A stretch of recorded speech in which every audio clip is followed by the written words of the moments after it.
A Taste of Power, Elaine Brown. A Taste of Power by Elaine Brown. About the author. Elaine Brown is a former leader of the Black Panther Party, Minister of Information and Chairman. Born in 1943, she was raised in Philadelphia and moved to Los Angeles to pursue a career in the music industry. She joined the Black Panther Party in 1968, and in 1974 was appointed leader of the group, a role she held until 1977. She studied classical piano for many years, and has recorded 2 albums of original songs, one for Motown Records. She is the author of A Taste of Power, 1992, and The Condemnation of Little B, New Age Racism in America, 2002. A Taste of Power has been optioned for a feature film with distribution by Netflix. Elaine Brown is Executive Director of the Michael Lewis Legal Defense Committee, supporting the legal appeal of Lewis, Little B. She is also CEO of the nonprofit organization Oakland and the World Enterprises, Inc., which is dedicated to launching and sustaining for-profit businesses for cooperative ownership by formerly incarcerated and other people facing extreme barriers to economic survival. For Erica Suzanne Brown. Thank you for your gift of life. Acknowledgements.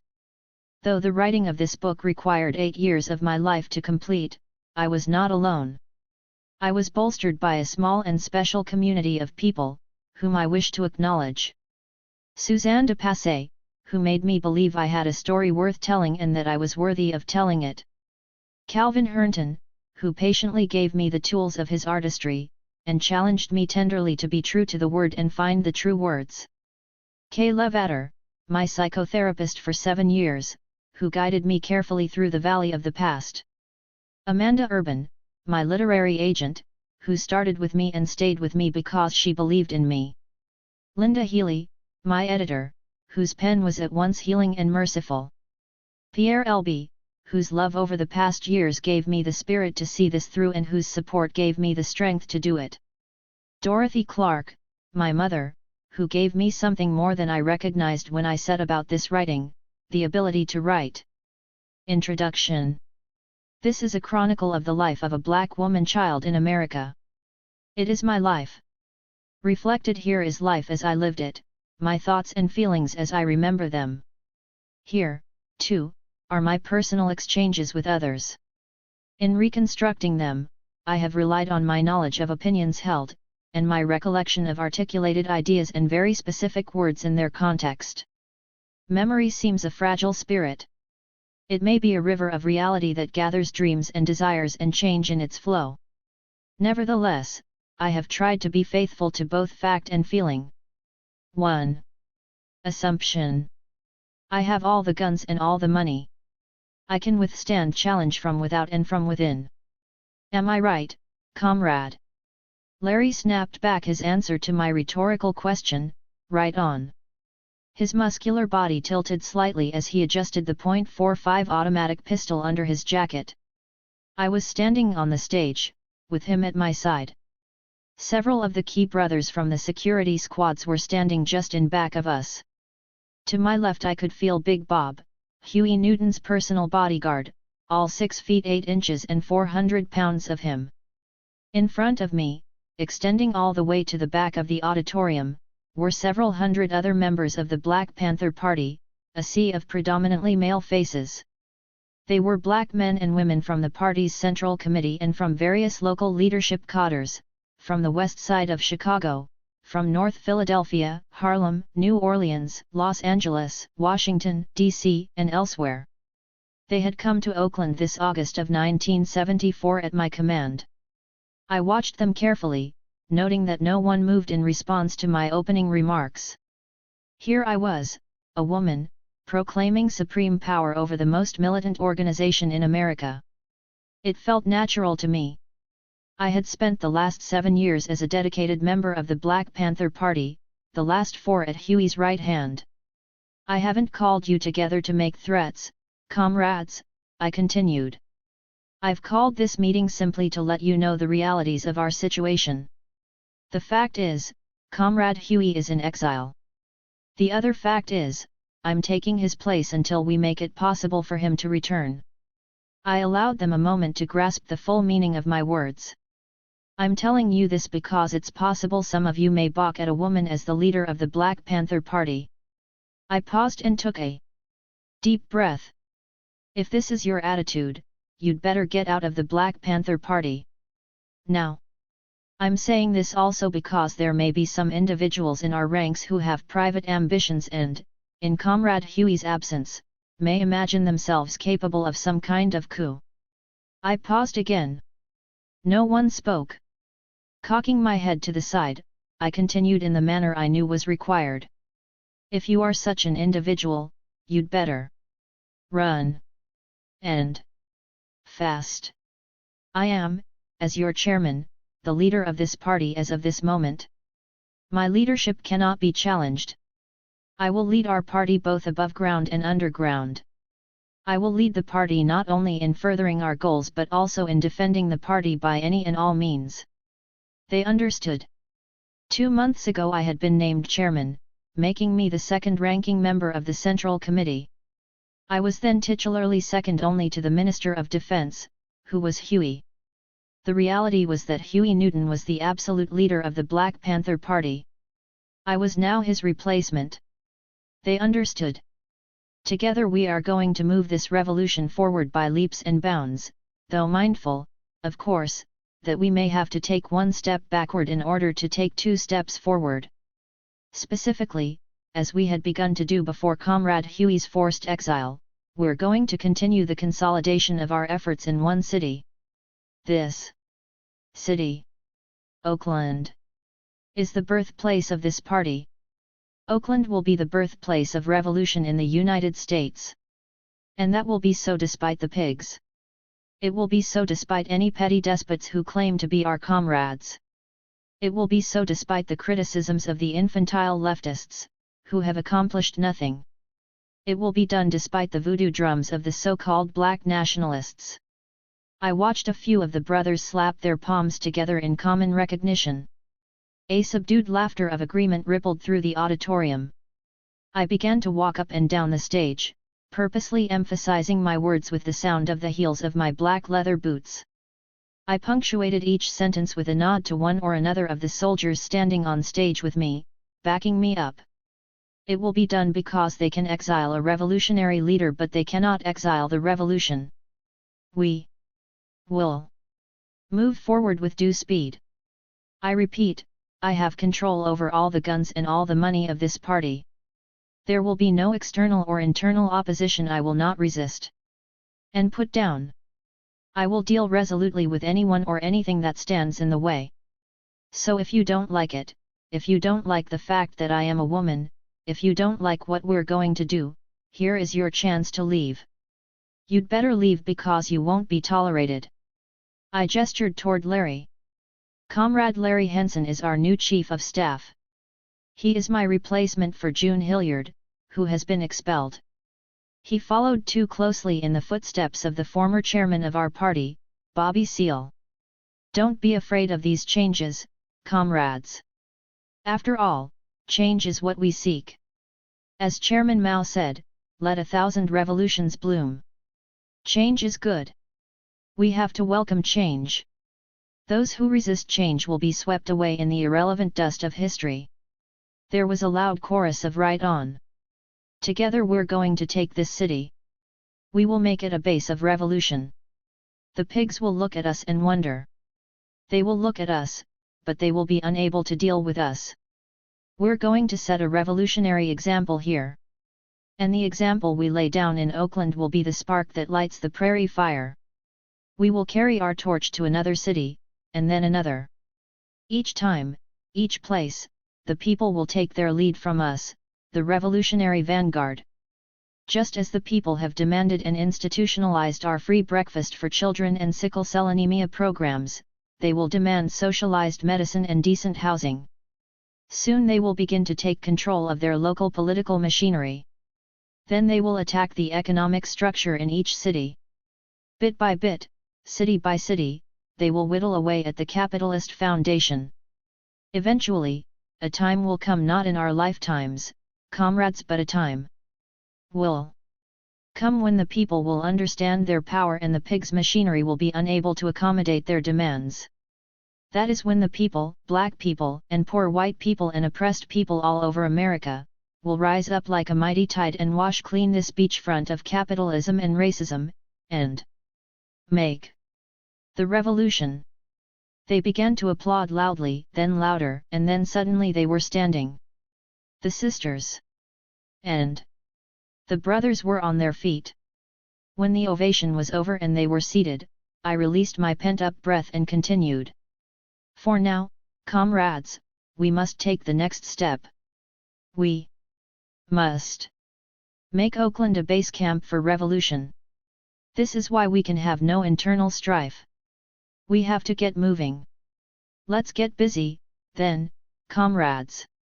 Return to your chapters and branches throughout this country with renewed dedication. Soon the Central Committee will be issuing orders and reports regarding the status of each chapter. Many of you and your people will be called back to the base. Let us get busy and prepare a place for the return of Comrade Huey. Let us get busy and prepare a place for the introduction of revolution. I raised my fist in the air and shouted, all power to the people. Panther power to the vanguard. They leaped to their feet, fists raised in salute, power to the people. Power to the people. Power to the people. The feelings that washed over me as I spoke were baptismal. There was something in that moment that seemed a reparation for all the rage and pain of my life. Ironically, I had come to it from an abysmal hopelessness, experienced less than 2 weeks before. Charles Gary, Huey's attorney, and I had been waiting at the Alameda County Jail to take Huey home. Gwen, whom Huey had begun referring to as his wife, to my disgust, was also there, waiting. We were watching Huey. He was pacing up and down the holding cell that occupied a corner of the police processing room. He was restlessly enduring the business of being bailed out. I caught a familiar look of arrogant satisfaction on his face. Fuck Callens, his slight smile said. Callens was a black tailor who had solicited business from Huey. He wanted to make suits for Huey and certain other brothers in the party. Callens had, however, refused Huey's request that he discount those suits. Callens had also confronted Huey with his profit problems, and in Huey's own apartment. There had been a bloody fight. Huey had been arrested and charged with pistol whipping Callens. That had been earlier in the evening. Now we had come to bail Huey out. While I noted Huey's irreverent attitude about the whole affair, it occurred to me how little I, too, actually cared about Callens. He was neither a man nor a victim to me. I had come to believe everything would balance out in the revolutionary end. I also knew that being concerned about Callens was too costly, particularly in terms of my position in the party. Yes, I thought, fuck Callens. On the other hand, I did not feel any urgency about getting Huey released from jail. I needed a rest from him. To say that I loved Huey, however, even at that moment, would be to say too little. I loved being loved by him. I loved the protection he offered with his powerful arms and fearless dreams.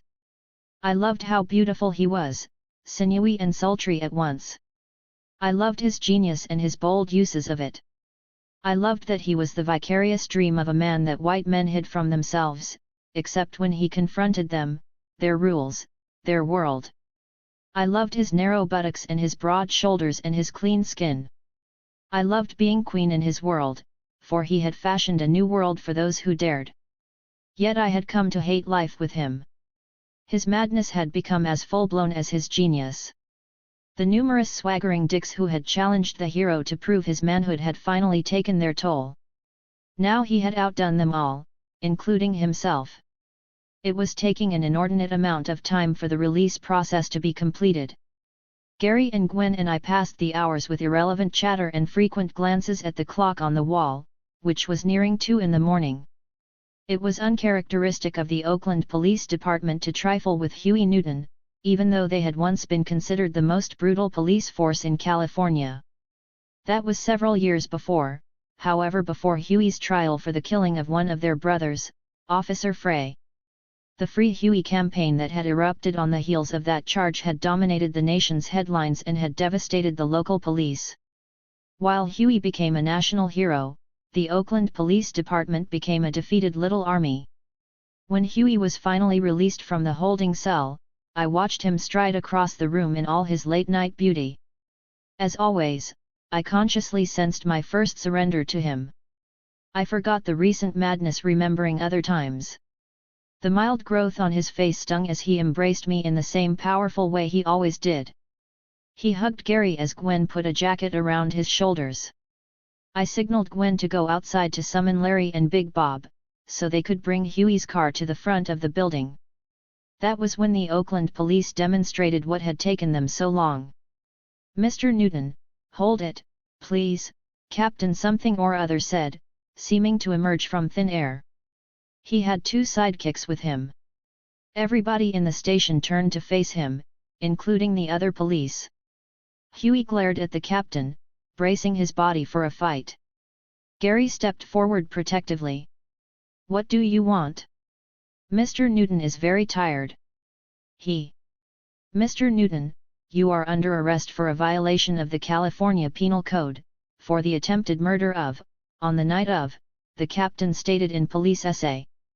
There was a note lurking in his tone that said this charge was what they had been waiting for ever since Huey had triumphantly slipped from their grasp.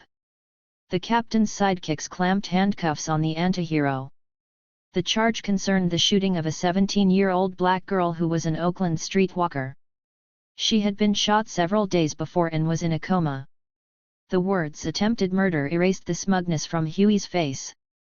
I thought I saw a flash of genuine terror in his eyes. A few seconds later, he looked overwhelmed by hopelessness.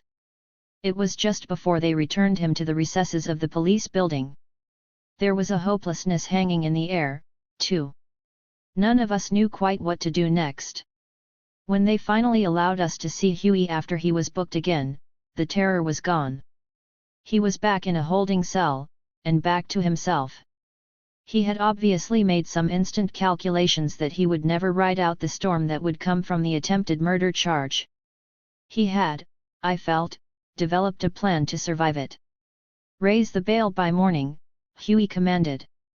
He was speaking to me quietly but intensely, having pulled me aside. I sighed, and spoke carefully. "Tomorrow morning, not this morning. I can't possibly." "Tomorrow, then." He smiled, satisfied. "Tomorrow we can be in paradise." Gary, smelling a protracted legal battle, with its attendant headlines, eased over to the side of the cell where Huey and I were standing. He whispered legal strategies to Huey's faraway glance. Gwen remained stolidly in place, wearing a strained look of sorrow. I contemplated how only a week before I had been planning to leave the party forever. It was just after Huey had done to me what was commonplace inside our dangerous ranks. He struck me. It was a slap in my face after I had made an innocuous remark. Huey had not so much as raised his voice in anger to me prior to that, not even in that last month, when the snares of his madness had left so many others maimed. We were in his penthouse apartment, where I had gone to tell him something the police-monitored telephone lines should not carry. When I arrived, a brother was being disciplined on a charge of stealing from the party. I ignored the bloodied face of the thief, as I had learned to do. I had become hardened to such things, like a Green Beret who learns to think nothing of taking a life. After seeing so many training films on brutal killings, he is no longer repulsed by blood or brutality. I ignored the blood streaming from the nose and mouth of the seated suspect as Huey's security people punished him. I noticed only how cold the apartment was. The cold made me ponder the reason why Huey always kept the windows and sliding glass doors of his 25th floor penthouse wide open. Sometimes I had the chilling sense that those open windows and doors meant somebody would be tossed off one of the apartment's many balconies. Recently, it had occurred to me more than once that one day it could be me. Huey stopped interrogating the thief to talk to me. Typically, he was wearing only a pair of pants, no shirt. His body glistened with the sweat of cocaine abuse. He had probably been up for the last 48 hours. His strength shone through, nevertheless, still stunning. Perhaps I loved him too much, I thought. Before I could tell Huey why I had come, he spoke to me in a sort of stage whisper. Elaine, it's important that you go back to your music. I want you to study music seriously. The party will pay for everything. His eyes were glazed, and they darted back and forth almost uncontrollably. What he said to me had nothing to do with anything. I tried to hide my bewilderment, my fear. Thank you, Huey, I said anxiously, wanting only to get out of there. He raised his hand suddenly and smacked me across the face. Then, clenching my jaw with one hand, he pulled me near him with his other, our noses almost touching. In a careful staccato he said, "Don't ever thank me.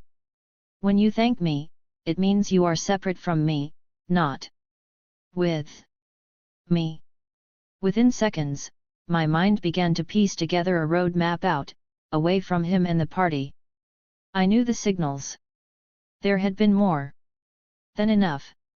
I would simply take my daughter, Erica, to visit with my mother in Los Angeles, as we had done on numerous occasions.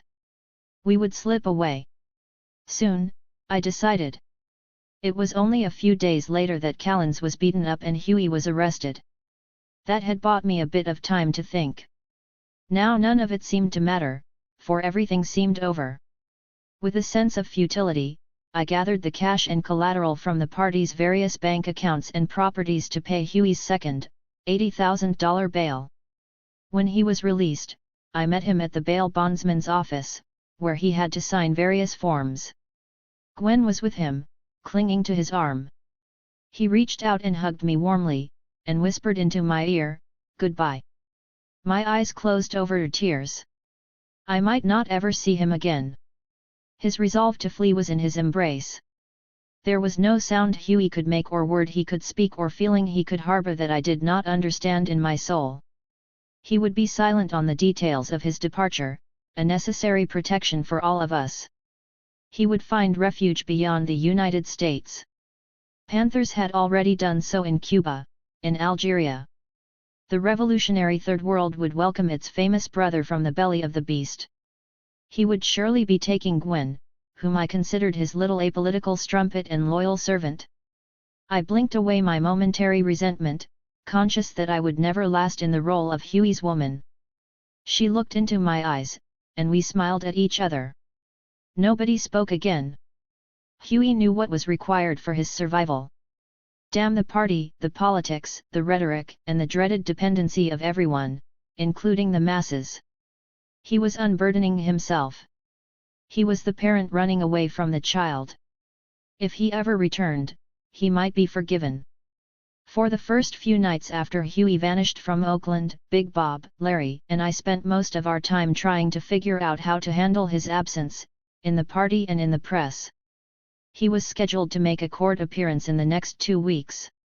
We debated if we could carry off the folly of Father Divine's people, who had for years convinced his flock, and everyone else, that Father was alive though he was really dead.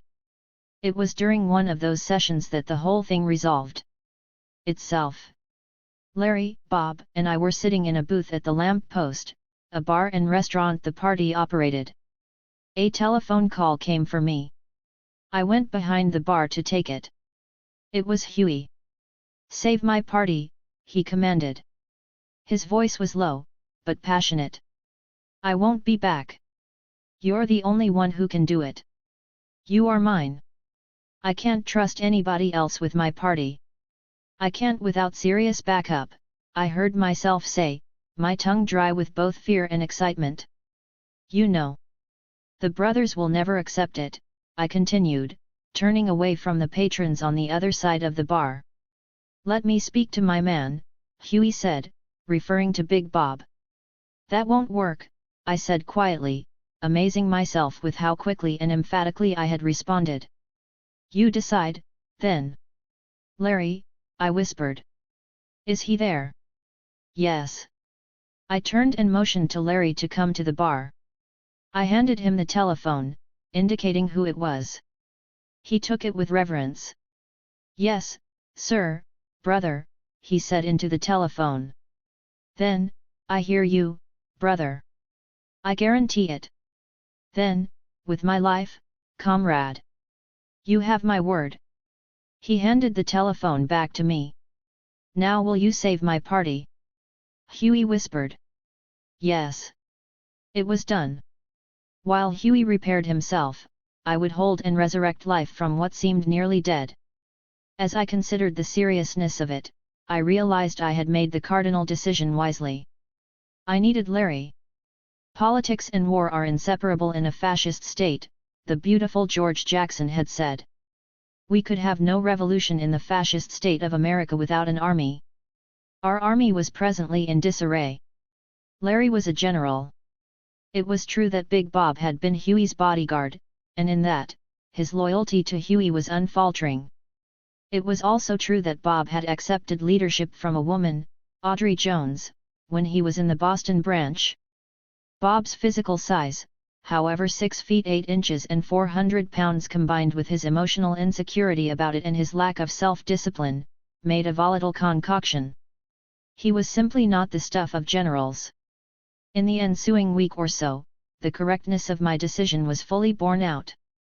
The three of us were constantly together during that time, trying to understand for ourselves the nature of the Black Panther Party that Huey had abandoned. We decided to postpone the inevitability of holding a general leadership meeting of all our chapters for as long as possible. We had to first shore up the party's operations in Oakland, our national headquarters. Primarily, we concluded, we had to eliminate any potentially negative reaction on the streets to Huey's disappearance. Huey Newton had been an awe-inspiring figure on those streets. News of his absence would create havoc for us. We began by riding the avenues of Oakland's subcultures every night to inform them that a shift in party leadership would not release them. Homage would still have to be paid. Blacks operating in Oakland inside or outside the law knew it was impossible to get around the party. In our revolution, one had, literally, to be part of the solution or part of the problem. No one on the streets of Oakland could withstand being the latter, with or without Huey. That was our nightly message. We visited a black-owned bar one night and were seated at a table adjacent to one where a notoriously rowdy fellow sat. He immediately launched into a loud conversation among his friends in which he referred to Big Bob as Fat Boy. 2 women at his table started to snicker. Bob stood up. Larry and I also had to stand. Bob walked over to the man and smacked him with the back of his oversized hand, hurling him across the entire room, over tables and glasses of scotch and vodka on the rocks. The loudmouth's cohorts jumped up as Larry reached under his jacket for his .45 and I reached into my purse for my snub-nosed .38. We were forced to back out of the place like gangsters in a third-rate movie. That was when I knew that Bob was a monumental miasma I could never have restrained. My decision to place Larry in the recently vacated slot of Chief of Staff was eventually validated in other ways. I came to realize, for example, that Larry was more respected by the brothers in the security squads than any of the other men who had been in positions of leadership, including Huey, whom few of them knew at all. Moreover, Larry showed initiative. It seemed he intuitively developed intelligent plans for the systematization, housing, maintenance, and care of our military inventory, which had been left in disarray since the expulsion of David Hilliard's brother June, the previous Chief of Staff. Moreover, Larry seemed to know, as much as anyone, including those who had seen combat in Vietnam, how to use the vast array of weapons we found we had. Every Panther property housed weapons. It was our most basic requirement. Some houses were virtual arsenals. As I began reviewing with Larry and Bob the various operations in the Northern California Bay Area, I was stunned by the magnitude of the party's weaponry. In Richmond, Berkeley, San Francisco, San Jose, as well as in Oakland and other cities in the area, there were huge stashes. There were literally thousands of weapons. There were large numbers of AR-18 and AR-18 short automatic rifles, .308 scoped rifles, .3030 Winchesters, .375 Magnum and other big game rifles, .30 caliber Garand, M15s and M16s and other assorted automatic and semi-automatic rifles, Thompson submachine guns, M59 Santa Fe troopers, Boys .55 caliber anti-tank guns, M60 fully automatic machine guns, innumerable shotguns, and M79 grenade launchers. There were suitcases, trunk loads, closets full of pistols, such as Astra and Browning 9mm, .45 automatics, .38s, .357 magnums, .41 and .44 magnums. There were boxes and boxes of ammunition, and large supplies of accessories, such as rifle scopes, including some infrareds, silencing devices, tripods, and interchangeable pistol barrels. There were caches of crossbows and arrows, grenades, and miscellaneous explosive materials and devices. As I watched the adroitness and precision with which Larry organized the brothers in the security squads to inventory, classify, clean and relocate every single item, I became more convinced than ever that I had made my first and most important decision correctly. There were other problems, however, that would have to be resolved before we could make the announcement of Huey's exile and my leadership to the general meeting. Most of them centered on the fact that the Black Panther Party had really been Huey's party all along. I had been too close to him to see that before. Even if Bobby Seale or June or David Hilliard or some other Central Committee member dismissed in the last month or so of rage had been there, it would have been irrelevant. Huey alone had known and controlled all the pieces. He had manipulated the party so that no one person knew everything except himself. Thus, while Larry inventoried weapons and such, I scrambled to locate and review the party's numerous bank accounts and real property and other records, scattered through our national headquarters office and other party offices and facilities. Finally, I was forced to contemplate the most serious problem, the probability of internal conflict over my leadership. In that connection, I felt Chicago might present a problem. I knew Los Angeles did. Southern California, where I had joined the party, no longer had an official chapter of the Black Panther Party. Everything in the area was completely underground. That is, the Panthers there had no overt party affiliation. They lived, for all intents and purposes, like ordinary people. However, they warehoused large arsenals of party weapons, with which they secretly bolstered the enforcement of our political will. The leader of that very tough and loyal sector in Southern California was an arrogant madman, with whom I had had a serious confrontation some time before. On smelling Huey's absence, he drove up to Oakland with 3 of his men and several of his guns, only a week after Huey left. Like a buzzard, Steve strutted into the lamppost without warning. I watched him from a distance.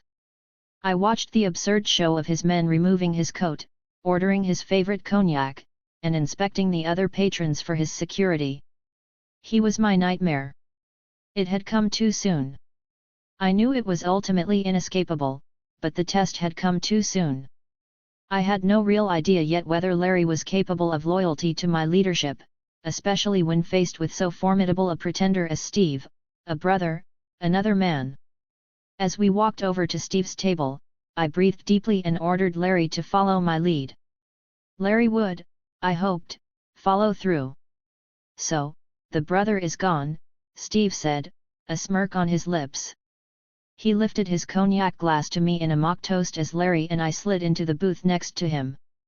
We want to talk to you alone, Steve, I said firmly, concealing my trepidation as best I could. I glared at the other LA Panthers, who got up. Long time, no see, sister.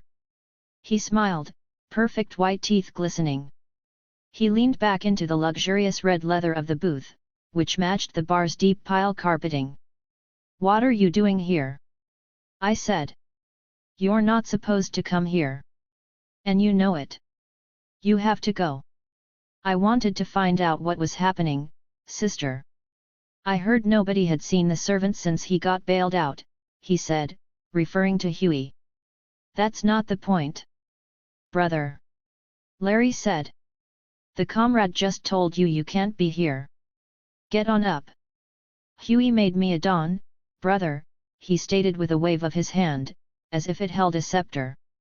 I have my own operation. Nobody tells me what to do. It all happened in a flash. Larry reached under his jacket, simultaneously motioning to the other brothers in the lamp post with a nod. Big Bob came over. Shoving his .45 under the table toward Steve, Larry spit out, "Nah. Nigger. You're going to have to be gone. Now. Bury your ass in LA. Can you dig it? This is bullshit. I want to speak directly to the servant. Where is he? Or is he really gone?" "You're talking to him now, brother," Larry said. "When you talk to the sister here, you're talking to Huey Newton." It could have gotten uglier, but Steve knew. His people knew. Larry had let them know. Steve removed himself and his small entourage from the lamp post that night. In a few days, he would slip out of Oakland, back to his underground home in Los Angeles. That was only part of the madness I had just inherited. The Black Panther Party was the target of the most violent aggression of the police forces of America. Though battered and floundering, it was still breathing fire. It was at once a lion to be tamed and a terrible sword of freedom to be honed.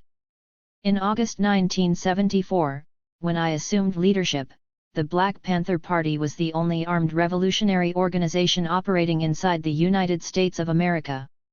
There were several thousand die-hard troops in Oakland and throughout California, and in nearly every state of the Union. There was, of course, our expansive arsenal of weapons, and the clandestine underground operating out of every chapter, brothers trained in Vietnam and on the wretched streets of America who could and would use violence to carry out our political objectives. There was nearly $1 million in our coffers. There was a staggering amount of party-owned real properties, and a massive inventory of supplies and vehicles. There was the income from posh parties and ghetto streets, and the new contributions of the working black community, now aligned more strongly than ever with the goals of the party. There were the financial contributions of party members themselves from earned and other income, and revenue from sales of various items produced by the party, including our newspaper. There was the party's history of daring and power, which had given rise to its nationwide and international support by millions of blacks and other people.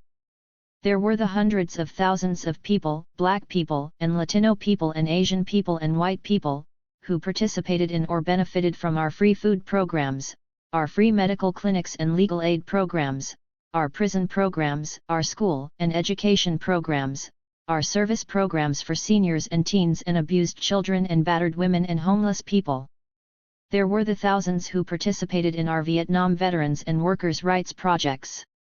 There were the thousands throughout the United States who read our weekly newspaper, through individual, school and library subscriptions, and the thousands of others who subscribed to our newspaper outside the United States, in China, North Korea, East Germany, Cuba, and elsewhere.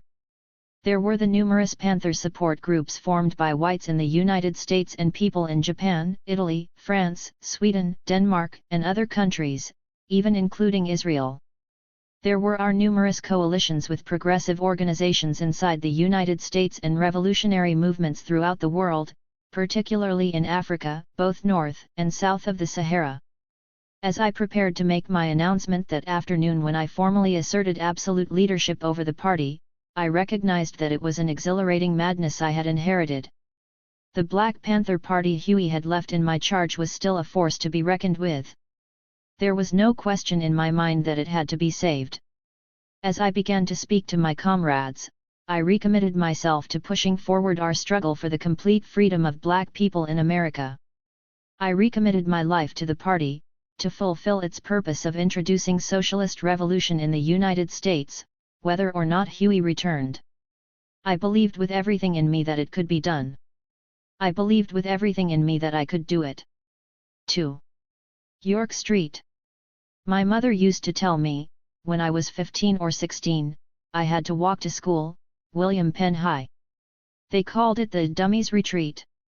Pearl Bailey walked with us. Now she's big time. Sometimes after school a bunch of us would go by Pearl's house on the way home, 'cause there were always great big pots of food on the stove there. And I was always hungry. My friends would hide their lunches when I'd come into the school cafeteria cause they knew I'd ask them for some. A lot of the times, when Mama didn't have nothing in the house, I'd go down the street and get the stale bread the baker had thrown out. I'd steal it right out of the bakery trash bins, put water on it, mash it up into dough balls, and eat it. I was just like Topsy, you know. I just growed. That was my mother's litany. She performed it nearly every day when I was a girl. She would speak to me matter-of-factly, in run-on sentences, while ironing a pretty dress for me or fixing my hair or washing out my undies. And your grandmother, Mama, she could never remember to call me Dorothy. She'd say, Frances, I mean, Helen, whichever one you are, come over here. Things like that. And Papa, if I'd ask him if we were gonna get some shoes, he'd say, need some my damn self. I used to wear shoes with cardboard soles, which I had to keep together with safety pins. Once, when we were coming home from school after stopping at Pearl's house, it started to rain. The rain soaked through the cardboard to my feet, and the cheap dye I had used to cover the fading in my dress began to run down my legs, and everybody laughed at me. Such recitations were constant. They traveled with us on the bus or in the subway, or even into our bed at night, where my mother would embrace me tightly. In the silence of our nights, she would summarize her days. They treated me like I was nothing. They must think I'm nothing. I'm sick and tired of it. I'm sick and tired of everything. There was a terrible life out there, she warned. Only in our room was it safe, only with her. Early on, I came to appreciate how right my mother was and to understand that the only way to endure the pain that lay ahead, the only way to survive the misery of life, was to try to eke out a few little victories and never hope for more or dare for more. There was misery not only in being poor but everywhere, in everything. You know, Elaine, when I was in my early 20s, I used to hang out with a bunch of musicians and artists. And there was this tough saxophone player, Ted Barnett, that I met one day. He played with all the big bands like Duke Ellington's, the Counts, all of them. Like the ones that play at the Pearl Theatre, Mommy. Yes, like them. And he. What's that funny sound the bands make, Mommy? Oh, it's nothing, probably just the horns with those mutes on. But anyway, Ted and I started going out, and after a while we decided we would get married. I was so happy and excited. What a fool I was. MMMH. About a month before we were supposed to get married I had bought my wedding dress already. I saw a friend of ours I hadn't seen in a while. Yeah, Dorothy, he said, sure is something 'bout Ted. Up and got married last night. Hey, I thought you and Ted had a thing going. It was not merely sad or painful to my mother that she had lost her fiancé. What was terrible about it to her was that she had not known better than to have fallen in love. She felt she should have remembered what she always told me, love is a misunderstanding between two fools. Life did not seem a terrible affair just because my mother said so. I felt it. I felt it in the very house where I grew up. I felt it outside the house, out on York Street. York Street was buried in the heart of the black section of North Philadelphia. Its darkness and its smells of industrial dirt and poverty permeated and overwhelmed everything. There were always piles of trash and garbage in the street that never moved except by force of wind, and then only from one side of the street to the other. Overhead utility wires in disrepair ribboned the skyline. Cavernous sewage drains on the street corners spit forth their stench. Soot languished on the concrete walkways, on the steps and sides of the houses, and even in the air. Rusted streetcar tracks from another time, a time when people who were alive occupied the territory, ran up and down York Street. And there was the nighttime quiet.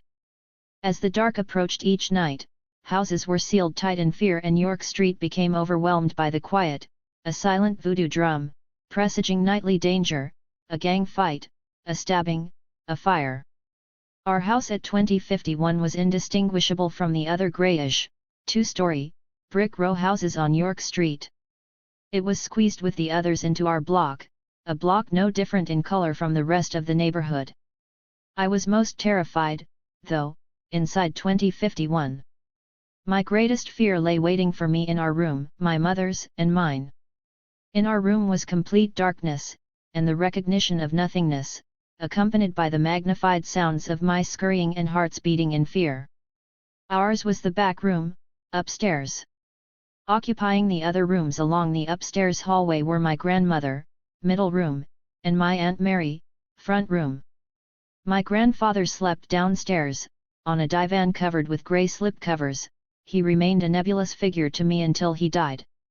For me, only 3 women lived there and me.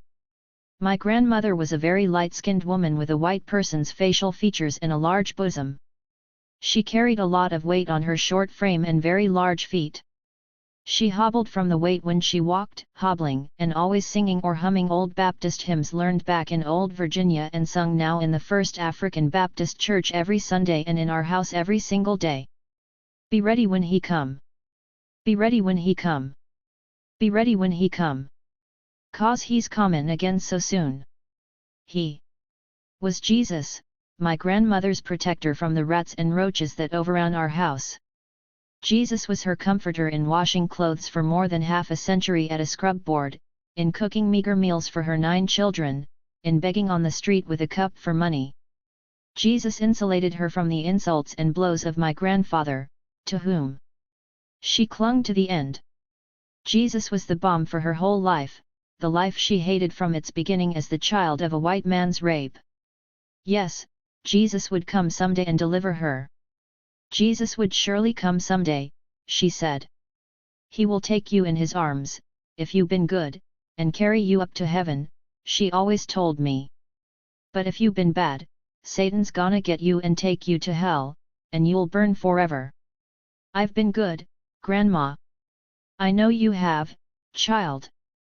But make sure you don't even think an evil thing, 'cause God knows. He'll send the lightning and the thunder. You can't hide from God. I used to lie in bed at night next to my mother in the darkness of our room and wonder, if God made me, like my grandmother said, who made God? And if somebody made God, who made the one who made God? I would be hurled to a place, and into a feeling, that terrified me. It was a feeling that I was akin to ether, not made of flesh and bone, as though I had no body. I would bolt up in bed to try to force myself back from that distant place, that feeling of nothingness. I would scream out, "Mama! Mama! It's that feeling!" My Aunt Mary barely spoke, because she barely lived. Living was dangerous. She was a beautiful woman, with smooth skin, the texture of which she attributed to Pond's cold cream, and which was the color of Georgia clay. She wore a tight hairstyle, pressed and oiled, very little makeup, and plain clothes. She was impeccably clean and organized. The inside of the chifforobe in her front room was made of cedar, and she kept her few beautiful, plain clothes on proper hangers inside. She washed all her underwear by hand in ivory flakes, placing each item carefully in dresser drawers filled with sachets. Aunt Mary did not seem to worry about God, because she lived too carefully to do wrong or to be noticed by God if she did. She went out only to go to work. Every weekday morning, she walked down the 5 a.m. ugliness of our street with her gabardine coat locked around her body, a cloth scarf wrapped about her hair, lunch bag in hand, off to one more day as a wire clipper on the assembly line at RCA Victor in Camden, New Jersey. She had done that for many years, except for the 5 or 6 years between the time she was let go and called back by RCA, during which she scrubbed white folks' floors. Mary appeared to be selfish, or maybe just stingy. She was stingy about giving herself over to anything. Whenever she brought home discounted RCA products, such as the new automatic record player that replaced our old Victrola, she placed restrictions on our use of them. Only she, for example, could put records on the machine. Virtually every night we would all gather in the living room to listen to Aunt Mary's Marian Anderson or Harry Belafonte or Eartha Kitt records. At the same time, my grandmother would voraciously read the Pittsburgh Courier. The colored people's newspaper, making comments to no one in particular about the achievements and machinations of our race. And you see this picture here. Look, Francis, I mean, Dorothy, my grandmother would mumble, without looking up. My mother would ignore her and sing along with Eartha Kitt, Santa baby, I forgot to mention one little thing, a ring. Elaine, child, come here. You see this picture? This is Kwame Nkrumah. You know, he's been to this very house. He used to play saxophone with Francis's husband, John. They went to Lincoln University together. Now he's back in Africa, fighting for. Lord, colored people sure is killing each other. You see this here? 2 boys got stabbed last week. Mary, look. One of them was named Lonnie Washington. I wonder, was that Mrs. Washington's boy? It was only 2 blocks from here. Well. Mr. DeBerry, you know him, he died. Sure was a fine man. Used to work 2 jobs to take care of his wife. And she would read on, bits and pieces, flipping through the Courier's pages of orange and black print, though nobody really listened. And there was my mother. The image I had of my mother in those York Street years was of a strong, protective being. Much of her strength was manifested in heavy hands and muscular arms. In general, I thought of my mother as plain, not in an unassuming fashion, but in an unimportant sense. She spent her time on me, doting on me, fixing me up, my hair, my clothes, my shoes, making sure I always looked right. She would always tell me how beautiful I was, the most beautiful girl in the world. I was not like the other little colored girls in our neighborhood, she told me. They had skin that was too dark and facial features that were too African and hair that was not good like mine. My mother would escort me to the bathroom at night so that she could keep the scampering roaches from my feet as they ran for cover when the light was turned on. She bathed me, often in a laga starch, because my skin was delicate, making sure I was washed thoroughly, especially my private parts. She would curl my hair like Shirley Temple's for Sunday school and press my dresses in the evenings. She bought secret food for me, to save me from the torture of my grandmother's haphazard cooking, making sure I did not have to eat anything I did not want, like the possums my half-Indian grandfather would slay in homage to some tradition, or the ugly fish he would catch and bring home wrapped in newspaper, or the chitlin dinners that were cooked in our house and sold to make money. We would go to sleep at night, my mother and I, in our back room, and she would hold me and stroke my beautiful hair like a lover. She would often read me stories, helping me shut out the eerie sound of the rodent feet scraping the other side of the salmon-colored flowers on the wallpaper that covered our room. She would press me close and remind me that she was the only one who would protect me from the regular assaults of life, from all those who were out to do her and me no good, which seemed to include everyone. A woman who was nothing wrapped her strong arms about my skinniness and protected me from unknown, deadly beasts. When she held me, her large breasts were comforting, and sometimes sensual. We were one against the world, she told me, as she recalled her dream to me. I used to dream it was before you were born, while I was carrying you, that I had a little girl. The girl in that dream looked just like you.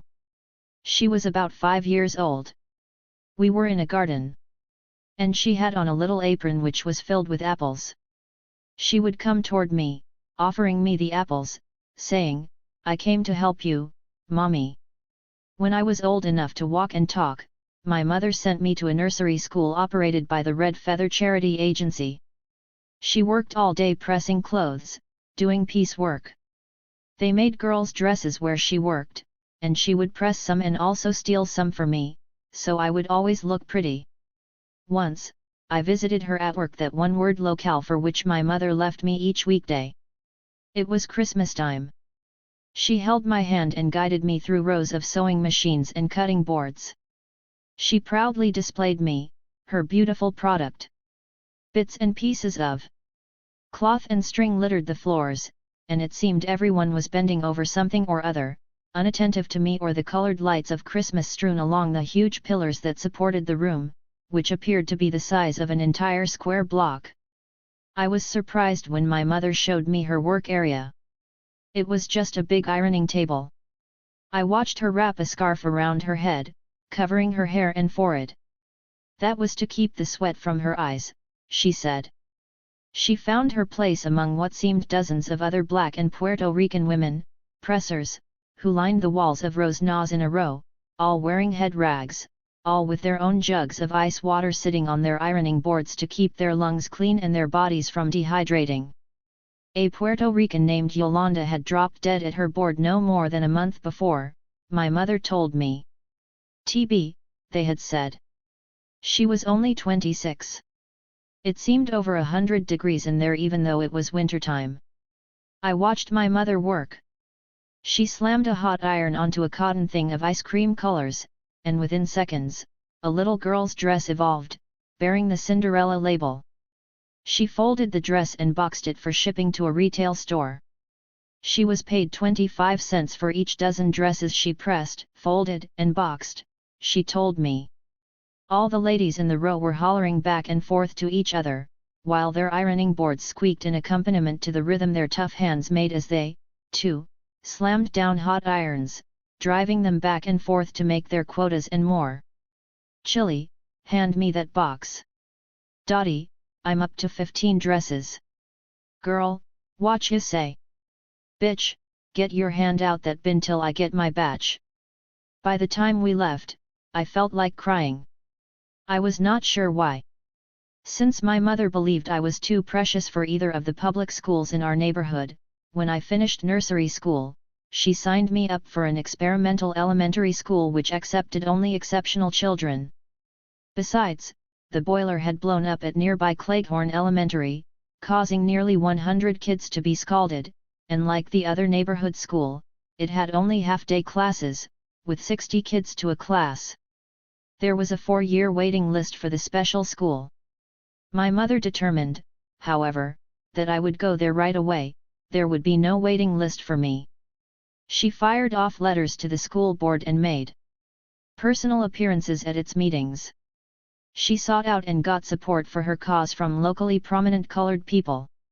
Nearly every day, she would call every colored professional she knew of, including our neighborhood doctor, the funeral home director, and the minister at Jones Tabernacle AME Church.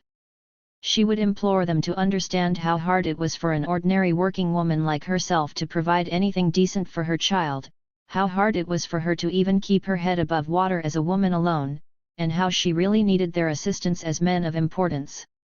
One by one they were pressed into service to call or write the school board in support of my attendance at the school. When she was finished, I was enrolled in the kindergarten class of Thaddeus Stevens School of Practice, right on schedule. 13th and Spring Garden Street was a strange location for a special school. It was an abandoned, semi-industrial area that bordered downtown Philadelphia. Most of the people who remained when the small factories closed for the evening were Puerto Ricans and Gypsies. When I first approached the old grey facade of Thaddeus Stevens, I thought it was a church or perhaps some kind of castle. It was, however, an experimental school for children who were considered very smart. Reading and writing, addition and subtraction, were taught in kindergarten, and all the classes were very small. Most of the children were white, and nobody in the school lived in the neighborhood, except the very few Puerto Ricans. My kindergarten class of about 15 was typical. Most of my classmates were white, Jewish, actually.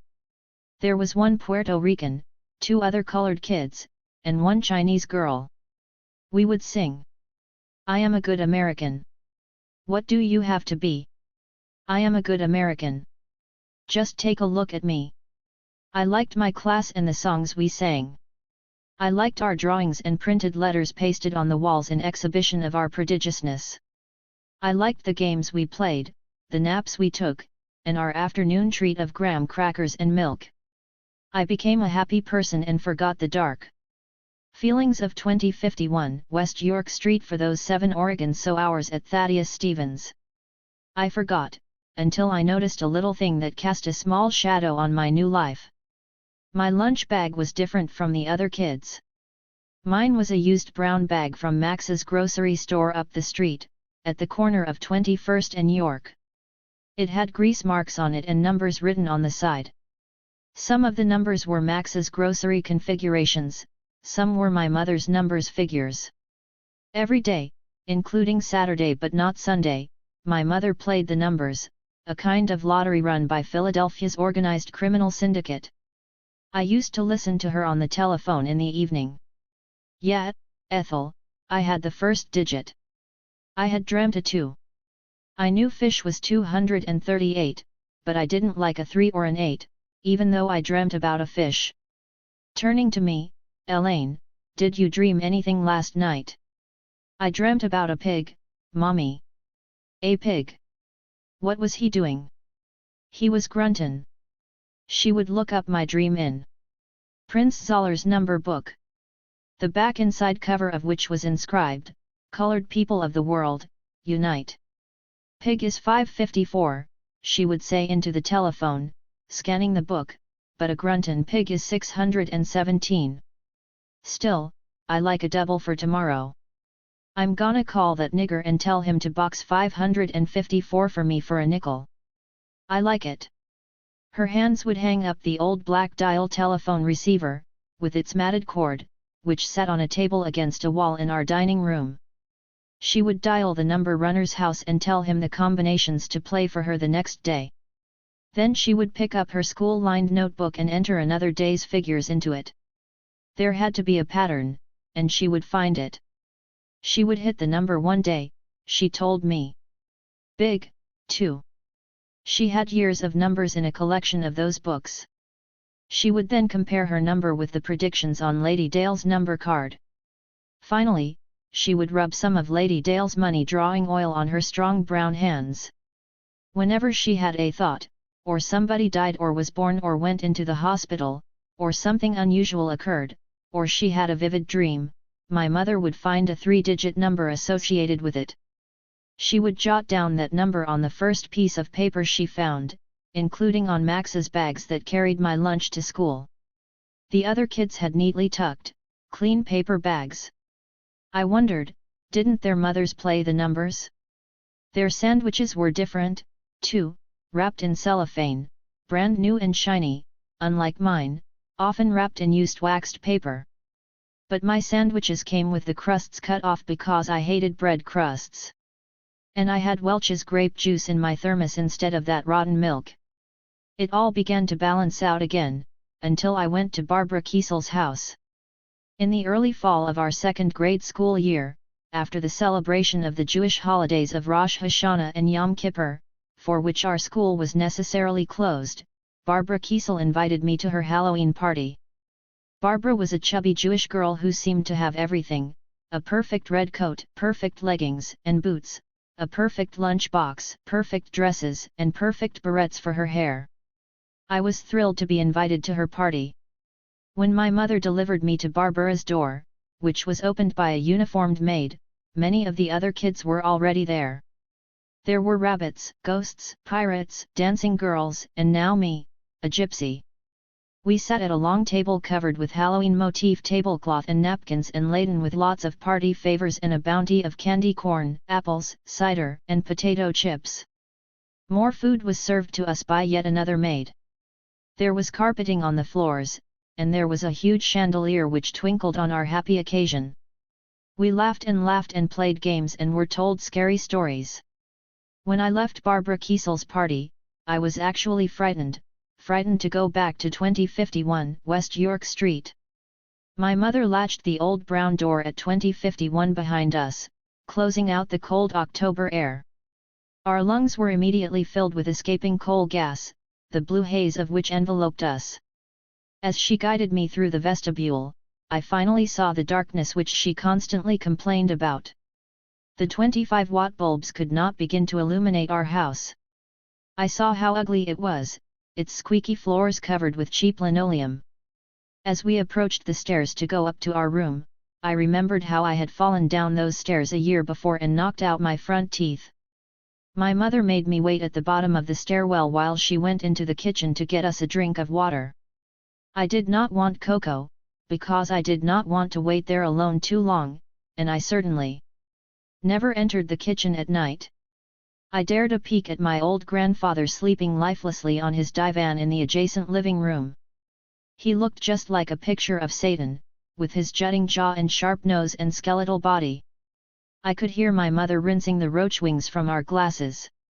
I could hear her opening the door to the icebox, the dripping of its icy water into the pan beneath it echoing through the dining room and into the hall where I stood frozen.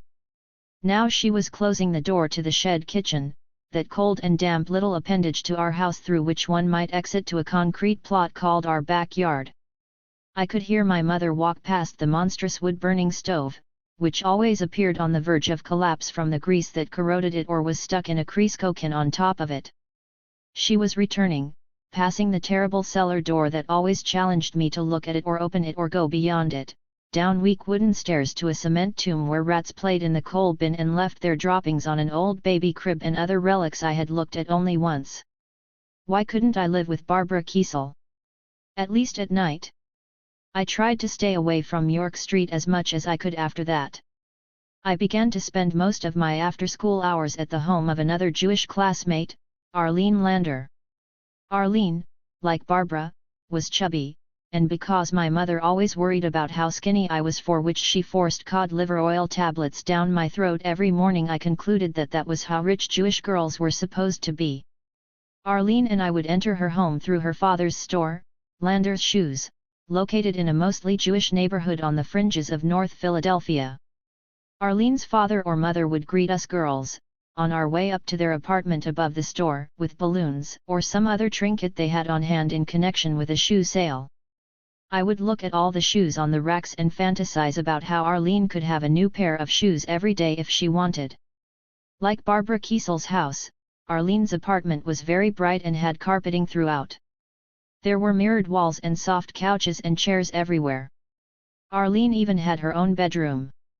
The first thing we would do was head for the kitchen to make snacks for ourselves, even though a housekeeper was there most of the time and Arlene's grandmother was there all the time.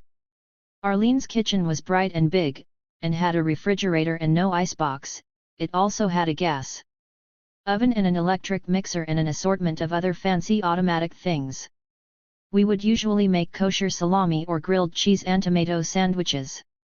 We would get soft drinks from one of the cases stored in a big closet in the kitchen, fill our glasses with ice cubes from her freezer, and take trays back to Arlene's room, where there was a television set. Arlene's grandmother would usually come into Arlene's room to visit us. She was a short woman whose hair was bluish-white like my grandmother's. Her nails were always polished, and her wrist was branded with a line of dark and faded numbers. We might be watching the Howdy Doody show or something on Arlene's television when her grandmother came in, inevitably pinching my cheeks with her withered hand. She would proclaim, in her broken English, that I had such a Shane Punum, and how much I looked just like a little Sabra. My visits to Arlene's house extended the time between the lightness of Thaddeus Stevens and the weight of York Street. I was elevated with happiness each moment I spent with her and her family, no matter my confusion over their strange Jewish ways, reflected, for example, in the time Arlene's grandmother screamed at her and me after we mixed the milchike with the fleshike, or the milk with the meat dishes. Arlene and I had washed the plates on which we had earlier had grilled cheese sandwiches. In Yiddish, Arlene's grandmother cried out that we had put our plates into the wrong kitchen cabinet. It was a violation of Jewish dietary laws that could be corrected, it seemed, only if the tainted plates were destroyed. Following Arlene's lead, I took my dish from the cabinet and smashed it on the floor. Otherwise, I felt a sense of well-being at Arlene's, content in the traditions of her Jewish home and with my momentary immersion in the life of a people who lived so well.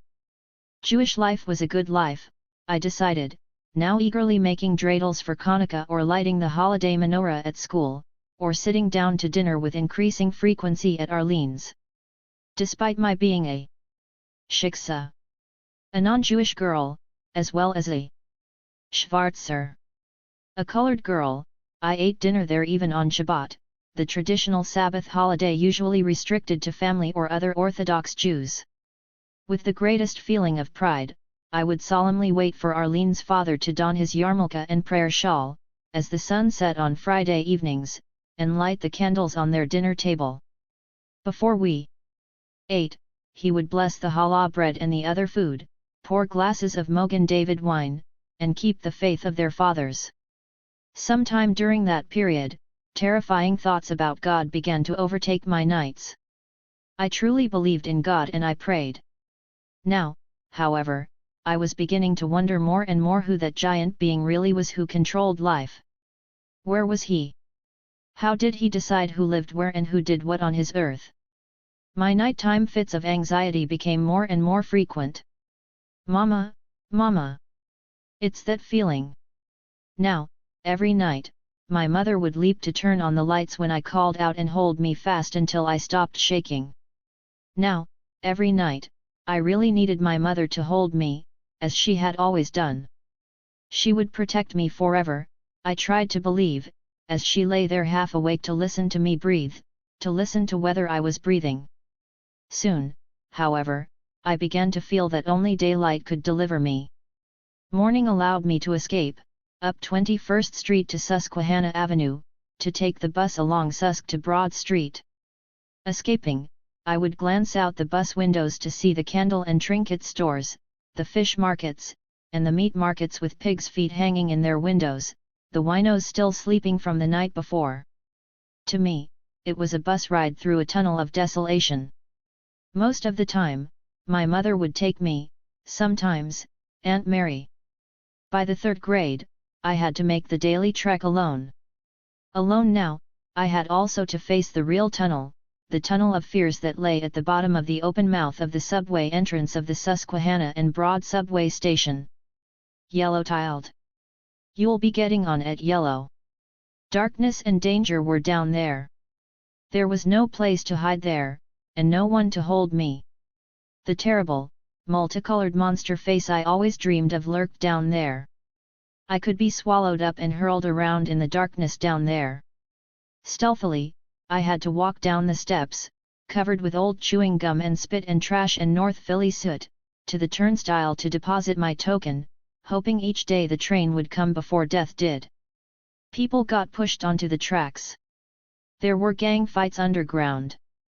Urine spotted the walls and permeated the underground tunnel air, making me nauseous. There were strange men who leaned in corners, I had seen one looking at me once while he masturbated.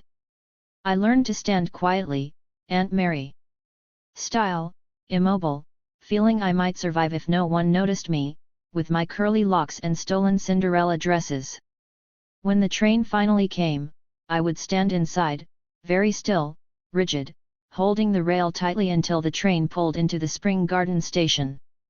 Blue tiled. You get off at Blue. Finally, I could emerge into daylight and seek the familiar warmth of the old grey bricks that formed Thaddeus Stevens' School of Practice. I could breathe again, relax, find my seat by the windows, let the sunlight filter through me and daydream aimlessly. I grew to hate to leave school, no matter the sweet delays at Arlene's. I hated going back to York Street. Our back room was not safe. If my mother could not escape the horrors she told me about, and those that I now saw and sensed myself, she could not protect me and I could never help her. I came to help you, Mommy. It was safe only at the Thaddeus Stevens School of Practice. Decent people were there, not just Barbara Kiesel or Arlene Lander, but my teachers, who took me to lovely places in their literature and in their music. Mr. Silver was teaching me to read and appreciate poetry. The road was a ribbon of moonlight over the purple moor. And the highwayman came riding. Riding, riding. The highwayman came riding, up to the old inn door. And I learned Irish melodies in M.R.S. McCullough's cheery classroom. When Irish eyes are smillin'. Sure, it's like the morning dew. There seemed to be a promise at Thaddeus Stevens. It was not in the victory of hitting a number. It was not in the success of stealing a new dress from a dress factory. It was not in a decent piece of meat for dinner or in songs played over a new RCA Victor record player. It was bigger than my mother's arms. It was a promise with wings that would lift me away from York Street forever and plant me in the security of a white world. I saw that promise and knew I had to join those white people. I could do it, too, I felt. I would simply have to pay close attention to them. I would have to become more like them. They would begin to see me as one of them, and welcome me into their world. I became a biddable little wretch.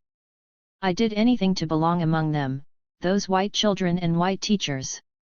I was the first to offer to beat over chalked erasers or run messages around the school, or answer a question, or clean up after a class party. I jumped at a chance to trade or give away my lunch treats, my tasty cakes or my Welch's grape juice, to my school friends.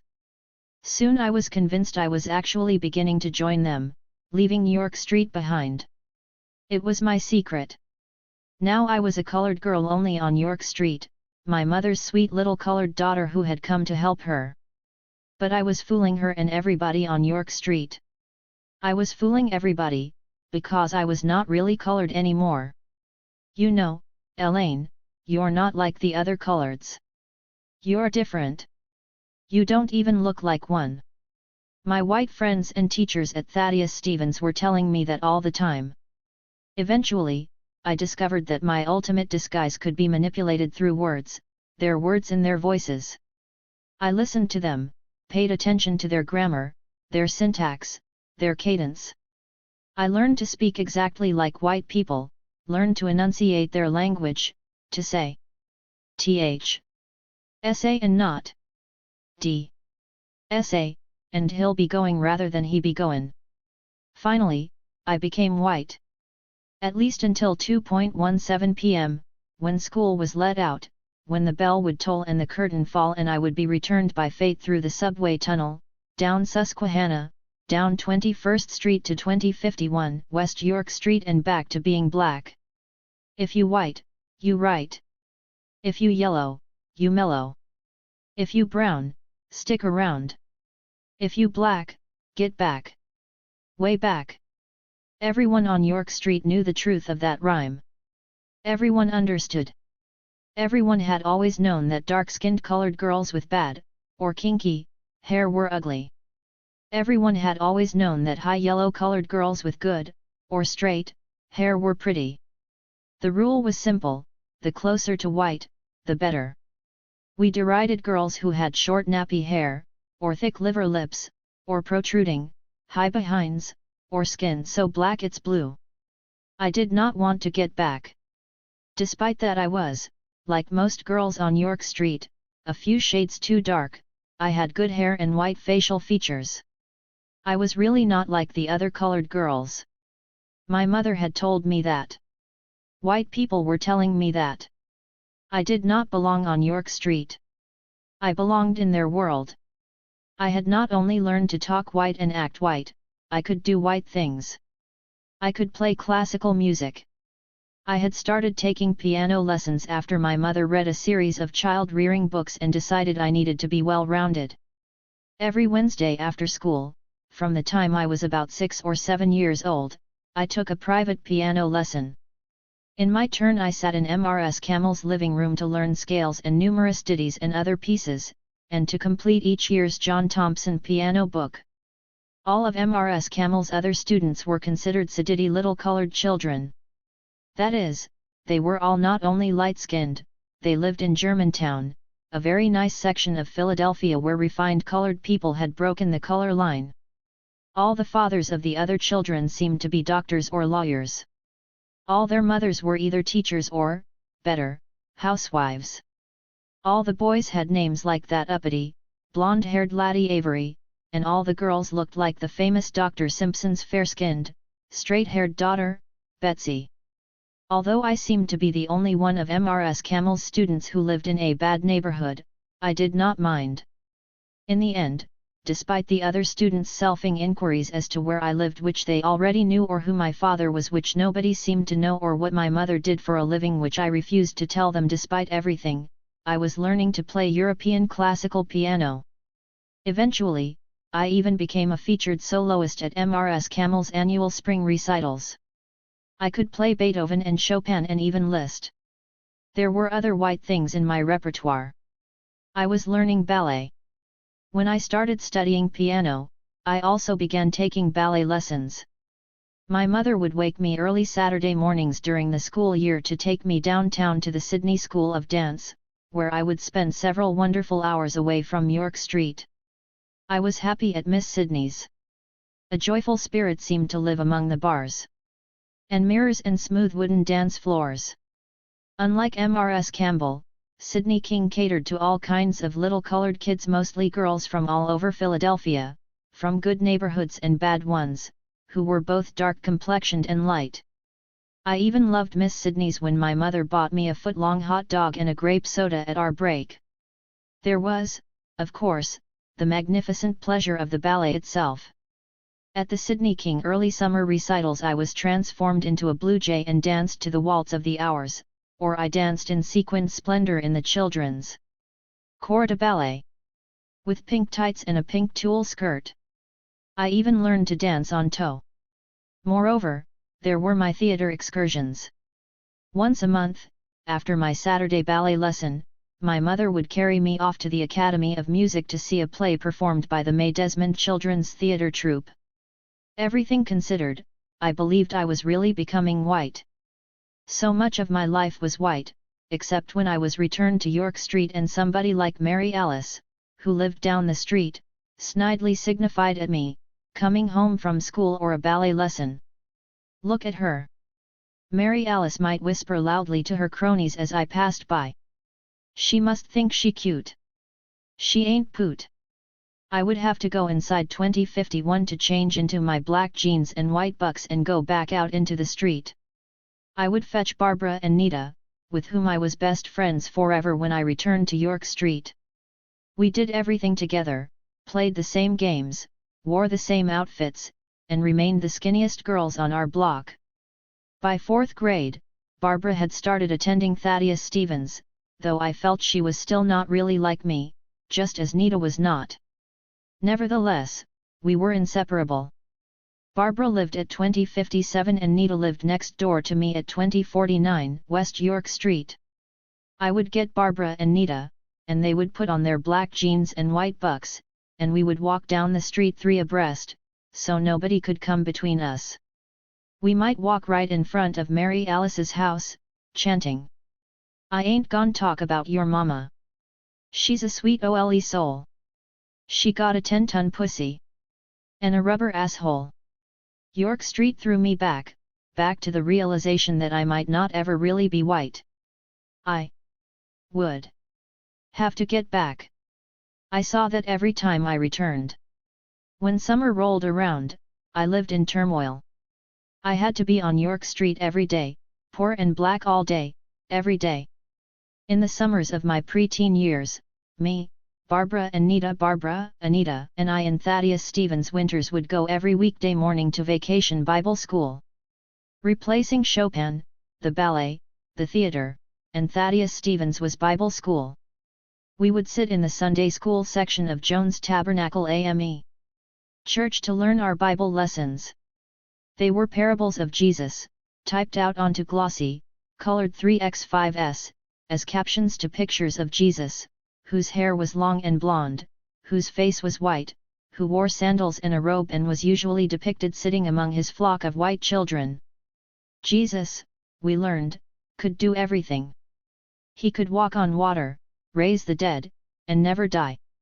Jesus loves me, this I know. For the Bible tells me so. Little ones to him belong.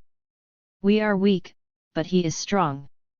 After those lessons, we would eat peanut butter and jelly sandwiches and drink lemonade. Then Barbara, Nita, and I would walk back home in the afternoon, synchronously stepping military style. We are rough. We are tough. We are the girls who don't take no stuff. After we arrived home, we would play out on York Street all those hot days. First, we might jump rope double dutch. Then there would be hand clapping games. We would form a circle with some of the other girls on the block and begin by clapping our hands back and forth to each other and shaking our little girlish hips in time to our chants. Mama in the kitchen. Papa in jail. Baby round the corner. Hollerin' pussy for sale. Or. Wild Bill Hickok was a peaceable man. He peed out the window on a bald-headed man. He came down the steps with his dick in his hand. And said, "Hold it, motherfucker. I'm a peaceable man." When the setting summer sun announced the end of one more long day on York Street, I felt that I had survived one more nodal point in the demoralizing cycle. Our mothers would call out to us to come inside, to make the valiant attempt at washing away the North Philly dirt that the summer humidity had ground into our skin. We might, just before leaving each other for the night, do one more round of ham bone. Patting our feet to establish the rhythm, we would slap our chests and knees with our hands, in accompaniment. Ham bone, where you been? Round the corner, back again. Ham bone, what you see? Two black niggers lookin' at me. 3. We are the girls who don't take no stuff. At first it seemed a small miracle had occurred when my mother decided to move from York Street, out of the house that was my grandmother's, where we had lived for as long as I could remember. We were moving into a place of our own, a one-bedroom apartment in the James Weldon Johnson housing project, a barracks-like public housing complex in another part of North Philadelphia, at 25th and Norris Streets. It was close enough for me to remain tied to Barbara and Nita but not far enough from York Street. To my mother, the important thing about our apartment in the projects was that it had concrete floors and metal doors. They would restrain the entry of rats, roaches, and niggers, she told me. Harm was locked out as we were locked inside, alone, together. We seemed also to be locked in even poorer days than on York Street. We often ate hoe cakes or cereal for dinner, except on my mother's paydays, when we would eat out, mostly at the Horn and Hard Art Automat. In between paydays, we were often hungry behind our steel doors and concrete walls. The government's relief program for the poor was beneath my mother's dignity. She did not believe in asking anybody for anything, telling me it was better to steal or starve than beg. We did not need anyone at all, including our newsy new neighbors, she said, confirming us as one against the world. On my 13th birthday, however, my mother opened the doors to our project's haven so that I could have a party. All my friends from York Street were invited. My mother bought me the outfit I demanded, a charcoal grey felt skirt with a pink poodle embroidered on it, a pink blouse, a grey cinch belt, grey suede bucks, and pink knee socks. Barbara and I went down onto Susquehanna Avenue to buy records. For the party with the $10 my mother had given me.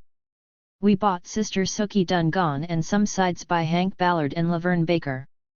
I ended up with a total of 10 new records, 78s, and the new, plastic 45s, records of songs made popular on the radio by Georgie Woods, the man with the goods, coming to you from Philadelphia, Modelphia. Despite the fact that my cinch belt curled at my now chubby waist, or that I still wore an undershirt and not a brassiere, or that I did not have my period, I was elated by the prospect of becoming a teenager. I was not only going to be a real teenager, I was going to have a party, and a whole lot of boys were going to be there. Once a few of my girlfriends started arriving, my mother went out. She did it because she trusted me, she said. Most parents would have stayed at home under the circumstances, she reminded me, and plopped themselves into the middle of their kids' parties. After my mother left, Barbara and I substituted the regular light bulbs with the colored ones my mother had bought for the occasion, and put out the hot dogs and potato salad my mother had prepared. All the young bloods from the Avenue arrived in a pack. The Avenue was the street gang that controlled the territory that included 21st and York Streets. They had named the gang after Susquehanna Avenue, the main street running through the territory. Even though I now lived in Norris Street gang territory, I was, in spirit, part of life on York Street, part of the Avenue. Having survived the dangerous trek into Norris Street territory, the members of the avenue sauntered into my place wearing their do-rags, scarves wrapped about their heads to hold their processed hairdos in place. They concealed half-drunk bottles of white port wine and lemon juice concoctions under their coats. Each fellow carried himself with one hand stuffed into his pant pocket, pulling his sharply pressed khaki pants above his ankles, his other hand remaining free to swing back and forth as he walked, leaning to one side. They all wore black nylon pimp socks and black leather, ankle-high shoes called old men's comforts. To me the fellows were, in a word, cool. My other girlfriends came in small groups, each one making an entrance. Every girl's hair was freshly pressed, and most of them had on tight skirts and cinch belts, with bobby socks and loafers, or else bucks. And large hoop earrings implanted in their pierced ears. It was going to be the toughest party ever, I thought as everyone arrived not ruined like Barbara's had been a few months before. We had been in her whitewashed basement, at 2057 West York Street on New Year's Eve. Everyone was anticipating French kissing at midnight. When the midnight countdown rolled around, Barbara's father, one of the few in the neighborhood, clicked on the turned-out lights from the top of the cellar stairs. Mr. Moses Benjamin Taylor III was a member of the NAACP and a very religious man who everyone knew did not suffer too much foolishness. Boys quickly tried to hide wine bottles, and girls started straightening their rumpled blouses, somewhat thankful for that reprieve to adjust the tissue stuffed against little breasts. "All right, boys and girls," Mr. Taylor announced with church propriety as he began walking down the basement stairs, Bible in hand. "Close your eyes and say with me, please, 'Our Father which art in heaven.'" Barbara cried for 3 solid days after that, for which her mother, Mattie, whipped her good with the cord of an iron. Barbara was inconsolable, however. She vowed to never, ever speak to her father again. My party would, of course, be different, better. My mother had gone out for the evening, so we could carry on as we wanted. We could smoke our Chesterfields and Camels out in the open, and even sip from the boys' wine bottles. Everybody could grind tight, up against the wall, boys' stiff penises pressing against girls' thighs. Boys could even feel girls up and down. I was a good hostess. After I served the food, I played disc jockey, and even did the slop to get everybody started.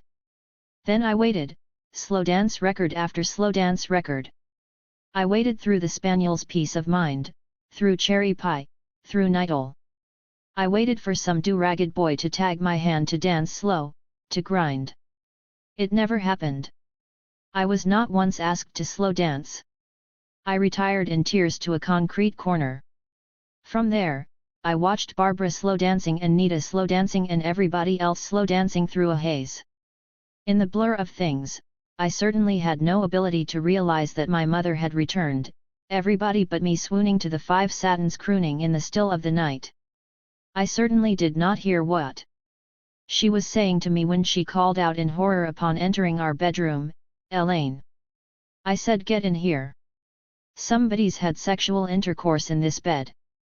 I walked heavily into the room to listen emotionlessly to whatever diatribe she was about to issue forth. I had had enough for one evening. "I'm not going to have it," she shouted at me, standing in the doorway. "Who did this?" she demanded, as I tried to figure out how she could have known such a thing. "Look at this stain," she continued, pointing to the center of the disheveled bed. "It's semen. How could you let this happen? I gave you a party, I bought the food. And cooked it. And I trusted you. I work like a dog every day to try to give you things and you let this happen. Look. There's even a pubic hair right here. Look at it." As she spoke, I contemplated what semen might look like, and tried to imagine somebody really doing it. I wondered who had done it when I had not even had one slow dance. "I do not appreciate this shit. Not one bit," she went on. "I want everybody out of this house right now." "That sure is cold," I heard some of the boys mumble in the living room as everyone began easing out the door. I did not care about any of it, or certainly any of them. I had only one concern, that I had not once been asked to slow dance. Barbara and her cousin Kathy, who lived on 18th Street, and our other close friend, Carol Hollins, from 20th Street, stayed behind to help me clean up the mess, to wash the process grease stains off the walls and sweep the concrete floors. They also tried to help me figure out who had fucked in my mother's bed, which was also mine. A few months later, I thought it might have been Nita who had done it in our bed.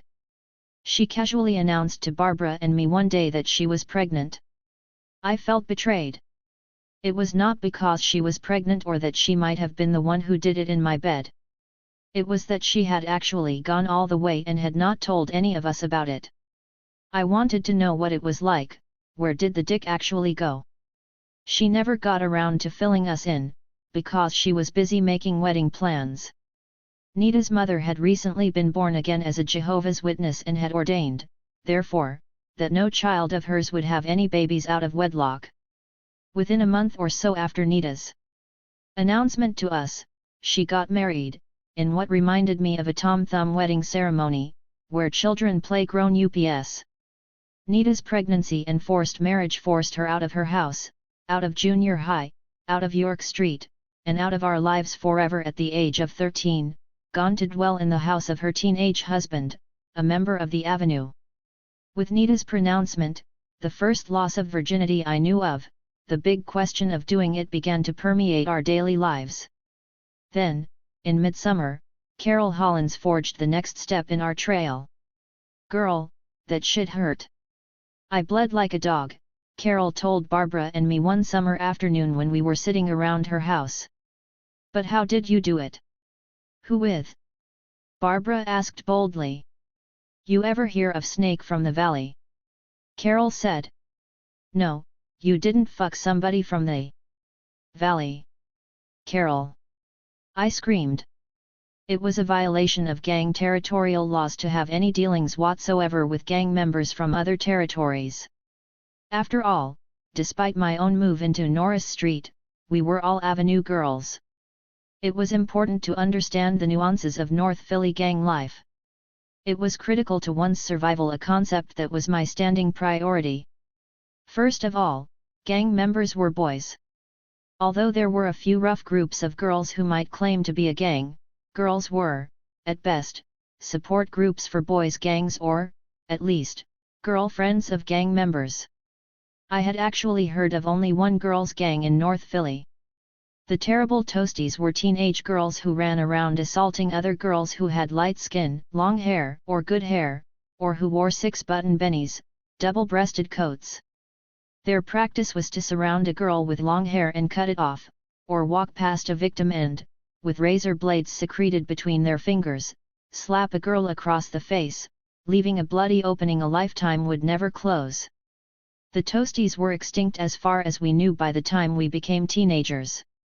Anyway, none of us, not Barbara, or Nita, or Kathy, or Carol, or I, none of us was or ever had been intimidated by girls on the streets of North Philly. We are rough. We are tough. We are the girls who don't take no stuff. Indeed, no matter how white I was at school, I was still of the stuff of York Street and I could deal with any girl on the streets of North Philly.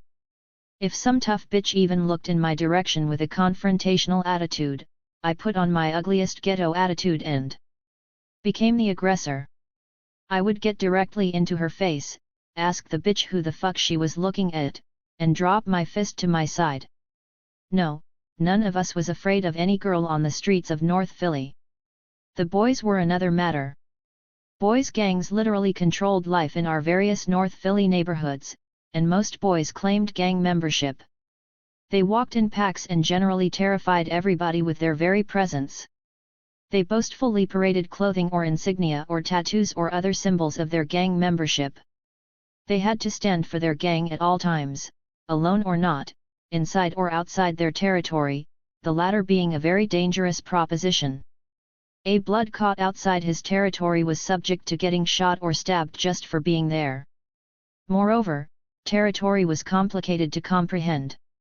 Since what territory a gang controlled depended on how hard a gang fought to maintain or expand it, its boundaries could shift at any given moment. Some gangs' territories stretched as much as 8 square blocks, some, like that of the Avenue, were contained within 4 square blocks, others, like Camac and Diamond, incorporated only a single street corner. Given the high density of people in our neighborhoods, however, significant numbers of people were affected by gang activity. The gangs stole from people, robbed houses, took over house parties, punished enemies, and, worse, warred. If a gang war was called by a war council, hundreds of gang members from the 2 opposing gangs would gather in a vacant lot or open area in some designated territory to battle it out with designated weapons until death or the police ended the battle. There were many rules for girls about how to relate to a gang and its members. One of the most abiding was that girls living in one gang territory did not so much as hold a conversation with a member of another gang. When Carol told us who broke her cherry, we knew she was flirting with death. "No, you didn't fuck somebody from the valley," Barbara echoed. "Not only is he in the valley," Carol continued dramatically, "he's the leader of the valley." Carol was the bravest girl we knew. We waited with open mouths for her to bestow the next morsel on us. "Yet, child," she went on, "we macked for a long time." "Where were you?" "Right here, in my house," she said, laughing off the riskiness of the whole affair. We shrieked with responsive laughter and passed around a Chesterfield cigarette, held by a bobby pin. He took off my skirt and then he took off his pants. We were breathless. Then he got on top of me and pushed it in. "Girl," I cried. I screamed my head off. Then all this blood came out of me. "Ooh," we moaned, turning our heads away from Carol in disgust. Barbara and I vowed to never, ever do it. It was an early evening that same summer.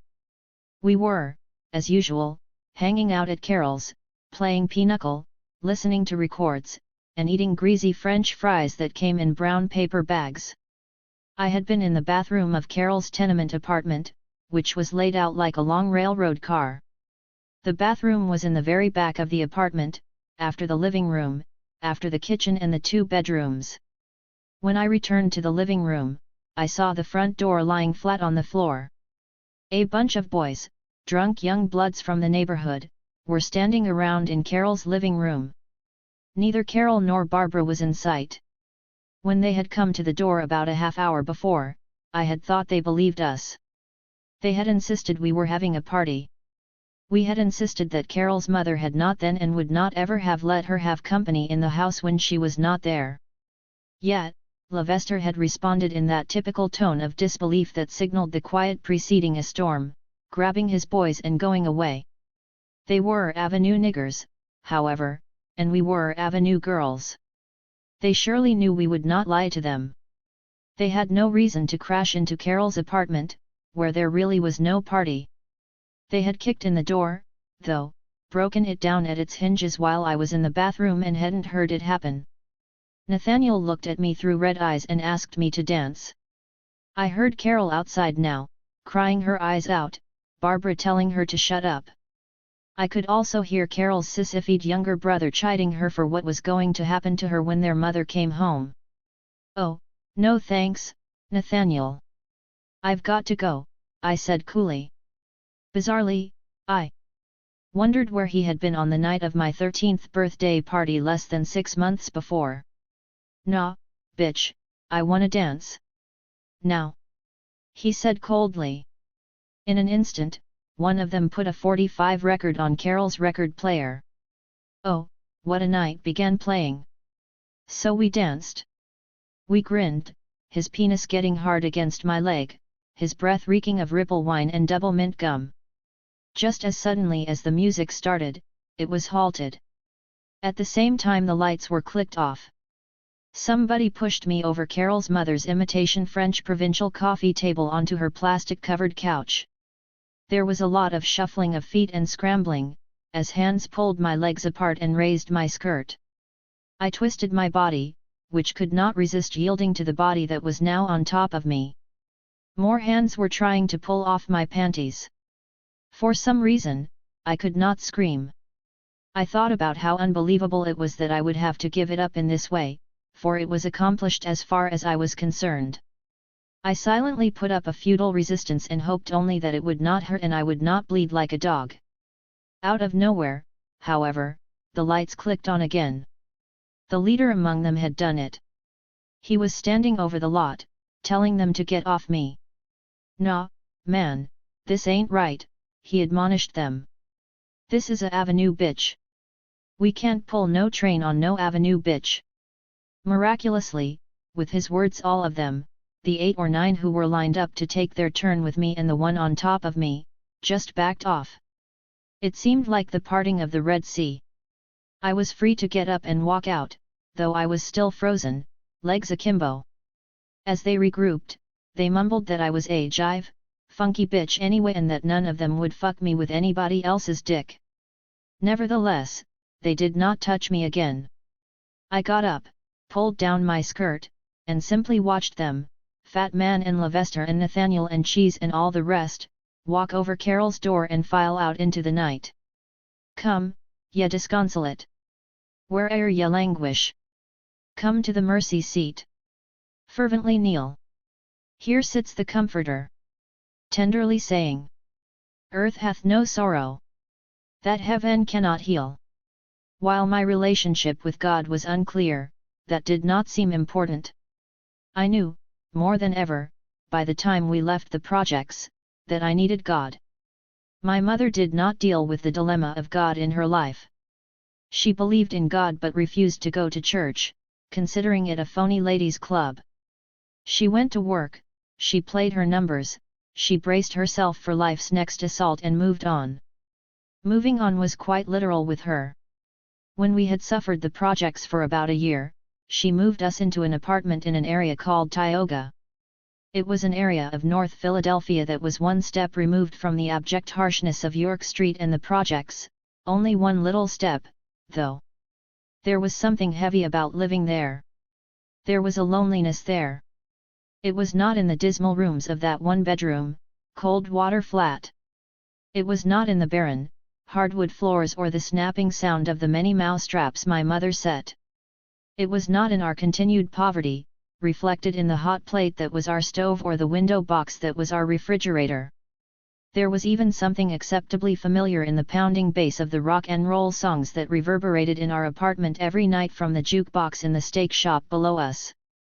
I realized that the sadness came from the absence of Barbara and Carol and Kathy that the distance created as life had already distanced the rest of us from Nita. I was drifting away from the anchor of their friendship in the murkiness of North Philadelphia. I was not tough. We were tough. Whatever my out of the ghetto, white is right confusions, their friendship was home, the place where people wait for you to return from flights of fancy, no matter how many trips you take.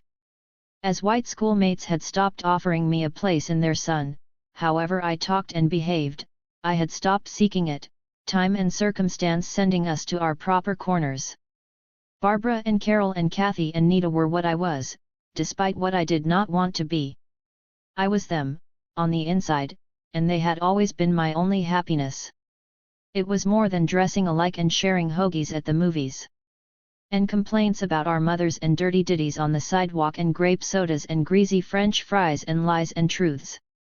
It was more than learning to do the slop and the strand together, and having fantasy weddings with boys we knew would never marry us.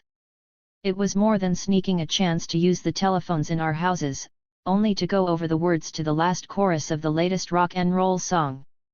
It was getting kicked out of the Uptown Theater together at 12 and resisting being held against our will until the paddy wagon came to take us all to the juvenile jail to which Barbara's father kept Barbara, Nita, and me from going, and where Kathy and Carol spent one night for disturbing the peace and all of us cheering on Kathy, who tore away from a big white cop and almost outran him down Susquehanna Avenue. It was confessing the growth of pubic hair and having or not having periods, and wearing brasiers we did not need, and not being ashamed. It was talking about forming a girls' singing group, and actually trying to form one, and never mentioning that Barbara could not really sing harmony and always mentioning that Carol could not sing at all. It was being each other's secret sister-like soul who was always there. Life was stripped down to its essentials now. My mother went to work and I went to school, Cook Junior High. That was it. The only relief in the routine for me came in the hours between my arrival home from school and mother's from work. They were luxurious hours to me, hours to dream and fantasize beyond the reality of the world, from which I was now beginning to feel more and more isolated. I had been a kind of recluse for some time, though, when I reflected on it. I was not withdrawn or shy. I was simply not part of any of the worlds in which I lived. I was mostly a disingenuous player. At school, I remained white. On the streets of North Philadelphia, I was black. From time to time, I pretended I belonged with the uppity colored kids at school or piano lessons, though they were always ready to remind me that I was not of their class, as Howardina Pindle's mother had once done. Howardina's mother told her I could not eat dinner at their house again until I acquired better table manners. By the time we reached our last year at Thaddeus Stevens together, Howardina had actually been forbidden by her teacher mother and engineer father to play with me. They thought I was too crude for Howardina, rather like an urchin, Mrs. Pindle told my mother, who cussed her out for saying so. It became unimportant to me by the time we graduated to Cook Junior High, for I was beginning to accept a life outside of life. Once my mother and I moved to Tioga, I became committed to living almost exclusively in my own world. It was my habit, during those after-school hours in Tioga, to put on shows for myself. I would sit down at the piano my mother had bought for me on time years before, after my grandmother had refused to let me play the old upright on York Street whenever I wanted. I would first play classical pieces, imagining I was a concert virtuoso. Then I would play and sing popular rock and roll songs. Then I would turn to the pop tunes popularized by Snooky Lanson and Dorothy Collins on Your Hit Parade. I was dancin' with my darlin' to the Tennessee Waltz. I might stop after about an hour or so and try to write a poem, conjuring up an image of myself as the colored Emily Dickinson. I usually spent the rest of the time before my mother returned home looking into the mirror, designing hairstyles, and posturing in imitation of some white movie star like Merle Oberon. During one such time, while I was concocting a most exotic hairstyle in our bedroom, I was distracted by a note peeking out from under the box of tissues on the dresser top. It was to my mother from a Dr. Horace Scott. It was handwritten on expensive stationery. What attracted me was the sight of my name, I know. Elaine. Is very bright. I don't think you should discontinue Elaine's piano lessons. I forgot it and continued with my hairstyle, when, as usual, I was shocked to find that so much time had elapsed. My mother would be home soon. I leaped to straighten up the place, stuffing things into drawers I should have put into the dirty clothes hamper or the trash, and hiding the unwashed dishes in the back of the refrigerator my mother had finally gotten from Gimbel's on credit. Typically, I made it under the wire. My mother's saga of woes would begin upon her entrance. She was no longer a presser in a dress factory. Now she worked as a clerk for the Veterans Administration. It was the same to me. She would complain about everything.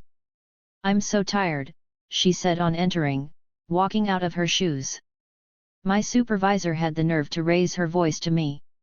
I started to slap the bitch, but I've got to keep this job till I get enough in my retirement fund. I listened to what I had come to think of as her daily song of defeat, as she put away a few groceries and started our dinner. I listened half-interestedly as she complained about life in general, niggers in general, having no money in general, working in general, how hard it was for her and, in general, how much she needed my help and did not need to come home to those goddamn dirty dishes in the refrigerator or any other bullshit whatsoever. "I work like a dog every day," she chanted, "but you, nobody appreciates it. And what do I have to show for it? Nothing." It was not that I did not hear her or care. It was that I had other concerns. There was my abiding dilemma over being in my colored skin. There were my more immediate concerns over when I would ever get my period and when I would have the stuff to wear a bra, and whether I would find a great love. Of course, I was silent about all of it, considering such discussion with her futile. My mother's refrain was sufficient affirmation that she was powerless to affect the forces that kept both of us wanting. Her sole determination was to survive, mine was to replant my rotten roots. As we silently cleared away the dinner dishes, that thought made her appear so overwhelmingly pathetic to me that I decided to reach out to her with something. "By the way, Mom, who is Dr. Horace Scott?" I asked, digging out the dishes I had earlier hidden in the back of our new refrigerator. Dorothy Clark, my mother, had never cried a tear that I knew of. She was a rock, an industrial, working-class rock who could fight a man on his own terms. If she was anything more, she was my sole protector, to whom I had unwittingly pledged life devotion, forsaking all others. She did not cry, not ever, not until I asked her about the note on the dresser from Dr. Horace Scott. She stopped in her tracks, went into the living room, and fell down onto the couch. I followed her. Sobs burst forth from my mother, about which I was more curious than caring. Sobs emanated from my mother, the rock, the unfeminine workhorse of a woman. In between, she started to talk. "I knew this would come up someday," she cried, her face buried in her hands. "I don't know how I thought I could keep it from you." I wondered what it could be as I sat down next to her and somewhat sympathetically tried to caress her. She toughened to my touch, though, rejecting it. The only time she touched me was at night, when she would still hold me until I fell asleep. Tenderness and open affection were phoniness to my mother, displays put on by upper-crust Negroes and white people. "But who is he?" I asked again, gently. "He's your father," she blurted out with a real pain I had never seen in her. "Oh God! You don't understand," she continued. "We were never married. He was already married when I met him and started seeing him. But he didn't tell me until..." She released pieces of her terrible secret while I pondered the fact that my father was a doctor. I remembered meeting an Aunt Lenore, a long time ago, it seemed, and I knew that she was not my mother's sister, but I had never thought about why she was referred to as my aunt. I also remembered a mumbling about how funny it was that the family name of both my parents was Brown. Perhaps I overheard this between the time we moved in with my mother's second husband, Perry Clark, and that memorable night she chased him out of our life with a butcher knife. I realized, however, that nowhere in my mind, had I really thought about a father, or, if I had presumed he was dead. My mother was now telling me that my father was alive. My father was alive and was a doctor. I was ecstatic. I began fantasizing about how I would tell my arrogant, rich Jewish girlfriends, along with all the Howardiness at Cook Junior High, that they were not the only ones whose fathers were doctors or lawyers or something. I began to wonder if I would be rich, now that I knew about him. It hardly mattered to me that my parents had not been married. It hardly mattered that I had not known about any of it until that very moment. What mattered was that I had a real and identifiable father, and that he was an important man. "Don't feel bad, Mom. I don't care if you weren't married. It's all right," I said tenderly. When she calmed down with bountiful "I am so sorries," I asked her about the things I really wanted to know. "When can I meet him? What does he look like? Where does he live? He looks just like you. In fact, you look more like him than me." "They son of a bitch finally saw that, after trying to say at first that you might not be his." She spoke of him with rage, and avoided most of my other inquiries, especially about seeing him. She told me what a dog he was, and how he had never sent her a dime to help with me. She told me that that was why she had been taking him to court every month, even though his powerful friends at the court, colored judges, of whom I had not realized there were any 400 Negroes, she said, with names like Juanita Kidd Stout and Raymond Pace Alexander, had conspired against her. He had been able to disregard for years, literally, his child support payments of $50 a month.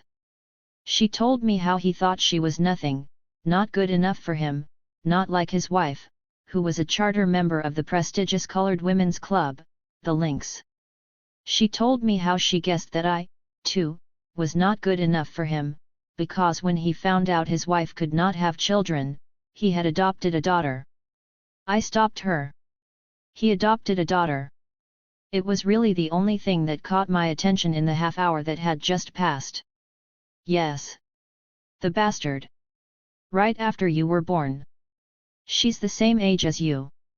My father fantasies fizzled. I had only just found out I had a natural, biological father. He was a doctor, and he lived on Lincoln Drive, that most exclusive area in all of Germantown, reserved for newly rich Negroes. In one glorious minute I had found my sweet chariot out of the poverty of my life, and in the next, it seemed to be speeding away. For that fleeting moment, I had envisioned all the beautiful new clothes I might have, and the trips I might take, and the fine, refined, light-skinned colored boys who would begin to want me now that I, too, was one of the better Negroes. I had envisioned a new and wonderful universe opening up for me on my introduction to my father, not at all minding all those years he had not been around, redeemed by the birth of our long-lost relationship.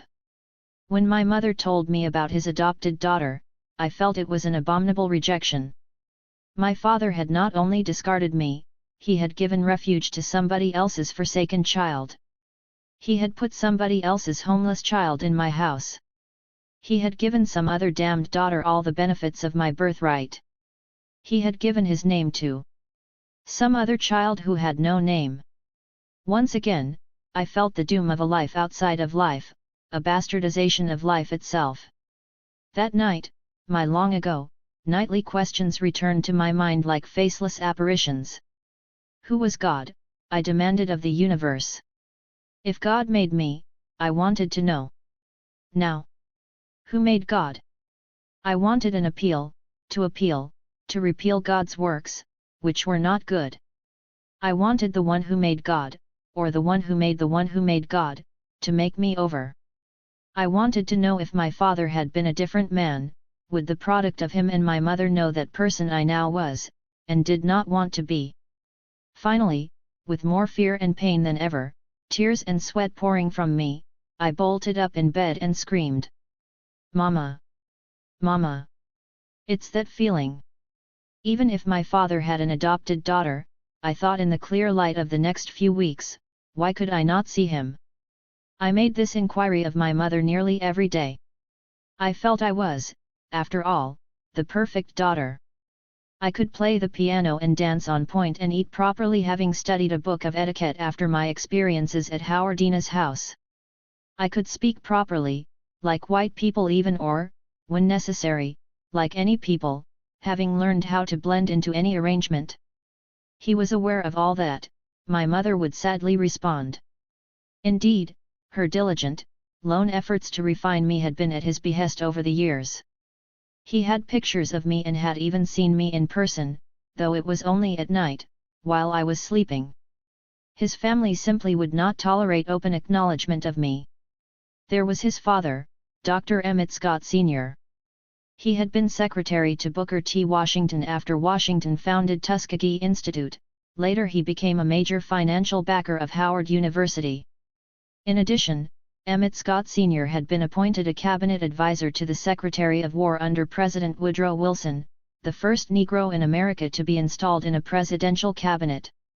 There was also Emmett Scott Jr., an engineer, and Lenore, a teacher, and Clarissa Scott Delaney, a writer, and my father, a neurosurgeon. They were a socially prominent Negro family. They were the kind of Negroes who proclaimed there had never been slaves in their line. They were the kind of Negroes who thought dark-skinned blacks were inferior and light-skinned blacks were trash, as the obvious products of illicit relations with Caucasians.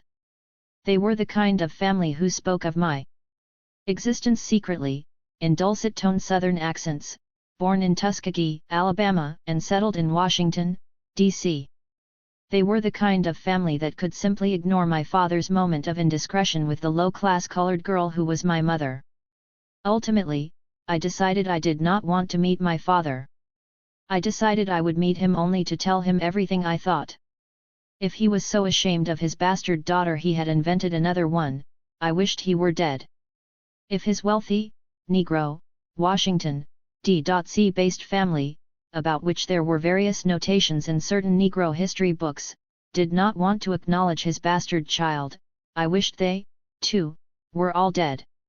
No, I thought, I did not ever want to meet my father. I was finally on my mother's side. She was right. We were nothing. I had no business worrying about my color. It was nothing compared to being nothing at all. I had to work, to fight, to become something other than nothing. I had finally learned that, firsthand. It was with this awareness that I entered the 9th grade at the Philadelphia High School for Girls.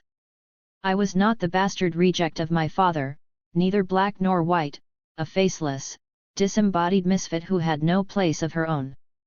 I was my mother's well-rounded, beautiful, perfect daughter, who was outside and above everybody else on the entire, uncaring planet. The Philadelphia High School for Girls, or Girls High, was the perfect haven for a perfect girl. To attend, one either had to have a high IQ or pass an entrance test. I was not required to take the entrance examination. Girls High was located at 17th and Spring Garden Streets, just 4 blocks from the special school I had attended only 2 years before.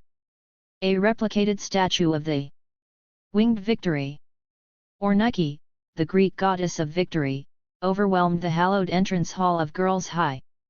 We entering girls were taught to silently salute her every day, even though her symbolism may have been lost on most freshman psyches. All freshmen were sure of only one thing, that we were the crème de la crème, the smartest girls in Philadelphia and among the smartest in the country. Girls High was, we learned from day one, the first school of higher learning for women in the United States. It was 100 years old when I entered in 1957, and steeped in 1,000 traditions, and I was part of its 200th class. It was an elitist center, the purpose of which was to hone its daughters into the world's movers and shakers. The Gothic structure of Girls High encased marble floors and marble walls.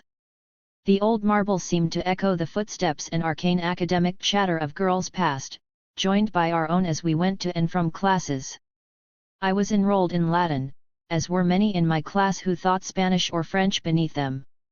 We wore understated Ivy League garb, spoke in tight-lipped, nasal Eastern tones, and looked down our noses at anybody who was not a student at Girls High, with the exception of the boys at our brother school, Central High. We conjugated verbs and declined nouns in Latin and in English, and gracefully dressed ourselves in prudery and pretension. I became a solid A student in Latin and English, maintained a high grade in history and decent grades in math and science. I rarely, if ever, went to gym class, considering it, like typing, which I refused to take, too plebeian. Since Girls High operated on an honor system, it was presumed by my word that I was present in all classes, which satisfied that minor requirement. In any event, by the end of the 9th grade, I had developed such a reputation I would never have been challenged. I was considered rather arrogant by my peers and somewhat rebellious and argumentative by my teachers. My English teacher went so far as to give me a final grade of B, because she said I did not behave like an A student. Over the year, she argued when I assailed her over the grade, I had called out to speak rather than raising my hand, deferred doing most daily homework in reliance on my final test grade, and questioned nearly every statement she had made. I accepted her argument in the end because her grade did not matter to me. I was moving on course, becoming better than white, soaring above everybody, a superior, singular, independent, unattached being who needed no one, including a father. I had, however, taken note of his political posters plastered all over Philadelphia during that time. He was running for Congress on the Republican ticket. Waiting for my bus to go to school, I had caught glimpses of his enlarged poster face, distorted by North Philly dirt and graffiti, and by "pussy" and "fuck you" scrawled across his nose and chin. He was handsome, I saw, without giving thought to him at all. I was passingly sorry when he lost the election, though it, and surely he, meant nothing to me at all, I maintained. His face in person, on the other hand, was different. It was my face, my eyes, my lips, my nose, the face of my father. I did not know what to call him when he touched me from arm's length for the first time I knew about. He and my mother had arranged it. It was in the beginning of my 10th grade year at Girls' High. He was proud of me, proud of my grades, proud of everything I had become, my mother told me. He wanted to develop a relationship with me, she said. I had to meet him at his office, a neat, brownstone, 2-story structure in a clean pocket of North Philadelphia. No patients were there when I opened the double door, the top half of which was made of stained glass. He opened the door of his inner office as I was about to sit down in the outer one. He was not much taller than I. His brown skin and mine matched. He had some freckles and wavy hair. He was indeed very handsome, I felt, as he finally embraced me. "Your mother has been telling me everything about you over the years, you know," he said, studying me. I was speechless, trying to figure out whether I looked like the most beautiful girl in the world to him. Was my tailored clothing proper? I wondered. Could he see that I really did look like him? "You've grown into quite a young lady," he continued in a rather formal way, showing me to an office chair across from his desk, on which he sat. His suit was brown, accented by his highly polished, expensive-looking brown shoes and stark white shirt, the cuffs of which bore his initials. He told me about our family, most of which my mother had, of course, already told me. He emphasized how special our bloodline was, pointing out specifically that I was the image of his sister Clarissa, who had been perhaps the very first colored woman to graduate from Wellesley College. I decided that was where I would go to college.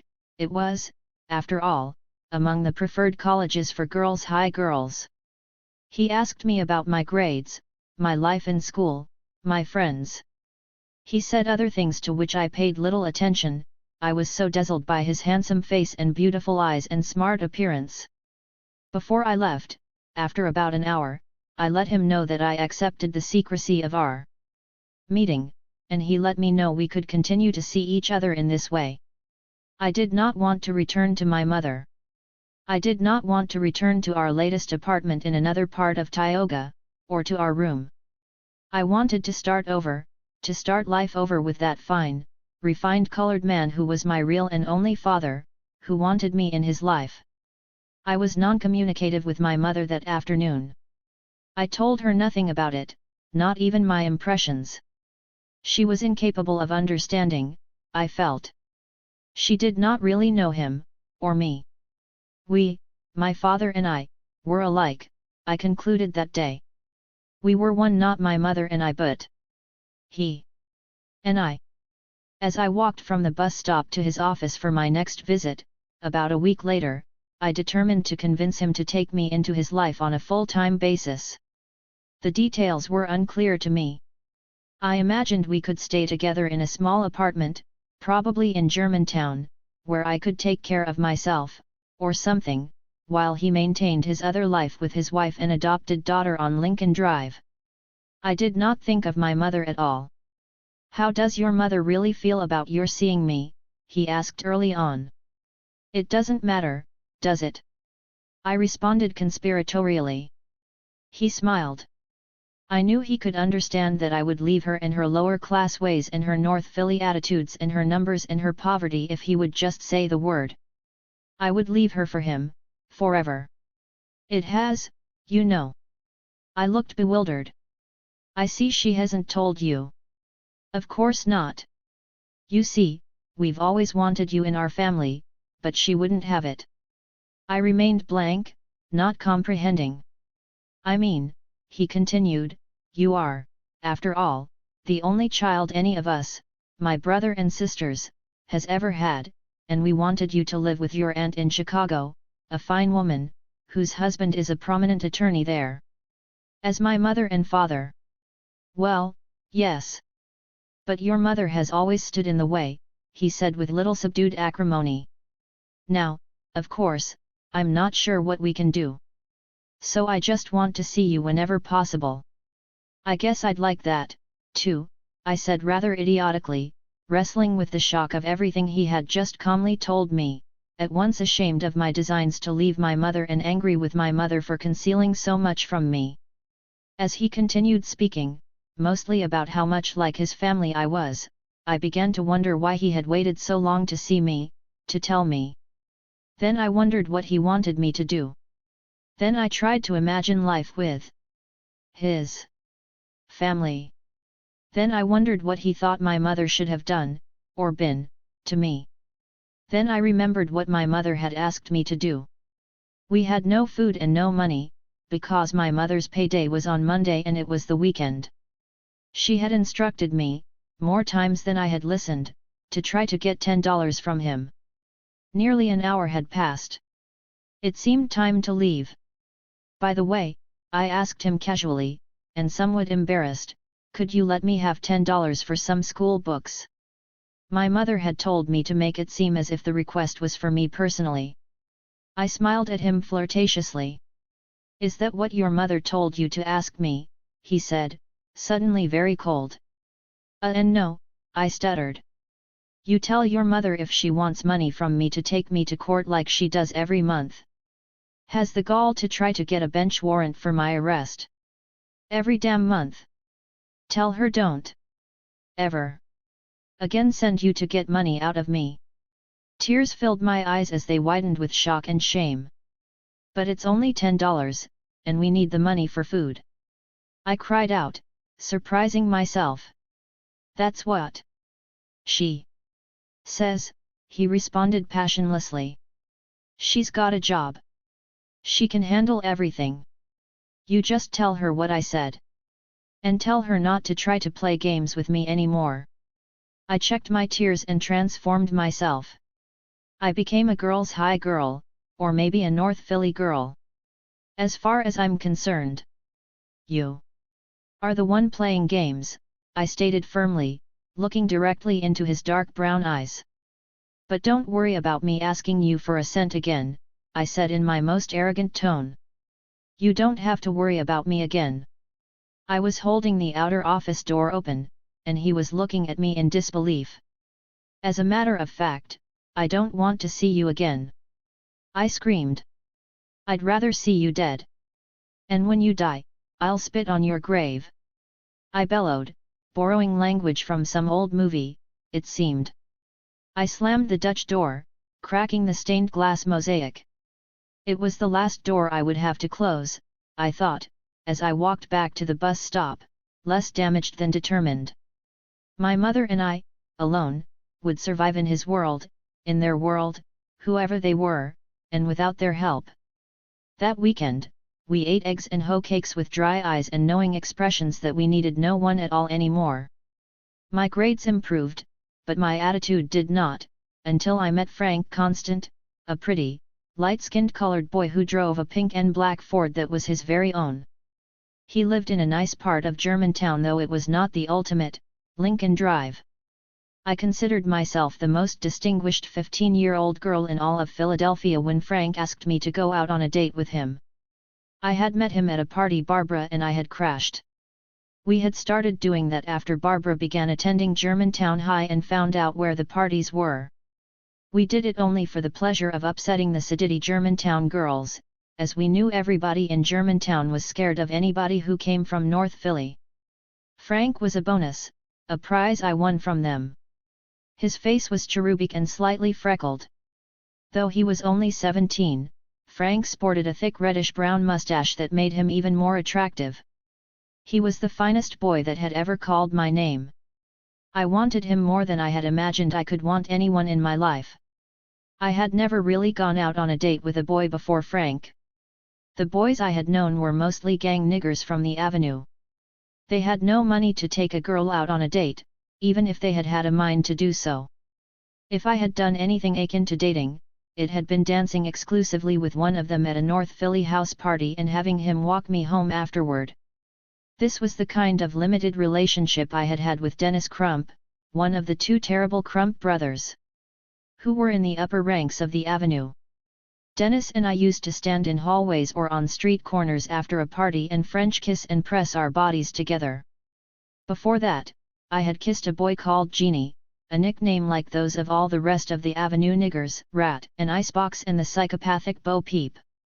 Frank did not seem to mind picking me up at my apartment, though most Germantown boys would not dare to enter North Philly.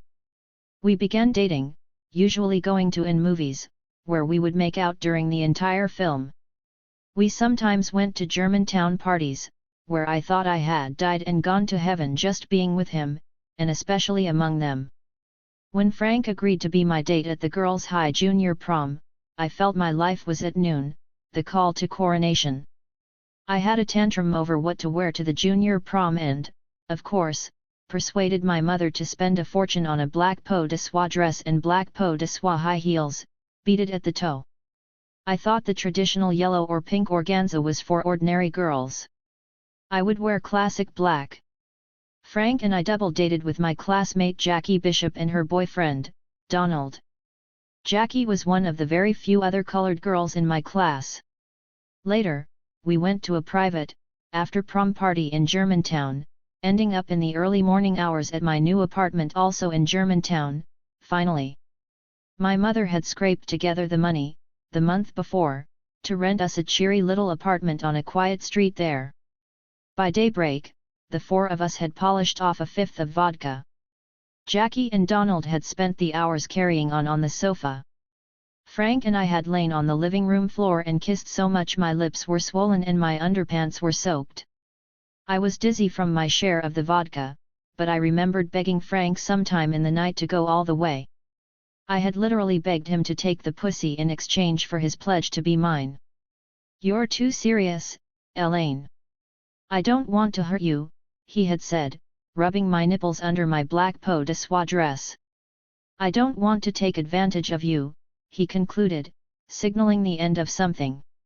He would, though, he assured me, call me before going off to Lincoln University in the next few weeks. I had begged him. I had even cried. He left me at daybreak, nevertheless, aroused, disheveled, and crawling back to a guarded life. I never read the one letter he sent me from Lincoln a month later. I returned to my vault and fastened the latch. That was where I belonged. I had made a mistake. I had let life catch me. Occupying life was a strategic affair, I saw, one that required new tactics as the sun rose each day. There was scooping up a dead fish from the sea and drinking one's own urine, and hoping the wind did not change, eyes sharp for a shoreline that I could not be sure existed. The mist had cleared, though, and I knew now to keep clear of sparkling things, like pretty colored boys and fatherly horizons. It was a something-to-do diversion, I thought uninterestedly, when I lost my virginity on the night of my 16th birthday, to Frank's best friend, David Valentine. Frank had left him behind, and I soon did too. It was, in many ways, a relief when, months later, Jackie asked me at school one day if I would be willing to go out with a Jewish boy. He was Donald's best friend at Cheltenham High, she told me. He was interested in meeting a colored girl. Bob Ludwig came to the door of my little Germantown apartment looking like the Jewish prince that he was. He was 6 feet tall. His jet black hair was in stark contrast to his white complexion, and complemented his very blue eyes and the natural blush on his high cheekbones. His navy sport jacket was expensive, its richness set off by the whiteness of his tailored shirt. I had just had my hair cut very short and felt I looked Paris chic, or something like that. His face reflected his satisfaction.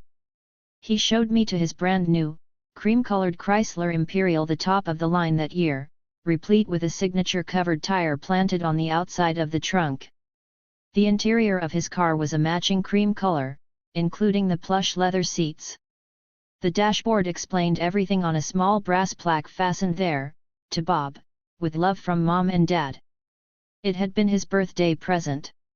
We went to an restaurant, ordering the obligatory cheeseburgers and malts from a car hop.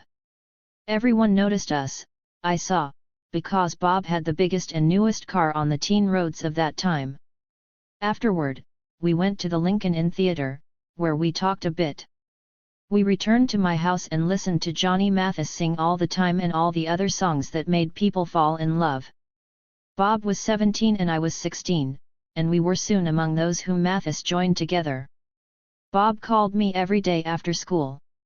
We saw each other every weekend, each time pledging love until the 12th of never. Soon I was writing songs for Bob, having some time before abandoned my Emily Dickinson dreams. Now I was putting music to my poetry. We talked about black and white things, and Jewish things. I began to practice reciting the words of Ruth, "Whither thou goest, I will go, and where thou lodgest, I will lodge, thy people shall be my people, and thy God my God." We eventually made love on the floor of his grandmother's apartment in Oxford Circle, while she was on vacation in Florida. Bob's father had a real estate company which seemed to own or broker all the real property in Oxford Circle. Oxford Circle was a middle-class Jewish area of Philadelphia that was being abandoned by Jews as they became rich, in somewhat the same manner and ratio as they were abandoning Orthodox Judaism for conservative, and soon for reform. Bob's family lived in the high-class neighborhood of Cheltenham by then, but they continued to do business and attend synagogue in their old neighborhood of Oxford Circle. 6 months went by before Bob announced that he had not told his father or mother he was dating a colored girl.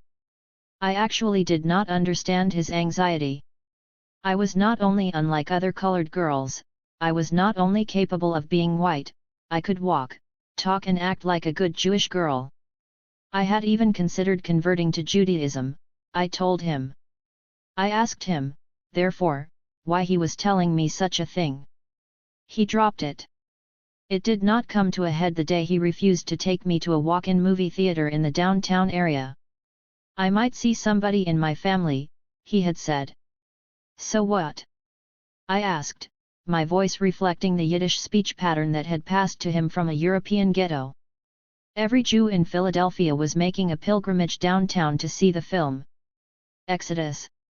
The publicity surrounding the showing of the movie was wild, especially since bands of local Nazis were picketing the film, in protest of its depiction of Hitler. I insisted we go. Bob insisted we could not. Nothing was even said the night he took me to his well-appointed house to hear him play the drums that he had bragged he could play so well. Despite his parents being out of town, he was so afraid a relative, or even the off-duty maid, might surprise us, he rushed me out the door minutes after we arrived. It finally happened on a Friday night, in the early hours of Shabbat. It was in Oxford Circle. It was at the stoplight at the corner where his parents' synagogue sat.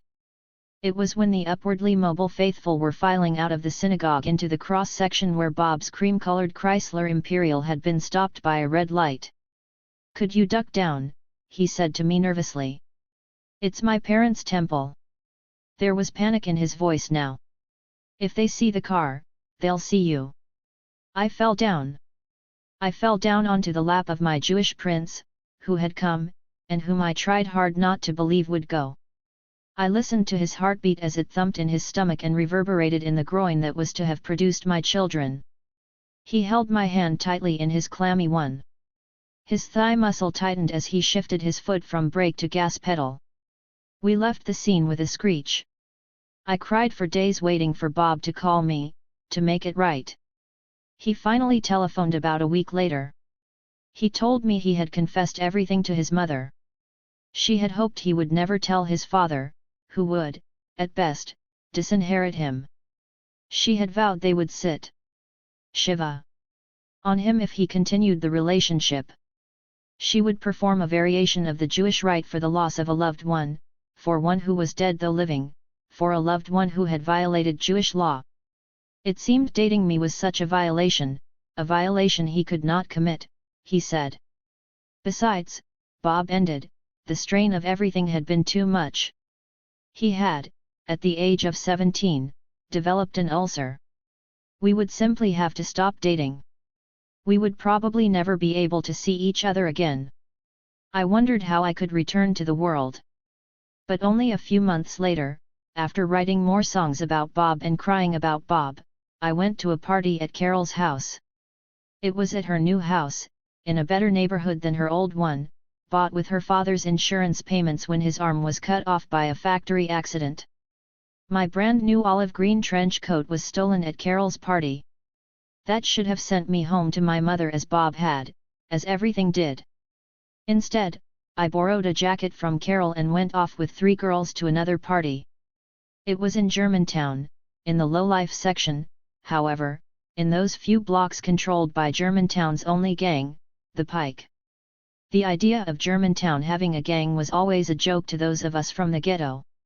Perhaps that was why I forgot what I should have remembered. We had taken the bus from Carol's to Germantown Avenue. We had begun walking to the party from there, and had just turned down the little street across from Tony's steak and hoagie shop. None of us had paid much attention to the 6 or 7 young bloods hanging in front of Tony's. They were now upon us. "Hey, baby, where y'all goin'?" one of them hollered as they caught up with us halfway down the little street. "Is it a party? Can we come?" "Well, it's invitational," one of the girls foolishly blurted out. They grouped around us, not exactly threatening us but blocking our way. "It's not really a party," I offered quickly. "We're just going to some girl's house to listen to records." I finally remembered what I had forgotten. "Yeah, well, can we go with you fine things," said another of them, his do-rag falling over his left eye. Out of nowhere, the headlights of a car mercifully broke into our strained discourse. One girl waved to the fellow driving the car. He was alone. He stopped. She seemed to know him only casually. I realized I knew her only casually. He offered her a ride, which she accepted on condition that he take all of us. When he opened the door to his old 2-door Plymouth, the 4 of us moved carefully toward the car. "Well, we'll see you fellas later," I said cheerily, trying to dispel the feeling of ugliness that was in the air. Every one of us knew the rules.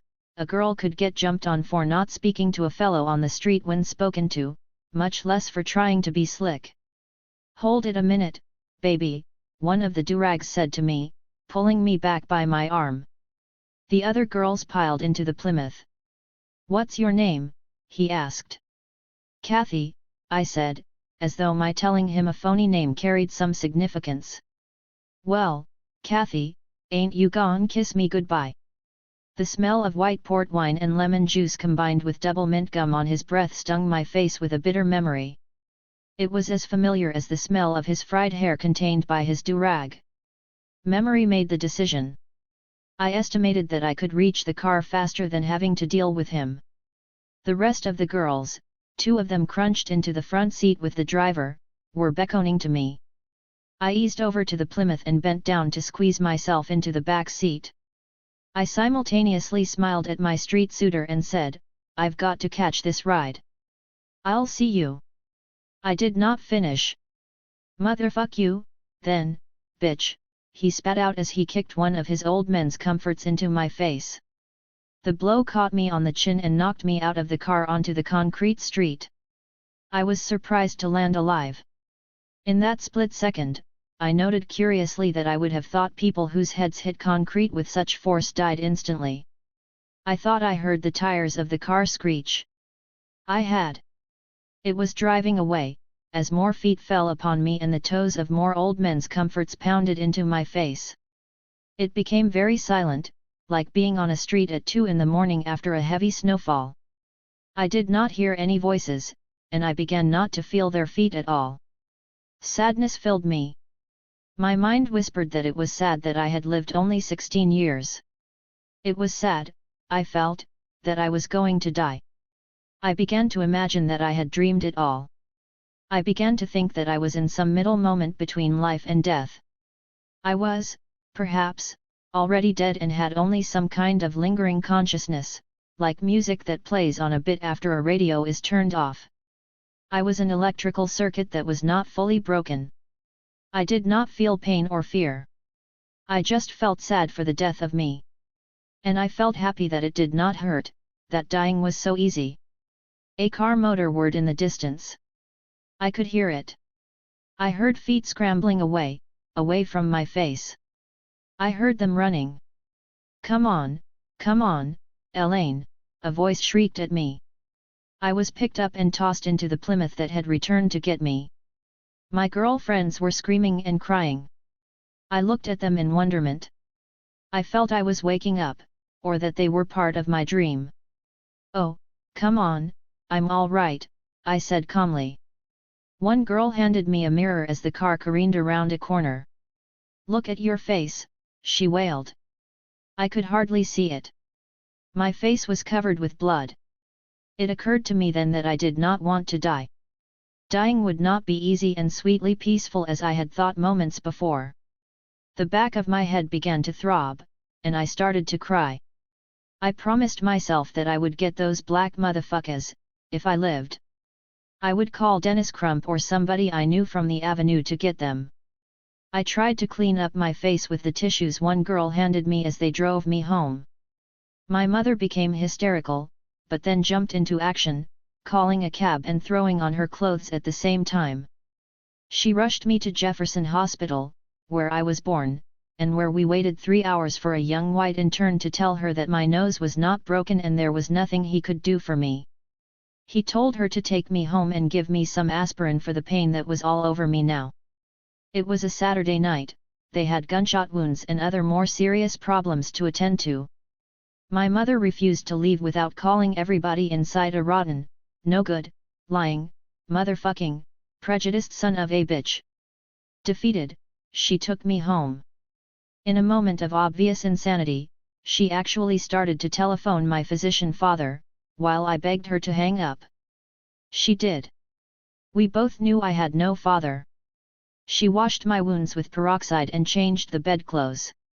She fluffed up pillows behind my head and held me until I fell asleep. 4. Some other life. Arma virumcano, Troia qui primus aboris. Italium fatto perfugus laviniaci venit. I sing of arms and the man, the Roman poet Virgil began his Aeneid. We translated his entire epic poem in our 12th grade Latin class at Girls' High, just one class now, of only 8 girls. It was an elitist badge I wore with satisfaction. There had been 2 Latin classes of about 30 girls each in the 9th grade. The attrition rate was due to the difficulty of the work. We had read Virgil as well as Ovid and others over those last 4 years, and we had vigorously competed in Latin projects with the boys at Central High. To our great dismay in 12th grade, the boys in the Central High Latin class had outdone all our competitive efforts by not only translating the Aeneid, but rendering their translation into English dactylic hexameter. Nevertheless, we 8 girls knew we were among the best in the country in that archaic endeavor, and the best among us was Francine. Francine Bowden and I had been relatively close during our years at Girls' High. Initially, it was because of the alphabetical proximity of our last names. It was also because we were the only 2 colored girls in our Latin class. We had been the only 2 in it from the beginning. Francine was a genius. She was able to sight-read the most difficult poetic passages in our Latin texts with superhuman speed and accuracy. Moreover, she demonstrated the same brilliance in calculus and chemistry and in all her other subjects. Francine, like very few others, had maintained a straight A average from 9th grade through our year of graduation. Her record was even more outstanding considering that she had carried 5 instead of the usual 4 major subjects in her curriculum, an astonishing record, in light of the undeniably insuperable odds she had faced. After school each day, Francine had had to go back into the bowels of North Philadelphia, where she lived and where, she told me, her family complained about her reading all those books that had nothing to do with getting a real job. She lived in a blighted area generally referred to as Crosstown, which I determined, on the 1 or 2 rare occasions I had been there, was distinguishably worse than any other place in Philadelphia including York Street. She wore clothing that was clearly second-hand and shoes often held together by pins or staples. Her hair usually looked dirty, and certainly had not had the blessing, as it were, of the weekly hot comb that pressed and straightened most colored girls' natural down. She had almost always eaten lunch alone, by benefit of the school's charitable milk fund.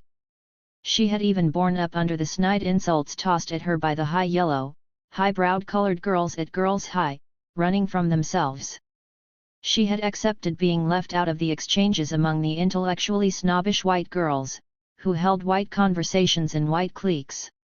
They had made it absolutely clear to Francine, as they had to all us colored girls, that her grades and intellect would not remedy the flaw of her dark skin or dark life.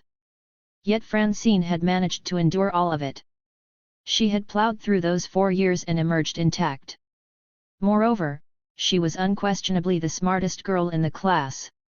The aspect of Francine I pondered most, though, was that she was exposed. She had no ballet lessons or good hair or changeable voice behind which to hide. She was me, stripped of all facades. She was at once everything of which I was terrified and everything I longed to be. She was poor and black, brilliant and proud. Francine became the first person about whom I felt a sense of pride. I felt it as strongly as I had felt anything. I was proud of her and proud to know her, even though I shamefully never mustered the courage to come out and offer real friendship to her. No one I knew at Girls' High had ever been socially friendly with Francine. All I had done was wield my North Philly toughness for her, to silence the nasty tongues of the other colored girls. I had also regularly hurled Francine's academic statistics into the lily-white faces of all the smart white girls. I had reminded all of them, now buzzing over their acceptances to Vassar or Wellesley as graduation approached, that Francine had been offered no less than 10 full scholarships to the best Eastern colleges and universities, including most of the Seven Sisters. She had accepted the scholarship to Temple University only because she could not have afforded even the incidentals at Smith or Radcliffe.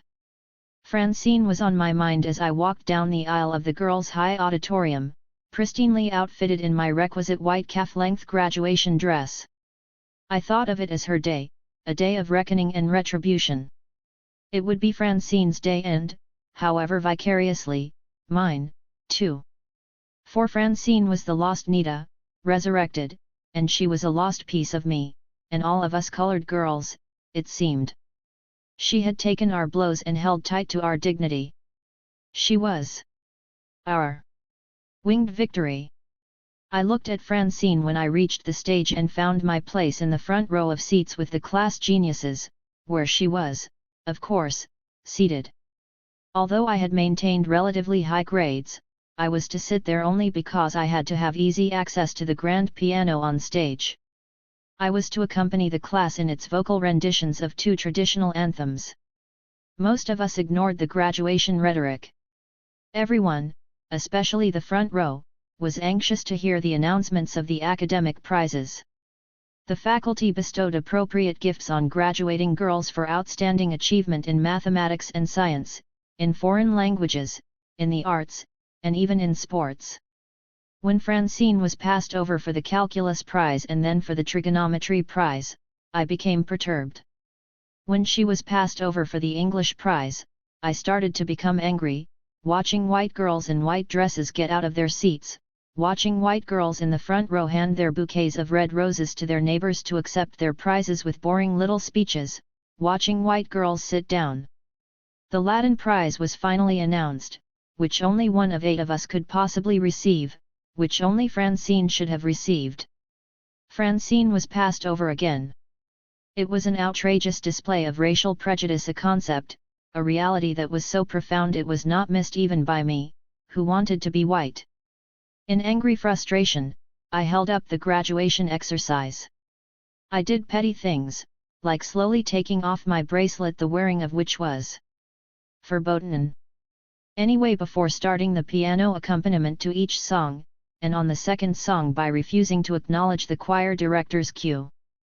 Though ineffectually trivial, these gestures were grand little moments of menace amid the perfection and whiteness, where even a small splotch in the order was a blight. At the stuffy graduation luncheon afterward, I boldly smoked cigarettes, one after another with Donna Lowe, the barely colored girl who was my best friend at school, to the great annoyance of the faculty. Girls' High girls do not smoke, it had been announced time and again. In furtherance of my paltry protest, I talked aloud to Donna as teachers and students stood before us making teary-eyed speeches, dragging out saccharine anecdotes of our past. In the middle of the principal's address, Donna and I got up and walked out. Before leaving, however, I filed among the luncheon tables to find Francine to say goodbye, ignoring all the other girls I knew. As we could think of nothing else to make our point, Donna and I finished with our after-graduation family formalities and went over to Cherry Hill, New Jersey's Latin Casino Supper Club, and got drunk on vodka martinis bought for us by men over 30. Temple University was considered a mediocre college refuge for a girls' high girl. I was not concerned, however, with Temple's rating among that superficial bunch of girls, particularly since I knew some of them were enrolled in lowly state colleges and a few of them were even preparing to get married, albeit into well-to-do families, and become Hausfraus for the rest of their lives. I was even less concerned about my course of study at Temple, since I was attending college only because there was nothing else to do. Although I was advanced into junior-level English and Latin classes after taking the placement tests at Temple, I discovered I was not so brilliant as to be able to skate through the academic rigors of that university. I had assumed I could operate there with the same arrogant attitude that had taken me through Girls' High with a B+ average. Temple required a routine with which I was unfamiliar. In order to obtain comparable grades, I had to study each night. That represented a conflict. If I studied, I would be like everybody else. It was necessary to be somewhere above everyone or crash to nothingness. Studying had the additional burden of conflicting with my new schedule. I had begun going out virtually every night alone. I would go to one of the downtown bohemian coffee houses to listen to beatnik poems and have esoteric conversations with unconventional, free-thinking white people about the meaning of a Jean Genet play or an Ingmar Bergman film. Going out alone seemed right. Everyone I knew from high school had another life now, as did my old neighborhood friends. Barbara worked as a secretary and stayed in North Philly most of the time. Nita, and now Kathy, had many children to take care of. Carol Hollins had miraculously been accepted into a state teachers' college. In any case, North Philly was behind me, as life seemed behind me more than ahead. In the past year, my dance card had been filled mostly with boys I could mistreat. There had been Venice, who used to give me lunch money nearly every day in the 12th grade, and to whose meek request one night that we actually have sex I responded with rolled eyes, a smug laugh and a simple no, thereby dismissing him from my life. There had been Joe Dixon, who was not so much malleable as he was poor, too poor to go out anywhere. He was, actually, an interesting repast who had introduced me to the sounds of avant-garde jazz and to the deliciousness of love-making. As that was the extent of our relationship, that became the extent of him. There was also Melvin, who clung to me for unknown reasons. Sometimes I allowed Melvin to take me to the coffee houses. I kept Melvin in my life for two reasons: he looked very much like Frank Constant and he had a car. He would drive me to the coffee houses and wait for me outside while I drank cups of café au lait with some white boy, whom I would leave after a while to go off with Melvin. It was, after all, the way to treat all of them, I had finally learned. Although I did not make Dean's List or any such thing at Temple, I managed to maintain a decent scholastic average that first semester. It was an impressive achievement, I thought, in light of the long nights I spent in the coffee houses, and considering that I spent most of my days at Temple reliving those nights and hanging out with my pal Billy James. Billy was a well-read, well-dressed Negro who had gone to Central High and had lived all his life in Germantown. Billy and I had seen each other around, mostly at the Germantown parties Barbara and I had crashed a lifetime ago. We had instantly latched onto each other at Temple.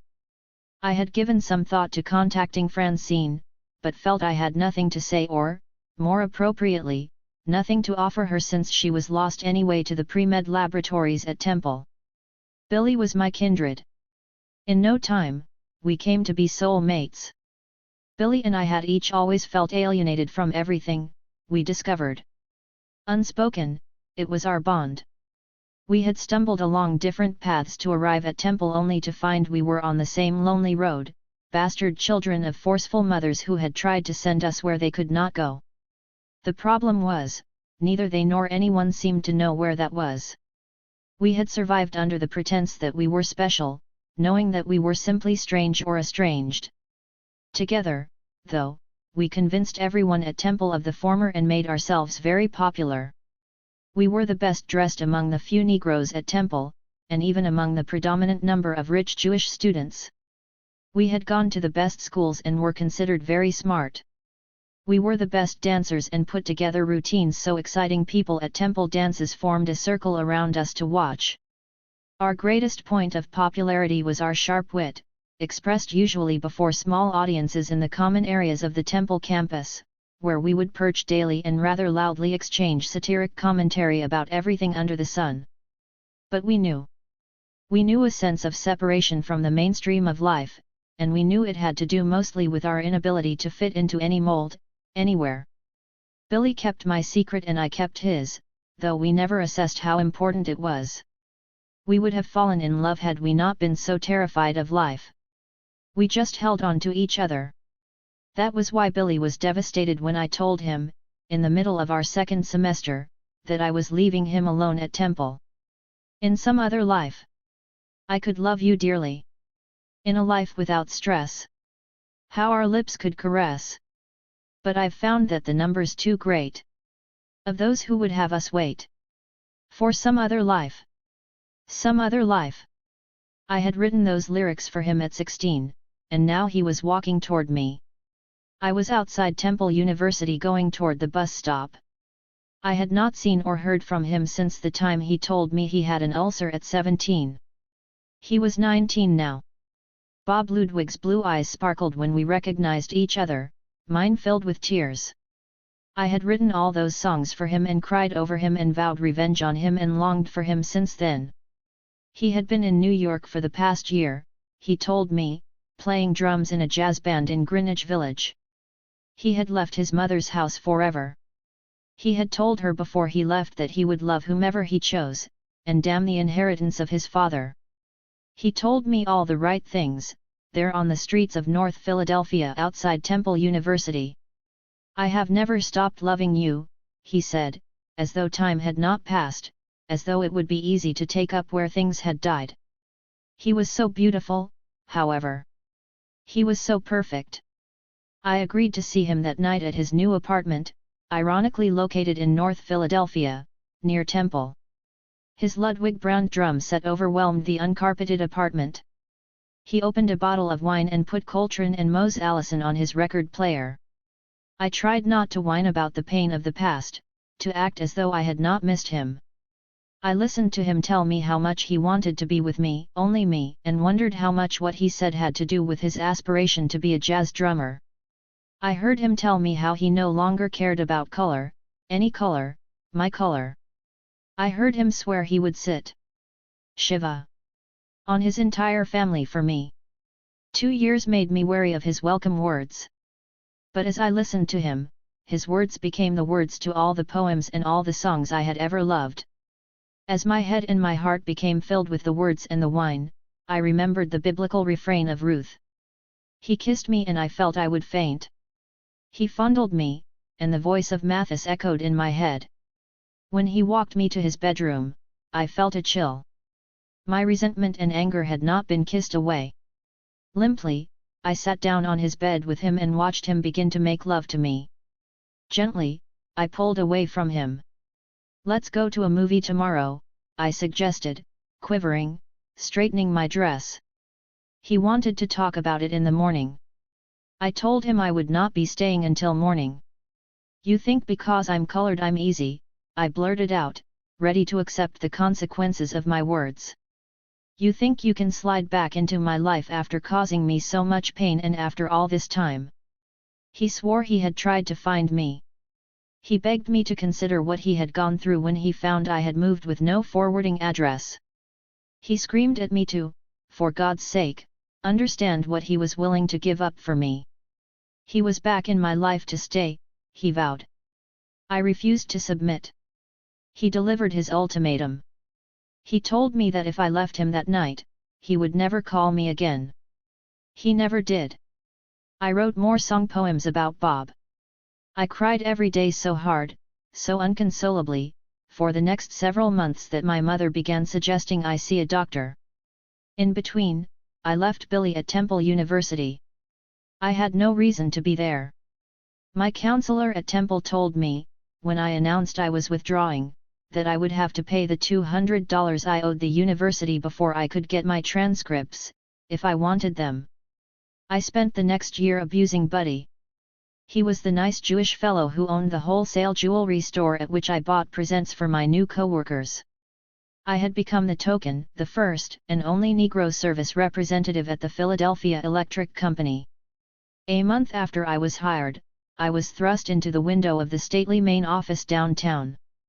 I accepted being so displayed because the new position came with a small salary increase, and because I rather relished the image of the company's executives sweating. The newly elected president, John Kennedy, had demanded that private corporations begin integrating their legions of employees with qualified Negroes.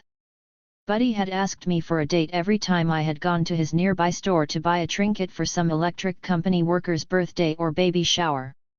I had smiled and always refused him. He looked too much like Bob Ludwig to me. When I found out that Buddy owned the jewelry store, I accepted his standing invitation. I tested him on our very first date. I suggested we have dinner at the most ostentatious place in town. I wanted to go where we would be seen by his people. As he agreed to my suggestion without a second thought, he presented me with a gift of gold jewelry from his store. During that next year of ostentatious dates, Buddy presented me with numerous other pieces of jewelry. He also took me to New York whenever I decided we needed a change of pace. I had to see Richard Burton play Hamlet in modern clothes, for example, and I just had to be in New York for New Year's Eve. Buddy also bought me clothes, and paid for a demonstration record he felt I should make of the songs I had written. Finally, he paid to have my front teeth kept for they had grown in crooked, an ugly residue of York Street. Never once did I really thank him for anything, for which he often stated I was the very personification of the word bitch. It did not stop him from loving me, though. It also did not stop me from making him pay for more than he knew. I did not even say goodbye to Buddy. The flight from Philadelphia was perfect. I had sold my piano and piddling stock in the Philadelphia Electric Company to pay for my ticket. I had $300 left. I was fleeing to California. I was fleeing York Street and Bob and a doctor named Horace Scott, and even my room with my mother. I did it without warning, suddenly, frantically. It was an Icarian escape. What had really been so terrible in Philadelphia? I thought as the airplane lifted off. It was true there had been the specifics of poverty. I had survived the poverty, however, relatively unscathed, having lived in my maternal cocoon. I had never really been hungry or ill-clothed or without a roof over my head. I had even been exposed to some of life's finer offerings. I had certainly not experienced the nightmare of my mother's reality, or my grandmother's. I was a rich little ghetto girl, up from the ashes of my mother's womb. Why was I flying away, then? There was nothing to run from, except that by the time I had reached the magical age of 21, I still could not go to sleep alone, or without keeping on all the lights and the television. I was terrified of being with myself. I had no self. I was not only terrified of sleeping alone, I was even terrified of being alone when I bathed, the hollow sound of a bathroom always reminding me of my nothingness. Even my own voice frightened me, its true sound distorted by the pitch and inflections of the variegated casts and colors I wore. I realized I was a fragmented being who could not choose a favorite color, much less a lover or a life work. It was not simply black or white. I lived in an amorphous gray. That was why I had to leave Philadelphia. I did not exist in Philadelphia. I am because I think I am, my one-time idol Ayn Rand had screamed in her book. Anthem. I had read every word in every book Ayn Rand ever wrote in the year I was 19. Those words, her words, had abetted the pounding of lifelong angst, the consciousness of being born without the consciousness of being. After I had hungrily sopped up all of Ayn Rand's tomes, I ran to one of her meetings. It was a gathering of the $sign Club, an elitist set of people who thought of themselves as atlases who were organizing to shrug. I dragged Billy James with me. We constituted 100% of the Negro attendees. Though we were welcomed, we could not accept the ideas embraced by the strange white organisms who sat icily listening to what became clear as Rand's, and her protégé Nathaniel Brandon's, cold and anti-human philosophy. Billy and I ran out of there, with me finally settling on the unsettling idea that there was no philosophy for me. California offered itself to me. It seemed to present the possibility of creating a life or finding one. It would be mine, and I would slip it on like a glove. I had told everyone in Philadelphia, including my mother, that I was leaving to try my hand at being a professional songwriter. It was a real consideration, given the nearly 300 songs I had written by then, mostly maudlin ones about love and other pain. There was really no particular shape, of course, to the dream California held out. It did hold, however, a rare, sweet memory that had been a summer oasis on 2 occasions before. I had gone to California by train the first time. It was with my grandmother, when I was 9 years old. The next time, at 14, I went alone, on a new prop-jet airplane. It was all done with mirrors as far as I knew, for I never thought about how my mother provided for such trips. Each time I had stayed at the home of my mother's sister Frances. Frances was the only member of my mother's family to have gone to college primarily because her older sisters, including my mother, had paved her way with their hard-earned wages. She had finished college, become a teacher, and, best of all, married a nice colored minister. His Presbyterian church had assigned him early on to parishes in California, first in Oakland, then Pasadena, and eventually in a middle-class Negro area of Los Angeles. I had become preteen chubby at Frances's house in Pasadena, where there was an abundance of fruit that fell off trees in their yard, and no roach wings in glasses or anywhere at all, and no mice scampering about near one's feet for bits of dropped food. One could eat in California and smell grass in California and even sleep in the dark there. On my second trip, I experienced an earthquake and the magnificent sequoias. Frances's husband, John Doggett, brother of the famous jazz and blues organist Bill, had been part of a summer church camp that was held in the national park. Once we arrived among the redwoods, I had bowed my head with the Christian gathering, me in homage to a profound sense of belonging. I felt comfortable among those towering trees, my fears subsumed by their constancy and power. I would not be calling Frances this time, but California surely had something for me. I thought the $300 I had when the plane landed in Los Angeles would be enough. It was April of 1965, and I had just turned 22 years old. In less than a week, I had spent most of my money on rent for an apartment in Hollywood, a fully furnished single that fortunately came with a television set. I had spent the first 3 days in Los Angeles at an old hotel nearby. I had seen its picture in a brochure. The hotel's photograph was, as might have been expected by anyone but a 22-year-old, quite an exaggeration. That did not matter to me. It was a beginning. I met an old man who lived at the hotel. He told me he was a film producer and that his name was Lou. I decided he was a kind man because he bought me dinner each of the 3 nights I stayed at the hotel. Moreover, he promised that he would keep a lookout for a part for me in an upcoming film. Once I moved into the apartment, I pushed the notion of professional songwriter out of my head and began looking for work. By the end of the first week, I had no job and my money was almost gone. As the due date for my weekly rent approached, a spark of hope came with the ring of my new telephone. It was a woman's husky voice. "Lou gave me your number and said you might be interested in making some money," the voice said. I listened without responding. "Anyway, I have a client I can't see tonight. I have another appointment." I wondered what kind of client she meant, but remained what I felt was smartly silent. "You'd be doing me a favor and helping yourself," she continued. "He'll pay $400. $400 for what?" I asked earnestly. "He has a number of problems and needs someone to make him happy." "He was a trick," she explained. "She told me what to do. I said I would do it. When he came to the door, she told me, I should say, you are my slave. You've been disobedient, so I'm going to punish you. I should wear black clothing and high-heeled shoes, and have a belt to use on him, because he loved to be beaten. I should also have on hand something called amyl nitrite, a drug contained in a capsule that I should break in half and place under his nose every 15 minutes or so.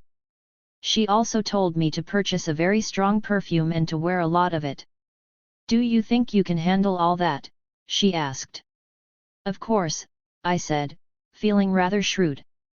I spent $30 of my last $40 on the cologne and the amyl nitrite, a powerful prescription drug, I discovered, meant for heart patients. Amazingly, I was able to purchase it without a problem from a nearby drugstore. When he came to my door, I was surprised to see how well dressed and elegant a white man he was. I just looked at him and forgot my lines. Am I your slave? He asked, once the door was closed. His eyes changed even as he began to speak, as though he were being transformed into some supernatural being. Well, yes, I stammered, trying not to snicker. I've disobeyed you and I must be punished, he filled in solemnly. He hurriedly took off his clothes, while I remained, as instructed, in mine, tight black pants, black turtleneck sweater, and high-heeled black shoes. I reeked with the fumes of Prince Machiavelli's Albano. He threw his huge naked fleshiness onto my convertible bed and begged me to beat him. I grabbed the belt and simply whipped him, as though I had done it before. He lay there whimpering and moaning, while I intermittently popped the amyl nitrite capsules under his nostrils. After nearly 2 hours, he reached a climax, face down on my sofa bed, his sweaty buttocks locked in ecstasy, facing me. He sprang up suddenly, a normal being. He began chatting with me while I wondered how I should ask him for the money. As he was thanking me profusely, he stopped abruptly, realizing he had left his car parked in a no-parking zone. He jumped into his clothes to run outside to repark his car. Even when I saw him snatch his watch from my nightstand, I did not understand. It was not until 20 minutes after he closed the door that I felt the humiliation. It had been a joke. I had been the trick. I was not so much humiliated by the act as by my stupidity. I cried for 1 hour until I slept, sitting up, to avoid his filth, which remained on my bed. I managed to survive by pawning Buddy's jewelry until I found a job selling books door to door. In a few months I left that job, because I could not continue to con people into buying the garbage I was successfully pushing on them as encyclopedia sets. I should have anticipated then that I would find myself with no place to live. Nevertheless, I was unprepared when I was evicted. I broke down and called my Aunt Frances, making the undesirable connection to Philadelphia. She admonished me for being frivolous, for quitting college, for not saving my money, for getting myself into such a predicament. She told me I could stay with her and her minister husband and their 3 children in their 18-room house for 1 week, and 1 week only. I declined her supercilious offer, thinking I would rather turn tricks than live with her and her Christian family. As I was packing up my things to go nowhere, an acid-head hippie I talked to on occasion, who lived nearby, showed up and offered to take me in. His 1-room cottage was at the foot of the Hollywood Hills. It resembled a Victorian parlor. It was a dark place, filled with furniture that appeared to have come from an East European home at the turn of the century. It was cluttered with books and records and plants. It seemed to complement his state of mind, however, a peaceful insanity, which was induced and assisted by his daily ritual of dropping 1 full capsule of LSD. Bruce Lynn, who had been Bruce Leff and Bruce Levin and Bruce Levinsky, took care of me with a maniacal kindness. He not only provided me with a place to sleep, he fed me, introduced me to the music of Bob Dylan, and turned me onto acid. He also found me a job as a cocktail waitress. The Pink Pussycat was the hottest spot in West Hollywood. It was one of the numerous strip clubs in the area. Its claim to fame was that its strippers had stage names like Dina Martin or Samantha Davis or Franny Sinatra. It had become popularized by such foolishness on The Johnny Carson Show. Carson, who had just moved his program from New York to LA, seemed to think the idea of the place was so hilariously Hollywood that he regularly referred to the pink pussycat in his nightly monologues. After that, every white businessman from Maine to Iowa who could justify a business trip to Los Angeles made his pilgrimage to Carson's pink pussycat. They came in droves. Besides the strippers on stage and the booze and the scantily clad cocktail waitresses, these pillars of corporate America could stare at Hollywood's rich and famous. Everyone had begun patronizing the place. It was that year's thing to do. Business boomed. Wads of cash traded hands there, much of which stayed in the palms of the flashy waitresses, among whom I had become the one and only Negro. In merely 2 weeks, I was taking home nearly $100 a night in tips. It was in 1965 dollars. It was September and I had not so much as batted one of my new false eyelashes over the recent fire that had been the Watts riots. My focus was on my handsome income, which was rising almost daily. I was considered exotic by most of the patrons. They would say to me, "Are you from Ethiopia?" or "Buenos noches, señorita?" or "What island in the Caribbean?" They were merely curious, I knew, about the particulars of my background, for I had learned in a short time that white men far away from home would go very far to taste brown sugar. That was why J. Kennedy was so indistinct when we met. Frank Sinatra was reportedly coming to the first of the 2 regular shows that night. The gossip in the place was that he wanted to take a look at his namesake. Lots of other stars had been there before. Sinatra, however, seemed to command the most respect. I could tell, because Fritz, our gay Austrian maitre d', had begun flitting about in a real dither over where Mr. Sinatra would sit and, more significantly, how much money he could demand from customers who wanted to sit near Mr. Sinatra. While the other cocktail waitresses haggled over who would get to serve the Sinatra table, I remained quiet. My assigned tables that night were adjacent to what was to be Sinatra's. I knew, therefore, that I would make a bundle of money. When the doors finally opened, an orderly pandemonium took over. Toward the end of the show, the platinum blonde waitress who had landed the Sinatra table called me aside. "Jack wants to see you," she said. "Jack who, Diane?" I said curtly, imitating her guys and dolls New York accent. "Enter at her," she finished snidely. "Who's he, Diane?" I asked, with a sigh. She raised false platinum blonde eyelashes to heaven and sighed back, "Owns the Sands in Vegas. He's with the Sinatra party." I threw back my head in victory over the undeclared contest in which we had all taken part. Turning my backside to her tight-lipped expression, I tried to act casual as I strolled over to Sinatra's table. "Thank you for coming over," a rather large man at the table said to me, standing up and extending his hand. Elaine, Harry Schiller, the owner of the club, filled in for him. Harry had brazenly planted himself at their table. I noticed that he was actually licking his greedy lips over how happy he was that they had been pleased by at least one of his whores. We were Harry and Alice Schiller's whores in many ways. They taught us how to make money for them. "Girls, if your heavenly Father hasn't endowed you with large breasts, endow them yourselves," Alice would say to us every night. She would give us such instructions before the club opened, while Harry checked out the bar and cash registers. If a customer asks you out, Alice would advise us, never say yes and never say no. She insisted only that we push drinks and look beautiful. If anybody wanted to sell a little in between, that was not Alice's business unless it was to one of the vice cops who frequented the place. That was the essence of the Schiller philosophy. We practiced what they preached. We learned to take a hotel key pressed into our hands along with a large bill by a customer at the first show and offer it to a customer at the second show for another large bill. We knocked over drinks so a businessman far away from home would be forced to buy more. We let customers tip us for each round of drinks by pushing a bill down our bosoms, if the bill was big enough. Most of us regularly had dates after work, which, most of the time, amounted to nothing more than breakfast at Ollie Hammond's. Most of the time. We were definitely Harry's whores when one thought about it. "How do you do, Elaine?" Jack Entratter said, introducing himself.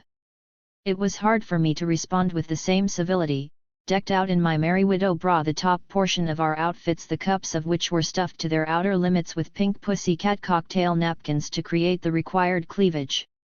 It was hard for me to feel dignified before those well-dressed men, much less the smiling Sinatra, in the black leotard bottom of the costume that was pulled up between the cheeks of my buttocks, which were thinly veiled by black fishnet pantyhose. It was impossible to muster any semblance of propriety in that uniform, completed by very high-heeled black shoes and a pink ostrich feather tail that wrapped about my hips and swept to the floor. Nevertheless, I tried to follow Entratter's formal lead, nodding to each of the several men at the table as Entratter introduced him, Mr. Sinatra. "Mr. Kennedy. We'd like to invite you to a small party at Frank's house tonight, Elaine," Entratter said after the introductions. I had not had time enough to open my mouth in response when Harry quickly chimed in, "Go on, honey, you can leave now." Then, adding insult to injury, he turned to Sinatra and said, "Sure, Frank, she'll be happy to go." I rode with Entratter and his girlfriend, Corinne, to Sinatra's house. We swished away from the brassy lights of West Hollywood and out onto Sunset Boulevard's curves into the lushness of Beverly Hills, following Sinatra's car. We turned off Sunset onto Delfern Drive and immediately into the imposing driveway of a virtual mansion. It was a huge white house supported by Corinthian columns right out of the Old South. I walked to the door in wide-eyed wonder. Sinatra personally fixed drinks for the few of us there and joined us in his huge white living room to talk. At some point, Sinatra and Entratter began to get into a rather boisterous argument. Their voices were an echo to me, however. I could concentrate only on the fact that I was actually sitting in front of Frank Sinatra. Sinatra broke the spell I was under by snatching a huge brass bowl from his coffee table, which was stocked with about 200 packs of cigarettes, and hurling it at Entratter's head. As blood trickled down Entratter's forehead, Sinatra demanded he pick up the bowl and every fucking pack of those cigarettes.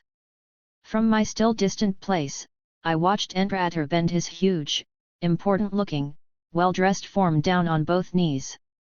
He obediently picked up the bowl and refilled it with every pack of cigarettes that had been thrown at him. Sinatra went upstairs with some girl he had picked up earlier.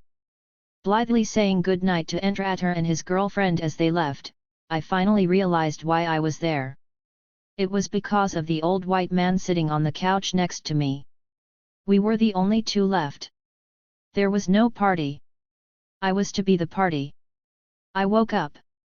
J. Kennedy was talking to me about his latest book, Favor the Runner. He had been talking to me all along, it seemed. Now he was talking to me about my people, about W.E.B. Du Bois and Martin Luther King Jr. and Stokely Carmichael. I tried to follow what he was saying, mostly to keep his mind off what I knew was his motivation for having had me brought there. As he was not talking about money, he was not talking about anything. I had learned that much in 6 months in Hollywood. There was no way to keep up with him, however. He was going too fast, and I knew nothing about my people or anything else about which he was speaking. It did occur to me, though, that he knew an awful lot.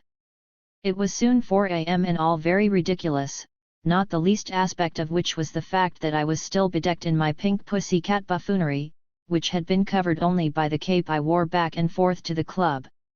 "I have a suite here," he said finally. "Why don't you stay till morning? Someone can drive you home then, please. I hope you don't misunderstand me.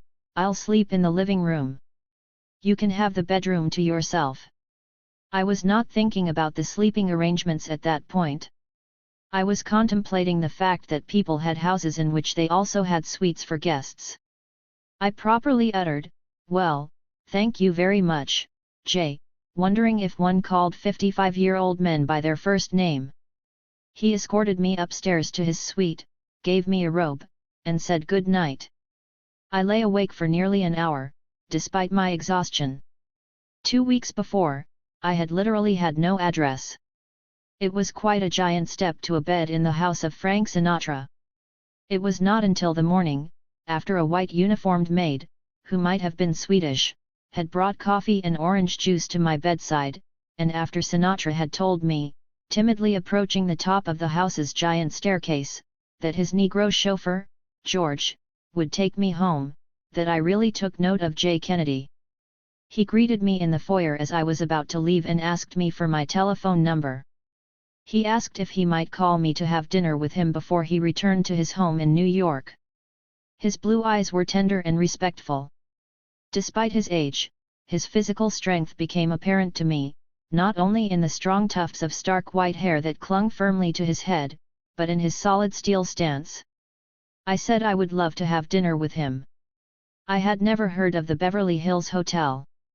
It was a huge 1920s pink stucco, California thing that seemed to be the place among those who knew. Guten Abend, Mr. Kennedy. The maitre d' bowed, and showed us to our table. We drank Piper Heidsieck champagne, bottled in 1952. We ate beluga caviar in the Queen's way, and then cracked crab with a mustard sauce. Our dinner was lamb, served on skewers, with wild rice. It was in the soft and settled elegance of that room that I saw him for the first time as a man. His blue eyes, the color of the Caribbean, sparkled in the candle light.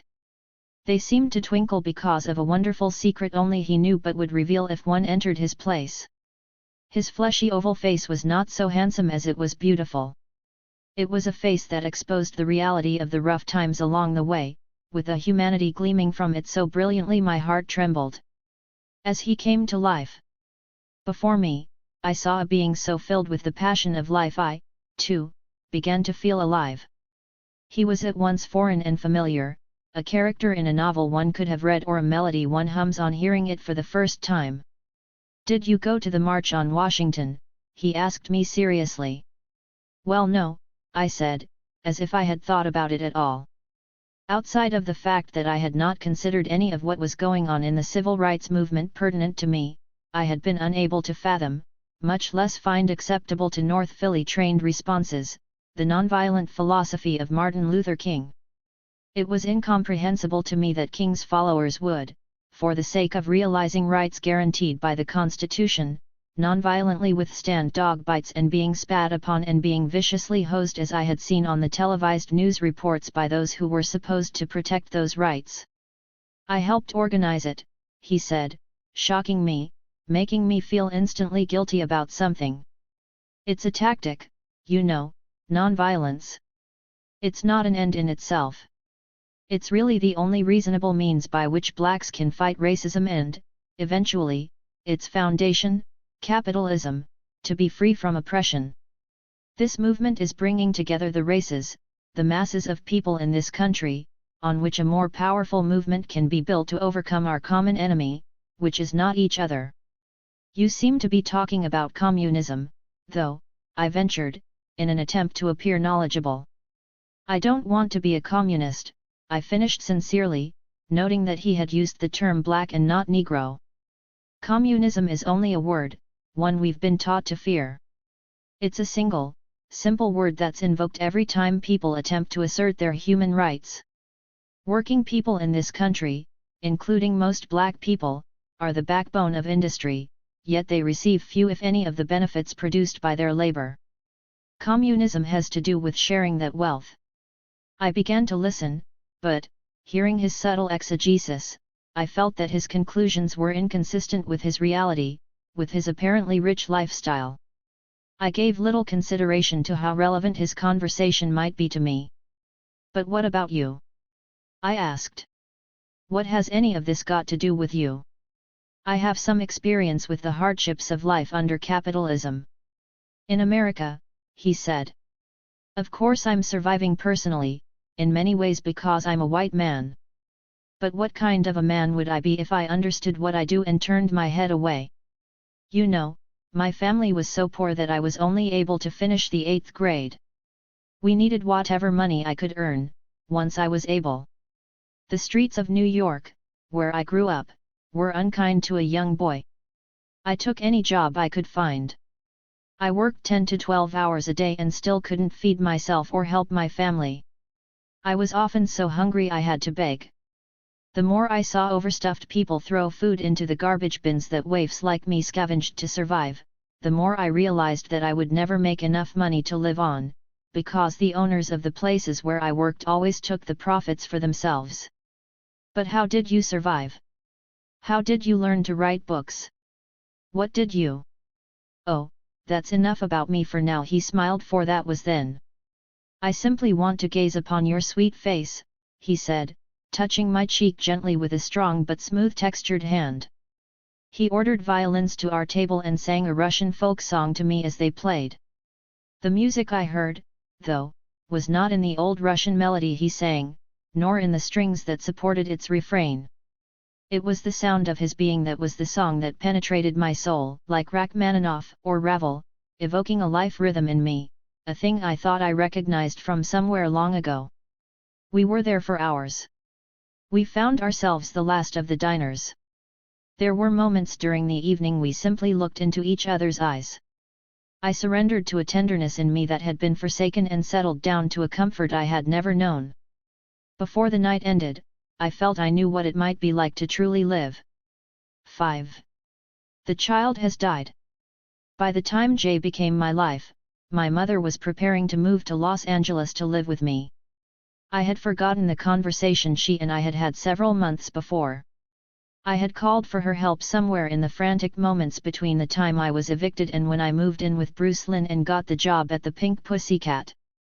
She had found $75 to wire me so I would not be homeless. That was all I remembered. When she called me at my new apartment in Hollywood and told me she had already sold her furniture, given final notice at her job, and was ready to come to LA, I was actually stunned. After she had wired the money, she had called her sister Frances to curse her out for not providing me a place to live, and had pledged she would move to California to help me. Anyway, I need a change, she had said. I finally remembered. I had a place of my own now. I was making so much money at the Pink Pussycat I could pay my monthly rent with 2 days' tips. And also, there was Jay. My life was beginning to open and close like a seasonal flower on his comings and goings between Los Angeles and New York. When he was in Los Angeles, I breathed for him. When he was in New York, I held my breath. That was why I forgot about my mother coming to Los Angeles to help me. That was why I forgot my casual agreement that she should uproot her entire life in Philadelphia to make sure I did not die in LA. Her feet were so swollen when she arrived in Los Angeles, she could barely wear shoes and could hardly walk at all.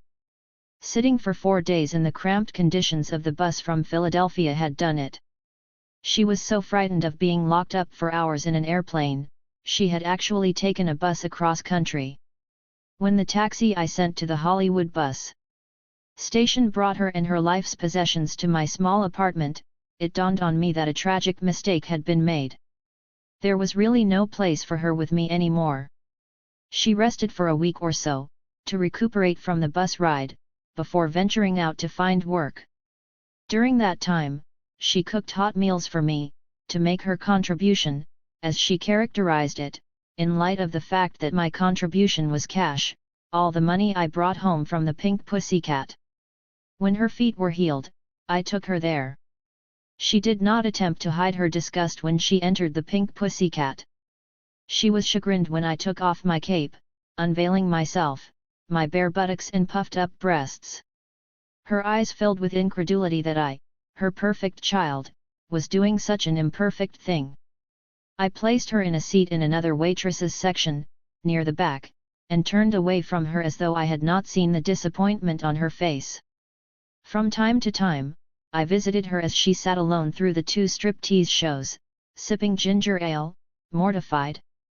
She said very little on the way home in the taxi. She tried to introduce the subject of my forgotten songwriter.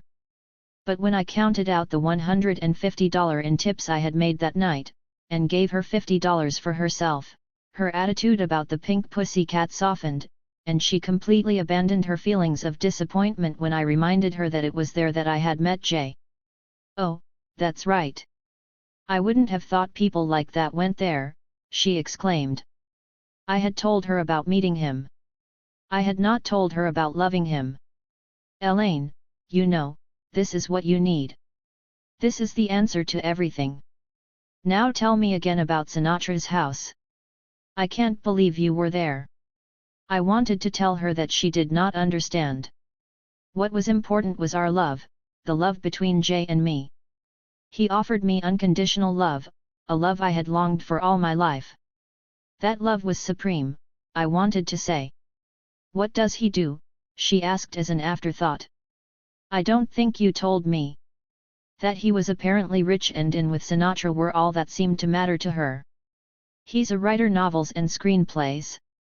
He wrote the script for I'll Cry Tomorrow. And I think I did tell you."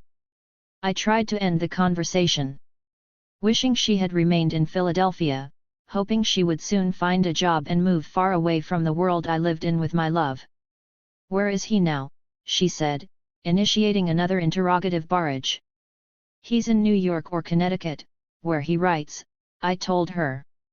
At no point did she comment on the 33-year difference in our ages. She made no inquiry about whether I loved him or he loved me. It did not occur to her to ask me if he was married, which he was. "So, when are you going to see him again?" I tried to circumvent further discussion by telling her I was tired. "I'll see him when he returns from New York," I finally responded. "When will that be?" she persisted, following me into the bathroom, where I began to remove my 2 sets of false eyelashes and the rest of my heavy makeup. "I really don't know. Our relationship is rather new, so he doesn't explain his comings and goings to me." When Jay returned a few weeks later, and I told her he and I would be taking a short trip to Las Vegas, she was overjoyed.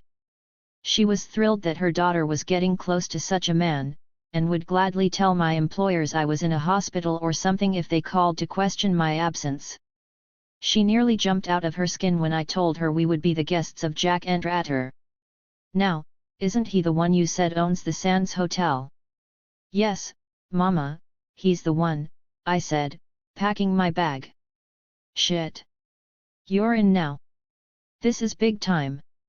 We were treated like royalty from the moment our airplane landed in Las Vegas.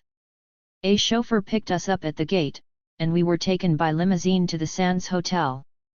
We drove along a smooth road that had been carved out of the desert, the limousine's tinted windows and air conditioning repelling the glaring sun and the intense, dry heat. Suddenly, we came upon giant buildings alive with millions of flashing lights, even though it was daytime. Like a mirage, the marquee of the Sands filled the limousine window out of which I was looking. Agape. "Welcome to Jack Entratter's Sands Hotel starring Frank Sinatra." We were shown to our suites by a bowing legion of bellhops. "Get Mr. Kennedy's bags. Escort Mr. Kennedy to his suite," the bell captain shouted to his men.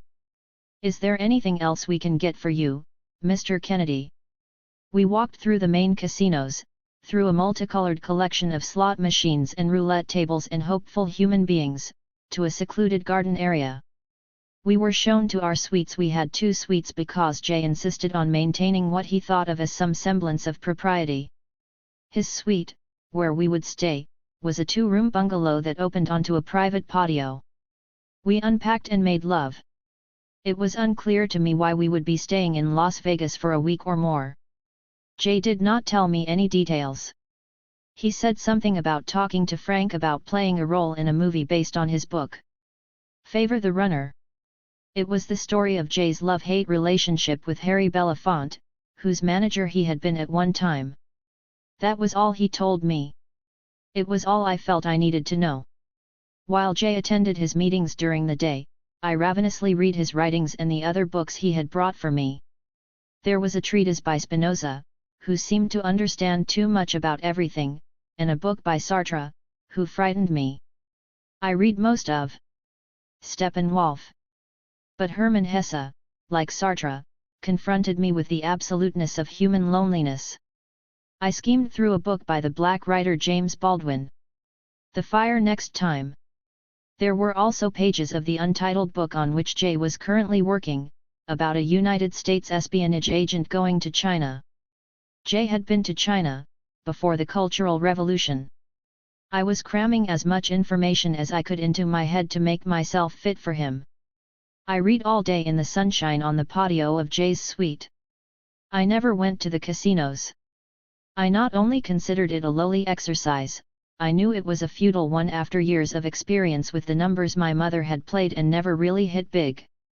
On about our third or fourth day there, I decided to take a break from reading, to get my hair coiffed for him. I called the Sands Beauty Salon. The receptionist there told me there were no openings for that afternoon.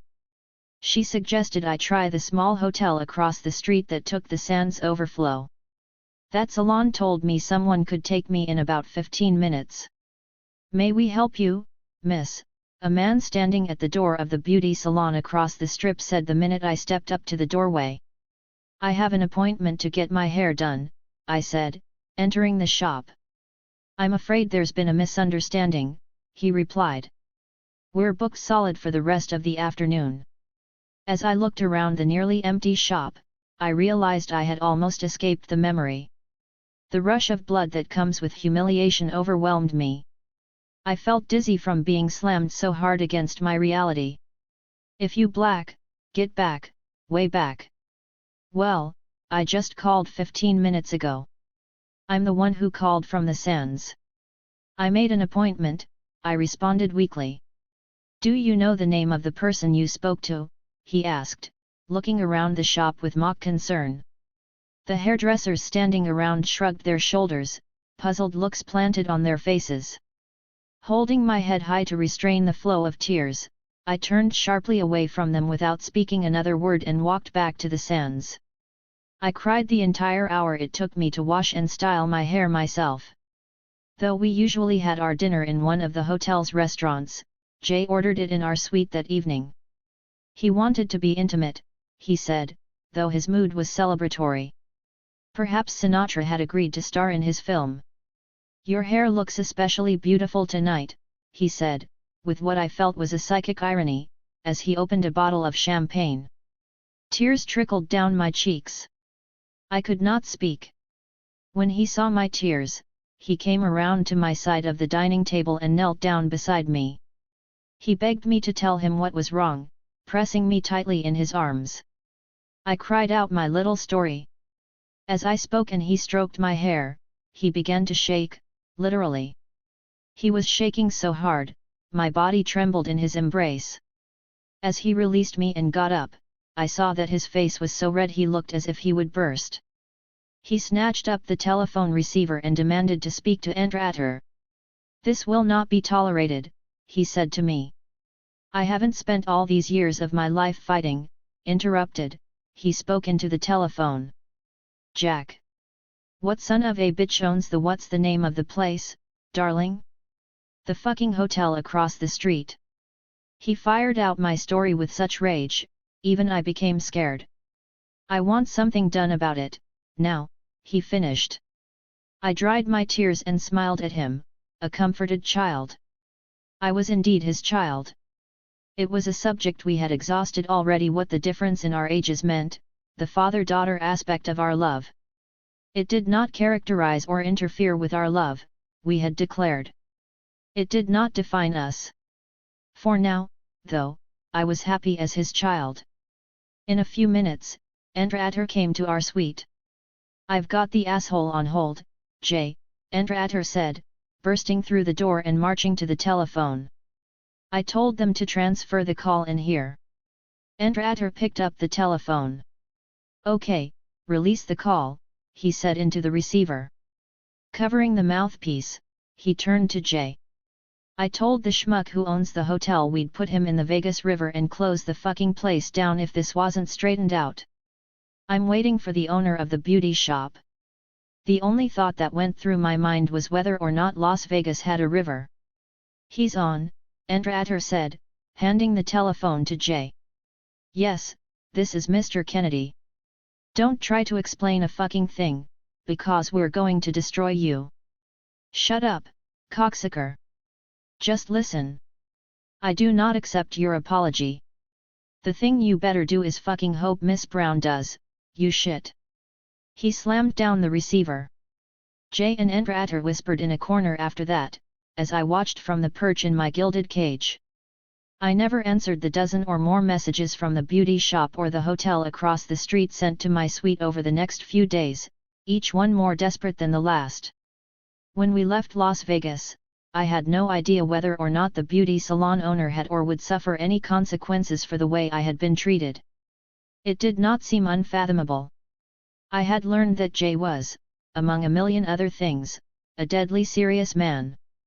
And I knew that I had been a witness to something deadly serious a few nights before, whether or not the rumors were true that Las Vegas was controlled by some kind of criminal syndicate, and whether or not Jay had any link to such a thing. On the airplane back to Los Angeles, I envisioned the owner of the beauty shop begging for mercy before being tossed into the Las Vegas River. I could have died and no one would have known, my mother moaned to me when I arrived home from Las Vegas. Jay had gone back to New York. He had taken me to Los Angeles and sent me off from the airport in a taxicab. He had then boarded another flight to New York. There was a brownstone in Manhattan. There was also his nearby Connecticut retreat.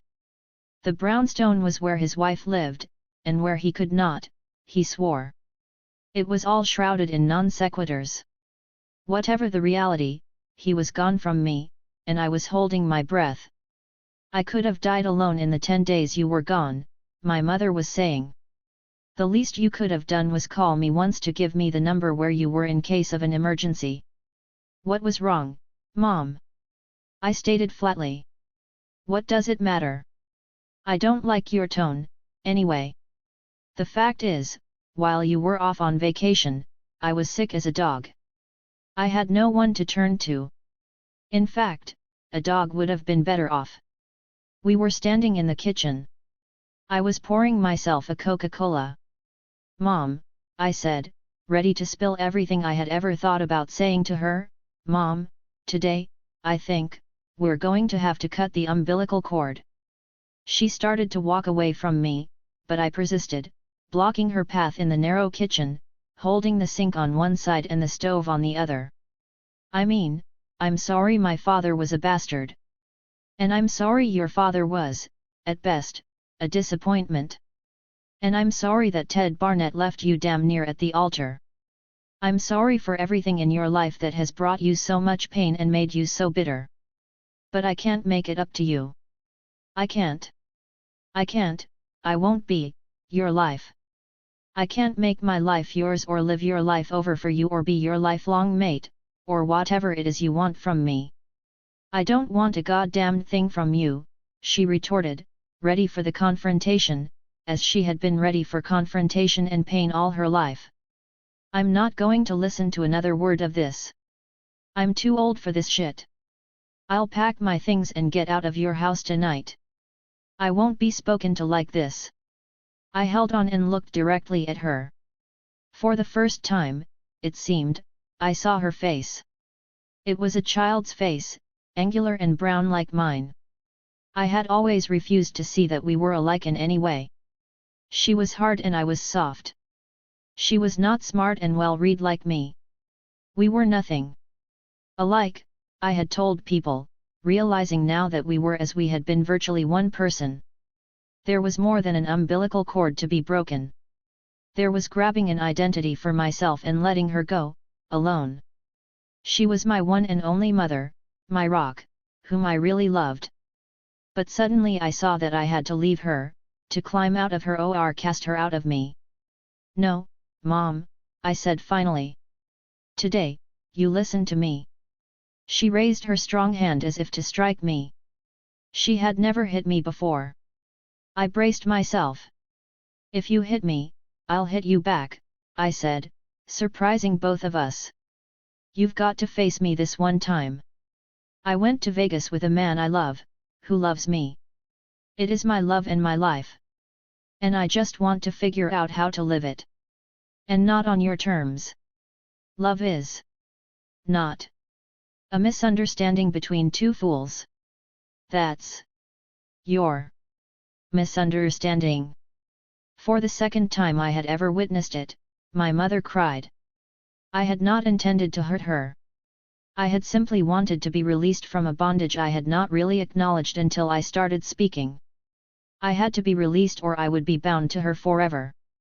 She began looking for a place of her own the next day. There was guilt, though, my guilt. As I began to help my mother search for an apartment, it all seemed wrong. And Jay was not there to make it right. I wondered if he could make it right. Perhaps my mother and I had to be joined at the hip forever. When my mother found a nice place in another part of Hollywood, we moved in. Nothing had changed. We said nothing about Jay while I waited each time for him to return. Inevitably, he came back. Inevitably, he returned to New York. It was a month-on, month-off affair. I quit my job at the Pink Pussycat, where I had been working for 6 months.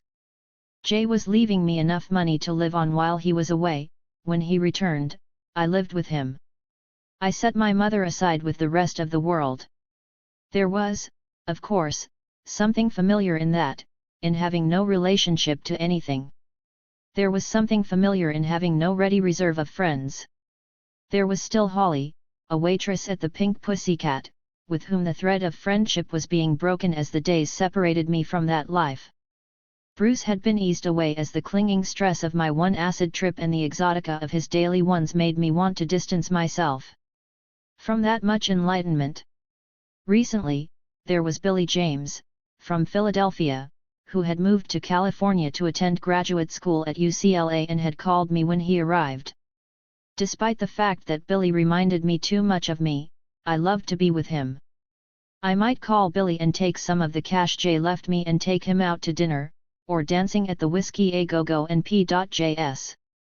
There was no one else.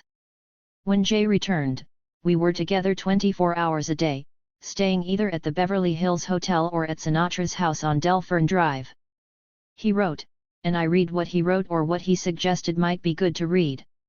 At the Beverly Hills Hotel, we had our breakfast at a white wrought iron table in the garden of our suite there, Jay explaining things I could never remember 1 minute later about the flowers and plants that surrounded us. We might have our lunch in the hotel's popular dark green carpeted polo lounge, me drinking vodka martinis with a cheeseburger, him laughing at me. We always had dinner in the hotel's main dining room, always at the same table, with the same violins. Sinatra's gargantuan house on Delfern Drive, where we stayed alone when Sinatra was on the road or in one of his other houses, was our cocoon. It was where I wrote songs for Jay, at the white upright piano near the bar off the living room where I had first heard his voice.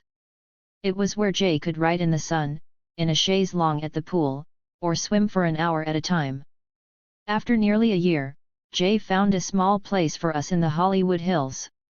When we were together there, Jay spent hours telling me his stories, ideas, information about the world. Then, as always, he taught me. A collage of data and concepts was being impressed upon me. It was all so fast, so intense, so global, I had neither the time nor the tools to digest or evaluate most of it. I was the perfect student, however. I was willing and capable, attentive and worshipful. I could listen to Jay with ears that were receptive, unthreatening guardians of his seemingly secret treasure trove of information. I never questioned what he knew or how he knew what he told me. I simply believed in him. During that time, he explained to me the distinction between socialism and communism. Socialism, he said, was a desirable social arrangement. It was the introduction to the utopian ideal, the world order of no order, communism. Under socialism, he said, the state, a true people's government, centralized all the wealth of the land for the purpose of fairly redistributing it to each member of society, according to ability and need.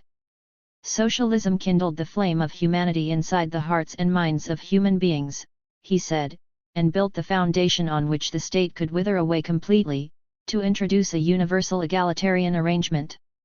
Then, Jay explained, human beings would be capable of sharing the fruits of the planet equally and beneficially communally, communistically, not by rule of law, but by obedience to their higher selves. Conversely, capitalism, Jay said, produced an unjust and inhuman social scheme by promoting private ownership of property, accumulation of personal wealth, profit-driven production, and the exploitation of human beings. Under a capitalist scheme, men were discouraged from cooperation with each other in favor of competition. Thus, one ruthless man, or a small conglomeration of such men, was encouraged to grab all, or nearly all, of the very land of a nation, all of its waterways, crops, gas and oil and mineral deposits, its communication and transportation networks. Such men then extracted the highest price possible for the use of these things. Capitalism, Jay said, bred the barbarism of social Darwinism, wherein only the strong survive and the weak are destroyed. The evil of capitalism was so intrinsic, Jay expounded, that the very essence and quality of human life become contingent on personal wealth. Disregarding human need or knowledge or contribution to society, ethical standards, or moral considerations, wealth alone became the single measure of human worth. In a capitalist society like the United States, it was inevitable that a few men, and the most ruthless, he reiterated, had ended up controlling life itself. The others, the weak, the majority, had been forced by the few to battle it out with each other for jobs that offered only wages for their contribution to the development process, wages that determined for their entire lives the quality of those lives, or whether they lived or died. Moreover, under capitalism, Jay explained, the added social ills of racism, discrimination, and prejudice develop and thrive. Capitalism's dog-eat-dog philosophy generated and cultivated disharmony and distrust among human beings. Jay seemed to me a hurdy-gurdy man of ideas gone wild, grinding out more and more, faster and faster. My brain twirled to keep up with his tune. During that first year we were together, Jay told me something I was reluctant to hear. He taught me to begin to appreciate myself as a black woman. Perhaps he was talking about how to differentiate between tactics and strategy, both military and political. Perhaps he was discussing Marxism versus Marxism-Leninism versus Stalinism or Maoism. Perhaps he was telling me the strange story about the brutal assassination of Leon Trotsky. Perhaps he was talking about why Hemingway had really committed suicide. Whatever the topic, we were, as was often the case, in bed, drinking champagne and smoking cigarette after cigarette. I interrupted him to get out of bed to go to the bathroom. I was nude. He commented on the highness of my derriere, how beautiful it was. It was not a compliment to me. I resented his aside. I thought of it as an uncomfortable reminder that I was a Negro, or black, whatever it was, the negative stereotype being that black women's behinds were offensively high, their feet offensively flat, and so forth. Furthermore, I felt I did not have such a feature. I did not mind listening to him discuss the merits of the civil rights movement or the Black Power movement, and the like. Issues concerning black people, however, were not personally relevant to me. They were as extraneous to my reality as his stereotyped compliment. "You mustn't deny your beauty because they have defined you otherwise," he said, seeing my annoyance over his remark. I did not respond. I used the toilet and returned to the bed with a sigh, waiting for another lesson, and waiting also to remind him that I could not be so easily classified. I was unique. I was waiting to defend myself and assail him with the charge that that was really why he accepted me, and really why he could love me. I waited, ready to pounce on him. "You don't understand, darling," he said in his tender, patient tone, which seemed patronizing now. "The African woman's genitals are tucked neatly, sweetly, underneath, and her buttocks are, therefore, high. Not like the European woman's genitals, raised and thrust forward, ass low and flat as a result. Nature accommodated your ancestors and you, keeping your delicate parts away from harm, away from the high grasses through which you had to run. To me, my darling, your firm and regal behind is one of your most beautiful physical attributes, one of your few parts saved from the bastardization of slavery." He kissed away my tears and filled the silence with the sound of making love to me.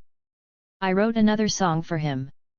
And her man took her hand / till the shaking ceased / and she knew she could love / and she knew peace / for the child has died, and the woman found. That was our life when we were together. We did not discuss what happened when we were apart, any more than we discussed his wife in New York or his daughter, who was only a few years younger than I, or anything else connected to his trips away from LA, away from me. We would be married someday, we vowed. He promised. There were other unsaid things in our life. There was what I considered his paranoia. He always checked and double-checked door locks wherever we stayed, never entering a room without opening closets and looking under beds. He even looked a room over for listening devices, and said nothing specific about anything over the telephone. He stayed away from windows and slept so lightly I could not turn over in bed without waking him. Added to that were his cryptic, seemingly paranoid statements, such as his reference one day when he returned to me about how they had tried to kill him when he was in Miami. There were his vague references to his work in Spain during the Spanish Civil War and, later, with the U.S. government's Office of Strategic Services, known as the OSS. Whenever I asked him, on rare occasions, to clarify something regarding his personal life, he usually smiled and told me not to worry about it. When he told me about Spain and the OSS business, though, I felt it was a categorical contradiction, and I told him so. It seemed, I mildly ventured, incompatible with what was obviously his communist philosophy to have worked with the OSS, the organization he had explained was the forerunner to the post-World War II CIA. Typically, he suggested it was unimportant for the moment. Of course, I did not know that Jay was a communist, with or without a capital C, any more than I believed he did anything but detest the CIA, and that without regard for the fact that the protagonist of his new novel was a CIA agent. The novel, it seemed to me, had more to do with the hearts of men than with systems. After more than a year of loving him, I realized I was not really sure of anything about him. I was not even sure how he earned all the money he spent. There was more than a wife and a brownstone in New York in Jay's life that was beyond me. What did it matter? I concluded. I was not going anywhere away from him. The first time we went to San Francisco, we saw Moliere's Tartuffe, performed by the ACT Repertory Company. Self-conscious over being the only black in the theater, I made sure I laughed in all the appropriate places. I looked down my nose at the white audience during the cocktail breaks between acts and, later, as Jay and I left in the limousine waiting for us outside the theater. We had supper at Eddie's, a dark red, intimate place. During the day in San Francisco, we drove along the edge of the bay, our limousine engulfed in cold fog. We would stop and get out to walk a while, our driver following. We fed seagulls in our fantasies of a perfect future. One night, we went to Sausalito to listen to Bowl Set from Brazil on bongos. We went to another performance of the ACT Repertory Company, to see Shaw's Dear Liar. Afterward, we went back to Eddie's for dinner, our third time. It was becoming our restaurant in San Francisco. A young black fellow opened the limousine door in front of Eddie's that night. He held out his black hand to assist me. I was a cold personage, removed from him as from the rest of the world, draped in my designer mini dress and matching cocktail hat of black and white tapestry. I pointed the toe of my expensive patent leather shoe, extending a white stockinged, thin leg out of the limousine along with my hand, and barely looked at him through my false eyelashes. I heard him, though, his hand supporting me as I exited the black limousine. I heard him, though he said nothing at all. He called me bitch. Whore, dirty, motherfucking bitch. You have the nerve to come here with this old white man in this fancy car trying to pretend you ain't no nigger. Fuck you, bitch. My head was throbbing by the time we were seated in Eddie's. Before we ordered dinner, I drank more than half a bottle of Piper Hide Seek, and ate only beluga caviar for dinner. I became dizzy, and remained so for the duration of our stay in San Francisco. The old dissociative terror returned. In a state of panic one night, I confessed to Jay all my infantile fears about myself, my constant longing for identity, the old feeling. He knew, of course. He saw me clinging. He held me tighter than ever in the bleakness of the rest of the days in San Francisco. After San Francisco, though, after the parking valet at Eddie's, after telling Jay everything, the dissociativeness returned full-blown. Mama! Mama! It's that feeling. Even Jay's arms could not steady my heart rate or keep me from begging him to leave the lights on all night, or from bolting up in the middle of the night to force myself back into myself. I had returned to the terror, to my dreaded sense of non-existence. I could not understand why. In Tahoe, Jay told me his Einstein story. He had a cabin there on the North Shore. It was a small, two-story thing out of a child's picture book. It was sparsely decorated, in a woodsy way, replete with fireplace and kerosene lamps. The deep winter snow that covered the earth during the times we were there crushed against the cabin's back door, softly locking us in. Jay had to be in Tahoe for weeks at a time on business. As usual, it was not my business. It was separate from me, a separate entity, a separate life from his real life, his past, his work, New York, his daughter, even Sinatra. I was his distant darling, who lived for him and only with him. I had no role in his daily life, as I had none in any life. It was all becoming crystal clear to me in Tahoe, like the quiet of the snow, like the frozen lake outside Jay's cabin door. But Jay held me in front of the fire at night and during the day on ski lifts to the tops of mountains down which we never skied, and in bed, reassuring me at every step that we would be together forever. He read to me in bed, holding a book with one hand and me with the other, as I turned the pages, shivering under the down comforter. It was at such a moment that he told me his Einstein story. You know, Albert Einstein was probably autistic, he said, looking up to the ceiling, as though for guidance, keeping me close to his body. Artistic? I asked. His New York accent exposed my ignorance. No. Oh. Tistic. He barely spoke a word during the first 9 or 10 years of his life. He seemed to live in a world closed off from everyone else, including his own parents. My heartbeat increased. His mother and father decided, after years of frustration, to send little Albert away for help, to an asylum. I began to hyperventilate.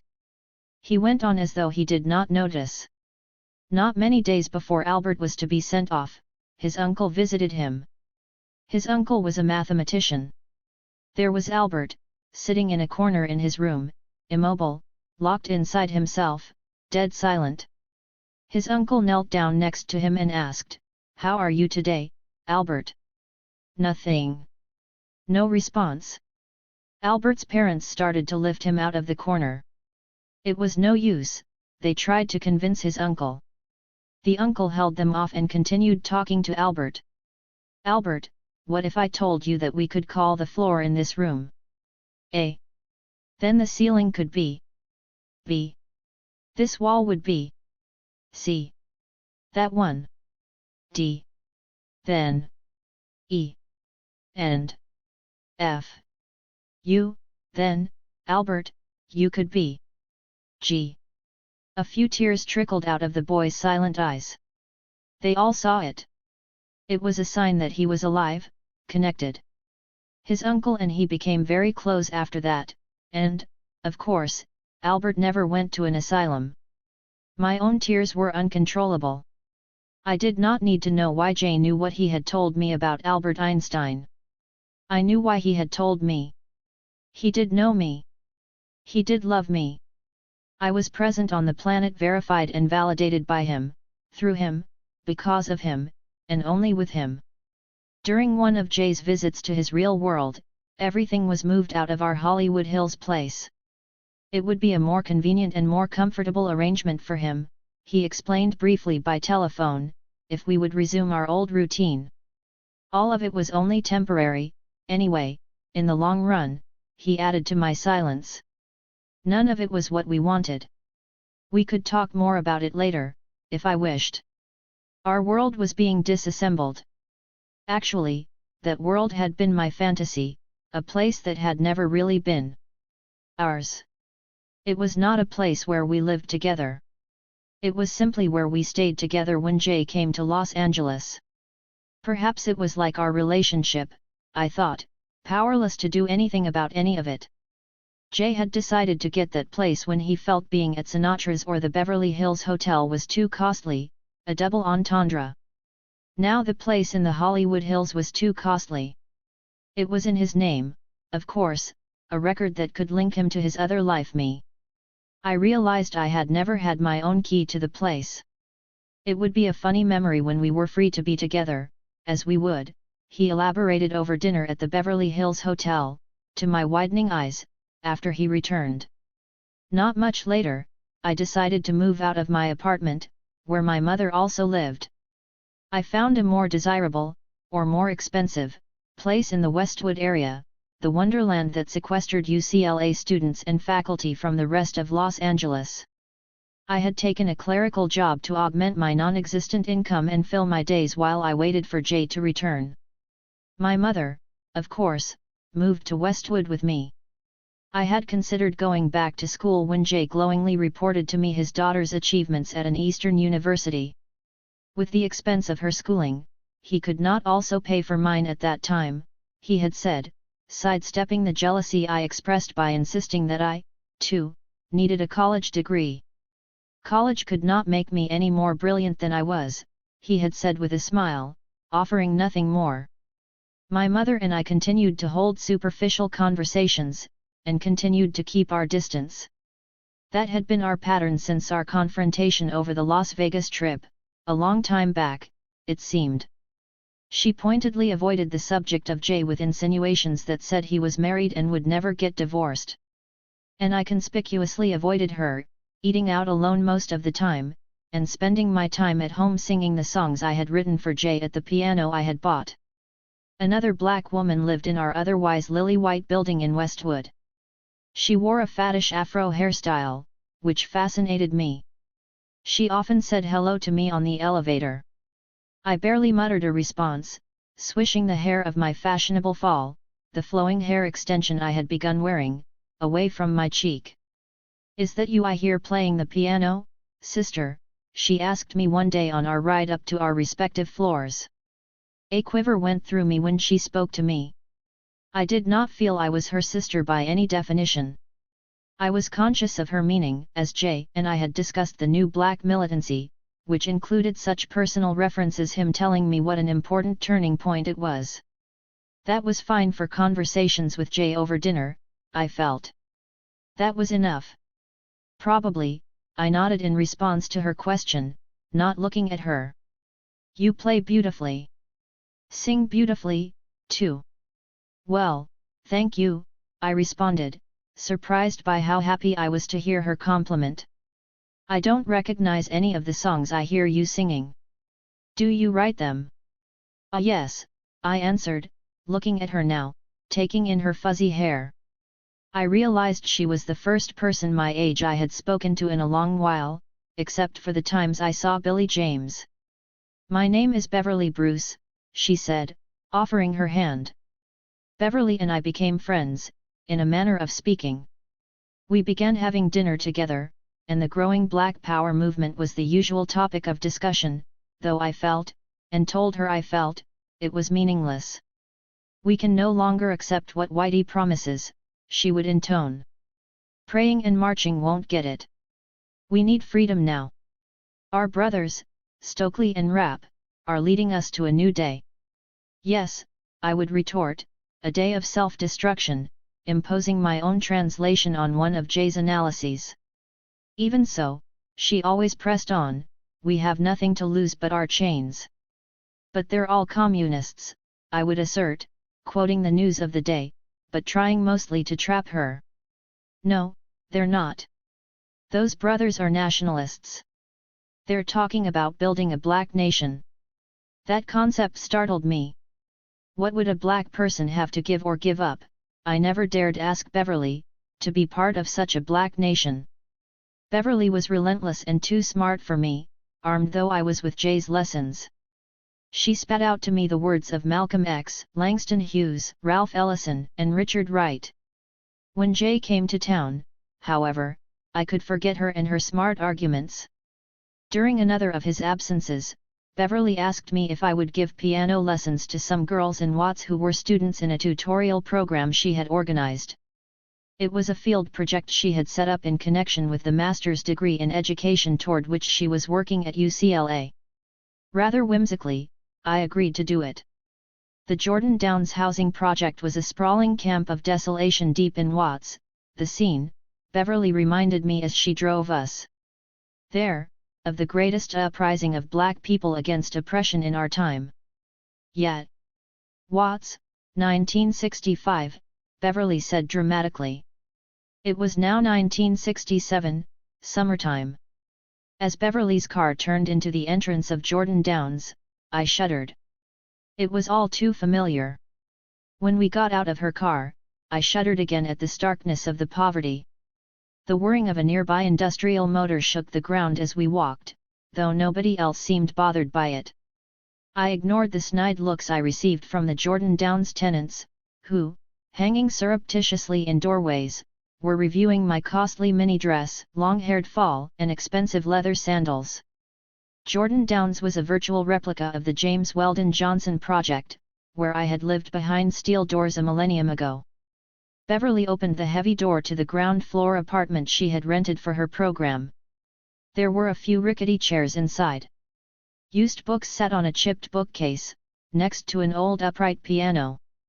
There was government issue, drab paint on the walls and government issue linoleum cracking on the floor. 6 or 8 girls were inside, standing around against the walls. They became wide-eyed when we entered. They were between 10 and 12 years old. Beverly herded them together, like a teacher, to introduce them to me, their new piano instructor. "This is Miss Brown, girls," she said, somewhat condescendingly, I thought. "She'll be coming every Saturday morning to give you piano lessons. You'll each get a half-hour private lesson on alternate Saturdays, and you can practice here during the week. Is that okay?" "Yes, Miss Bruce," they said obediently. I remained silent, petrified. There was something in that room more horribly familiar than the bleakness of Jordan Downs. I looked at the girls, their skinny little girl frames, and winced. I recoiled when I beheld their little faces, the blankness in their eyes. It was a look from long ago I knew well. And I knew them. They were me. It was me I saw. There was my face, my pain, my nothing little nigger girl expression lingering on their faces and in their eyes.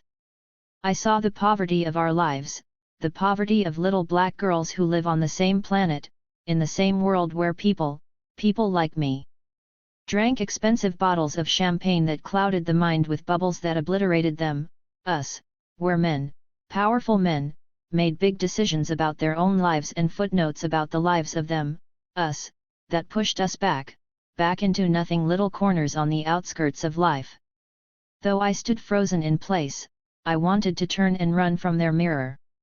I wanted to scoop them up in my arms and take them away from Jordan Downs and Watts and all that they meant.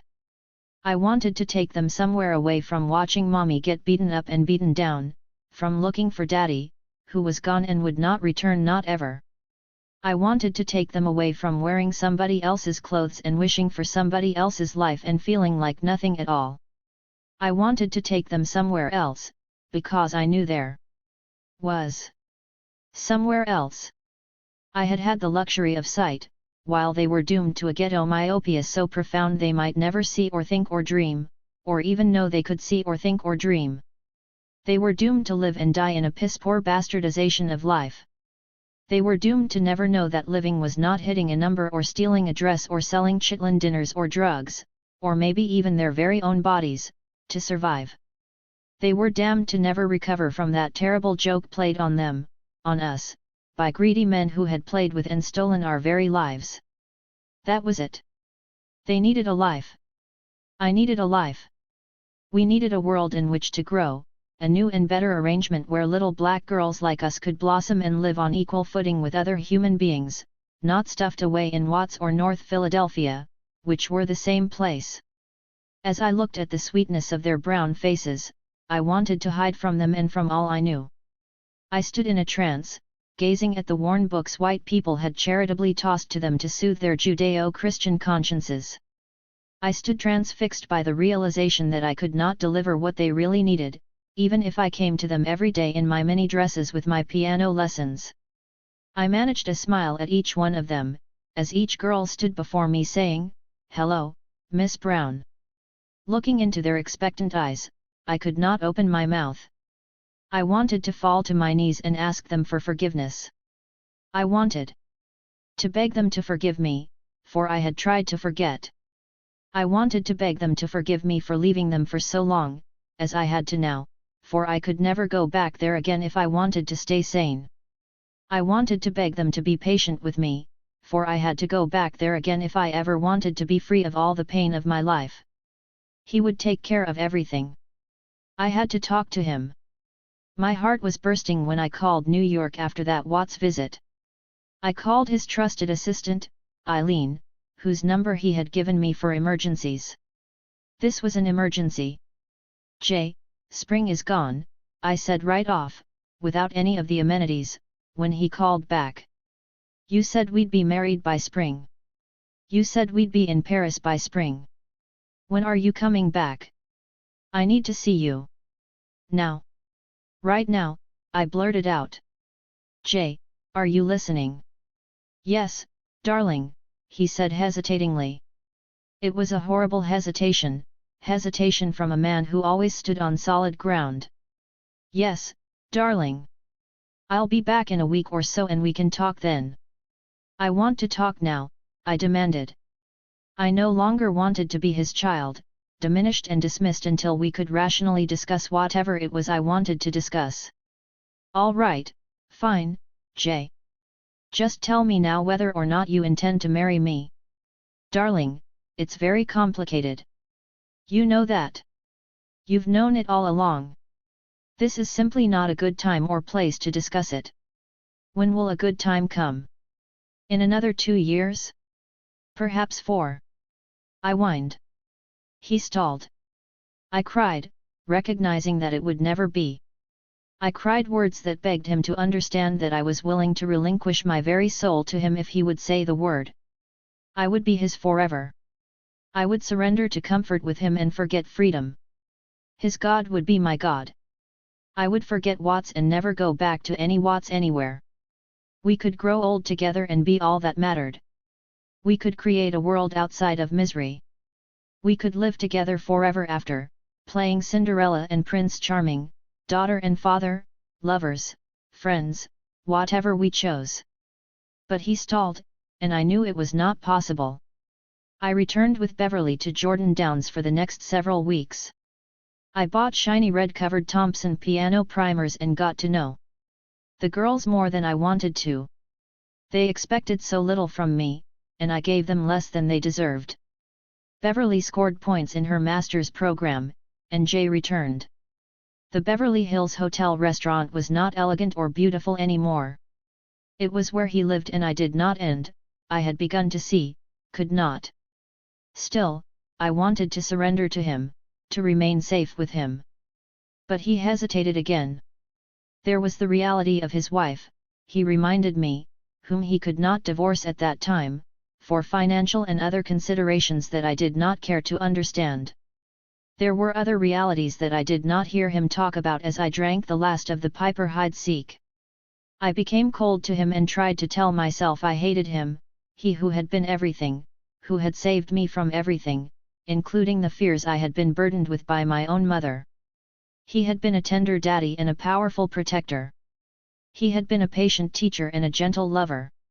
It was now or never, I told him, all or nothing, simultaneously condemning myself and saving myself.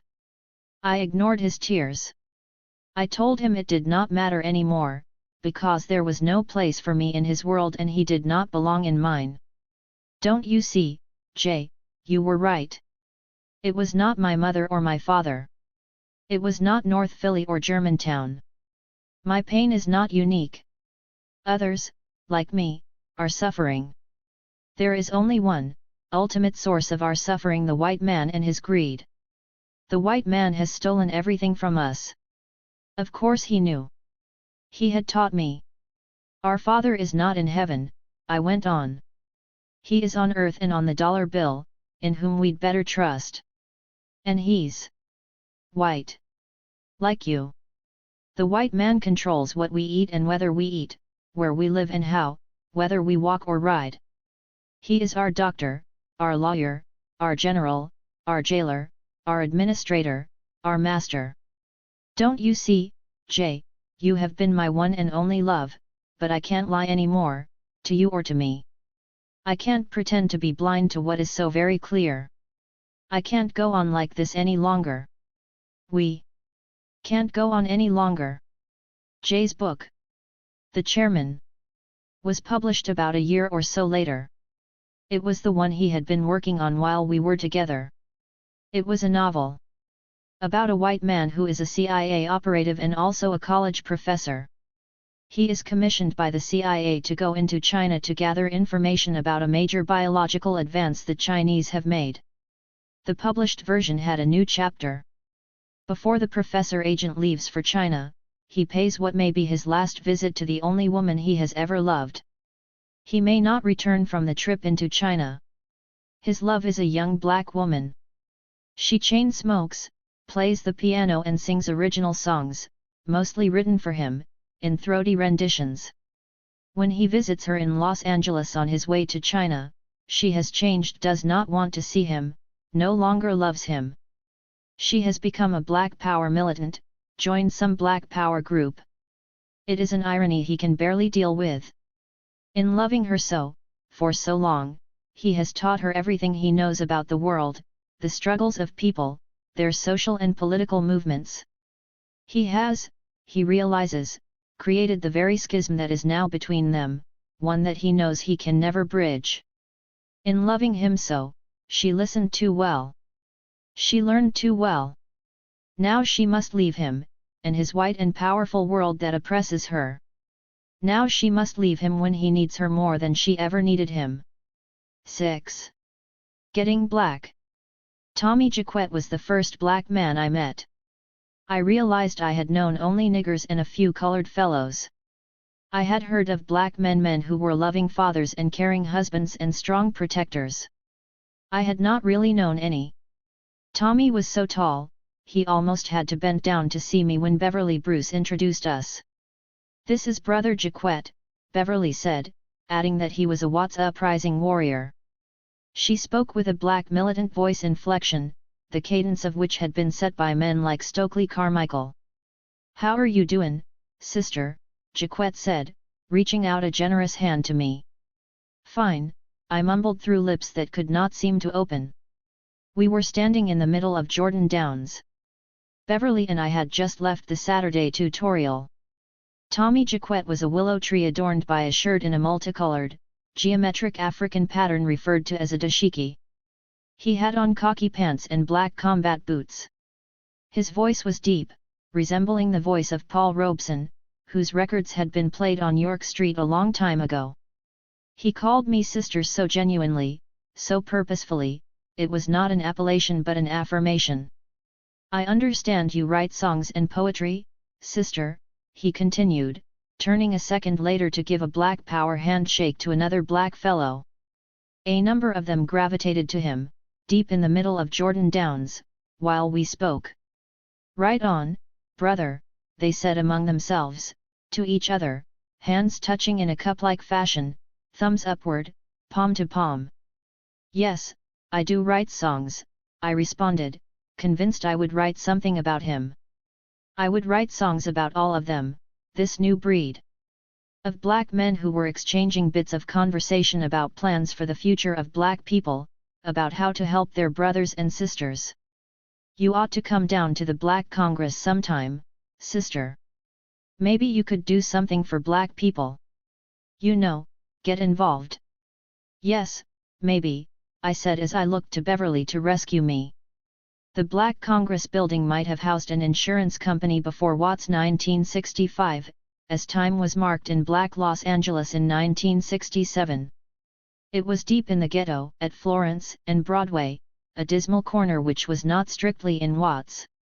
It was, however, a corner in the very heart of where the 1965 uprising had raged, when Watts had really been the entire Los Angeles black community.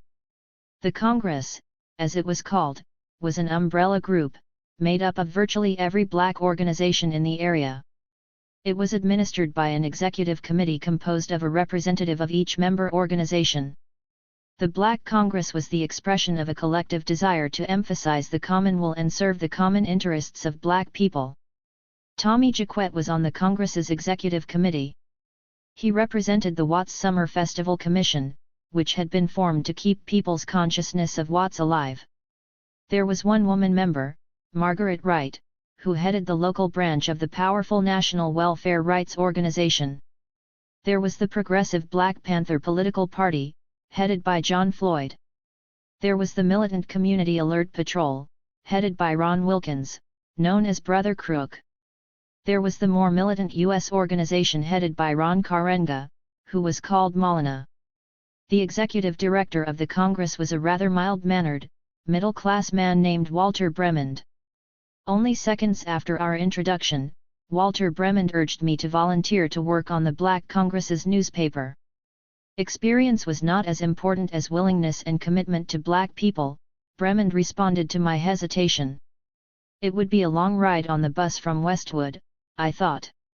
I wondered what would have happened to the Black Congress's newspaper had Bremond not employed me. The staff numbered 2, including me. John Floyd, the more experienced of us, became, by default, the head of the staff. John had a certain charm, despite the fact that his look was a bit too reminiscent of my father. He wore wire-rimmed glasses and carried a briefcase every day, which contained his pistol. He taught me the language and the ideas of the movement, that is, the left or militant wing of the black struggle for civil and human rights. He delivered me into the peripheral ranks of that movement.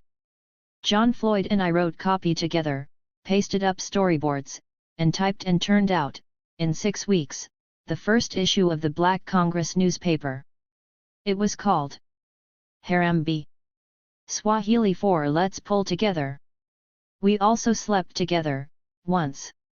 After that, however, John ignored me on a personal level, which I took personally, even though the times had changed and making love had become a thing akin to drinking water. Over those weeks, I developed a routine. I worked during the day in an office at UCLA and, most evenings and weekends, found my way to Florence and Broadway to work on the newspaper or do whatever else was necessary, type, clean offices, answer telephones.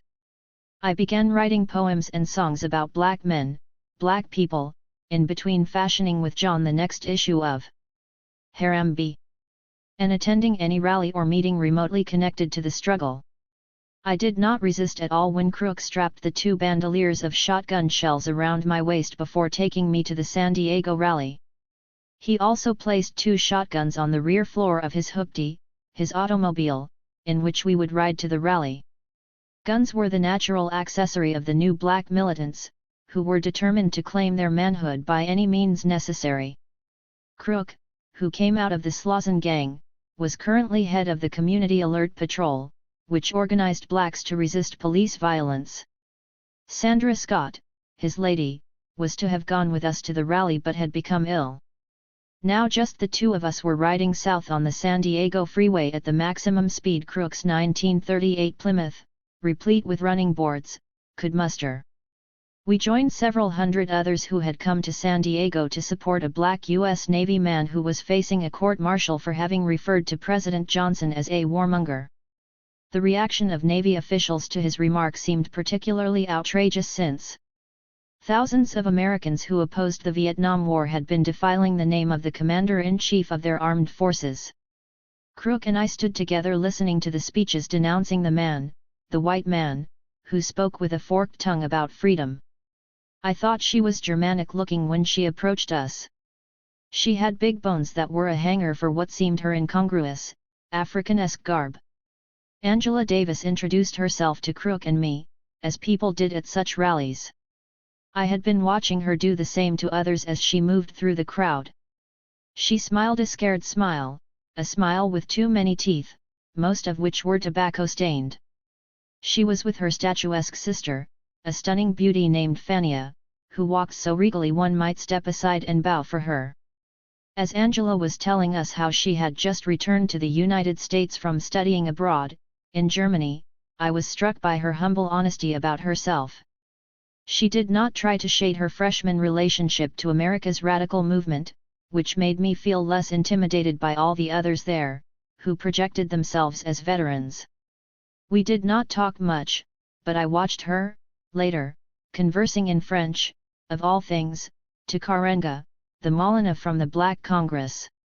It was at a house party, a North Philly-like thing, where people could drink cheap wine and dance and talk about who was talking to whom. Crook left me alone there within minutes of our arrival, going off to take care of some secret, blackmail militant business. I latched on to another LA woman, who had a street quality with which I felt at home. Everyone else was too black, dressed up in African costumes and African names. Bobby Hodges was a uniformly caramel color, rather like Angela, whom she was not like in any other way. I hung on to Bobby for safety's sake. The house was filled with members of Karenga's US as opposed to them organization, which had a branch in San Diego. Most of them were men, all of whom, like Karenga, were wearing dashikis, dark glasses, and shaved heads.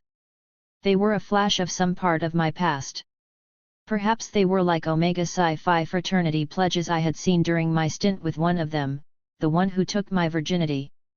That sense of déjà vu became stronger as I looked at them, taking me back to Germantown and the colored fellows who looked down on girls from North Philly. I stayed close to Bobby, on a couch in the living room, and observed the house party, chain smoking. "You sisters want to contribute something towards some food," a young woman said to Bobby and me, reaching out a hand that bore rings on all its fingers, like the one in her nose and the ones on many of her sandaled toes. She wore a very short natural and a long attitude that shouted how black she was, blacker than black, like the youths in Mao's Cultural Revolution who were redder than red. Bobby gave her $3, and I contributed $5 to the collective pot. Bobby and I talked about what all young blacks talked about in 1967, the struggle. We discussed freedom and revolution. We seriously pretended that our commitment to that struggle was an old thing, not born the day before yesterday, when some of us were white, or not really black. When the food came, Bobby and I got up to get into the line that was forming near the kitchen of the house, the owner of which was unknown to us. Another young woman, who might have been 22 and who wore a floor-length African toga-like dress, a grand booba, tapped our shoulders. "Sisters," she said, "you will have to wait until our brothers are served." "Yet," she added, validating herself in a clipped meter, "our brothers are our warriors. Our warriors must be fed first, sisters." Her newly styled words only reminded me of words I had heard from tough girls in North Philly who had attempted to challenge me with their hostile attitudes. "Excuse me," I said sarcastically, reaching back in time. "Excuse me. Sister. Nobody said anything about our warriors when money was changing hands. I want my food now." "Yet," Bobby chimed in. "I want my $3 worth of this Kentucky Fried Chicken now, ain't that black dot?" Bobby and I smirked and stood our ground until a bald-headed dashiki came over to us, folded his arms across his chest, and explained the rules to us in a way we could understand. "Sisters," he explained, "did not challenge brothers. Sisters," he said, "stood behind their black men, supported their men, and respected them." In essence, he advised us that it was not only unsisterly of us to want to eat with our brothers, it was a sacrilege for which blood could be shed. Bobby and I poked out our mouths and returned to the couch with our cigarettes and no Kentucky Fried Chicken. The great Karenga, no longer talking with Angela, sashayed over to us and looked down into our faces. "How are you beautiful sisters doing?" he said in a high pitch. "Is there a problem I can assist you with?" He seemed to have left a rhyme hanging in the air. Not really, I said, crossing my legs and blowing a circle of smoke, from practice in my teen years, around his bald head. He looked like a vanilla fudge Buddha, waving the smoke away with his pudgy hand and a snicker. There was just enough chicken for the 50 or so warriors to get their fill. There were not enough cigarettes for Bobby and me. Bobby left before Crook finally returned in his hoopty. It was after midnight. I violated all the sisterly rules and launched into Crook about leaving me there for so long. I demanded he grab one of those otherwise useless shotguns and deal with the entire household of Karenga followers. Instead, he laughed his head off, and made me laugh with him, reluctantly. We laughed about it all the way back from San Diego, stopping at his place to make love and avoiding mention of Sandra Scott. I could barely look Sandra in the eye over those next weeks when we saw each other at the Black Congress. I followed her around, though, because Sandra had a genuinely brilliant mind. She had seemingly read everything, at least everything about political and social movements and revolutions. She was a student at California State University, Los Angeles, and a devotee and protégé of her sociology professor, Harry Truly. When Sandra introduced me to Harry, it was done with reverence. She referred to him as the brilliant Dr. Truly, or words that conveyed such a feeling. Harry was a small man, a bit like a black leprechaun. He was forming something called the Black Student Alliance. Harry, I concluded, was something other than brilliant. He was a professor of sociology by day and the architect of a complex scenario for power by night, a scenario that was designed, among other things, to deliver him to the front and center of history. He would ride into history on the waves of the revolution that would rise in the not-too-distant future. Harry's vision was that the Black Student Alliance, or the Alliance, as he came to call it, would be a revolutionary union of all black student unions in America. Black student unions were beginning to be formed on several college campuses in Southern California, making a spiritual connection to the growing national black student movement. Numerous loosely organized black campus groups had emerged on the East Coast, taking their lead from the activist civil rights organization SNCC, Student Nonviolent Coordinating Committee, in the South.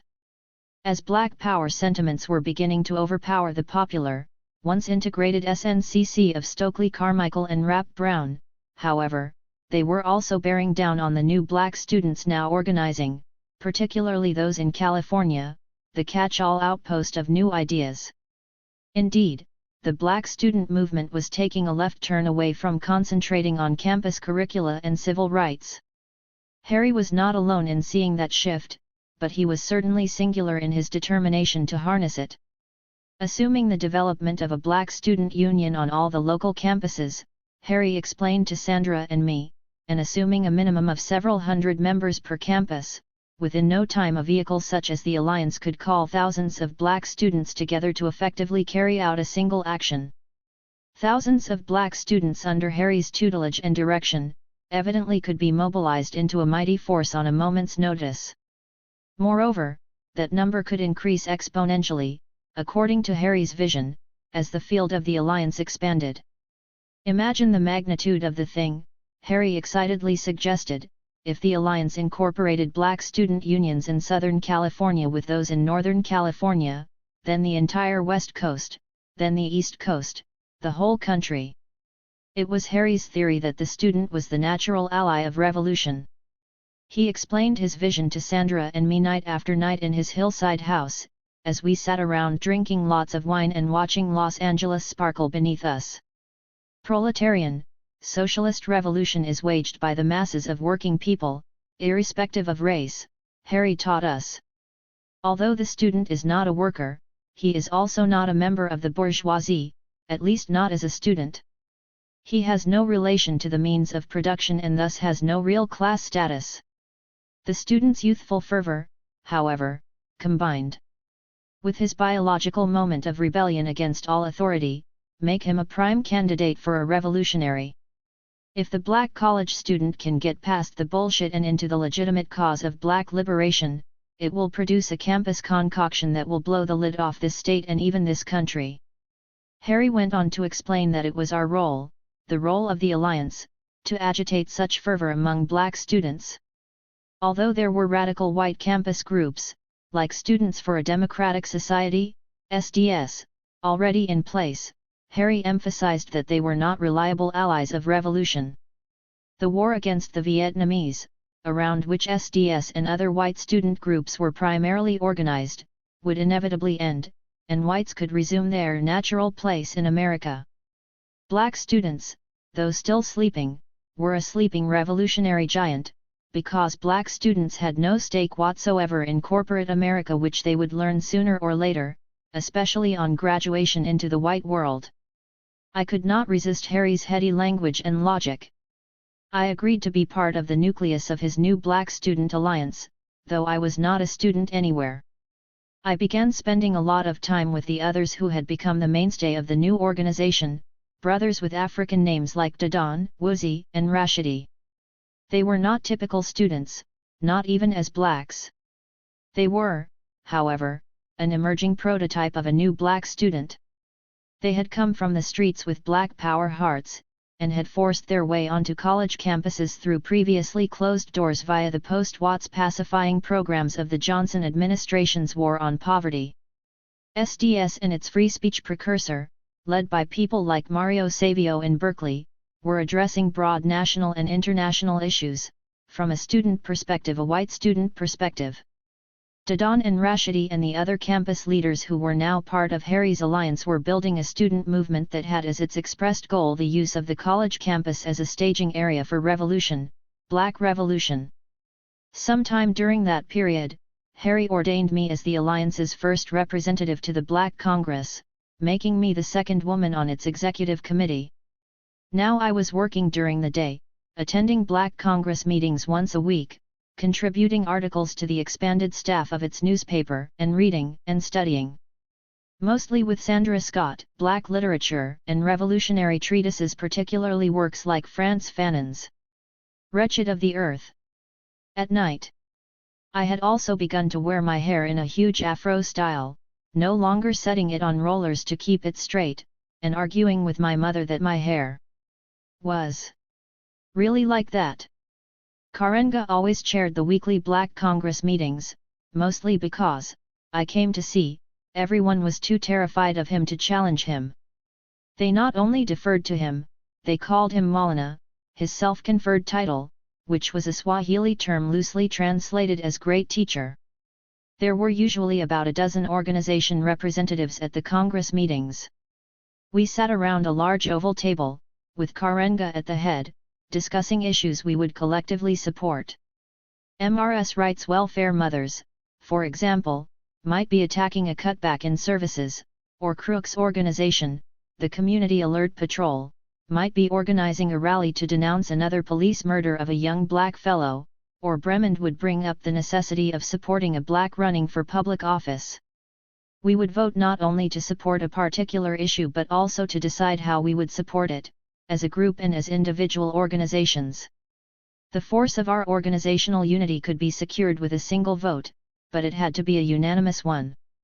Karenga had convinced everyone in the Congress that unanimity was an African method of deciding a question. It was in the spirit of African communalism, Karenga had expounded, that the collective act only when the collective will had spoken in this way. There had not been any discussion at all in the Black Congress of a particularly significant recent event, although news of this event had been spreading like wildfire through the entire country. It was an event that had forced people to consider the real meaning of black pride and black power, setting aside the significance of afro hairstyles and dashikis. It was a street corner episode that had challenged the oppressor and the oppressed. Earl Anthony came to discuss the event at an early November 1967 meeting of the Black Congress Executive Committee. He wore the Black Panther uniform, black leather jacket, black pants, powder blue shirt. He told us he was on the Central Committee of the Black Panther Party for Self-Defense. Like the rest of the black militant organizations, the Black Panthers had come into being only in the last year or so. Unlike the rest, they had drawn their guns. They walked the streets of Oakland openly armed, to challenge any police who were assaulting blacks. "Brothers, this is an emergency," Anthony announced. Last month, Brother Huey P. Newton, Minister of Defense of the Black Panther Party for Self-Defense, was taken hostage by the pig. He was seized off the streets of Oakland after an armed agent of the man was shot and killed in a righteous act of self-defense. One of the pigs was killed when they tried to kill Huey.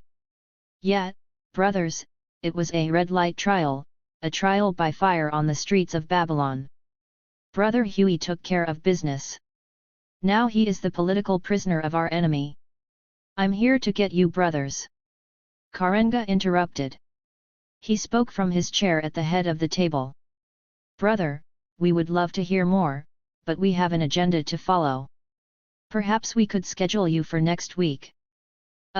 Excuse me, Malina, Walter Bremen said weakly, but I took the liberty of telling Brother Earl here that he could address the Congress because he had come all the way from the Bay Area in this time of crisis to rally support for Huey Newton in Southern California. Walter Bremen, Karenga said in his sing-song manner, I appreciate your concern, but you do not vote in the Congress, you do not chair the Congress, and therefore you cannot set the agenda for the Congress. My voice came through the air like a zephyr, ringing in the huge hall in which we were sitting, causing all heads to turn and mouths to open. Well, I'd like to hear the rest of what this brother has to say.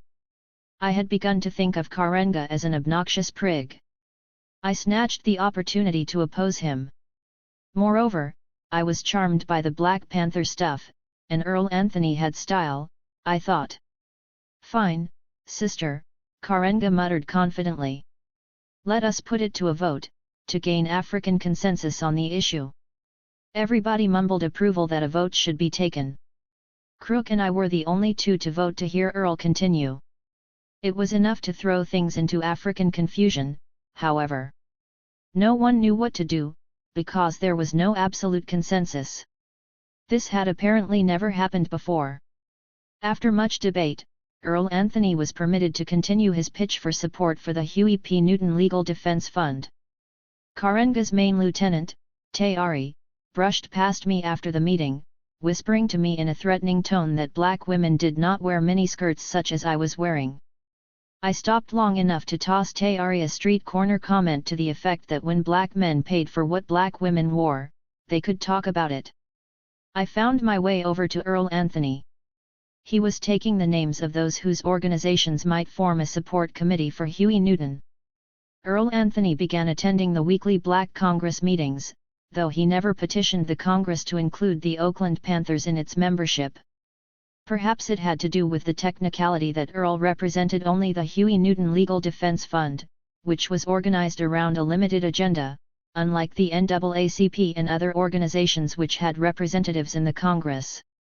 Nevertheless, Earl was coming every week to report on the progress of the Huey Newton Legal Defense Fund and, afterward, inviting me to ride with him. I became Earl's entourage of one. I would accompany him after the Congress meetings to gatherings of black professionals or college students or neighborhood groups, whom he would call upon to join the struggle, to support Huey Newton. Earl also invited me to his bed. I wondered, later, what made me accept Earl's nagging invitation. Perhaps I thought of it as having to do with the freedom of black people. Earl had suggested such a thing. He had actually told me that a true sister would be happy to sleep with a revolutionary brother. Obviously, revolutionariness was not close to cleanliness, I thought as I entered Earl's unkempt house. One night with him was enough. If I was guilty of having just discovered the Tommy Jaquette, of having loved a white man named J. Kennedy, of having done nothing to improve the sad condition of my people, I certainly would not be redeemed in the unclean house of Earl Anthony. Avoiding Earl was why I missed the Black Congress meeting the week after the members' early December retreat in the mountains to resolve a variety of internal conflicts, which retreat Karenga had refused to attend. At the retreat, Crook and I had forced a vote that Karenga no longer be referred to by the grandiose title of Malina. Call him brother or nigger, Crook had said, which I had seconded.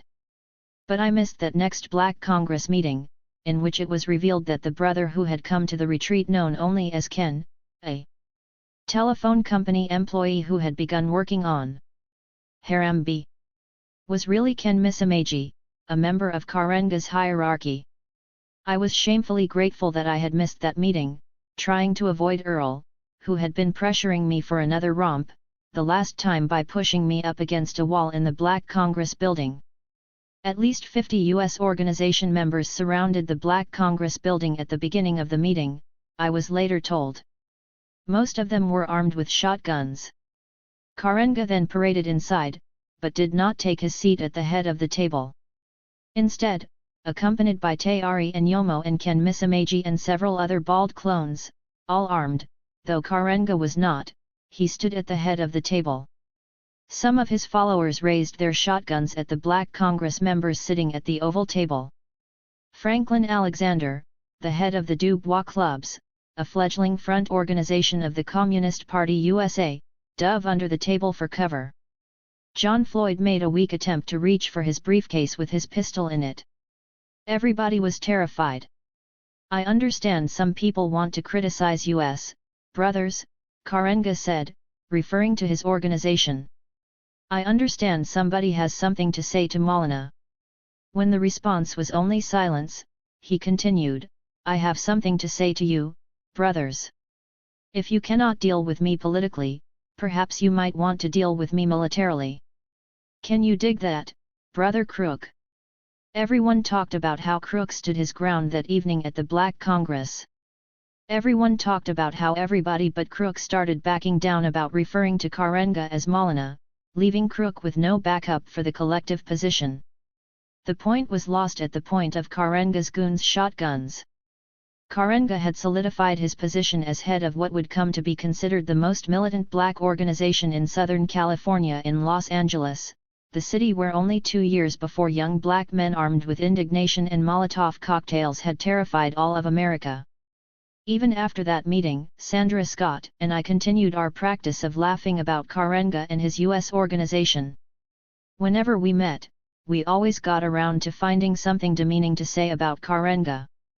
We might laugh about his effeminate voice or his squatty body or his tiny hands. Sandra was a kind of feminist, though. She would never have agreed to that label, and I had become as much her protégé as she was Harry's. Karenga was certainly not a promoter of equal opportunity for black women, inside or outside his ranks, Sandra and I agreed. We laughed about Karenga to keep from crying. Encouraged by Harry one night, Sandra and I decided we just had to fuel our sessions with new stories. We decided to attend an U.S. organization meeting held at the so-called Hakalu, the U.S. organization's headquarters. It was a meeting open to the black community at large.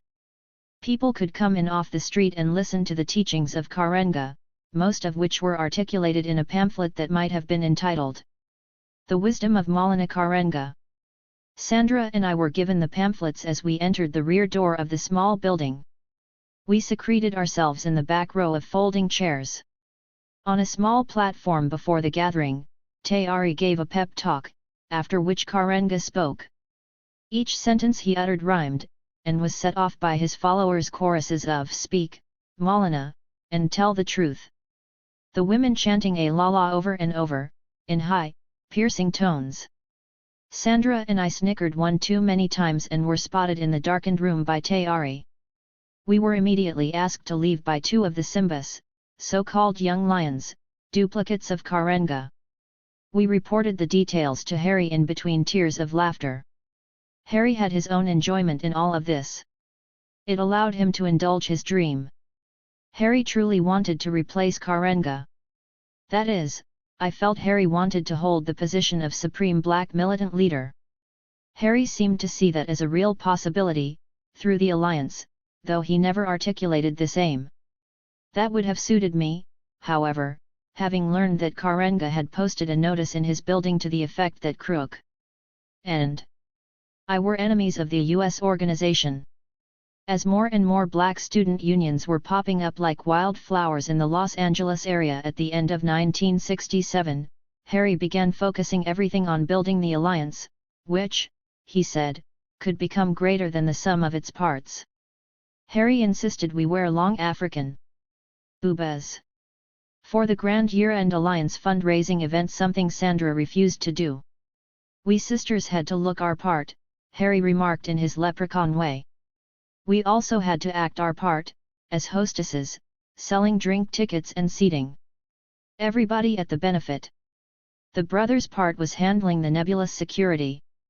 Miraculously, it all worked according to Harry's plan. A sellout crowd, as he referred to it, piled into the supper club to support the Black Student Alliance, Harry having convinced the club's owner to donate the place to us for the evening. Harry had also gotten the jazz/folk singer-songwriter Oscar Brown Jr. and his wife to put on a show for our benefit. For me, those few hours provided a bit of sanity and clarity in an evolving confusion, a tenderness squeezed between the hard edges of the movement, to which I seemed to be committing body and soul. Listening to the words of Oscar Brown, sung by his strikingly beautiful wife, Jean Pace, I found time to remember why I had come that far by faith, it seemed. Brown sang his famous work song, the music of which had been written by Nat Adderley. He also performed his well-known piece Bid in, which depicted the auction of a young slave girl. Together, he and Jean sang the lilting bossa nova La Dea, Brown closing with his sweet lullaby Brown Baby. When all of men's hate is hurled away, you're gonna live in a better day. Oh, you little brown baby. Afterward, about 10 of us went to the apartment of 2 Alliance members, Razel and Natalie, to assess our work. Natalie, Angela Davis, and I, still bedecked in our African apparel, were the only women there. We all patted ourselves on the back for a job well done and began listening, as usual, to Harry pontificate about the future of America, the future of Black people in America. Soon Angela, a graduate student and a political theoretician like Harry, was debating the lack of merit of some point Harry had made, a point no one else even understood. Their academic wrangling was interrupted by a grand entrance. He seemingly came out of nowhere. Perhaps Razel had invited him. He said he had heard about the Alliance and wanted to speak to some of us. My name is Bunchy, he said coolly. Bunchy, he reiterated, like a bunch of greens, answering a question someone a long time ago had found the courage to ask. His face was black alabaster, his eyes, black diamonds, set off by carved eyebrows and distinct black eyelashes. His skin was as smooth as melted chocolate, unflawed, with a reddish gloss. He was the vision of revelations, a head of soft black wool refined to an African crown. He stroked his rich mustache as he spoke, head back, feet apart, an olive green leather coat tossed over his strong shoulders. Everybody had heard of Bunchy. He was a lion from the streets of L.A., the former head of the Slauson Gang, 5,000 strong, originator of its feared hardcore, the Slauson Renegades. He was considered the most dangerous black man in Los Angeles, known as the mayor of the ghetto. He was with another fellow, called Wilbur Terry, who was taller but less significant at first glance. Harry did not bother to rise. He remained in his conversational posture, bent over like the thinker. Sitting on a low stool in Razel and Natalie's living room, still fixed on Angela. The atmosphere in the room had changed, however. Harry felt it as strongly as we all did. He peered up at Bunchy through the thick lenses of his eyeglasses. He extended his hand without moving any other part of his body.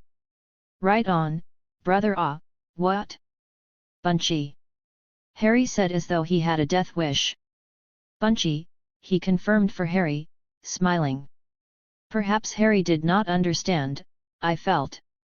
Perhaps he had been swathed in intellectualism too long. I knew this man Bunchy. He was the Crump brothers and all the other brothers from the Avenue and Norris Street and Camac and Diamond, style transformed, rage directed, spirit defined by the ghetto streets and raised to a revolutionary level. He was a conscious and articulate member of the black proletariat, up from the industrial ghetto. He was different from the patient, agrarian Negro of the New South, different even from the new militants and black power brokers. He was an angry black man who had survived with a conscious understanding of the ruthless northern urban centers that had forgotten what to do with niggers after the Civil War was over. I knew this man, and I wanted to know him. He looked at Angela and Natalie and me. You sisters sure look black and beautiful tonight, he said. I'd love to take you sisters down to the De La Salle with me, all dressed up like African queens. Yet, he continued relentlessly, I know you sisters sure could organize some of those ignorant niggers down at the De La Salle. I swore immediately that I would never, ever wear such a costume again. He had challenged us with his imagery. The De La Salle was obviously where real black people lived, raw and real, not dressed up, as in superior to the ignorant masses who partied at the De La Salle with wigs and sequined dresses and flashy suits bought the hard way. We had, he said with his picture words, placed ourselves above the people, not as leaders or role models, but as intellects of a higher order, who did not deign to go down to the De La Salle but who sat around in living rooms in pseudo-African garb discussing the implications of a struggle from which we had safely distanced ourselves. There was something else in the air that Bunchy had brought in with him. There were the rumors that Bunchy Carter was organizing the streets of which he was mayor into a chapter of the Black Panther Party in L.A., presumably a military wing of John Floyd's Black Panther political party. The combination of those thousands of gritty young brothers from the Slawsons, who still saw Bunchy as their leader, with the ideals of the Black Panther Party had sent chills through everybody at the Black Congress that had dared to speak about it.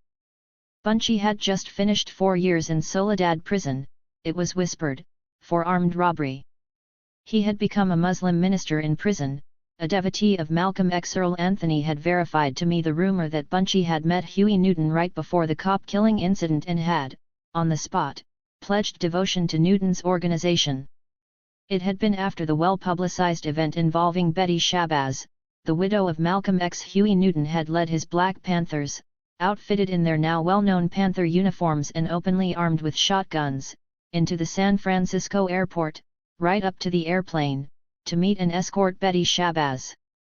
She was in the Bay Area on her first speaking tour since the assassination of her husband. Newton and his Panthers had dared anybody to attempt to assassinate the widow. The audaciousness of such an act, followed by their face-to-face meeting, had done it for Bunchy, Earl had said. I recalled that as I sat looking at Bunchy. I'd love to ask you to stay, brother, Harry said fearlessly, but we're having a meeting. I didn't come to interrupt, brother, Bunchy replied. As I said, I came to get involved. I've been out of the joint for only a little while now and I've been observing the black organizations here in LA to get a handle on things. It seems you are all doing a fine job of articulating the problems of our people. He placed one leg on the bottom rung of a wooden chair near Harry. I think the Alliance is doing more than that, brother, Harry bristled. We're struggling over a solution. Trying to initiate Black Revolution. Right on. That's right on. Even though I never heard of revolution without the gun. The gun. The gun, brother? Nobody's scared of the gun. We've got. I'm just making an observation. I haven't seen anybody picking up the gun against the man. Weapons of words won't deal with the man. I think history has taught us that. The man is a beast, and he's armed against us. The only thing that will deal with the man is the gun, and men willing to use the gun. Spoken like a true fidelista, Harry said, referring to those who adhered to the doctrines of Fidel Castro, and showing himself to be stronger than any of us had imagined. We watched in silence. Spoken like a socialist, Professor, Bunchy shot back. Lenin, Mao, Che, as well as Fidel understood the absolute necessity of armed struggle.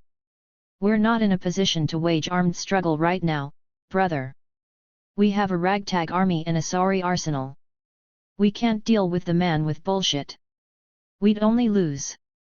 Is that what you'd have us do, fight to lose?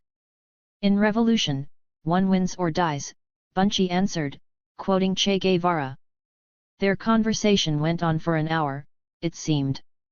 No other voices were heard.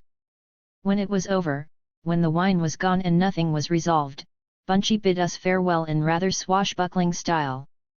Before leaving, he winked at us women with a remark about going down to the De La Salle. He had challenged us and left us dazzled, knowing we could never speak about Black power or Black nations or Black struggle again without feeling the weightlessness of our words. It seemed he had offered us an opportunity to step into the real battle if we dared. Nothing much was said among us after he left. No one I knew saw Bunchy again for weeks after that. The year ended only with the rumors. Maybe the rumors were untrue, everyone hoped, rumors of Bunchy heading an arm of the Black Panthers, of Bunchy bringing his transformed troops into the Southern California Black militant scene. Sandra Scott called me excitedly one evening during those last days of the year. She had purchased Black Panther Eldridge Cleaver's book, Soul on Ice. I had to read it, she said. She could not read another word without calling me. We went through the entire book together the next night, each of us reading alternate chapters aloud, analyzing and praising each sentence and drinking about 2 bottles of wine. It was an incisive autobiographical excursion into the mind of a Black man driven by racism to rape, for which Eldridge had spent 9 years in prison. When we finished the book, we vowed we would meet him, the Minister of Information of the Black Panther Party, Eldridge Cleaver. When Sandra dropped me off at home early the next morning, I stayed up to write a poem for him. My mother, with whom I still lived, thought I was insane. Spending less energy on my work with the Alliance than on discussing Eldridge Cleaver with Sandra, I brought in the new year with Rashidi. While making love was freer than ever at the end of 1967, I really liked Rashidi. He enjoyed ideas, and he liked to talk about them, and he enjoyed talking with women about them. It seemed appropriate to welcome in a new year with him. One of the core members of the Alliance, Rashidi was committed to the cause of Black liberation and was excited by the prospect of the coming of Bunchy Carter and his L.A. Panthers. Our discussion was punctuated by a lot of wine and sex on the floor of my Westwood apartment. A late morning sun woke us from the deep sleep produced by the wine and the heat of the fireplace. When the closed bedroom door informed us that my mother had come home earlier than expected, and had had virtually to walk over our bodies to get to the bedroom, it shocked us from our lovely stupor. We dressed, cleaned up things hurriedly, and sneaked out into the cold new year. When I found the courage to return home late that night, my mother announced, as though it were a weather report, that we might consider getting separate apartments. In his never-ending effort to organize the organizers and, ultimately, to control the Black revolutionary struggle that was clearly building, Harry decided to create what he classified as a significant event, one that would bring together all the Black organizations in Los Angeles under the sponsorship of the Alliance. A Black culture was evolving, he explained, one that reflected the militant tone of the time. An art was coming into being that would not only define but inspire Black revolution. The Alliance, as a student group, had a duty to encourage such revolutionary art. Now we were inviting all Black organizations in the area to participate in a community poetry reading. We distributed leaflets throughout Black LA, inviting the community to come together in the spirit of struggle one Sunday afternoon. Clyde Helizy of the U.S. organization would read some poems, our Alliance flyers promised. There would also be readings by the intense young poet Stanley Crouch, and by 2 of the original, well-known Watts poets, Quincy Troop and Ajanki. There would be plenty more. We drew an audience of about 300 to the Black Congress's auditorium. Representing the Alliance, I would recite a poem. I seated myself in the front row of chairs next to Stanley Crouch, along with the others who would read. Serious though he was, Stanley was the only humorist around. Whenever I saw him, I would end up a ball of laughter about this or that bit of pretentiousness of the latter-day militants.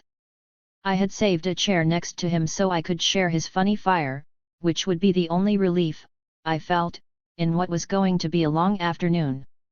Harry played host and took charge of establishing the meaning of the day with lengthy introductions of each reader.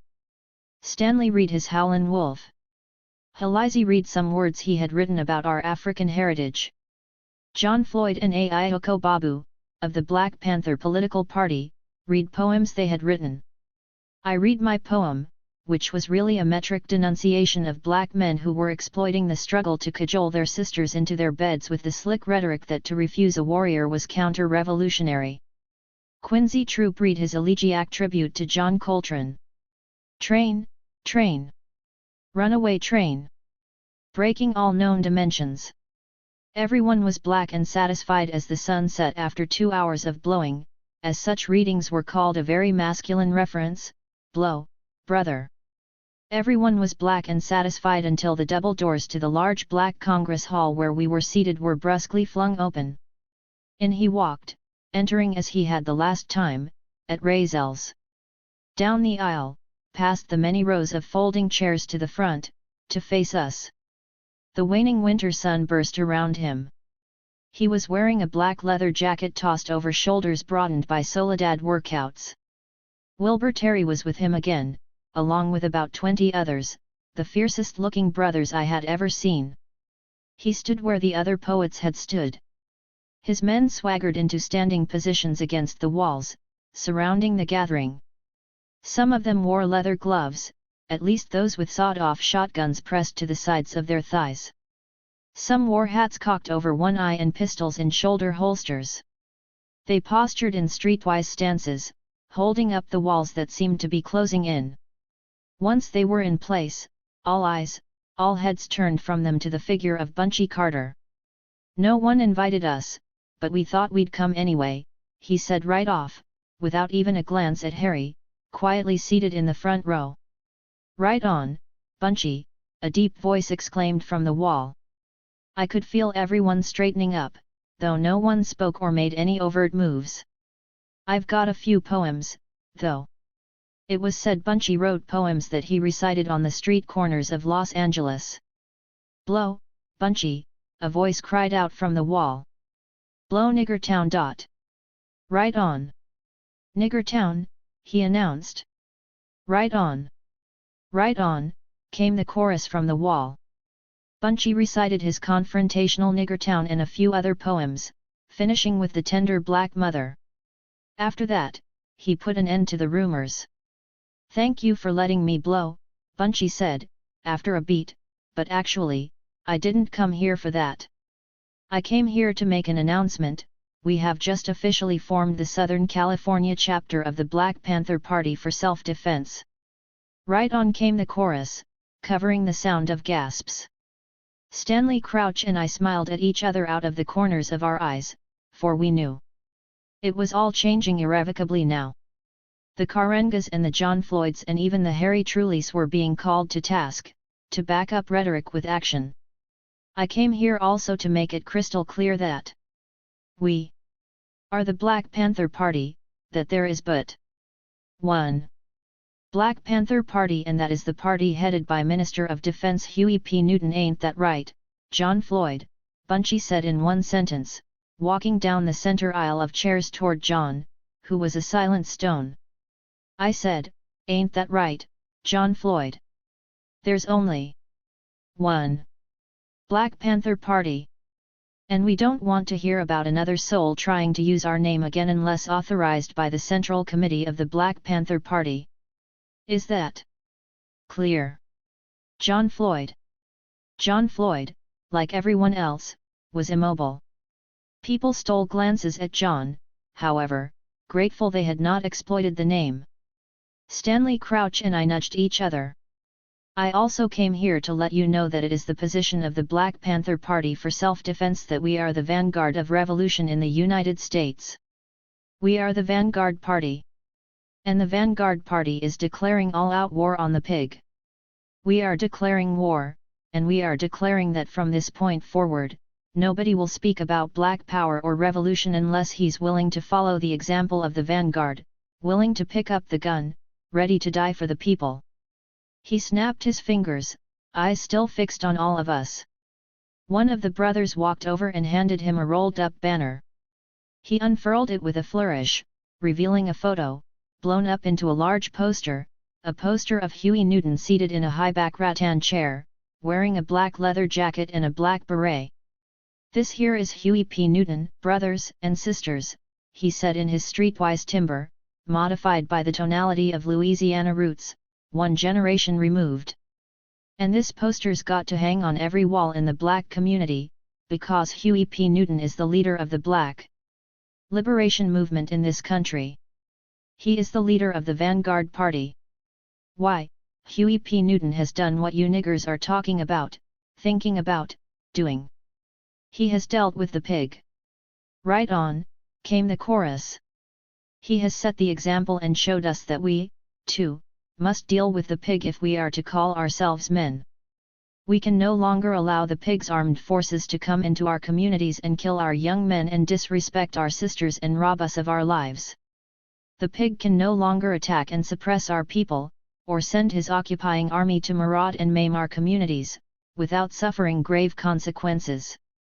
From this point forward, brothers and sisters, if the pig moves on this community, the Black Panther Party will deal with him.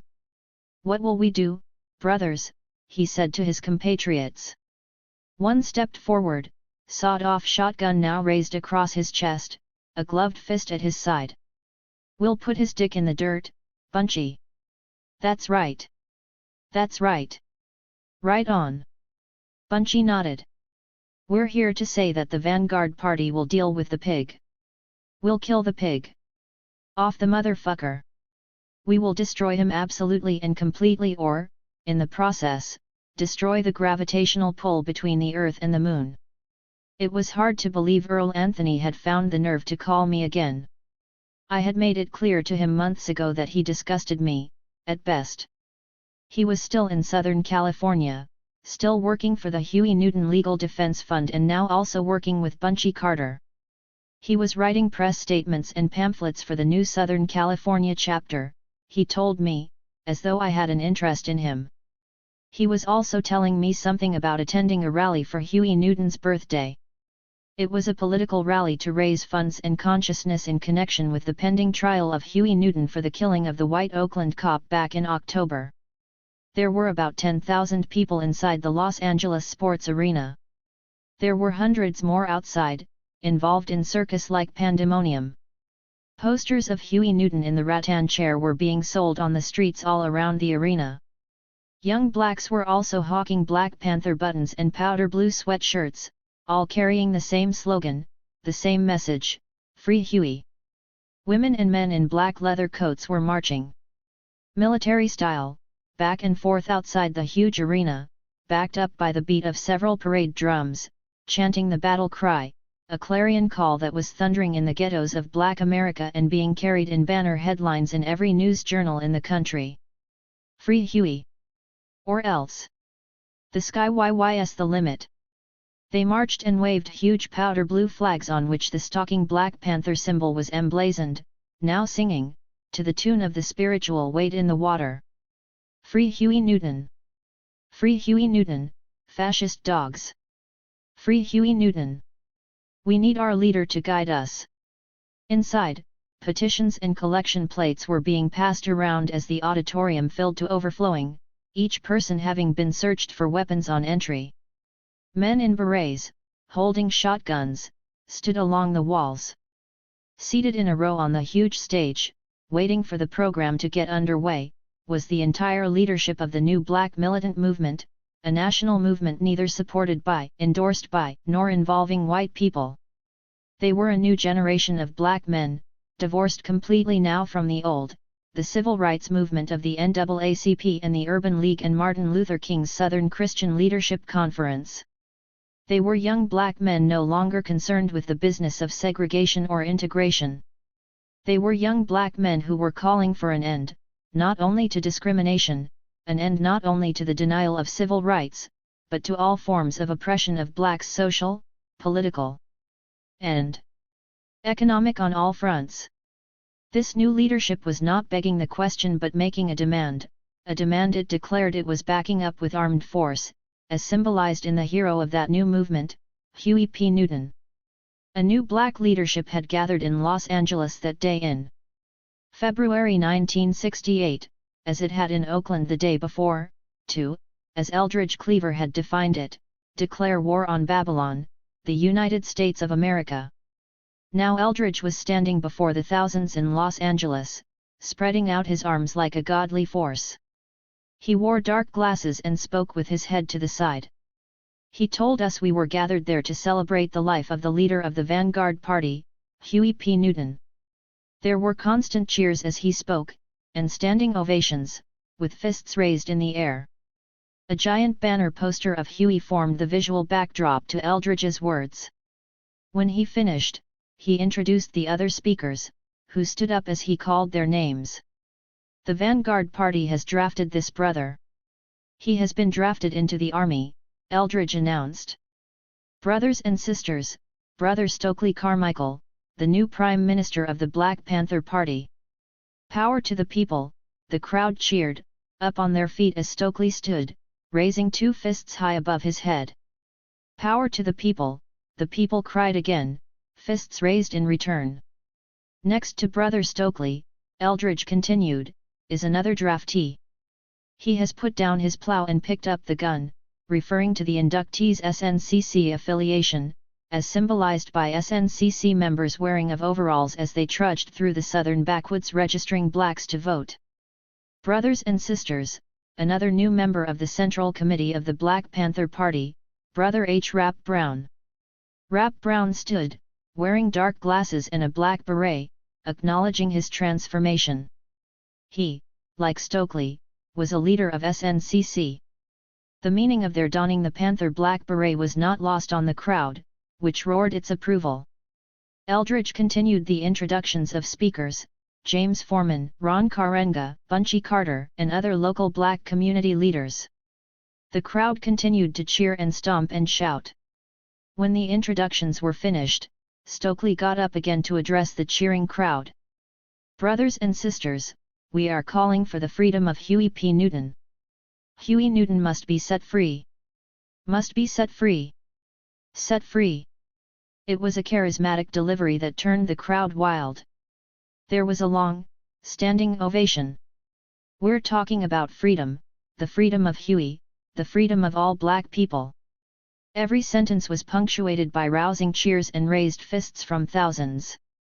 The honky has enslaved us and robbed us and killed us. But now, like Brother Huey, we're here to say, no more.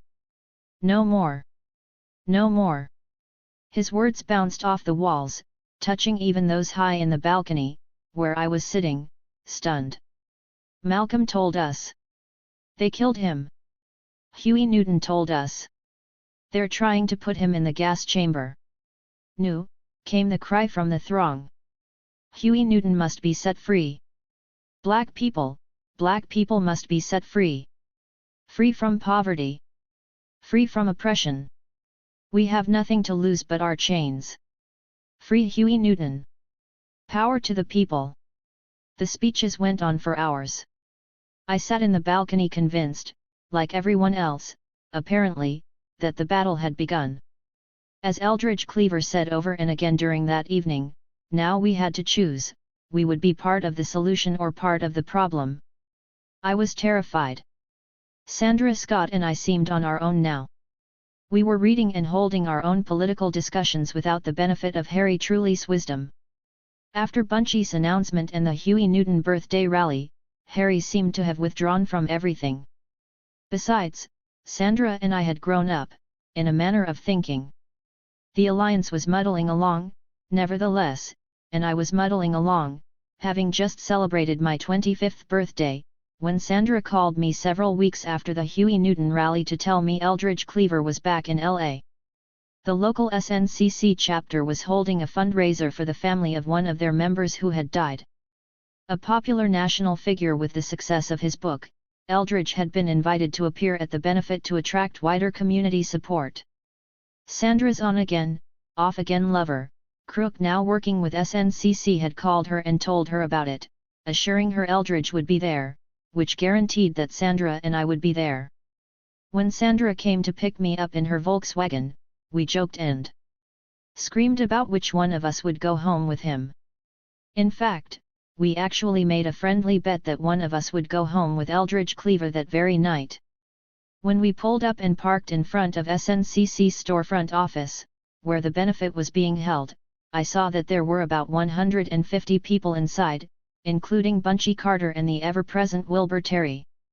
From the street, we could hear the Temptations singing from a blasting record player. Sandra and I sauntered in, smiling at each other. My eyes scanned the dark room for the captivating Eldridge Cleaver.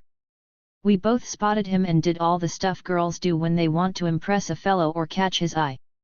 We giggled loudly and whispered obviously and got drinks when he moved anywhere near the bar, and danced with everyone we could. Me thrilled to be asked to do the African twist by Bunchy, as dashing a dancer as he was a man.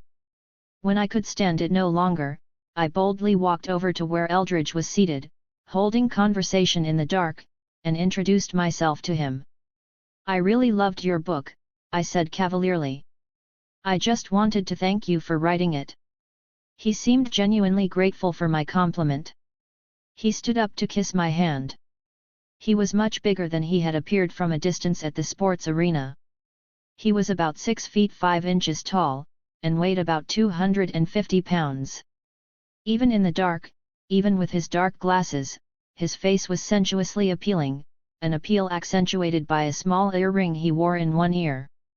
His hands were massive, and his speech was poetic. I could see Sandra nearby, out of the corner of my eye, as I wondered, like the teenager I now was, where Crook was. Eldridge told me he would ask me to dance, but he did not dance. We talked a bit about Bunchy, whom he had known when both of them were in Soledad prison, and about the new Southern California chapter of the Black Panther Party. I avoided his silent exhortation that I become part of it. Finally, in desperation, when I saw there was little else to say, I told him I had written a poem for him, about him. "How flattering," he said. "Where is it?" "At my house." "Can I see it?" "Sure." "How about now?" he said, rising simultaneously and indicating to the brothers nearby that he was leaving. "Fine," I stuttered, and threw a glance at Sandra. Eldridge grabbed Bunchy as he walked toward the door, with me following. Bunchy shot a look at several of the Panthers in the room, who stumbled together quickly to escort the Minister of Information. On his way outside, Eldridge held numerous short conversations with admirers. He got into the driver's seat of a black sedan that someone brought up to him, after wheeling it out of its parking space in front of Sandra's Volkswagen. I sat next to him.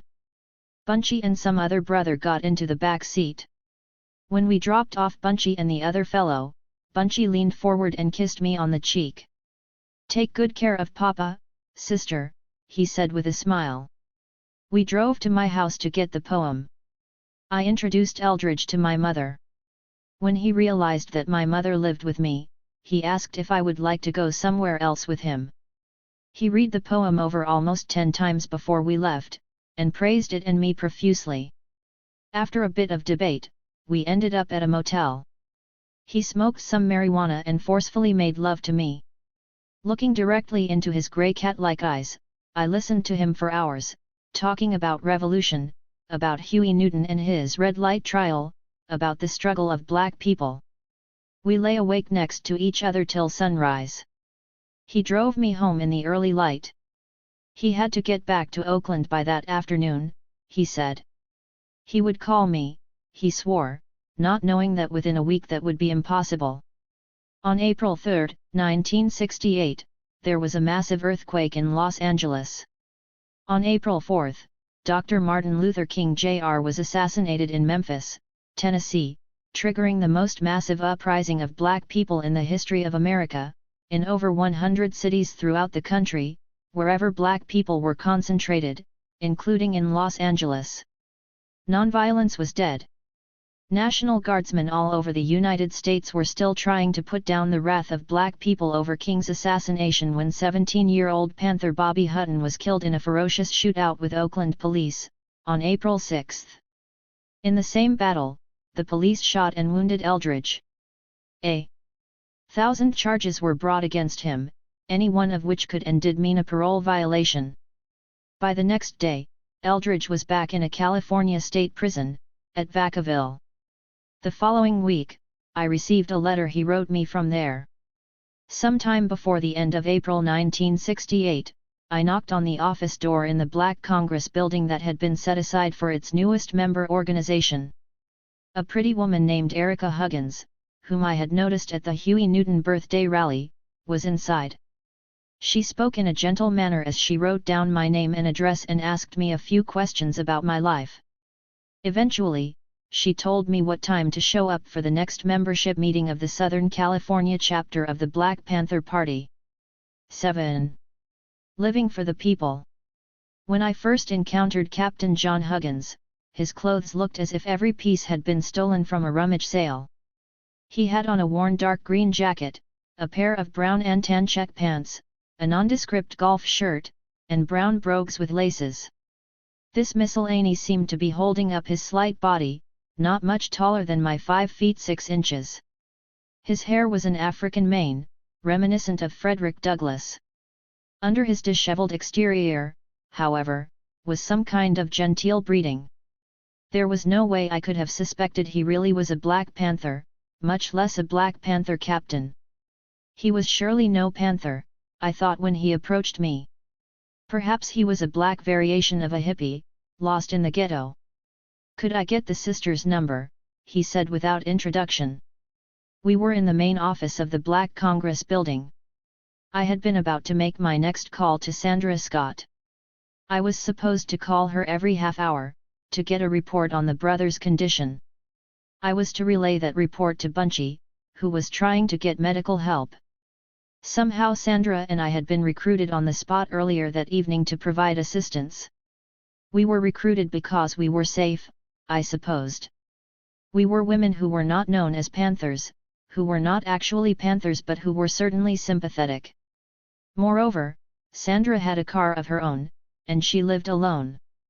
It was the night after the Oakland shootout in which Bobby Hutton had been killed and Eldridge wounded, 3 days after the King assassination.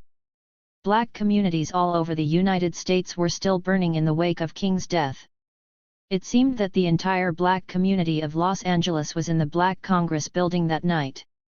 Black organizers were on telephones, in meetings, assessing news reports of street violence, holding spontaneous discussions. Everyone was making an effort either to maintain calm in the community or to direct the madness. It was hard to believe John Huggins was connected to any of it. "What?" I finally responded to his question, with one eyebrow raised. I immediately hung up the telephone receiver. We were standing almost nose to nose. "We've found a doctor for the brother," he continued as though I ought to have been listening. "I need to arrange to move him." "I don't know what you're talking about." "Anyway, who are you?" I said, fixed guardedly in front of the telephone. "Bunchy told me to find you and get the sister's number." "Sure," I said sarcastically. I refused to communicate with him any longer, or to relinquish use of the telephone. I refused to dial Sandra's number in front of him. Finally, after a long moment of mutual glaring, he left. Killer Wells had been severely wounded in the Oakland incident. I had seen him a few hours before, at Sandra's. He had miraculously escaped to Los Angeles. A doctor was being sought to treat Wells's police-inflicted gunshot wound, which had become gangrenous. A doctor who would not report it to the police. Though his hip was horribly infected, Warren Killer Wells was toughing it out. He had driven himself to LA, and shown even more bravado by passing the time waiting for medical care with dramatic vignettes about the engagement. Yet, we spread out once the shooting started. We took our positions. They called for backup. I was certainly not going to violate my pledge to keep silent about Wells to some black hippie-looking fellow who claimed he was Captain John Huggins of the Black Panther Party. I waited a bit to make sure he was gone before starting to redial Sandra's number. He suddenly reappeared with Shermont Banks. Banks was a known Panther. He strode into the room and immediately told me to give them Sandra's number so they could arrange to move Wells. Banks was a big fellow whose officious manner forced one to dislike him instantly. I surely did. He had the characteristics of a petty functionary, the type who moves up a chain of command by luck and snitching. He was Captain Banks, however, so I conceded the point. Out of the corner of my eye, I watched John Huggins chuckle. Now, 2 weeks later, John Huggins was standing before me and the other Panther recruits, giving us our first orders. I smiled at him from my chair in the front row. He smiled back without missing a beat. As members of the Black Panther Party, he was saying, we would have to attend political education classes regularly and read certain books. There was a long list of INTRA party disciplinary rules to be memorized and followed to the letter, including rules of obedience and the prohibition of lying, theft, and drug use. Violations carried severe penalties or expulsion. We would eventually have to learn to use firearms, and also emergency medical techniques. We had to learn, and know, verbatim, the Black Panther Party 10-point platform and program. The party's platform and program was a declaration and an outline for Black empowerment. It demanded restitution for slavery, food, education, decent housing, and land for Black people. It demanded that the constitutional guarantees relating to justice for all be enforced for Blacks, the exemption of Blacks from the military service, the release of all Black prisoners and the granting of new trials by juries of their peers. Finally, the platform stated that Blacks in America had the right of self-determination and called for an unsupervised plebiscite to establish this claim. The significance of the party platform lay in the fact that it was underwritten by the gun, and by the goal of revolution as a final step to power. John explained that the party considered itself the vanguard of that revolution, as emblematized by the beret worn by modern revolutionists and the black leather jacket that typified the rebellious spirit in the urban ghettos. The party was also a link in the chain of the long and bloody history of Black people struggling for freedom. The original name of the party, the Black Panther Party for Self-Defense, was more than descriptive of our program. It was an adaptation of the name of the organization that had preceded us, the Louisiana-based Deacons for Defense. The Deacons for Defense had been the only civil rights group that was openly armed and defended Blacks in Klan country from being maimed or murdered for trying to exercise their constitutional rights. The Black Panther was the mark of the Lowndes County, Alabama, Freedom Organization. That organization had encouraged Blacks to vote in their own interest by making a mark for freedom where the Black Panther leaped off the ballot. Before he finished, John explained the structure of the organization to us. There was a central committee which governed the party. The central committee was guided by the Politburo, which made all policy decisions. Huey P. Newton was the leading member of the party as the Minister of Defense. Second in command was the chairman, Bobby Seale. Eldridge Cleaver was the Minister of Information. David Hilliard was the Chief of Staff, who administered the party on a day-to-day basis, especially now, when the Minister of Defense was imprisoned. The party's chapters were organized by state, except in California, where there was a chapter for Northern California and the one we were members of, the Southern California chapter. Within a chapter were branches, organized by city, and within the branches were sections. These were divided into subsections, which were divided into squads. Ideas and information flowed up and down the chain of command. Orders went from the top to the bottom. It was a paramilitary structure. After John spoke, we broke into small groups according to gender. Erica Huggins, who was John's wife and captain of the women, talked first to the relatively few women who were new recruits. Erica told us we were now in the vanguard of revolution. Our job was to encourage the revolution that would bring true freedom to Black people. The goal of the revolution was to overthrow the racist U.S. government and to institute socialism in the United States of America.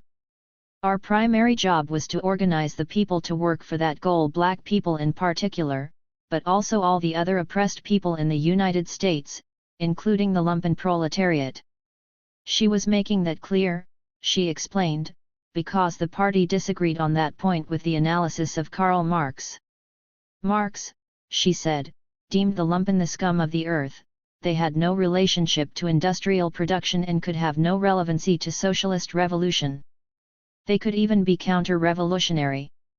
Since the Black Panther Party fundamentally followed principles promulgated by Marx, whose writings were mandatory reading, that digression from a strict Marxist analysis was important to appreciate, she said.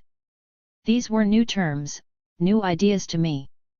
Though Jay had introduced me to the language, it had been an abstraction. Now the words were real. Revolution was becoming real. Like the other 20 or so women, I sat open-mouthed, trying to comprehend the kind of commitment I had made. A significant percentage of black people fell into the lumpen proletariat class, Erica continued, the underemployed, the unemployed, and the unemployable. Moreover, a significant part of the membership of the party came from that class. Indeed, the party reached out to the black lumpen proletariat because the party held that it was the most motivated sector in America to lead the revolution. The black lumpen proletariat, unlike Marx's working class, had absolutely no stake in industrial America. They existed at the bottom level of society in America, outside the capitalist system that was the basis for the oppression of black people. They were the millions of black domestics and porters, nurses, aides, and maintenance men, laundresses and cooks, sharecroppers, unpropertied ghetto dwellers, welfare mothers, and street hustlers. At their lowest level, at the core, they were the gang members and the gangsters, the pimps and the prostitutes, the drug users and dealers, the common thieves and murderers. The recent riots and those in the early decades of the century had demonstrated not only their rage but their readiness. Carried out by the hardcore, those rebellions, from Harlem to Watts, had been endorsed by the entire black underclass, shouting hallelujah. The party intended to educate and politicize that mass of energy, creating vanguard soldiers from the hardcore and a mass of black people ready for revolution. Revolution was not beautiful, Erica said. It was guns and bloodshed. It meant sacrificing everything, for, as the Russian revolutionary Mikhail Bakunin had written, the revolutionist is a doomed man. As women, our role was not very different from that of the men, except in certain particulars. Erica told us point-blank that as women we might have to have a sexual encounter with the enemy at night and slit his throat in the morning, at which we all groaned. She reminded us of the Vietnamese guerrilla women, who were not only carrying guns but using their very bodies against the American forces. She reminded us of the courage of the other women fighting against oppression, those who had fought in Cuba, those still fighting in Angola and Mozambique. Our gender was but another weapon, another tool of the revolution. We also had the task of producing children, progeny of revolution who would carry the flame when we fell, knowing that generations after us would prevail. No matter how impossible our objective, she went on in the softest manner, the revolution would be won. There was substance to the Panther slogan we would memorize, the spirit of the people is greater than the man's technology. The will to be free had proven itself stronger than the overwhelming machinery of oppressors. Proof of this was in the struggle for independence of the Vietnamese against the U.S. imperialists, knocking down B-52 bombers with ancient weapons, devastating American will and technological superiority in the recent Tet Offensive. They would win. And we would win. We had to have faith. Faith would give us the courage to live for the people and to die for the people, she said. We were all silent for a very long time. During the ensuing weeks, I watched the ranks swell. At each Wednesday night meeting, there would be 50 to 100 new recruits. The party was popular, especially among gang members and young girls who lived on the streets. It was admirable and tough, they felt, to be a panther. There was the uniform, black leather jackets and berets. There were the guns. There was the manhood and the respect to be claimed. There was the heroic image of the leadership. Most of those who came were men. Many did not return. They were driven away by the discipline and the reading. There were, however, those like me who signed on for the duration. Wherever death may surprise us, it will be welcome. These words of Che Guevara leaped off the page when I read them in the early Panther political education classes. We were given a red book to read, a collection of Mao Zedong's philosophical treatises and statements on revolution and revolutionaries. We were ordered to study his writings, to be prepared to recite portions of them on command, and to distribute his books to the masses. We were also to sell Black Panther newspapers every day, and to follow any other instructions given us by our squad leaders. We were on 24-hour call. There were no part-time revolutionaries. We were full-time revolutionaries, full-time Panthers. Early on, Erica assigned me to ride from time to time with a young brother named Tommy Lewis. On one occasion, he and 2 other brothers had to transport a cache of weapons. The police were less likely to stop a car traveling in broad daylight, especially one with a woman in it, particularly a bourgeois-looking sister like yourself, Erica said. I resented that label, as did Angela Davis, who had also begun working in the party. It was an unacceptable characterization of my life, it separated me from the other Panthers, the lumpen. I was not a member of the petty bourgeoisie, I wanted to say to Erica. Despite appearances, I was from the same hard streets as most of the others, the hard streets of North Philadelphia. I was a genuine child of the black working class. It would not have mattered to Erica. She knew all of that. She was not making a personal observation, she was carrying out a job. The weapons Tommy and the others placed in the car were wrapped in baby blankets. There were shotguns and a few rifles. They were to be transported to Erica and John's one-room apartment in a poor black section of town. Tommy Lewis, who was 16 or 17, an abandoned boy who was becoming a man under their tutelage, lived with them. The place smelled old and dusty. Greasy food odors from the hallways seeped under the door and defied the cleaning that had apparently been done. The apartment's main piece of furniture was a huge, high bed that overwhelmed the other odds and ends. There was joy there, though, the joy that comes with a sense of commitment to an ideal. In that, it seemed a beautiful place to me. Erica was taller than John and fashion model slim. She had ringlets of close-cropped hair and full lips. She was brown and quite pretty, without pretension. She and John had met at Lincoln University, the place for which, I remembered, Frank Constant had left me in my teen years, and where Kwame Nkrumah had gone to school with Aunt Frances's husband. Lincoln had been an all-male black college until the year Erica and about 8 other black women integrated it. John arrived the same year, having been discharged, not quite dishonorably, from the Navy after serving in the Vietnam War. That year they met, fell in love, and pledged their lives to the freedom of black people. Once we arrived at Erica and John's place with the weapons. Tommy took John aside. The others left. Tommy wanted John to test him on his political reading.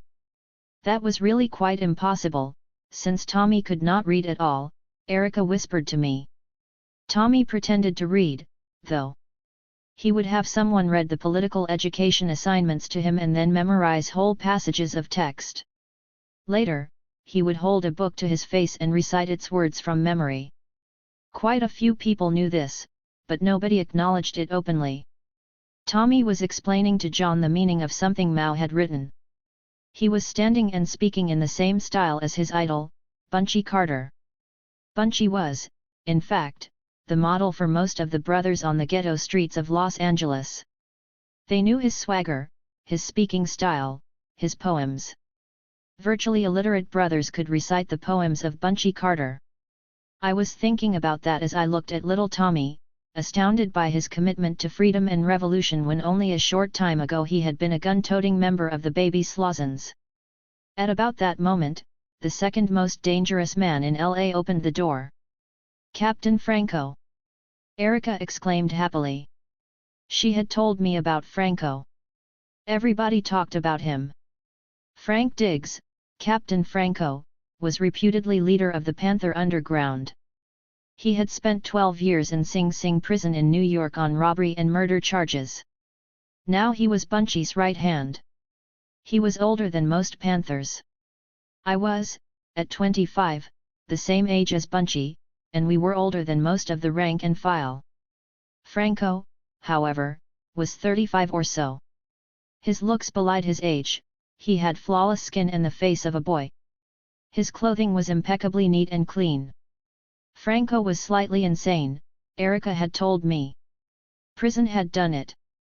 He thought he had been fed peas in prison that contained small microphones, which, remaining in his body, allowed guards and police to monitor his life. That was why, even now, he lived so carefully, outright paranoid about everything, especially dirt. He showered at least twice a day and never wore any item of clothing more than once without it being cleaned or washed. He polished his shoes daily, tops and bottoms. The result was spectacular. Franco spoke with a strange pitch to his voice, sounding oddly like the old actor Peter Lorre. "How are you doin', Sister Erica?" he said, carefully placing what appeared to be a piccolo or flute case he had brought with him on John and Erica's bed. John and Tommy stopped talking and looked curiously at Franco's black instrument case. Erica introduced me to Franco. He lifted my hand to his mouth and kissed it. He spoke formally, telling me it was a pleasure to meet me. John gave me an impish grin. "Captain John," Franco said, "take a look at this." He opened the case. We gathered around the bed to look. Sitting neatly in the deep blue velvet lining of the case were lots and lots of bullets. "This is what we need for the pig," Franco said. He lifted a cloth from a pocket of the case. We moved closer. He picked up one of the highly glossed bullets with the cloth. "First of all, John, you should make sure your people always polish their bullets.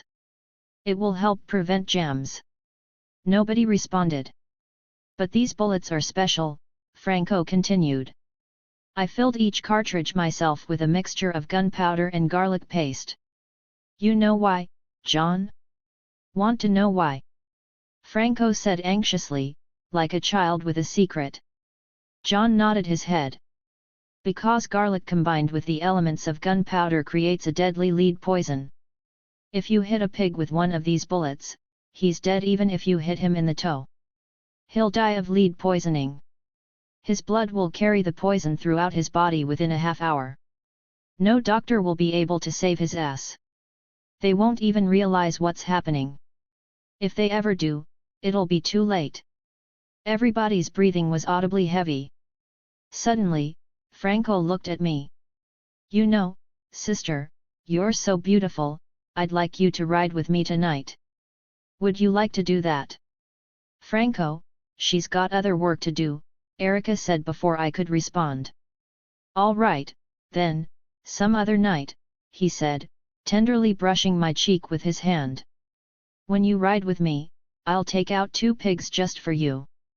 Would you like me to do that for you?" "Stop scaring her, Franco," Erica said with a careful smile. "You don't have to be afraid, Sister Elaine. I would make it so beautiful. For you. Other than making love to a sister, downing a pig is the greatest feeling in the world. Have you ever seen a pig shot with a .45 automatic, Sister Elaine?" "Ah and no," I stammered, trying to imagine there was another answer to his very serious question. "Well, it's a magnificent sight. Why, if a pig were standing right over there," he said, pointing across the room, "and I were to take my .45 and shoot him, his body would hit that wall hard, at about a 30-degree angle, bounce off it, and fall forward, just about where you're standing." "That's enough stories, Franco," Erica said. "It's not a story, Sister Erica, it's revolution. This is what we're dealing with. You know that." "Right on, Franco," John said in his deep baritone voice, which did not fit his slight physique. In time, I began to see the dark reality of the revolution according to Franco, the revolution that was not some mystical battle of glory in some distant land of time. At the deepest level, there was blood, nothing but blood, unsanitized by political polemic. That was where Franco worked, in the vanguard of the vanguard, the underground. Bunchy had created that workforce out of the bottom level of the lumpen, men he had recruited, as he put it, from under the rock. They were a collage of his former Slauson partners, associates from prison, men from other LA gangs. Working side by side, they were armed with Bunchy's politics combined with a history of violence and a street code of silence and loyalty. All of them were loyal to Bunchy. Franco was their captain. Bunchy had given most of them, like Franco, noms de guerre. In old street style, he had assigned new names to men who would be new men. There was Pretty Pennywell. I had seen him a few times strolling through a panther house, outfitted in a flashy suit that was a holdover from his pimping days. He would enter or leave with a smile and a rhyme. The fellas say I'm hell. The women think I'm swell. But everybody knows I'm the pretty Pennywell. There was Blue, whom I met when I was assigned to take a medical kit to an apartment on a little street on the edge of Watts. It was for a girl, a teenager who was part of Blue's squad. She had shot herself accidentally. The underground had to repair its own wounds, I learned. There was also Bug and Wolf and Bird from the Slozens. There was Bright Eyes, who became Messiah. There were those with unembellished names like Fred and Paul and Danny and Kenny. Few people knew their real names or their complete names, and none of us knew where they lived. Everybody above ground had heard of them. Only Bunchy knew all of them. They were his Southern California Panther Underground, whom he referred to as his wolves. Other than Franco, though, and Wilbur Terry, I did not recognize any of the faces that Wednesday night. About 25 of them burst into our general membership meeting. Just before the meeting, most of us had been laughing about the words that had been scrawled across Ron Karenga's picture, which hung on the door of the U.S. organization office. The Black Congress had rented our chapter its first and only office, the one available being next door to that of the U.S. organization. That juxtaposition had stirred up basic conflicts between the two groups. The most fundamental problem was that Karenga resented Bunchy's organizing a Black Panther chapter in Los Angeles, which had, if nothing else, damaged Karenga's reputation as the most militant black in the area. Moreover, Karenga's philosophy was in certain conflict with that of the party. Karenga promoted the idea that the development of an African-based culture among blacks would unite blacks and lead to black liberation. This represented what was generally referred to as a cultural nationalist philosophy. The main feature of Karenga's particular program was the denigration of all things white, or not black. The Black Panther Party held that the freedom of black people was tied to armed socialist revolution, which incorporated, by definition, the liberation of all oppressed people, including poor and working-class whites. As a result, the party had allied itself with white organizations such as the New Peace and Freedom Party. These differences had fostered petty, day-to-day conflicts. Karenga's people taunted party members for not being black, mostly in reference to our wearing European-style clothing, having members who did not sport naturals, using our slave names, and associating with whitey. The party members laughed at Karenga's followers' bald heads and pseudo-African garb, mocked their empty militancy, and mimicked their mangled Swahili, castigating it even as a bastard African tongue bearing on the language's Arabic roots and utilization by Portuguese and other slave traders as a lingua franca. The writing all over Karenga's photograph was the proverbial last straw.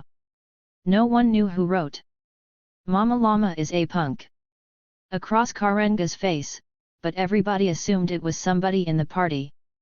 It was a clever little play on words that questioned Karenga's manhood. We had loved it and laughed about it until Bunchy's wolves surprised us that Wednesday night. We were sitting, listening to Shermont Banks, who had been elevated to the position of deputy chairman. He was telling us about the need to raise the amount of newspaper sales. "Sit down, Banks. Now." Bunchy's voice boomed from behind us as he and his wolves came through the door. Bunchy walked down the gender-divided aisle looking from side to side at each row. There was fire in his eyes. Except for the fact that he was wearing house slippers, he was, as usual, sharply dressed. Franco positioned the others, whose names and faces we did not know. Franco held a Thompson submachine gun, as did a couple of the others. Banks sat down immediately in one of the chairs in the front, next to John, and waited for Bunchy to speak. "I want to know right now," Bunchy said, standing before all of us, "who is the backward lowlife, the ignorant, simple-minded reprobate who defaced Karenga's picture? If any of you niggers is the one who did it, or knows who did it, and does not step forward now, when we find you, you will be dealt with. Do you understand me, niggers?" "Right on," we said sullenly. I got wolves. Niggers. Bunchy shouted, making sure we knew who the brothers were who had come with him. Nobody said a word. I got wolves, niggers. Brothers foaming at the mouth begging me to kill something. I always have to hold them back. I have to tell them, no. Don't. Kill that nigger. I have to keep them locked up. Do not. Niggers, do not let me unleash the wolves. Right on, we whispered. Now I want to know who caused Karenga's bald heads to come to my house armed to the teeth. To my house, where my woman lives. Who caused them to surround my house and call me out? Had the gall to threaten to off me. Why? Because some silly motherfucker, probably in this room, wrote on that fool's picture. Do you niggers understand? Right on, Bunchy, we said reverently. No. You do not understand. So I'm going to make you understand. He began to walk up and down the aisle, talking to us and looking for clues in our faces, in our eyes. I was terrified he would know, like teachers and parents always know, that I had been one who had laughed about it. I was very thankful I had no clue about who might have done it. He was preaching, like the former Muslim minister that he was, telling us the mythical story of the mad scientist Yaqub, who had erroneously saved white people. He was explaining that we could not, by nature, be enemies of black people. Whatever Karenga is about, he's not our enemy. The black man is not our enemy. Do you niggers understand that? Right on, Bunchy, we mumbled. What, niggers? Tes-ti-fi, niggers. I said, we do not stand against our own. Do we, niggers? No, Bunchy. And white people are not our enemy, even though the color of our enemy is white. Can you niggers comprehend that? Testify, niggers. Right on, Bunchy, we said again. If you niggers are confused, try to remember that the black man is never our enemy. Right on, we said again and again that evening as Bunchy walked the floor, preached, and drove the point home. We pledged never to publicly denounce or antagonize another black person or organization. If we have a conflict with a black organization, he concluded, we will settle our differences non-antagonistically. We will settle differences antagonistically only with our enemy, who cannot be black. He then issued, as the head of the Southern California chapter, as the Deputy Minister of Defense, Executive Order No. 1. It was to be typed and distributed to all members and recruits of the chapter. No member of the Southern California chapter of the Black Panther Party would behave antagonistically toward another black person or black organization. If a member violated the order, he would face the severest discipline. As soon as the meeting ended, I felt the terror creeping back. The old fears were climbing all over me. I began contemplating whether I was capable of being a Black Panther. Bunchy sensed my feelings. I was plodding toward the front door when he came up behind me. He put his arm around my shoulder. You know, we can't be sidetracked, he said.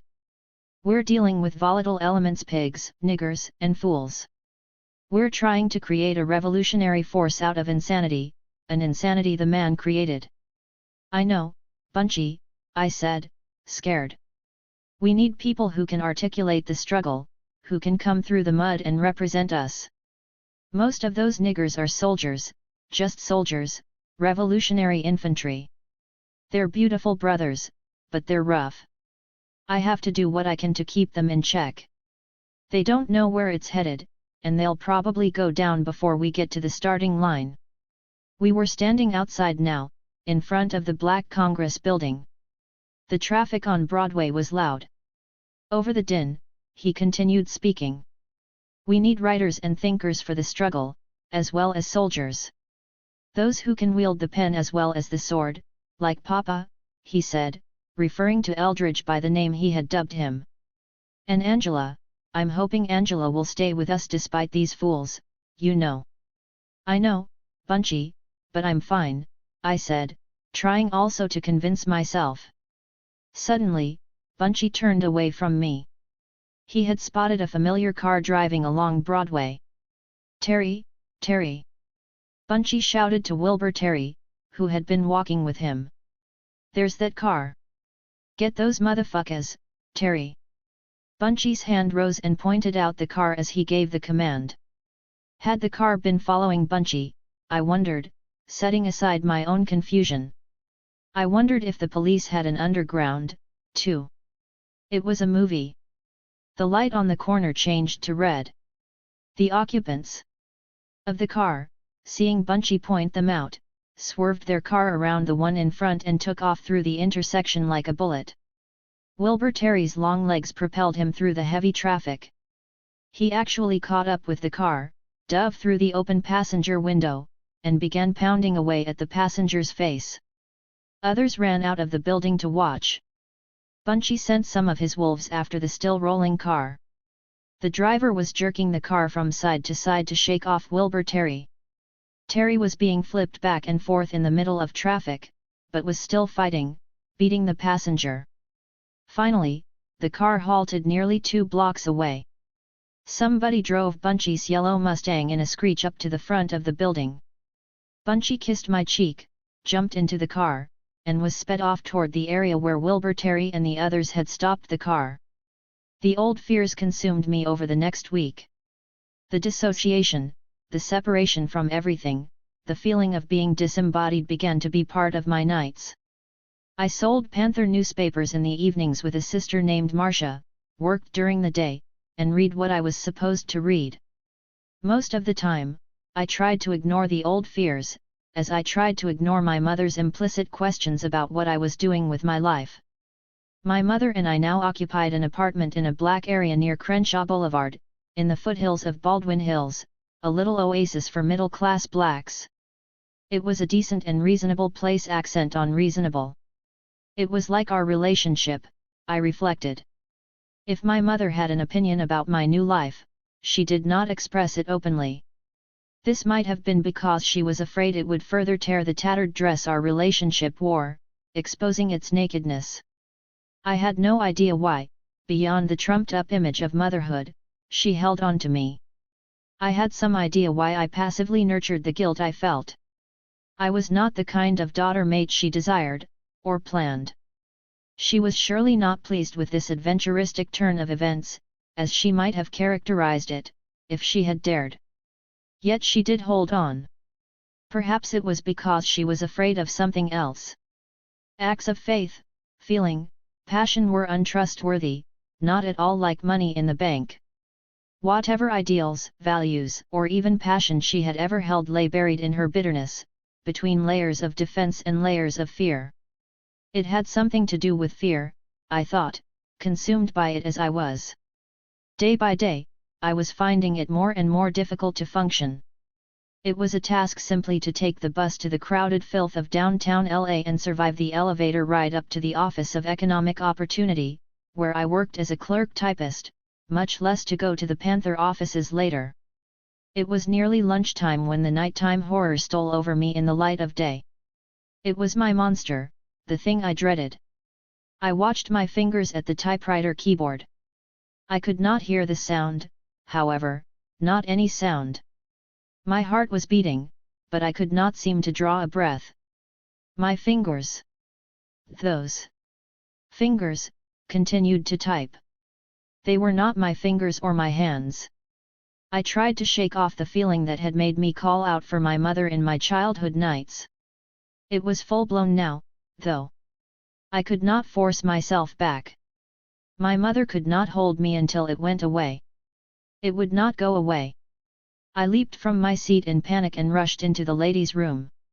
I looked around for a magazine or a newspaper or something to bring myself back from that monstrous place where I did not exist.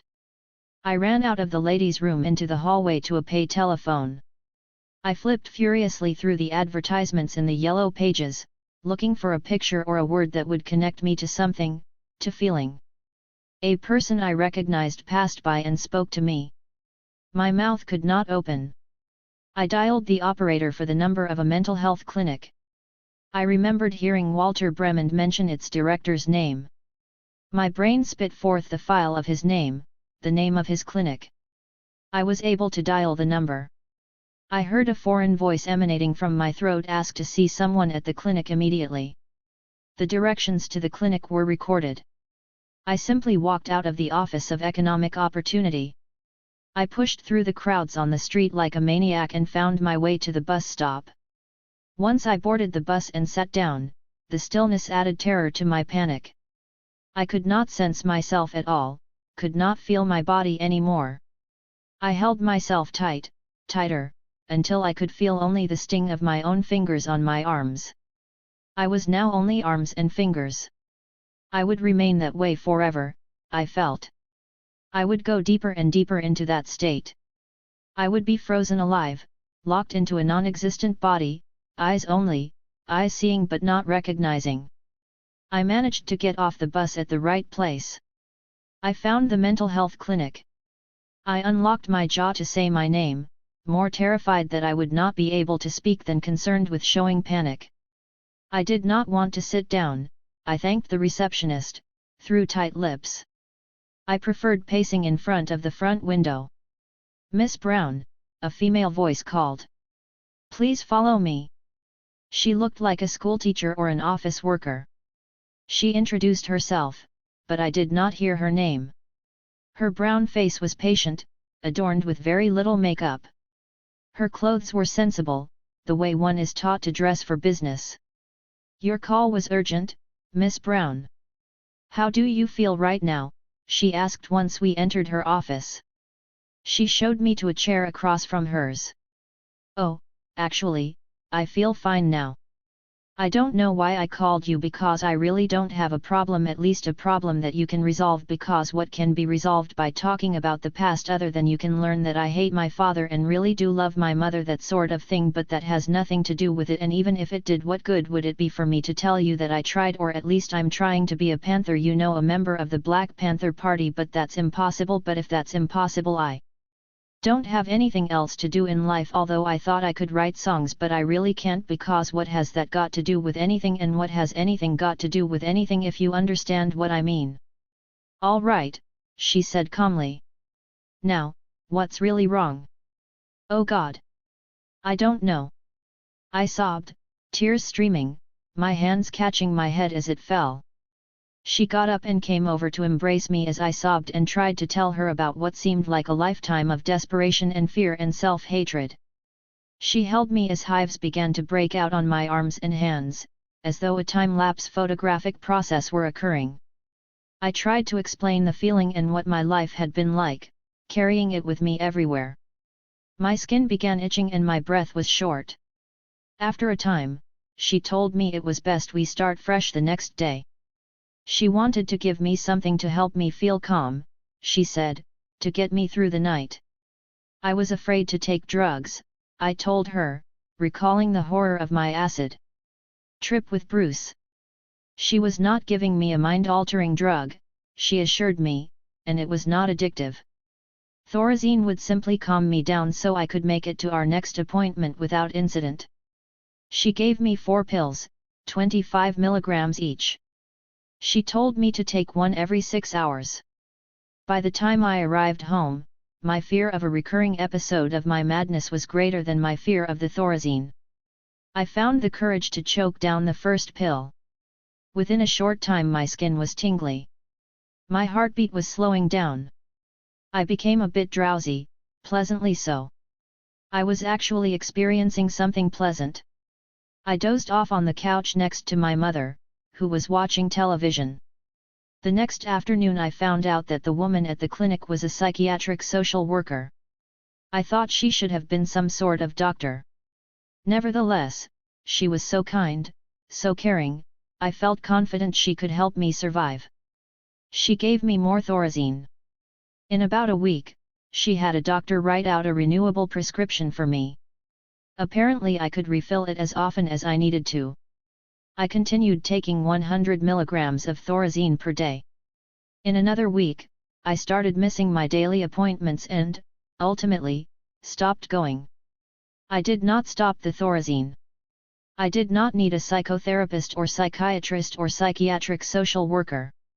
There was nothing to discuss. I was fine now. I lived in a lovely stupor. Thinking was no longer required. Pain was a memory. I was now working in Watts, at an outpost field operation of the Office of Economic Opportunity. I had requested a change the day I started taking Thorazine. My superiors had suggested the Watts Happening Coffee House, one of their pet projects, a euphemism for one in which they could not find anybody willing to work. Working there was no problem to me. Getting to the coffee house on 103rd Street was, however. It was a complex bus ride from Baldwin Hills. Because of the Thorazine, I always fell asleep on the first bus.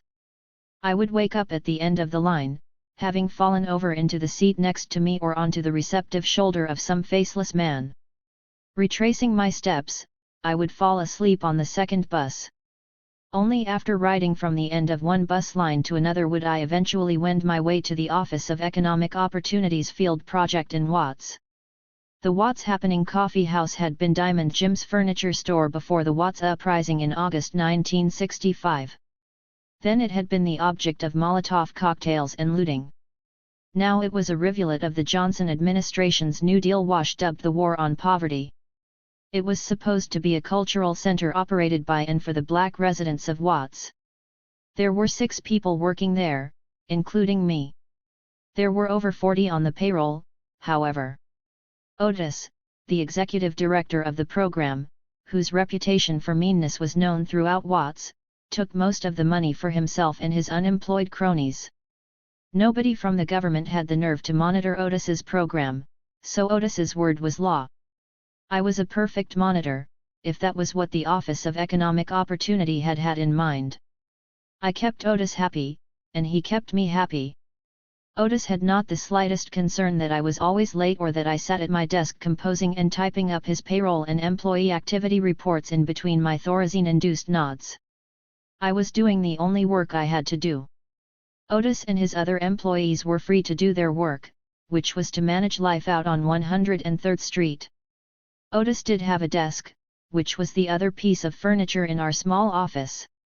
It contained the only tool he needed for his job, his pistol. The other thing I poured equal energy into during the day was eating. The Thorazine made me very hungry. For lunch, usually every day, I ate a double chili cheeseburger with French fries and a soft taco, made by Mrs. Hamilton at her stand on 103rd Street. I usually washed it all down with a grape soda and topped it off with 4 or 5 Reese's peanut butter candies. After lunch, as happened after completing my other activity, I fell asleep at my desk. In between creating payroll data, nodding and eating, I simply watched the post-Watts revolution from my desk. I spent hours talking to Otis's friends, who came through the coffee house every day.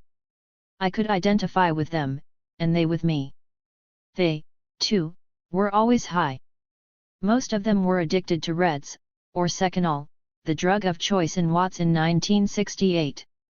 I did not deal with the idea of the Black Panther Party. I did not deal with the Black Panther Party. Otis was addicted to making money. I assumed that had something to do with his sudden decision to actually have some programming.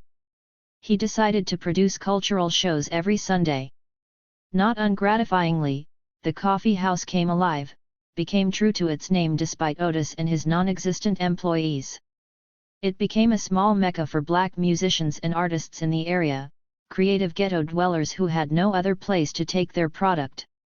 Singing groups began rehearsing in the huge, 2-story main room that Diamond Jim had used to display his furniture. Bands warmed up. Poets tested the new microphones and lights on the newly installed stage that had increased Otis's budget. Whatever the backdrop, a little life rhythm was miraculously being restored to the heart of Watts. Every Sunday now there was a performance. Horace Tapscott's jazz band might play the sounds of Coltrane or Miles or Ornette Coleman or the hard bop of Eric Dolphy. Various poets read their original works. Assuming I could keep my head from falling forward, I even played piano some Sundays, and sang some of my songs. On days other than Sunday, Otis paraded along 103rd Street and cashed his checks. Rehearsal sounds filtered into the office. A fight was started or finished by Otis and his gun, and I tried to keep my drugged head from banging onto the typewriter as often as I typed on it. He was standing over me one of those days when I lifted my head from the coffee house desk. I could barely make out his face. I could detect that cherubic contradiction I had seen that had fooled me the first time we met. It had been a couple of months since I had seen him. "How've you been, Elaine?" I heard John Huggins say to me. "Oh fine, John," I responded, blinking to bring his face into focus. "Just fine," I whispered, feeling myself lapsing into another nod. "What's the matter?" he asked softly. "What are you taking?" His voice echoed in my head. "What do you mean?" I slurred. "All right," he said. "Anyway, I'm down here looking for an office for our new subsection in Watts." I did not understand. "For the party. You know, that was Tommy who was killed in the incident at Adams and Montclair last week. Little Tommy Lewis." "No, John," I whispered, wiping the saliva from the corner of my mouth, "I didn't. I mean..." I closed my eyes and tried to understand the tears under their lids. His voice took over. It had happened at a gas station, in the Watts that was all of Black Los Angeles. 3 men had been shot and killed by the police. It was August. It was the 3rd anniversary of the Watts uprising. Everybody had heard about it, talked about it. Everybody at the coffee house had predicted it would trigger another riot. They blew Steve Bartholomew's head off his shoulders and shot Robert Lawrence in the back. Tommy dealt, though. He dealt from the car, emptying his pistol. They kicked him to death in the ambulance on the way to the hospital. "No, Johnny. I didn't know." I opened my eyes and forced my head to stay erect. "I didn't know. Little Tommy. He couldn't even read." I remembered something. Executive Mandate Number 1, issued by Huey P. Newton, no panther was to allow a pig to violate his home or his person. It was mandated that he defend himself. Now I understood. Little Tommy had memorized it. He had been slain clinging to the word. "Come back, Elaine." "Can't, Johnny." "Scared." "Panthers." "Guns."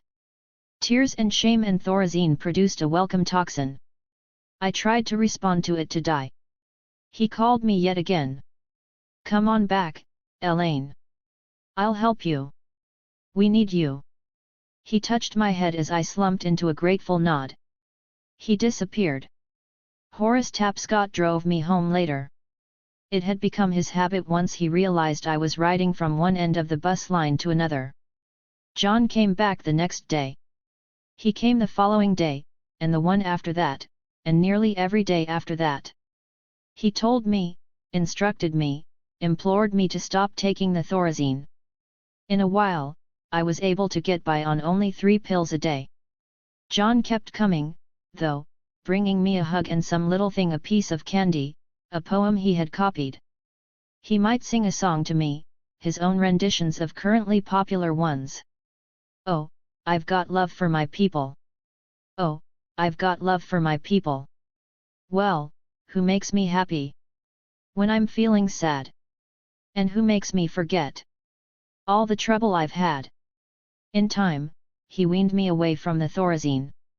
He coaxed me into doing something with my life, guiding me back to consciousness, back to our people, back to the question of their freedom, back to his party, Bunchy's party, their revolution, which was my revolution, which was my struggle, which was my freedom.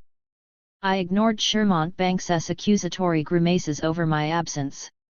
I wrote and typed things furiously for the party, sold more Panther newspapers than nearly anybody, including Marcia, who was among the best, studied every revolutionary book and pamphlet I could lay my hands on. Soon I learned to shoot a pistol and an automatic rifle, out in the Mojave Desert. Soon I moved into Camelot. It was only a house. It was only in another poor black neighborhood, on Century Boulevard near the Hollywood racetrack, which was not in Hollywood. It was the new house of John and Erica and their love. Weeks before I moved in, John and Bunchy and Elmer Pratt, a recent veteran of Vietnam whom Bunchy had renamed Geronimo, and I had registered as students in a special program at UCLA. Ironically, that program had been put together by Beverly Bruce, who, having gotten her master's degree, was moving up. She had designed it and convinced the university to fund it. Its purpose was to open the university's doors to otherwise unqualified ghetto youth who had a high potential for success. Thus, it was called the High Potential Program. It had opened a door for us. Bunchy could finally satisfy his parole conditions. John could expand the party's reach by organizing students. Geronimo was to accompany Bunchy as his bodyguard. I was to work with John and take care of the superficialities of class assignments for everybody. Under the circumstances, I stopped working and moved into John and Erica's house, leaving my mother.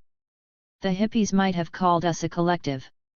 We lived communally on Century Boulevard in a place shared principally by Erica and John and Janice and Long John and me, but it was where the central nervous system of our chapter lived most of the time.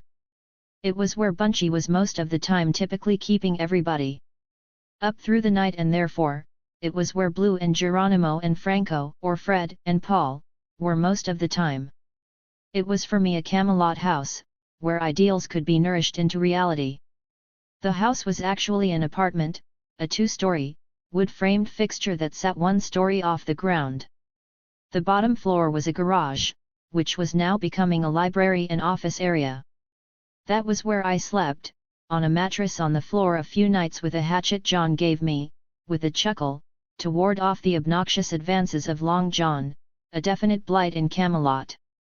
Bunchy would ride through around midnight to offer his future plan, to discuss the black economy or culture, to talk about revolution.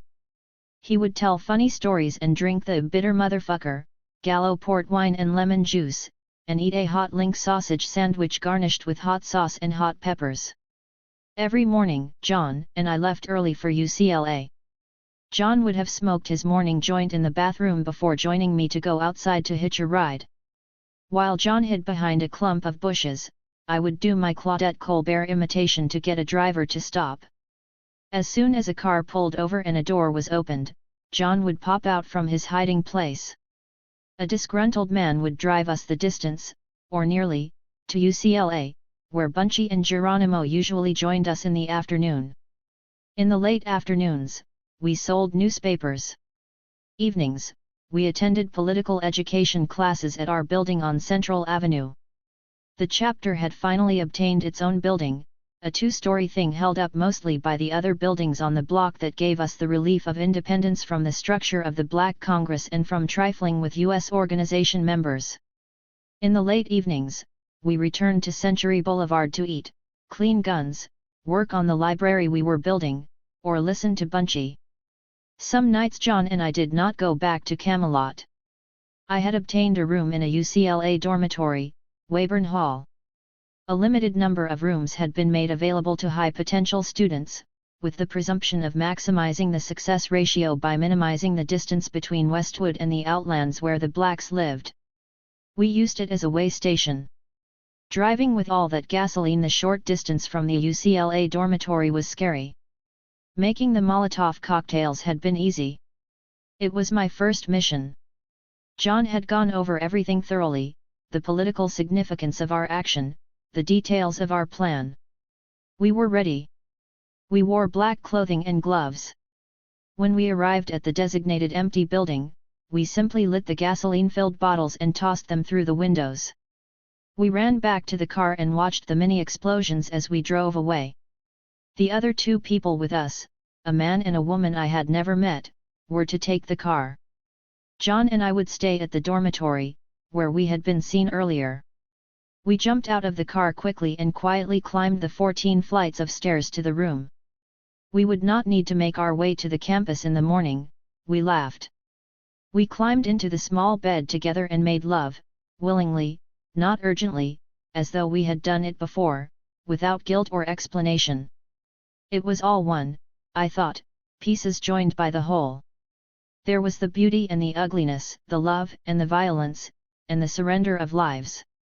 Some nights at Camelot, we sang songs together, John singing bass to my contralto and Bunchy's falsetto.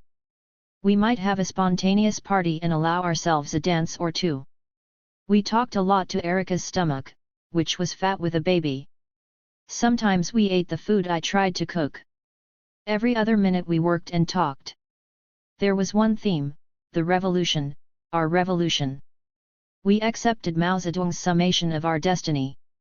Death comes to everyone, but it varies in its significance. To die for the reactionaries is lighter than a feather. To die for the people is heavier than Mount Tai. The Christmas holiday period came and went. We paid no attention. It was contradictory to our work, another opiate of the reactionaries. On New Year's Eve, we held our first formal coalition meeting with the Brown Berets. Mexicans, or Chicanos, had joined with other Latinos to form the group. Patterning their program after ours, they wore brown berets, a la Panther black beret, to represent the unity of our common revolutionary commitment. Black Panthers and brown berets welcomed in the new year, 1969. Later, in the early hours of that new year, Bunchy gathered together a number of us at Camelot. He made a simple announcement: Franco had been killed. He had been shot in the head 3 times in an alley in Long Beach. It had happened earlier that evening. 8. January 17. Our tears for Franco had to be deferred. FBI Director J. Edgar Hoover announced to America that 1969 would be the last year of the Panther. In the latter days of 1968, Hoover had proclaimed, "The Black Panther Party is the single greatest threat to the internal security of the United States." Hoover's insidious lifelong crusade to crush the COMMUNIS threat to the American way of life had exploded into a declaration of war. Hoover would show Americans the ultimate price to be paid for dissidents by bringing down on the Black Panthers the full force of the FBI and its subservient institutions. The potency of the Panther COMMUNIS threat lay not so much in the puny Panther guns, Hoover had warned America, as in the butter the Panthers were spreading over the minds of the ignorant black masses, Panther propaganda promoted as social programs for the poor. Hoover had, in a manner of speaking, hit the nail on the head. The more the party sharpened the contradictions between haves and the have-nots, between the powerful and the powerless, the oppressor and the oppressed, the more the people would seek to resolve them. That, and the desire to temporarily alleviate the pain of poverty, was precisely the purpose of the party's Free Breakfast for Children program. The Free Breakfast for Children programs had begun thriving in the San Francisco Bay Area not long before Hoover made his declaration. Breakfasts had initially been served in Sacred Heart Church. An Irish Catholic priest, Father Eugene Boyle, had been the first to open his doors to the party's new breakfast program, providing a place big enough to feed the children of San Francisco's Fillmore district. Soon after, Father Earl Neal, a black Episcopalian, had opened the doors of his church in Oakland. Thereafter, breakfast programs began springing up everywhere in Northern California. There was no such program in LA, however, at the start of the new year. Although we had served free dinners from time to time in the LA black community, we had found it virtually impossible to feed hungry black people with any regularity, much less to institute a breakfast program. We had no access to a proper facility, and nearly all the money and energy we could have mustered for a breakfast program were being depleted by our daily efforts to simply keep our people on the street. Ever-increasing police arrests of our members kept us running from jail to jail, getting medical treatment for Panthers beaten when arrested, paying excessive fees to retrieve our few cars from police impoundment, financing high bails. Indeed, police assaults on Panthers in LA were becoming more intense than in any other chapter of the party, from the national headquarters to all the others springing up in city after city. We expected the onslaught, we were not prepared for the intensity. There was so much food at UCLA's Weyburn Hall that the steam tables were never depleted. John and I had decided there ought to be a way to obtain the excess food that was being dumped into UCLA's garbage bins every night. We had decided, during the holiday break, that when we returned to UCLA in January, we would approach the dormitory officials. It would be a small act of charity, we would say, for UCLA to dump the leftover food on the party, to feed some children who needed it. January 17th was the first day I could arrange to meet with the head of Weyburn Hall's food services. We had been very busy since classes had resumed a few weeks before. Much had occurred in those weeks. The campus had become radically different, at least in terms of the black students. They had grown up overnight, it seemed. They had been forced to come together as black people, after having languished in a middle-class myopia the semester before. We too, it seemed, had grown up overnight. Franco had been buried. Erica and John's baby girl had been born. Shermont Banks had been expelled, and John was now chairman of the chapter. The chapter had opened another new section office, on the west side of LA, where middle-class, white-collar blacks had rooted themselves. We had also opened several new branches, in San Diego, Santa Ana, and Pasadena. Marcia's golden afro curls were bouncing in the early sunlight of January 17th as we started out for UCLA. She, too, was bouncing, in her continuing effort to define herself as blacker than black. At one time many had even believed that Marcia was white. She defied the effect of her very fair complexion by always speaking in loud street parlance and carrying herself with a kind of ghetto attitude. We were standing on Century Boulevard trying to hitch a ride. First, we had to make recorded announcements about the opening of our West Side office at a radio station in Hollywood. After that, we would meet with the Weyburn Hall people. Later, I was to see a lawyer about setting up a stable legal defense program for the chapter, in light of the frequency of our arrests. Before seeing the lawyer, Marcia and I were to attend an important black students' meeting at UCLA's Campbell Hall, an unusual building that had been set aside for the high potential program. There we would meet John, Bunchy and Geronimo. Maybe Marcia was bouncing to make herself alert, I thought. We had all been up most of the night at Camelot. I had been in the basement working late at our new typewriter when Bunchy came down the stairs, followed by Cotton, one of his wolves. With these, Elaine, we will deal. With the pig, he announced. I responded with a puzzled silence. He flung open his jacket and lifted a sawed-off M1 carbine from a shoulder holster. Ha! You didn't see a thing. This is beautiful work, Cotton.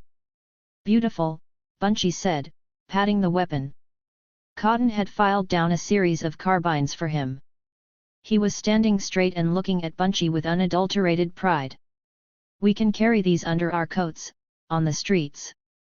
On the outside we'll look very, shall we say, ordinary. He laughed. But we'll be armed righteously. John joined us. Geronimo soon came down with Blue. I could hear Erica upstairs, walking with the baby.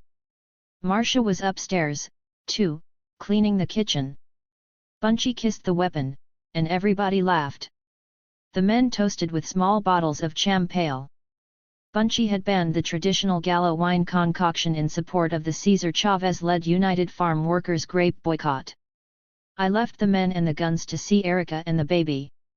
We joked about funny names for her baby, my favorite being Huggy Girl. I teased her about taking control and giving the child a name immediately. Otherwise, I would spread the word that my first suspicions about John being a hippie had been confirmed, and that, like him, she was a closet hippie. She and John had refused to name the baby, insisting that she had the right to name herself when she was old enough. Erica parried with a threat to tell Bunchy about the poem I had written for him. He would love it, she assured me, giggling. I had written it almost a month before but had not found the courage to let him see it. If I did not give it to him that night, Erica threatened, she would. She and I had reduced ourselves to giggling fools by the time we heard Bunchy's footsteps on the basement stairs. When Bunchy opened the door to the kitchen, Erica forced me into it. I simply handed the poem to him, with a smirk to her. He sipped his drink. The deputy, he said, reading the title. Please don't read it out loud, Bunchy. He said nothing. Everything was very quiet. He read the poem. Then he read it again. Let's hear it, Bunchy, Geronimo said. Nah, niggers. This is too deep for you, he said, throwing his head back with a laugh. He thanked me with a sweet kiss on my cheek. Folding the piece of paper with my poem on it into his pant pocket, he talked on for a long time. He was still wearing those pants, I noticed, when Marcia and I finally arrived at the Black Student Union meeting at Campbell Hall. He had not taken time to change. He had had no sleep at all. Marcia and I had made the public service announcements at the radio station. More important, we had also extracted a commitment from the director of Weyburn Hall to give us the dormitory's leftover food, along with all the dented canned goods we could handle. I was happy to be able to report to Bunchy that some kind of free food program could now be instituted by our chapter. I'm sorry we're late, I whispered as Marcia and I approached the room where the Black Student Union was meeting. It's cool, Bunchy said matter-of-factly, leaning against a doorjamb. At the entrance of the meeting room, over 200 black students were inside. The meeting had been underway for some time. John will fill you in, Bunchy said. As usual, John was wearing a ridiculous costume. This time, a second-hand grey suit was draped over his 125-pound body, complemented by heavy black combat boots. What's happening? I whispered to John as Marcia and I sat down. Nothing much, he whispered back, leaning toward me so that I could see his .44 Magnum pistol, which was bigger than his hands. They're trying to create a man on paper, he said somewhat cryptically. Is there anything you want me to do? I asked. Not yet. Just listen. Although there were only a few members of the U.S. organization at the meeting, Marcia and I had noted as we entered the building how Karenga's look-alike members were in force that day. Milling about Campbell Hall, they had seemed a thundercloud of clones, bald heads, dark glasses, pressed dashikis. Karenga was nowhere in sight. He rarely appeared anywhere personally, outside of the Black Congress and his own building. The midday sun penetrated the cavernous room through its floor-to-ceiling windows. It brought warmth and character to the otherwise institutional dullness of the room. The meeting was, at best, boring and anticlimactic. I drifted into thinking about the meeting I had in the next hour with the lawyer George Slaff, from Beverly Hills. I was wondering how I was going to get to Slaff's office on time. As I looked around the room, I also thought about how strange the meeting was, UCLA's Black Student Union having come into being only months before. It was a time when every college student, black and white, across America seemed to be part of a campus organization. Everywhere, students were making demands on college administrations, expressing political concerns, addressing social issues, marching for causes. The black students at UCLA, however, had been reluctant to form any kind of association. If they had any desire for organized protest, it was less about the CIA recruiting office that sat conspicuously on UCLA's campus than about forcing the various dormitory cafeterias to serve soul food. They had not concerned themselves at all with the raging war in Vietnam, worrying more, it seemed, about whether Marvin Gaye's version of "I Heard It Through the Grapevine" would be piped into the dormitories. John had faith, however, that the small population of black students on UCLA's sprawling campus could be educated to at least join with the SDS and other campus organizations in denouncing the war in Vietnam, and maybe in getting rid of the CIA recruiting office. He also believed they could be politicized to build a network between the campus and the community, a network to filter the intellectual resources of the students to the black community, a network that would bridge the disparities between bourgeois blacks and street blacks, a network that would forge a necessary link in the chain toward ultimately making the revolution. The work John had proposed, which the chapter had tried to implement from the day the four of us enrolled in September, had moved very slowly. Even the poorer black students, the others in the high-potential program, wanted to break their bonds with the ghetto. All of them wanted to avoid the issues and relax in the sunshine of Westwood. Nevertheless, John pushed us to push them. Every day, every evening, he would intone over and over, "Educate to liberate." In those months since September, most of the black students had remained reluctant to become even peripherally involved with any of John's causes. A few students did initiate a black student union, however, and somewhere in the process, a handful even joined the Black Panther Party, including Nathaniel Clark, Joe Brown, and Albert Armour. That was the irony of that meeting, I was thinking. Only 1 month before, even the small black student union that had been formed on UCLA's campus had become moribund. Indeed, the Black Studies program we were now discussing had originally existed in a vacuum. It was not the black students who had proposed the program, but rather the university in an attempt to forestall the kind of black student agitation that was on the rise on most college campuses. The program was suggested by the few blacks who peppered the ranks of UCLA's administration. During the off-session holiday period, Ron Karenga, on information provided by one of the black architects of the proposed Black Studies program, seized the opportunity to take advantage of the inactivity of the black students. Karenga recruited a Dr. Charles Thomas to serve as titular head of the proposed Black Studies program, which involved hundreds of thousands of university dollars, a high-potential program with higher stakes. Then, just before Christmas Day, Karenga sent about 50 of his U.S. members to the university administration offices to assert that they represented the Black Student Union, which represented the majority of black students at UCLA. They demanded that Charles Thomas be hired to direct the proposed Black Studies program and that the program be instituted by the beginning of the next semester. That show, coupled with the support of Karenga by Vice-Chancellor Charles Young, turned the proverbial trick. As of the commencement of the spring 1969 semester, UCLA had authorized funding for Karenga's Black Studies program. When classes resumed, though, and the black students learned about the program and Karenga's holiday machinations, they became fired up. Sure, they seemed to say in one voice, they had been passive about most issues. They were grumbling, however, that they would not stand for some self-proclaimed messiah to come to their campus and take over their program.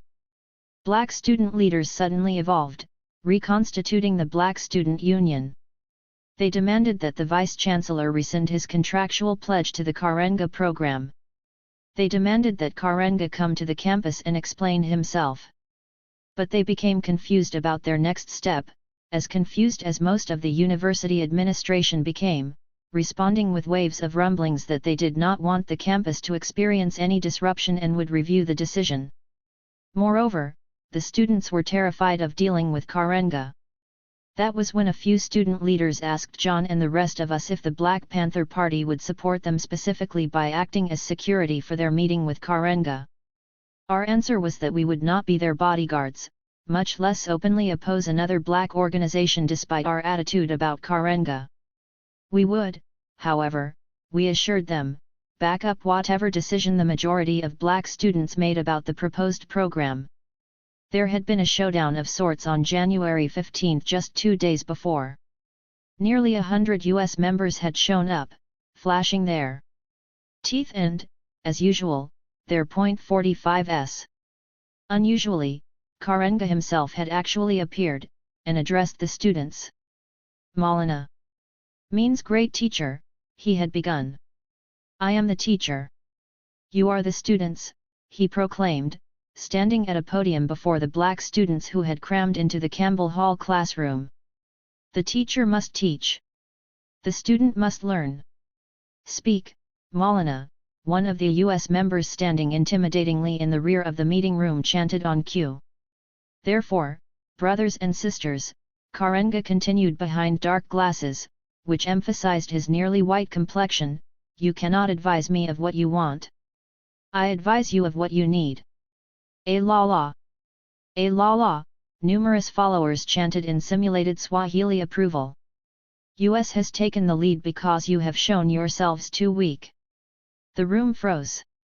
No one spoke for what seemed an interminable time. Finally, a freshman brother, sitting in the back of the room, which was by then packed with about 300 students, stood up. Brother Karenga, he said, pointedly not addressing Karenga as Maulana. We Are the students here, and we alone will determine our destinies. The Black Panthers in the room found each other's eyes. We smiled. His words had been lifted directly from our rhetoric, reflecting the main point of the party's platform and program. There was sparse applause for his bold assertion. Then more students began to applaud, and more. They stomped their feet. They rose to their feet. Karenga could say no more as the students demanded that Karenga get out. Having ushered Karenga and his troops out of the meeting, the students intensified their bravado. First, they voted to have a representative group immediately contact Vice-Chancellor Young.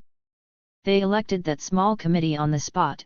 It included Joan Kelly, a student sympathetic to the party, John, and me.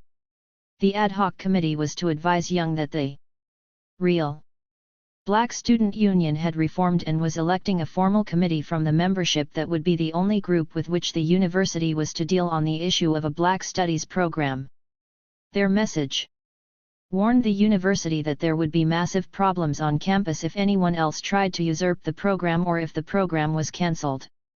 Only the Black students of UCLA would determine how the already allocated program dollars would be expended. Their message to Young concluded with the specific command that neither Ron Karenga nor his lackey Charles Thomas, nor any other such lackey, was to be involved in any way with the Black Studies program of UCLA. Another meeting was scheduled for the 17th, so that the general body of the now active Black Student Union could begin the process of developing a student-controlled Black Studies program. John was leaning over and whispering to me. His deep voice created a funny little tingle in my ear. Move to adjourn. This is going nowhere. There are too many loose ends. I don't know how they think they can create a thing in the abstract. I agreed it was time to adjourn, realizing that I was definitely late for my meeting with Slav. Then he added, whispering nearly inaudibly, I hope they go for this, I'm starving. What? I whispered back. I said, he enunciated each word carefully and very seriously, I hope they go for this. I'm starving. I tossed him the kind of strained look I knew he loved to evoke with such silliness. I moved that the meeting be adjourned and that the committee elected on the 15th meet and confer. It would simplify the task, I suggested, if that smaller group developed some guidelines and came back to the general body of the Black Student Union in a couple of weeks with specific recommendations. Everyone was so tired of discussing curricula and credentials, they readily agreed to my suggestion by an overwhelming vote. You need to watch what you say, sister, one of Karenga's robots said to me afterward. He caught me as I was moving through the mass of students toward the hallway. The only thing that differentiated that Karenga robot from the others, I noted, was the mustache outline he had drawn over his protruding lips with eyeliner. I could hardly feel frightened of anybody wearing a painted-on manhood. Indeed, I had an impulse to smear the thing. I was certainly not terrorized as I tried to move past him, when he grabbed me so hard the button snapped off my black leather coat. I moved on, in a rush to get Joe Brown, who had gone to an upstairs office. John had arranged for Joe to drive me to the meeting with Slav. Bunchy stopped me. What did that nigger say to you? He asked. Nothing, really, Bunchy. The fool was babbling the usual US threats. Elaine. Yes, Bunchy, I said, almost snapping to attention. When Bunchy spoke, one listened, because Bunchy was, at 26, an uncanny composite of artist, street nigger, poet, and revolutionary. Elaine, he repeated, head thrown back majestically, as long as you live, don't let another nigger talk crazy to you or put his hand on you. You slap the nigger. The nigger is punk and a sissy. So you slap him. Do you understand? Yes, Bunchy, I do. Right on. I turned away then and quickly climbed the 3 flights of stairs of Campbell Hall, to find Joe Brown. I climbed the stairs and never heard the first shot that ripped into John's back only 10 feet away from the assassin. I climbed the stairs and never heard the second shot that blasted into Bunchy's powerful chest. Joe! Come on! I'm late! I said, hurrying Joe Brown. Dashing down the stairs from the third floor with Joe, I heard gunshots for the first time. What the fuck is going on? I thought. The number 1 marksman in UCLA's ROTC program, Joe started back up the stairs to retrieve his Browning 9mm, left locked in the third floor office. He shouted to me to come with him. We quickly scurried back up the stairs. Returning to the first floor landing with Joe, I heard the sound of feet moving fast down the marble corridor. Fearful whisperings rose above the sound of running feet. Then gunfire again, and more gunfire. 1, 2 shots at a time. Short bursts of fire, very loud, horrible echoes. I felt cold. This is it. I heard more feet running. The taste of salt came into my mouth. More shots rang out. I heard glass break, then the crash of more breakage. Students were leaping through the huge windows to escape. There were many screams now, following the report of each round of fire. What should I do? Not the rough streets of North Philadelphia, nothing in my life, not even in the party, had prepared me to respond to so much gunfire. I felt ridiculous. Joe forced me back up to the second floor landing, pushing me against the wall like a dress into an overstuffed suitcase, and ran off. Others were taking refuge on that landing. I could not see their faces. Joe ran back to me. "Elaine, take this and get it out of here," he said in panic, shoving his Browning into my hand. "John's dead," he shouted, running down the stairs again. "Not John!" I screamed. Somebody tried to hold me. I knew what to do. I ran down the stairwell. "Get to John. Get an ambulance. John does not die. Get the gun out." I saw Albert Armour and Nathaniel Clark moving quickly down the hallway on the first floor. "Where's John? Get out! Get out!" they were shouting. I heard sirens. Then the old, long ago feeling crept over my soul, that sense of lifelessness. I shook it off. I looked around and spotted Joan Kelly hovering in a corner. She had a purse. I grabbed her, put the Browning into her purse, and led her out a side door. We had to go to UCLA's medical center to get help for John, an ambulance. We had to get the gun out. Find Geronimo. Call for backup. Bunchies underground. "We don't have ambulance service," the hospital's emergency registration clerk said casually. I drew the Browning from Joan's purse. I aimed it at the clerk's face and cocked it. There was a round in the chamber. "Well, you're going to need one, bitch." People in the emergency room panicked. Joan remained calm. Some of the hospital staff started getting a medical team together as I spilled out what had happened at Campbell Hall. I ran around the hospital until I found Geronimo, in the outpatient clinic. I remembered where he was. Bunchy had instructed him to stay with that hypochondriacal Janice. A lone soldier, Geronimo moved into action toward Campbell Hall. I dialed each underground number I knew. I talked to those I could reach. They were so far away from UCLA in distance and in life that I had to give them directions on how to get there. It was hopeless, absurd. Nothing would be done. But John was not dead, and somebody would pay. 2 hours passed. The police had arrived at Campbell Hall before Geronimo and had sealed off the building. He could not get in. No ambulance or medical team returned. No urgency filled the hospital rooms. A doctor finally emerged. I was so dazed I barely heard him. "They're both dead," he said to me.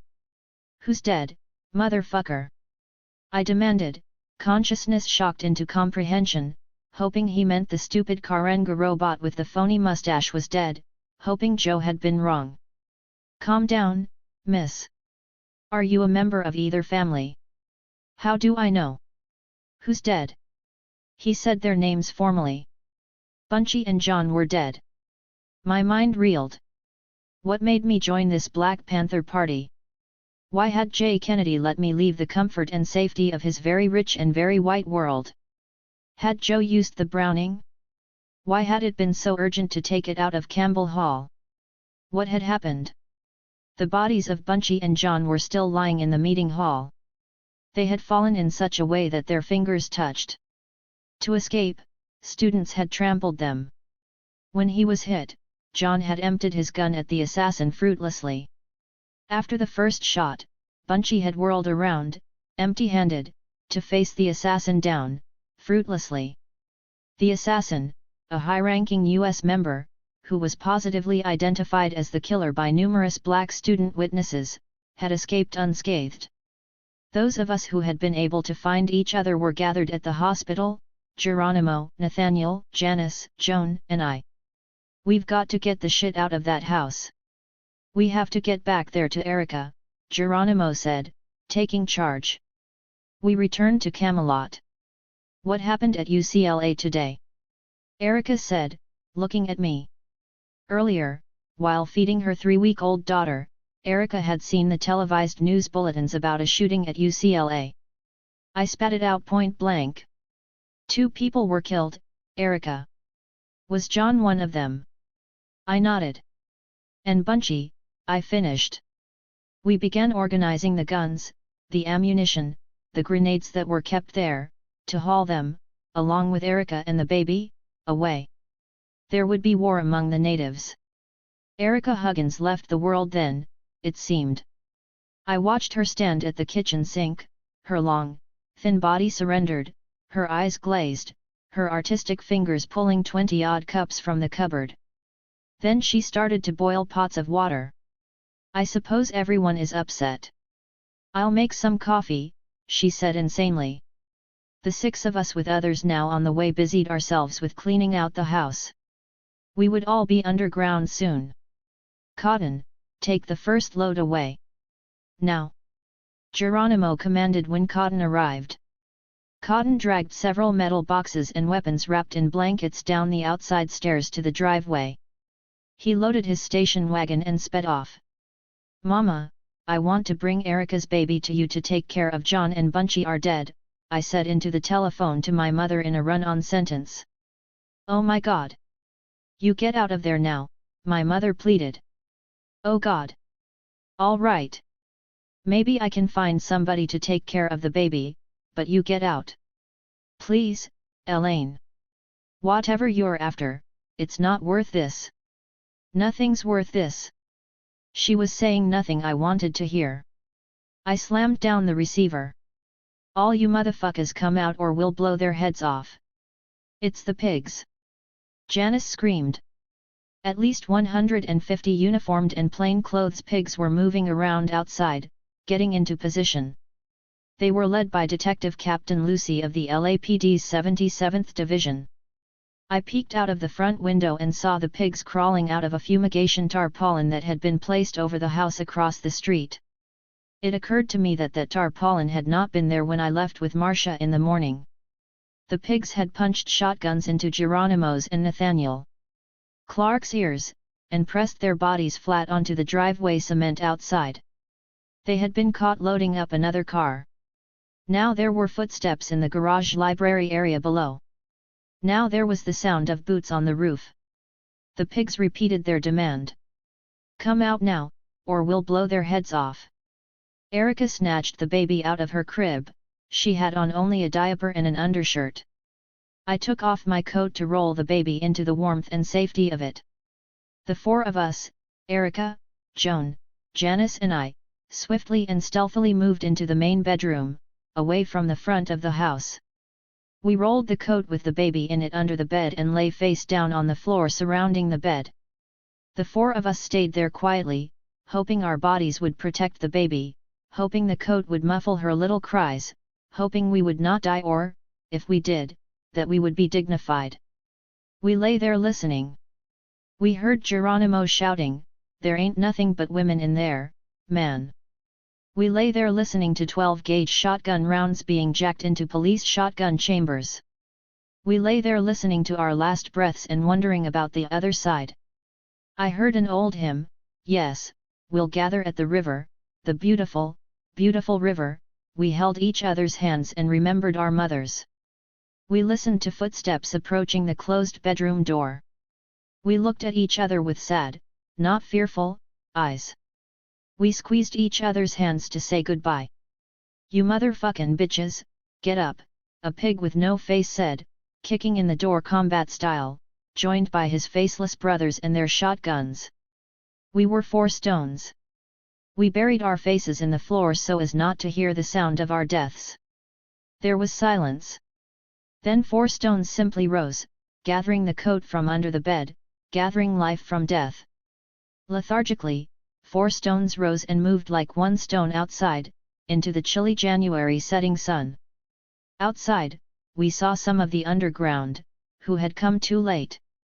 They were shouting at the pigs not to kill us. "You're the oldest whore of the pink pussies," they said to me on the ride to the 77th precinct, "so you must be the one with the biggest hole." I sang, "How many roads must a man walk down?" At the precinct, Joan and I were shackled together, even when they finally allowed us to use the toilet. Marcia was there, too, handcuffed. And crying.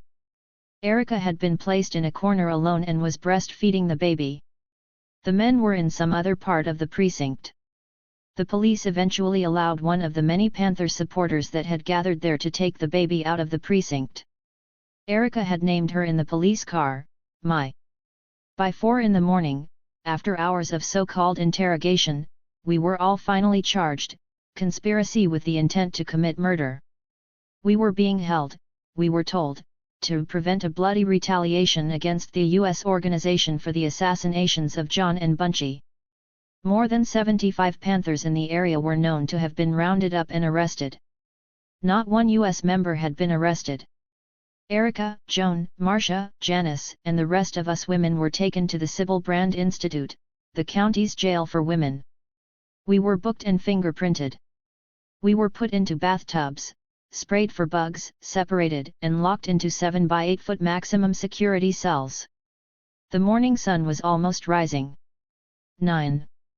Postmortem. The clank of the iron door closing on me aroused the old fear. The feeling tried to creep inside my cell. But John was with me. His brown skin, his softness, his love, his crown of hair, his voice, his humanity were with me. "John, my beloved John, I'm sorry it was you and not me." I wrote him 1,000 words in my head. I would not cry. I would live to fight. I would live to join him. Then I lapsed into a dream. Bunchy was not dead. He had tricked them.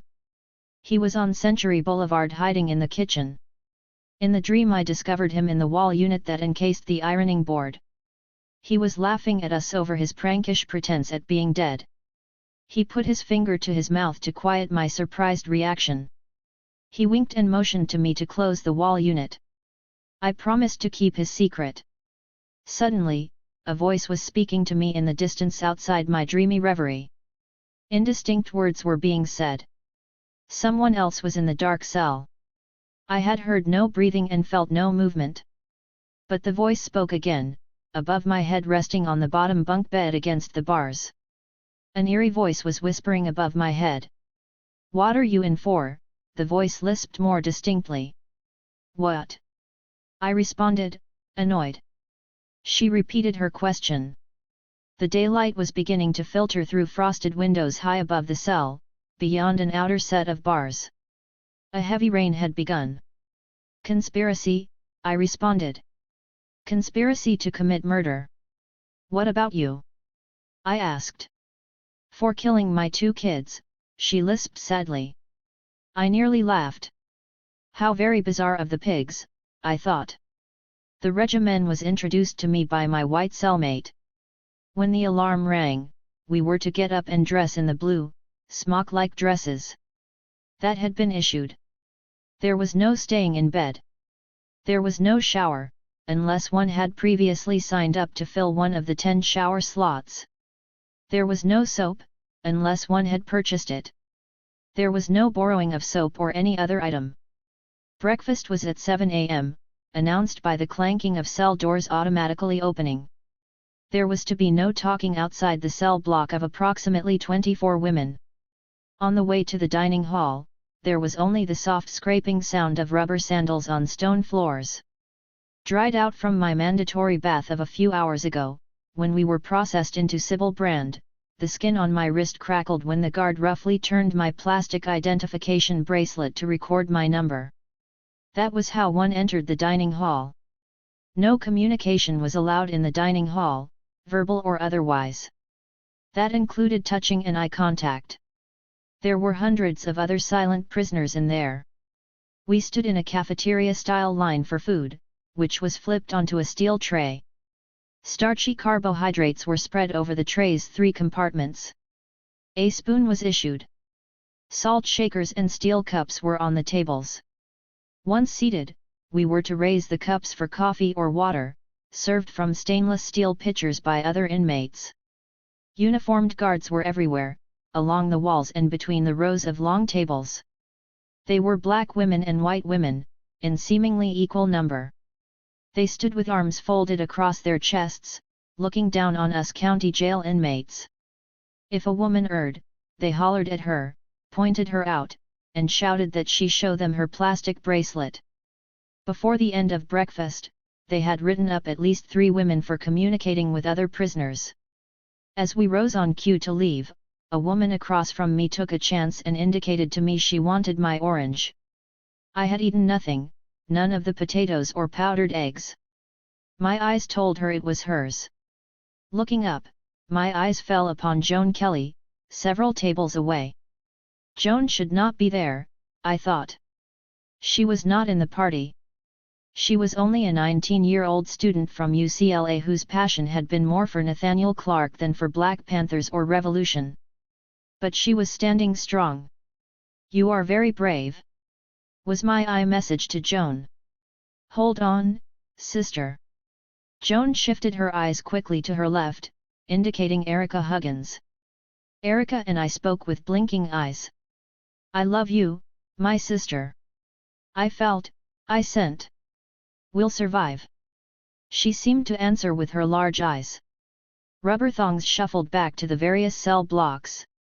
Once we were inside our cells, we could talk, though no more than 3 women could gather in any cell at one time. The black women greeted me warmly. They had heard about the Panther arrests. I talked to some of them. I ignored my cellmate, the white woman who had killed her children and who spoke to herself in a lisp. The black women wanted me to learn all the rules, but I had my own rules. I would ask the pigs for nothing. I had no money for or interest in the soap and shower routine. Nor was I interested in the candy and canteen routine. All I wanted was a pencil and paper to write out my words to John. One woman handed them to me on the promise that I not tell anyone from whom I had gotten them. She seemed genuinely afraid. This was maximum security, she warned. It was dangerous. Infraction of rules could send one to the daddy tank. The daddy tank was solitary confinement, so called because it was reputedly run by tough lesbian guards who were like men, daddies. They would have their way with a violator if she ever wanted to see the light of day. I told her not to worry. I had nothing to say to pigs. Now that I had pencil and paper, I could write my letters to John. I could confess my guilt about the past and my fears about the future. I could tell him how much I loved him, again and again. I would not write to Bunchy. He was still hiding on Century Boulevard, which was not Camelot anymore. On the next day, I was told I had a visitor. Since I did not recognize the name, I assumed it was a ploy. I refused the visit. The guard who had come to take me to the visiting area returned immediately. She said the visitor was a lawyer, referred by a name I seemed to recall, Don Fried. Yes, a friend. Jean Kidwell's manner was no-nonsense, straightforward and kind, untypical for a white woman, I thought. She whispered reassuringly to me. She was there to help. She had already seen Erica and would be seeing the other women next. She told me some of the names of the many others arrested and news of related events of the last 2 days. The police had actually arrested 2 members of the U.S. organization in connection with the murders. "Oh, the stupid Steiner brothers," I responded dryly. They were US underlings who were students in the high potential program. What's that supposed to mean? Where's the assassin? Where's fucking Yomo? He was there, 100 of them were there. It means that everybody's supporting you. The people have the streets in such pandemonium, the police had to do something. We're all working to get you out, she continued. We've gotten bail set. Your mother has raised $600 toward your bail. Jean Kidwell was a member of something called the National Lawyers Guild, she told me. They were a collection of radical lawyers, some of whom had volunteered to handle the numerous Panther arrests of January 17. Jean went on to explain the charges and how she was sure she could defeat them. I was fighting back tears. Her compassion had seeped through the barrier of my bravado. I thought about my mother. What had she had to do, I wondered, to find $600 in so little time? I felt the constancy of her support, feeling sorry that I was who I was, feeling sorry that I had dragged her into all of this, feeling glad that I had not died and could thank her. It was time for Jean to go. Whatever bail money there is, I said, as she rose to leave, get Erica Huggins out first. Geronimo had already made it clear to everyone, she told me, that Erica was to be the first to get out. She swore she would be back soon. I said nothing else to her, pushing back the touch of her genuineness. Erica was released on bail the next day. Within the next few days, Jean Kidwell returned. The charges against all of us had been suddenly, strangely dropped. Jean had come to take some of us women home. Home would be a battleground. We had to regroup, find each other, pull together the pieces of our pathetic army. Jay, how've you been? I said softly, for the second time in a month. Jay Kennedy was in his Connecticut house. Jay, it's all horrible. Can you help? There's to be a funeral in the next few days. We need help with everything. We don't even have a place to live. It's all horrible. I had confessed my love affair with Jay to Bunchy. We had been talking about poetry and things beyond our revolutionary dreams. He had made no judgmental comment, simply accepted what I had been. How I had loved Bunchy that night of my confession. He had wished for other times for me, for all of us. He had kissed me strongly, on the lips, for the first and only time, which seemed a goodbye to our youth. He had even suggested dispelling the disparity I felt between the past and the present by involving Jay, who was clearly on our side. That was how I had come to make the first contact with Jay a month before. It had been nearly 2 years. Jay had been warm and receptive when I reached him through Eileen. I had told him point blank about my membership in the Black Panther Party.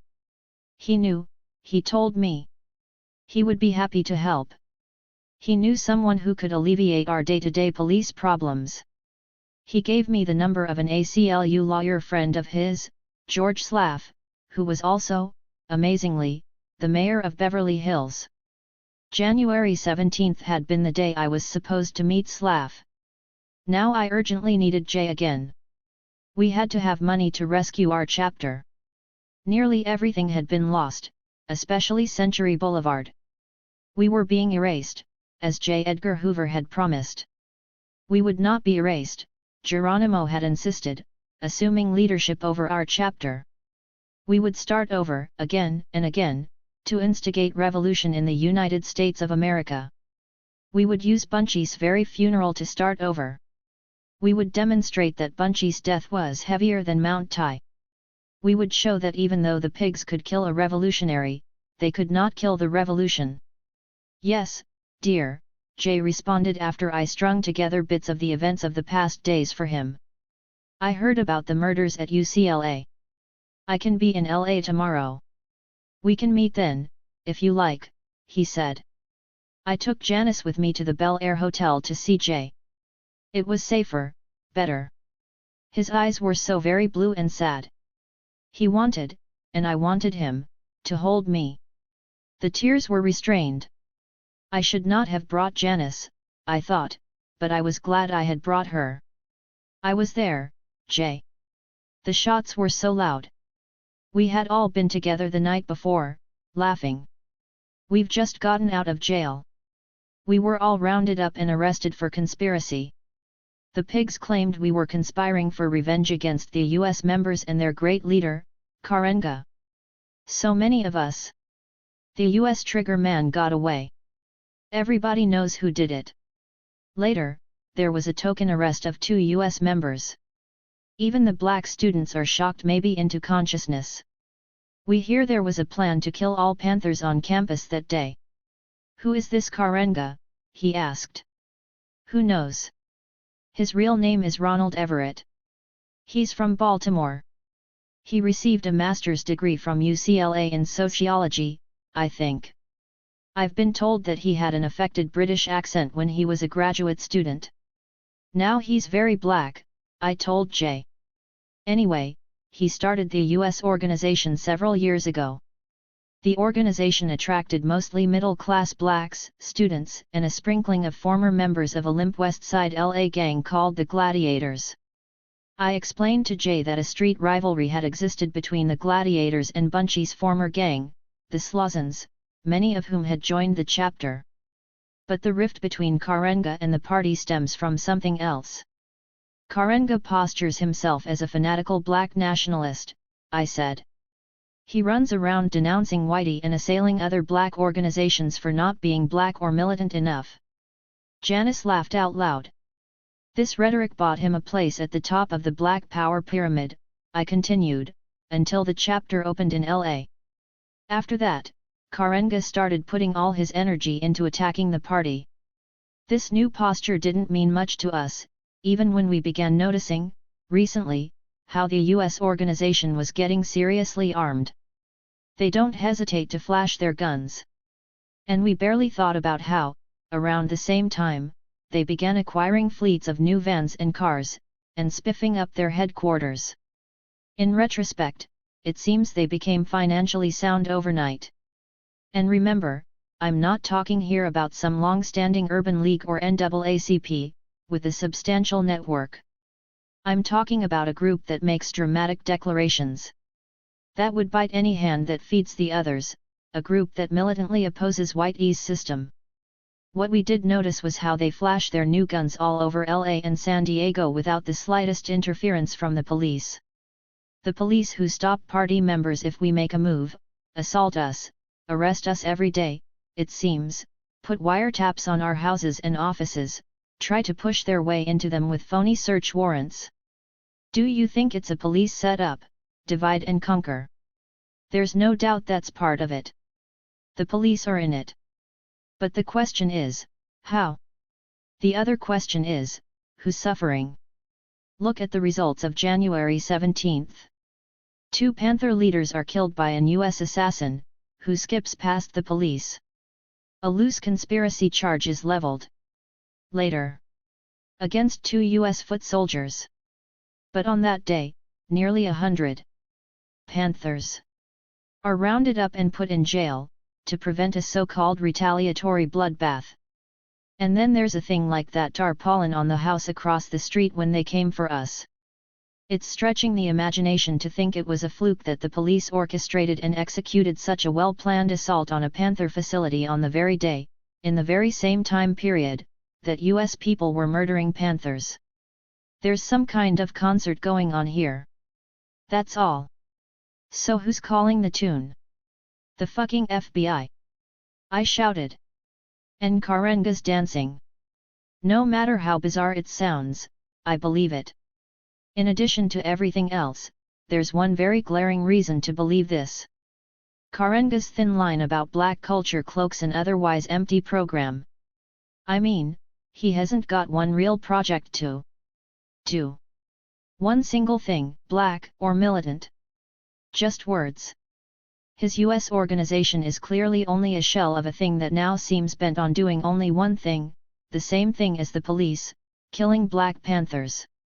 There's something I want to tell you that you may not know, Jay said with solemnity, after a minute. Are you aware that Hoover issued a directive about black militants, instructing all FBI offices to eliminate or prevent the rise of another black messiah figure, as Malcolm X and Martin Luther King were perceived to be? Well, the shocking thing is contained in the other part of that directive.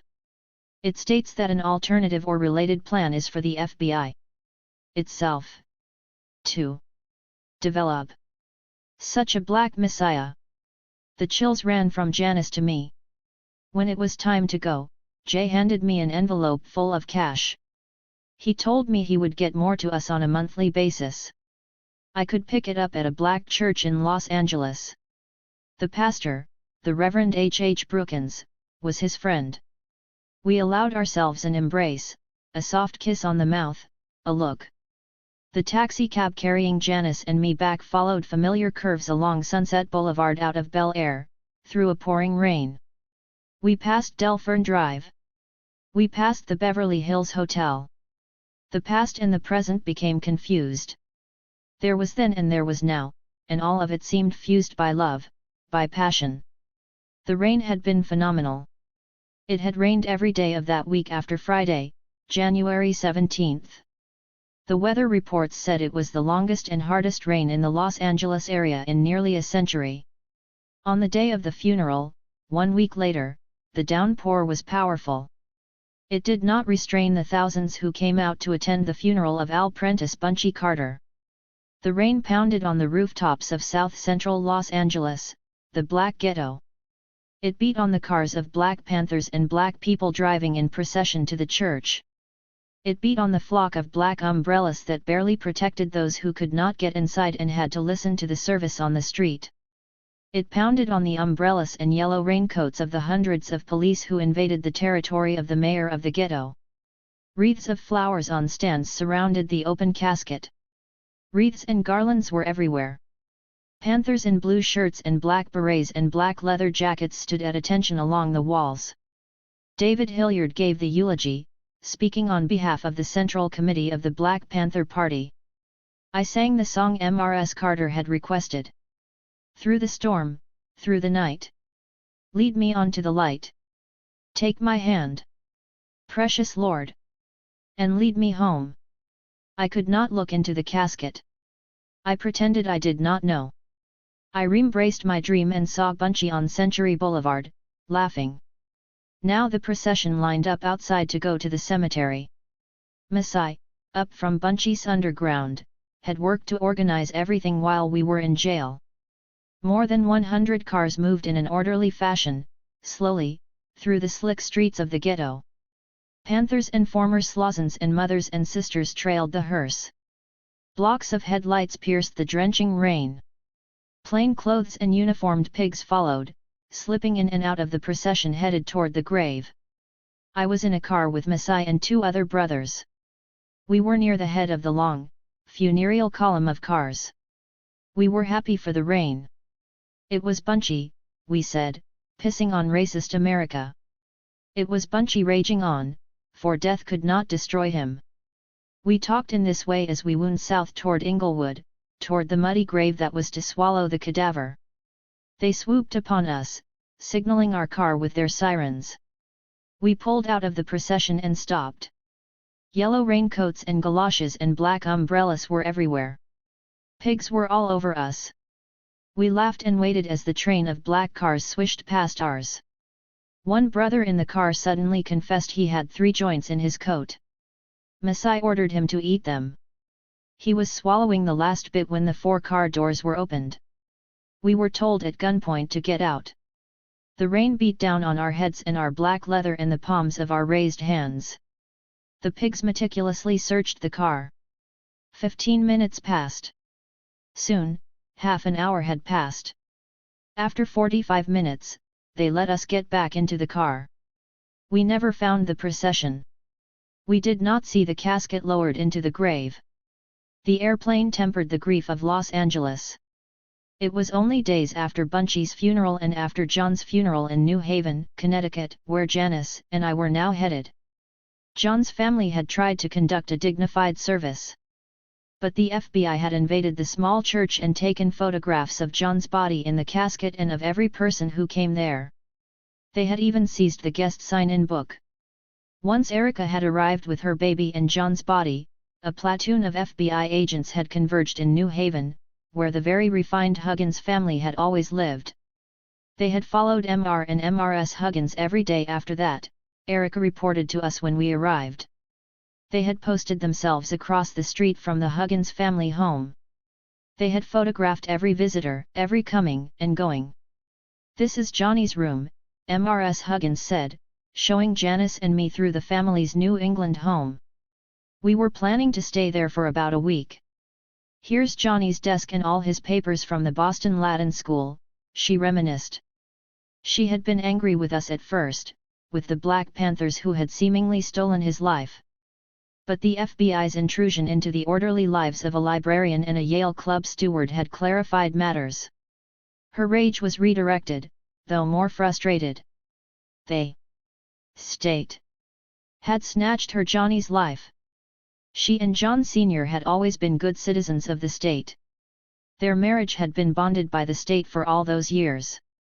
They had educated their Carolyn and Joan and John under the laws of the state. They had paid their property taxes and gone to church and followed all the rules of the state for their whole lives. It seemed now that the state had ordered and orchestrated the assassination of their only son.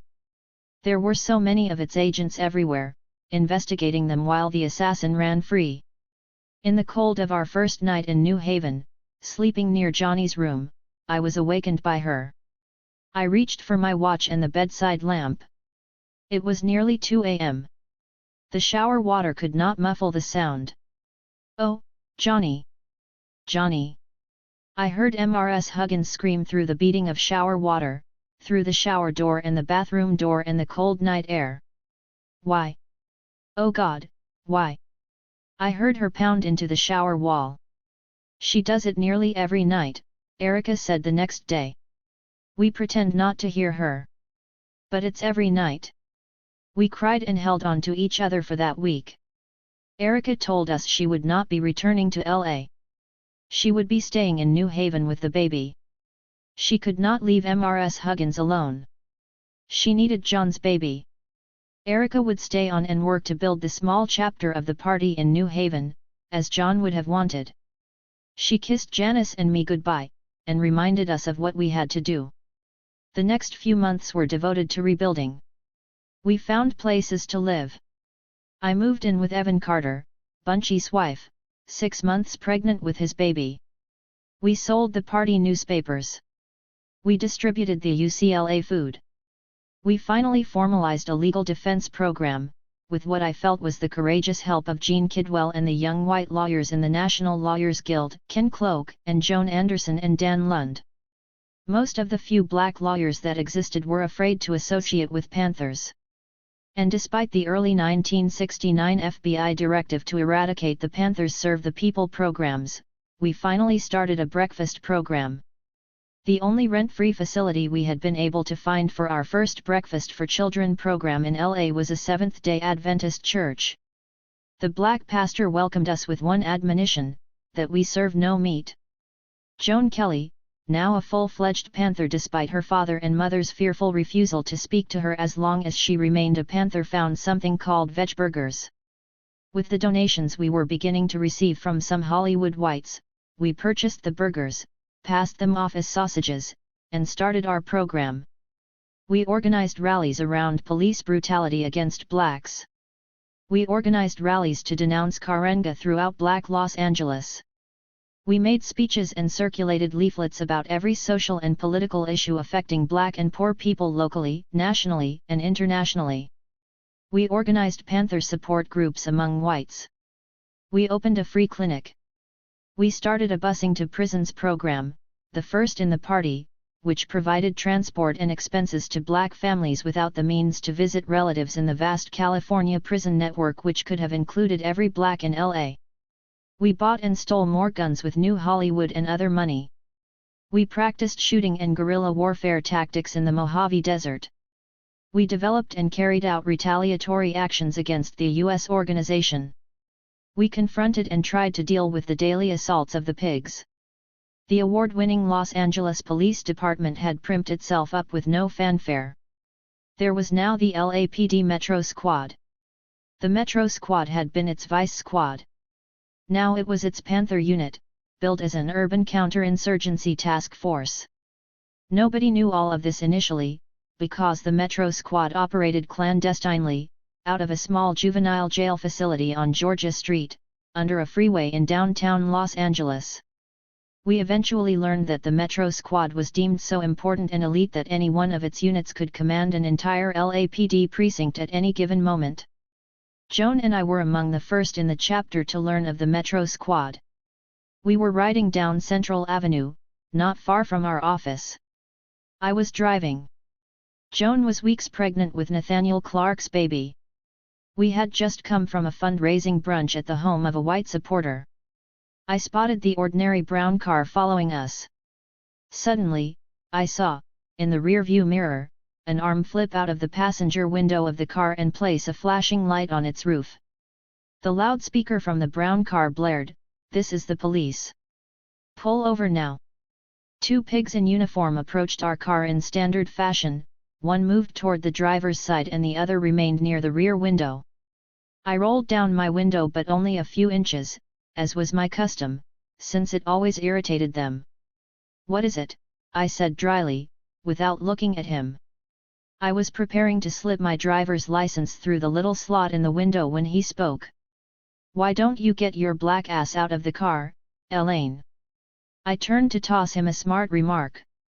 I found myself facing the barrel of something that looked like a .44 Magnum. He cocked it. "Get your fucking ass out." I carefully, silently placed my hands, fingers spread, on the dashboard. Joan followed suit. "If you open the door, I'll get out," I said carefully. He laughed. The two of them opened the car doors. We stepped out. "Spread M," the pig named Panzika said, indicating that we should lean over the car hood with our legs spread apart. That it was illegal for male police to perform a body search on women did not concern him or us. The barrel of that non-standard issue .44 concerned me. His attitude concerned me. Panzika's partner, Pollock, searched us while Panzika gave us a little speech. "You think you're doing something for your people? That's a fucking joke. Niggers don't want nothin'. I know niggers. I kicked niggers' asses all over Hell's Kitchen. A Sicilian can kick the shit out of a nigger. And a spick. I hate niggers. How do you feel about that?" Finding nothing else to do, they ripped out the back seat and kicked out a brake light on the assumption we could not replace the light before another set of pigs would stop us for failing to have it. That was standard. My eye was still on the gun. It was not standard. Only the L.A. Panthers appreciated the Metro Squad. Given the constancy of police assaults and the recent murders, the national headquarters had assigned key Panthers from the Bay Area to work with us. Among them was Captain Randy Williams and Frisco Eddie. We tried to tell them about the Metro Squad. "A pig is a pig," they had laughed at us. They were unmoved by Al Armour's report of his personal experience with the Metro Squad. While one of them commanded Al to stand against a wall near where he was stopped, his partner forced the brother riding with Al onto his knees with a shotgun. The first one then fired 5 or 6 rounds over Al's head from an automatic pistol, also not standard, and asked Al what he thought about that. He was pretty good, this pig boasted, explaining that he practiced every day, with 1,000 rounds, to make sure he could kill a nigger like Al. The Bay Area Panthers were not moved by Masai's account of his introduction to the Metro Squad's team of Fisher and Hole. While it took Fisher 1 hour to rip up, one by one, every copy of a press statement Masai and I were about to present, Hole's gun kept us holding on to a utility pole in the middle of Grand Avenue, downtown, in broad daylight. Randy actually laughed when I told him about the time Fisher, who carried his pistol in the small of his back, told me how he would like to shoot me. Rousted from the car, I had refused to move to retrieve my driver's license from it, to give him an excuse to shoot me. "Hell, I wouldn't shoot you right here, princess. If I shot you in the face right here, why all your fucking blood would mess up my uniform. If you want to take a little hop down the street a bit, say 50 feet, it'd give me great pleasure to blow your brains out." It was when 2 Metro Squad units caught the fearless Captain Randy Williams from National Headquarters alone one night and, never charging or booking him, shuffled him from precinct to precinct for about 2 hours, beating him all over LA, that the Bay Area Panthers became convinced. Los Angeles, they finally agreed, had a new breed of pig, one that was trying to re-establish the Wild West. We all laughed about it later. We could appreciate clarity. The escalating conflict with the U.S. organization was not so clear. There were frequent incidents, the most treacherous of which involved Panthers selling newspapers on the street. 7 or 8 U.S. members might spring out of a van and pounce upon a brother or sister and fire a few rounds. Ronald Freeman had been shot like that. We would retaliate by shooting up their facilities or homes. Those confrontations were actually generating more terror than the conflicts with the pigs. The substance of it was so intangible. There was something unnatural about the look and style and feel of the U.S. organization, something sinister and dark. They made me think of Haitian dictator Papa Doc and his army of Tontons Macoutes. Karenga was their priest, an agent of evil wearing the mask of a black man. J. Edgar Hoover was Papa Doc. Sometime in the tempest of that period, Geronimo gave me a snub-nosed .38 pistol. However tricky it would be to have it with me without getting arrested, I intended to carry it in my purse every day. 10. Dying for the people. On the evening of Bunchy's funeral, after the rain stopped, I sang a few of my songs for David Hilliard. He had been impressed by my voice at the funeral, he said. I had been impressed by him, the chief of staff of the Black Panther Party. Masai had told him I wrote revolutionary songs. David wanted to hear them before going back to Oakland. He ordered Geronimo to find a piano and to gather everyone in the area together to listen. There had been too much pain for me to be embarrassed about it. I sang him the song for Franco, the Panther, and the one for Eldridge, the Meeting. I sang the one written at Sybil Brand for Bunchy and John, Assassination. David cried and ordained that the one for Eldridge become the Black Panther national anthem. He had cassettes of it duplicated and distributed, and ordered all party members to learn it. Having survived to April, everyone was now singing the new anthem with me.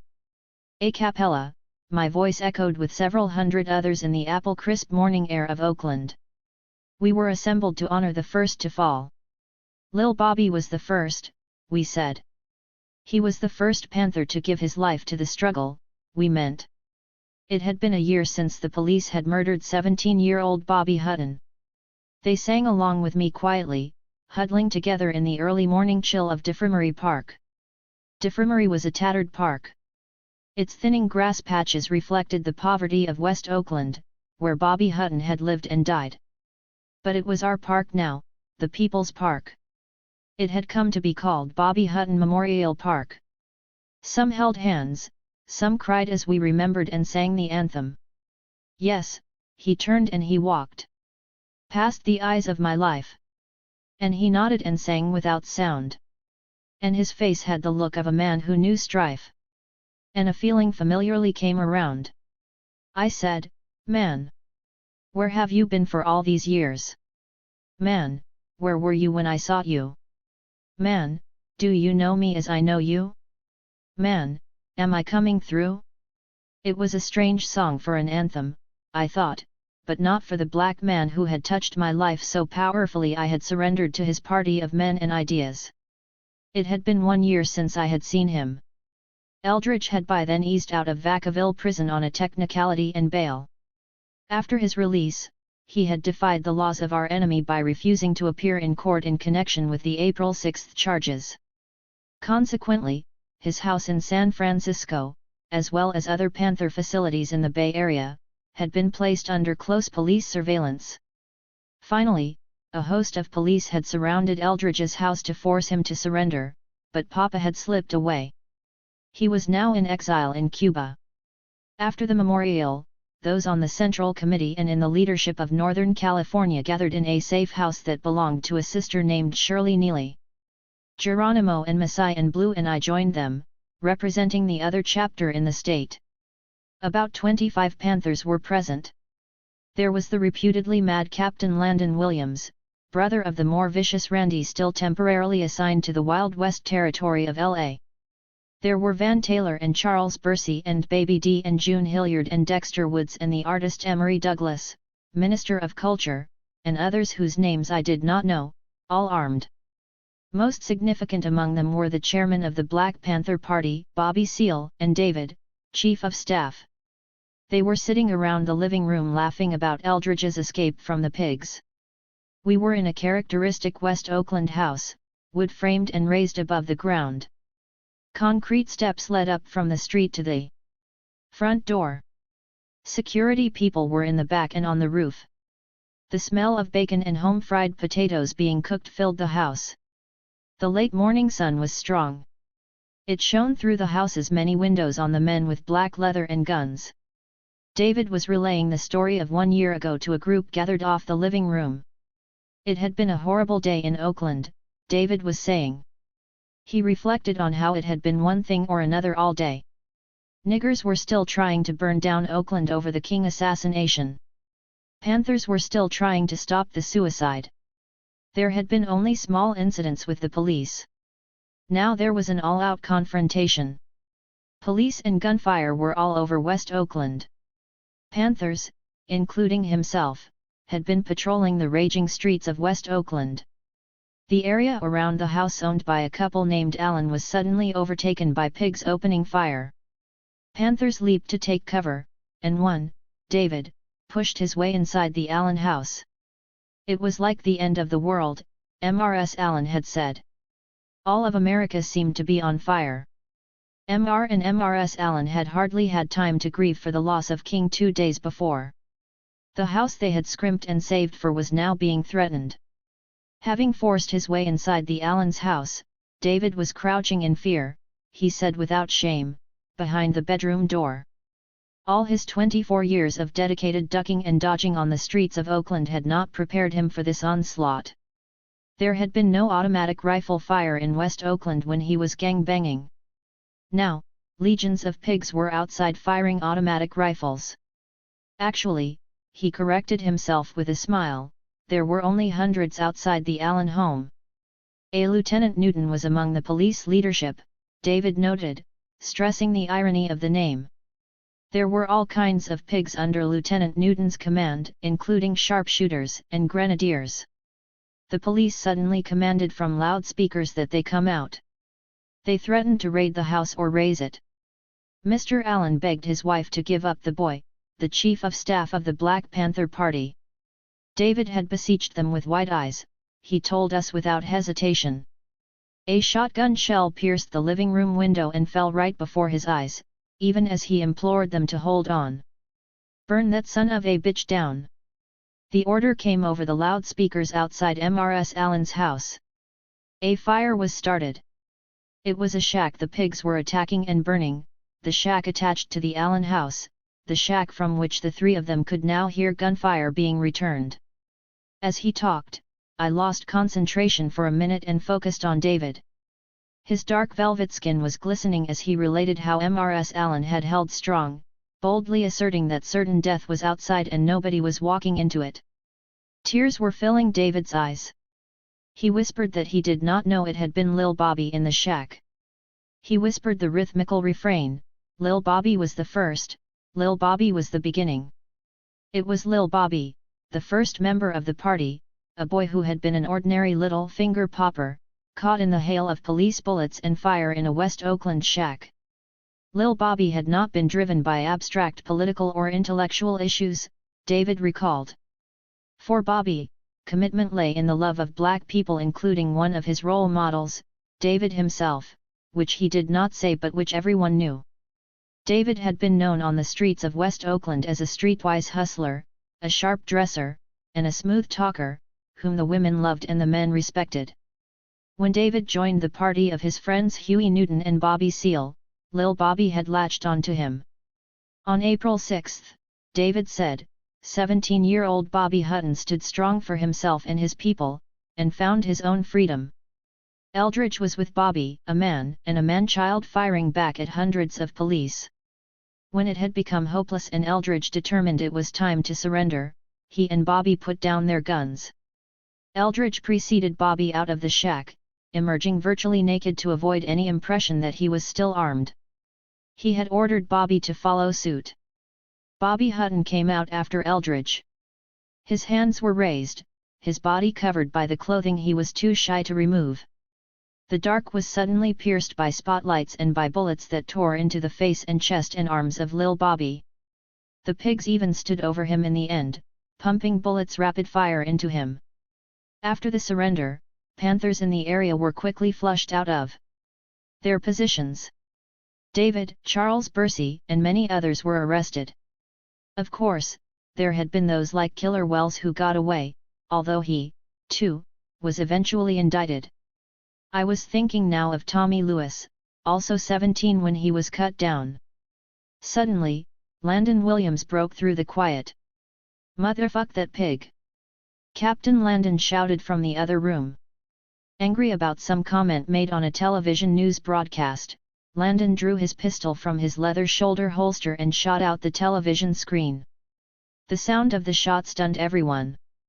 Within seconds, though, we were doubled over with laughter. The alteration of mood was welcome. As some of the men cleaned up the television glass, Bobby Seale spoke to me. "Sister Elaine, your chairman," he said of himself, "thought you sang righteously today. I understand from David that you've written a bunch of other songs." "Not so many, but some," I said. He snapped his fingers and motioned to the only other sister in the room to join us. "This here is Sister Marcia," Bobby said. "I want you to meet her. Although she's a young sister, she's got a full-grown dedication to this party. That's why she's the only sister on a security squad. She's one of the toughest sisters in the party. Marcia, tell the sister here what a brother has to do to get some from you," Bobby commanded. Marcia was a child, maybe 15 years old. She was nearly white like the other Marcia in L.A. She had reputedly come from the San Francisco Tenderloin, the streets of the Fillmore district. Like the other Marcia, she spoke like a brother. She stood at attention. First of all, a brother's got to be righteous. He's got to be a panther.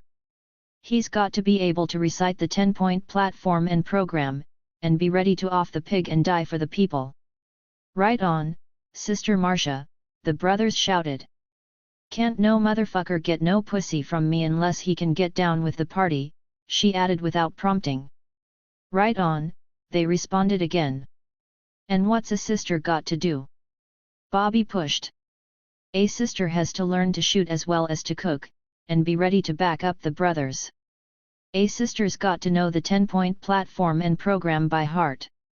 "And what else?" Bobby urged. "A sister has to give up the pussy when the brother is on his job and hold it back when he's not. 'Cause sisters got pussy power." "Ooh-wee," the brothers laughed. I tried to remember where I was. I thought of Bunchy and became enraged. There was no such verbiage being slung around in L.A. If there had been any chauvinism in Bunchy, it had had to do with chivalry. He had even corrected his own, black Muslim-inspired imposition of gender divisions in the ranks. I could not imagine Bunchy, and certainly not John, allowing, much less pushing, any sister in L.A. to be so degraded as this pathetic child before me. If nothing else, there was too much work, too little time, too much danger. I was filled with fury. The word sister was sounding like bitch to me. "We need all the sisters to help with the food, sister," Shirley Neely said to me while the men were still applauding Marcia. Shirley had tapped me on the shoulder and was standing before me and the chairman, with her hand placed on her hip. She was annoyed with me, she shouted with her eyes and body, because I was just sitting in the living room with the brothers. "Who do you think you are?" her eyes said. There was also some kind of street jealousy there, some kind of you must think you're cute attitude. "I don't work in the kitchen." My eyes shot back. My mouth said, "Sure," with a slightly sarcastic smile, as I wondered if there were some pancakes to be flipped. Walking behind Shirley toward the kitchen, I chuckled inside, thinking that the one thing Dorothy Clark had never taught her child to do was cook. I had to restrain a laugh thinking about the time a man gave my mother a new pressure cooker for a birthday present, the same man she eventually tried to cut the life out of, her ex-husband. She handed his gift right back to him and told him if he really wanted to help her have an easy time in the kitchen, he could get in there with her or take her out of it. There were about 10 women in the kitchen. I realized I had not seen them during the whole time. I had smelled the bacon and biscuits they had cooked but had given no thought to who was doing the cooking. I had been too busy listening to David to notice. Besides, it was not unusual to see very few women at a gathering. There was a low ratio of women to men in LA and, really, everywhere in our paramilitary organization. I contemplated that as I angrily slopped eggs and bacon and biscuits and potatoes onto plates, poured orange juice into plastic cups and served the brothers in the living room. Of course, the women were to clean up the kitchen in which they had eaten, standing. When the meal was over, the men remained in the living room discussing guns and politics and pussy power, I presumed. "Oh, please, let me wash," I said snidely to a sister named Rosalie, who seemed to be in charge of the kitchen. I banged dishes into soapy water in the sink while the other sisters scraped plates and wiped tables and condiment containers. I also preached. "At no time since I've been in this party have I seen such bullshit," I said loudly to the air, loudly enough for the men to hear. Another plate was washed and handed to the sister rinsing and drying. Nobody else said a word. Masai came into the kitchen to talk to me, to calm me. "What's the problem?" he asked, irritated. He was apparently embarrassed by his LA comrade. "The problem? The problem? You want to join me in here so we can talk about the problem? Ignorant motherfuckers," I grumbled. "Bunchy didn't die for this stupid shit." Masai silenced me with an admonishing look, but turned away. He knew me well enough by then to know that agitating the situation any further would only encourage an uglier tirade. Finally, when the kitchen was in perfect order and I had successfully alienated most of the brothers and sisters there, I asked Geronimo if we could leave. He and Blue had separated themselves from everyone else and were talking to David. Geronimo had his own problems with Northern California. He felt the orders he was receiving from the Central Committee limited him. I seized upon that in the car and spat out a laundry list of invectives as to our Bay Area comrades. On the ride to David's house, all 4 of us, including Masai, concluded that LA was where the real Panthers were. When I returned to LA, I told Joan and a few other sisters about the way the women were treated up north. I even called Erica Huggins about it. We all vowed to be watchful. We knew brothers dragged their old habits into the party. We all did. The party's role, however, was not limited to external revolution but incorporated the revolutionizing of its ranks. If, however, the very leadership of a male-dominated organization was bent on clinging to old habits about women, we had a problem. We would have to fight for the right to fight for freedom. Like most black women of the time, we considered the notion of women's liberation to be a white girl's thing. Unlike the new feminists, we were not going to take a position against men. Our men did not have to change or die, as the most radical of the feminists were saying. Black men were our brothers in the struggle for black liberation. We had no intention, however, of allowing Panther men to assign us an inferior role in our revolution. Joan and Erica and Evan Carter and Gwen Goodlow and I concluded that they better not try to fuck with us. We would not be rewarding any brother with our bodies, in the bedroom or in the kitchen. Our collective posture emerged, and we became known as the clique. As the brothers in Southern California began to feel the change in our consciousness, they whined that we had bad attitudes.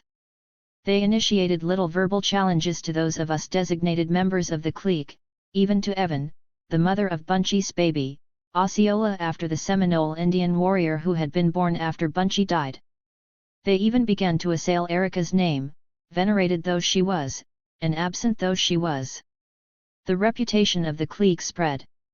Brothers throughout the many chapters that had emerged all over the country were mumbling about the clique in LA, we learned. Smart bitches like us, they were saying, needed to be silenced. But we would silence them in the end by our hard work and dedication, and by the specter of the fierce brothers who supported us, the leadership of Southern California, Geronimo and Masai. The matter was hardly noteworthy over the next months, in any case, as Hoover's all-out campaign to destroy the Black Panther Party by the end of 1969 seemed to be moving on us like a bulldozer. Bobby Seale was facing the conspiracy trial in Chicago that came to be known as the Trial of the Chicago Seven. Bobby was the eighth defendant, though he was tried separately, but the press, and even most of the radical whites supporting the defendants, failed to acknowledge the only black defendant in their dubbing of the trial. The Chicago Eight, Bobby Seale and Dave Dellinger, Abby Hoffman, Tom Hayden, Rennie Davis, Jerry Rubin, Lee Weiner, and John Froens, were being tried for conspiracy to start a riot at the site of the 1968 Democratic National Convention. Thousands of mostly white radicals and leftists and anti-war activists had gathered there to denounce the Democrats and to demonstrate their opposition to the war in Vietnam, carried out under the Democratic President Lyndon Johnson. Bobby had gone to Chicago to speak on behalf of the party. He had addressed the thousands assembled outside the convention, adding the voice of the party to the roaring denunciations of the war in Vietnam and the warmonger Johnson. It was the first time the party had positioned itself strongly with the massive anti-war movement, though in our newspaper and our rhetoric, we had not only condemned U.S. aggression but had openly urged black men to defy being drafted into the war. Bobby's representation of the party in Chicago was one of the strongest anti-war statements made by any black organization. Most moderate and even so-called militant blacks had defined the war as a non-black issue. Many black organizations, including the NAACP, challenged even Martin Luther King Jr.'s moral opposition to the war. Chicago's mayor, Richard Daley, had ordered his police to get rid of the demonstrators by any means. More than being disruptive to the convention, the demonstrators were embarrassing to him, a Democrat and the political leader of the convention's host city. Daley had justified sweeping the Chicago streets clean of demonstrators on the flimsy assertion that proper permits had not been obtained to enjoy the constitutionally guaranteed right of freedom of assembly. There had been several melees between demonstrators and police after that. The police had prevailed by brutally beating and arresting hundreds of demonstrators, including Bobby and the other men who were to be tried for conspiracy to incite riot. In May, there was an additional charge. The ante had been raised. Bobby was charged with a murder conspiracy. Bobby had just visited New Haven to assist Erica and the others in building up the chapter. Right after Bobby left, the body of a young black man was discovered in New Haven. A black government witness was produced who charged that Bobby and Erica Huggins had conspired to have the man killed.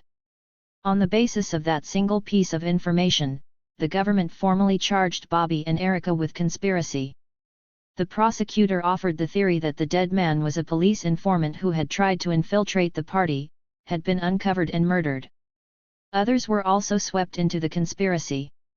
J. Edgar Hoover seemed to be working after hours. 4 months after burying John, Erica Huggins was isolated in a cell in a rural Connecticut jail. Huey Newton was still in prison. Bobby Seale, arrested on the second charge in San Francisco, was now in jail awaiting 2 trials. Eldridge Cleaver was in exile. Bunchy and John and others were dead. Panthers were being arrested every day in L.A., in Chicago, in New York, Oakland, and San Francisco. We clung to each other fiercely. We forgot cliques and chauvinism and any bit of internal strife. That was why I continued to ignore Masai's advances. How could he even think of approaching me in that way?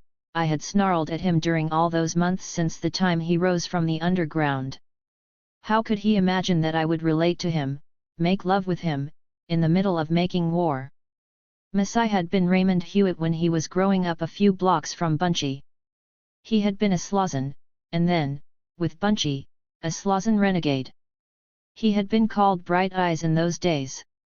He was still called Bright by the brothers who remained underground.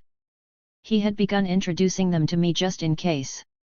They should know me, he felt, and I them, Wolf and Bug and Danny Brown and Kenny Favre and the others, including Masai's brother, Deacon. He would take me on midnight runs to their secret houses, noting over and over that nothing could be written down about them, their names or addresses or telephone numbers. Everything had to be remembered, like the connection between and among us, the roots of which sprang from Bunchy. It was during those midnight runs through the black ghettos of LA that Masai would turn his gruff manner to tenderness. He was not polished like Bunchy or David. He was a big man with a booming, deep voice and a strong body. He was well read, though not an abstract thinker, for he was cut from the cloth of the street and had a street fighter's mentality. He had a justifiable reputation as an accurate shot and a martial arts expert, and as being unyielding on ideological questions. When Masai changed his name, he recreated himself as a black man, he told me. He showed me his real self in his soft moments on our night rides. He told me he had known me all along, even when I was singing my songs back in the What's Happening coffee house days. I told him about the Thorazine and My Salvation by John. What he offered was not love, he said eventually. We had, he said, faced marauding pigs and narrow nationalists together, written press statements together, treated the wounded and studied revolutionary philosophy together, all because we believed in and loved the people, black people. There was already love. It was part of each of us. The true revolutionary is guided by great feelings of love, we acknowledged, quoting Che Guevara. What I'm looking for is the right woman to die with, he said one night. Then he laughed reminiscently over my behavior at Shirley Neely's after the Bobby Hutton Memorial. You're a woman, all right. I could love you under any circumstances. It's been 6 months, 12 shootings, and 6 funerals since we met, since January 17th, he continued. I've known you were the right woman since then. I was leaning against the arm of the couch in Evan's living room on which we were sitting. I was resting my legs and feet on the couch pillows, my toes touching his thighs. We were in a dream, mixed with vodka and tears. We needed each other. We would die soon. It was a foregone conclusion. He laughed. We made love, all night, into the morning. Our lovemaking was not desperate. It was a drink of water, a passionate moment of gratitude for. A moment of living. He was the first man with whom I had made love since the assassinations. It was Masai's face I was singing to on the other side of the glass recording booth. I was doing what David had ordered, recording an album of my songs. Masai smiled at me as I sang. I was several weeks pregnant with his child, though neither of us knew. And I'd cry with the man. And I'd die with the man. I'd lie with the man. 'Cause I know that I am the woman I am. Just with a very black man. The piano and horn arrangements of Horace Tapscott blended wonderfully with my messages, with their songs, which my hand wrote. Under Horace's direction, his jazz orchestra lifted my unembellished piano playing. Horace had also orchestrated the arrangements with Vault Records to have the album made. Seize the Time. After which Bobby Seale, still in jail, named his book that was soon to be published. The joy I felt in making the music was undercut by the presence of the police, who followed us every day, who sat outside the Vault recording studio during the sessions, who stopped and delayed us going to and from the studio. They were omnipresent. The Metro Squad's brown and blue and pastel pink and lime green and canary yellow cars seemed attached to our bodies. They became part of our lives, adding colorful twists, like the Negro team of Adams and Farwell. Adams and Farwell habitually rode by Central Avenue wearing dashikis and exaggerated afros, shouting "Power to the People" from their loudspeakers.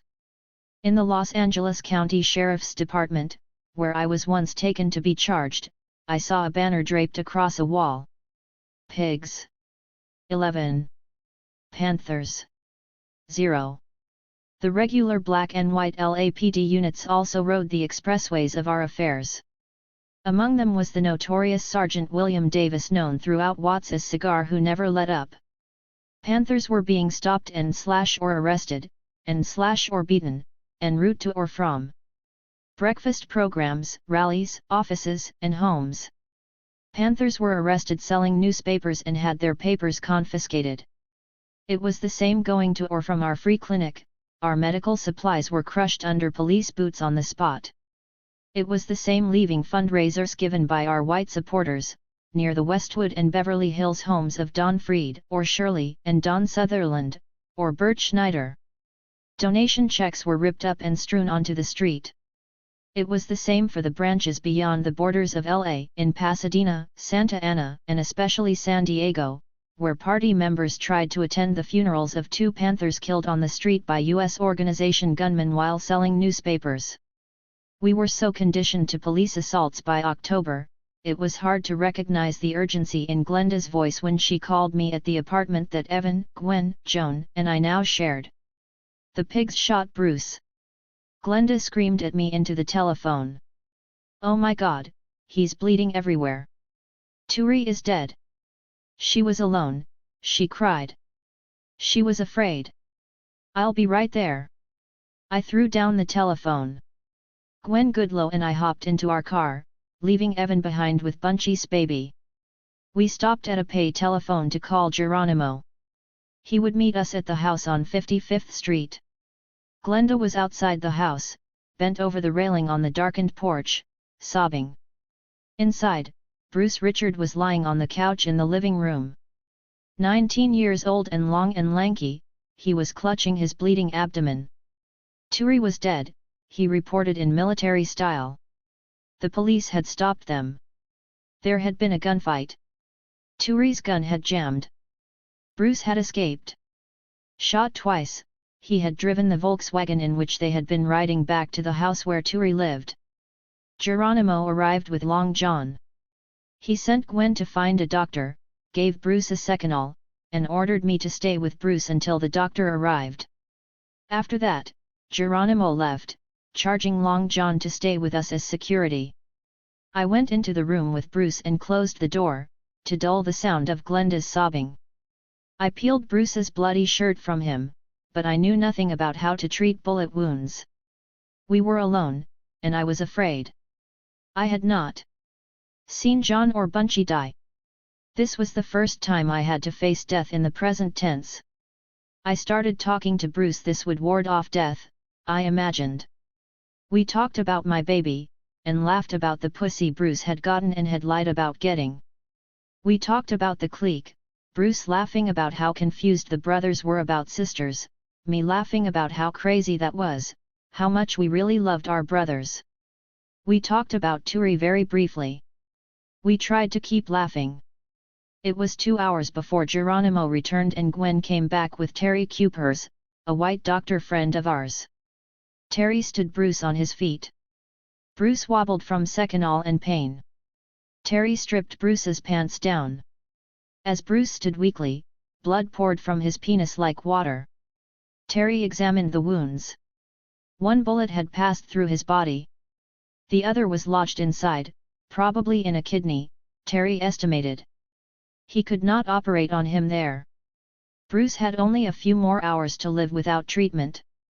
Geronimo decided, Bruce would have to be taken to a hospital, even though he would face certain imprisonment. The alternative was the certainty of death. Within less than 48 hours after being dropped off at a local hospital, he was shifted to the jail ward of the county hospital, charged with assault on police officers. He would spend the next 7 years of his life in prison. Only weeks before, Turi and I had been laughing over how wildly he had driven Joan to the hospital to have the baby. She and Nathaniel Clark had made me hanging out of the passenger window screaming to other cars to make way. We had cried at the hospital, waiting for news of Joan's baby, whom Nathaniel would never see. He had been shot and killed 3 weeks before that. Now Turi's laugh was stilled, his face battered by the impression of police boots inflicted after they shot him dead. On the plane to Chicago, the night of Turi's funeral, David Hilliard and I reflected on the devastation the party was suffering. David had decided, seemingly spontaneously, that I should accompany him to Chicago, where he planned to chastise the popular Illinois chapter chairman, Fred Hampton.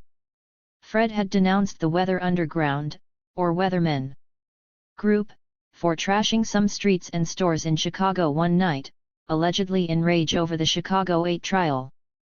As a result of their trashing, the Chicago Police Department had brought down all hell on the black community, indiscriminately kicking in doors and making arbitrary arrests, under the guise of trying to find the perpetrators. Black people in Chicago blamed the party for instigating the police reign of terror.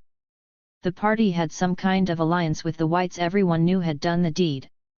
When Fred, therefore, publicly denounced the action of the Weathermen as counterproductive to the goal of black liberation, Bernardine Dorn and other Weather leadership demanded a meeting with him. After an ugly argument, Fred had kicked Dorn and the others out of the Chicago office. That conflict had so outraged Eldridge in exile that he had openly criticized Fred, in an essay he sent for publication in the party newspaper. He charged Fred with failing to appreciate that any attack on the pig power structure was correct, and for failing to respect the party's coalitions with white radical organizations. He demanded that Fred retract his statements. Fred refused. I did not care about the Cleaver-Hampton dispute. It did not seem significant to me. I was numbed by day-to-day life in LA, and neutralized by the fact that while I could agree with the Illinois chapter chairman, I loved and respected the Minister of Information. In any event, since I was not on the Central Committee, I could not affect any of it. David had not suddenly decided to take me with him to Chicago because he felt I should meet Fred Hampton, as he suggested. He was taking me because he felt a special trip with him would boost my morale and solidify what he perceived as my wavering commitment to the party. Maybe he felt that was important because the Seize the Time album might sell well, I was thinking cynically. I had indeed contemplated leaving the party, and had told him so only days before Turi's murder. How could I seriously allow the subjective to supersede the objective, David had asked me angrily, when I told him my feelings over the telephone. That miss I had suddenly, without notice, married Shirley Neely in Oakland when I was in my 4th month of pregnancy with his child should not turn me from the struggle. If I were a true revolutionary, David scolded me over the telephone, my commitment to the freedom of our people could not be swayed by dick and pussy problems. He had tried to make my pain seem absurd when I knew it was not. I also knew he was right. The question of Messiah's marriage to another woman had no bearing on the times.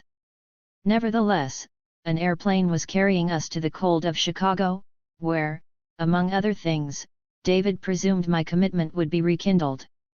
The cold and the poverty through which we drove from the airport in Chicago seemed harder than anything on any street in North Philadelphia. In the car with Fred and Bobby Rush, Deputy Minister of Defense, 2 Panther security cars following us, we drove by the Cabrini Green housing project. It was the worst place I had ever seen, a collection of government-built ghetto mausoleums, buildings 20 stories or so high, that sealed up thousands of poor blacks. It was more oppressive than Jordan Downs or the James Weldon Johnson project. The caravan slid through other bitter streets, trying to avoid the infamous Chicago PD. Deborah, Fred's wife, was pregnant, too, I saw when we arrived at their place. She and I talked about babies while Fred and David and the rest of the brothers argued. She told me their baby was due in January. My baby was due in March, I said. If she had a boy, she would name him after Fred. I would name a boy after John Huggins, which was amusing to both of us, as his name would be John Brown. About 4 a.m., Deborah and I decided we needed to sleep. She showed me their new bed, which took up most of a small room in the cracker box of a house. It was the first she and Fred had had, she confided.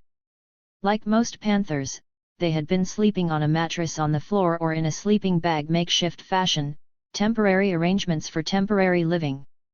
Deborah and I rolled our pregnant bodies into the new bed, while the brothers talked on. I'm high on the people, they shouted in the awful grey of 7 in the morning. Hundreds of Panthers were lined up in a West Side Chicago schoolyard, ready to start the day's work. Chairman Fred was making sure his chief of staff would see the good work the Illinois chapter was doing. Chicago Panthers, Fred explained, lined up that way every morning. It was a demonstration of discipline and commitment. Fred felt it was an inspirational way to get the day started. It was. "I ain't gon' die slippin' on no ice." Fred shouted into a bullhorn, walking up and down the aisles of Panthers like a Baptist preacher. "I ain't gon' die slippin' on no ice." Panthers shouted back. "I ain't gon' die in no airplane crash." "I ain't gon' die in no airplane crash," they responded in unison. "I'm gon' die for the people," the chairman continued, his fist high, the steam of his breath bursting into the bitter early morning cold. "I'm gon' die for the people," came the echo.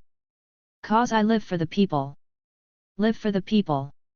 'Cause I'm high on the people. High on the people. 'Cause I love the people. Love the people. Power to the people. Power to the people. Power to the people." Tears were streaming down my face, stinging my frozen cheeks. This young, 21-year-old Fred Hampton had aroused in me a surge of love for my people stronger than I had ever felt. David had had the right idea. He had heard Fred before. Fred came to LA the next month. After the Eldridge Rift was over, nobody had apologized to the weather people. He made several speeches in the area. Once again, he brought the tears. He was saying things I had heard before. He was, however, so masterful, so forceful in his delivery, he stood me on my feet, along with everyone else to whom he spoke. During his stay, he and Masai, who had brought his new wife to LA, I objectively noted, jokingly argued over whether the Chicago police were more brutal than the LAPD. There was no comparison, I said. If nothing else, Masai and I asserted, the proof was in the fact that Panthers in other chapters were now being threatened with being sent to LA if they violated a party rule. As Masai and I outnumbered Fred in the discussion, it was decided that the LAPD was the most vicious police department in the country. A week or so after Fred left, the LAPD bore out our assessment. Hundreds of them surrounded our main headquarters on Central Avenue. Joan, Gwen, and I were about to leave the chapter. The two of them had been reassigned to Northern California. Having been recognized as an effective party propagandist and thereby now designated Deputy Minister of Information for our chapter, I was being sent to New Haven to organize a publicity campaign around the impending trial of Bobby and Erica. Of course, we felt that the changes had more to do with answering the now more vociferous whinings of the brothers about the problem of the clique. Its leadership was being dismantled and dispersed. About 100 of us were on the second floor of the building, winding up the weekly dinner meeting. One brother, on watch, suddenly shouted that the pigs were outside. We all dropped to the floor. Geronimo ordered the lights extinguished. He returned to Vietnam. He ordered shotguns and rifles stripped from their racks and distributed quietly, quickly. He positioned men near all the windows, behind the sandbags we had sweated to place there over the last months. He sent others to cover the doors and windows downstairs. Joan and I took refuge under the main desk. We grabbed the telephone and our news media list from the desktop. We would at least record what was about to happen. Geronimo gave the command, "Do not fire until you hear the order. Do not waste bullets." Everything became silent. Police sharpshooters were reported to be in position on rooftops outside. Police tow trucks were hauling away parked cars on Central Avenue. Huge dark police vans nobody had ever seen before were reportedly parked at each end of Central Avenue. As Joan and I began calling the news media, we laughed bizarrely about how it hardly required all of that to break up our clique. We were already being separated. I called every television and radio station in the area. Joan whispered the numbers to me in the dark, by the light on the telephone buttons. An hour later, it was still silent outside. Suddenly, the telephone rang. It was the captain of the LAPD Newton Street Division. He wanted to know why he was being called by so many press people. I explained, quite casually as Joan crawled to Geronimo to tell him about the call, that we were concerned about the hundreds of police surrounding our building. Just as casually, he acknowledged that they were under his command. Geronimo crawled over to me and squatted under the desk, holding his M16. He signaled me to continue talking. I explained to the captain that there were women and children in the building who wanted to leave but were afraid. He told me that he had had a report of a man in our window with a shotgun, which had triggered his order to surround our office. With my word he would order his men to leave. There was no one like that, I said politely.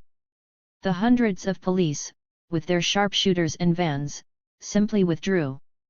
Erica Huggins could hardly believe what had happened when I recounted that night to her. We tried to analyze what it meant. Was it actually a kind of dry run, a pig experiment, we wondered. She was being very brave in her isolation. She had been separated from the other women in the jail population, and ate and bathed and lived in her cell completely alone. I had gone to see her the day I arrived in New Haven, only 2 days after the raid. I was not permitted to see Bobby Seale. Erica cried about not being with her though Mrs. Huggins did bring her to visit. Nobody else visited her, party members were restricted, and her mother had no money to get there from Washington, D.C. Erica was happy I was pregnant.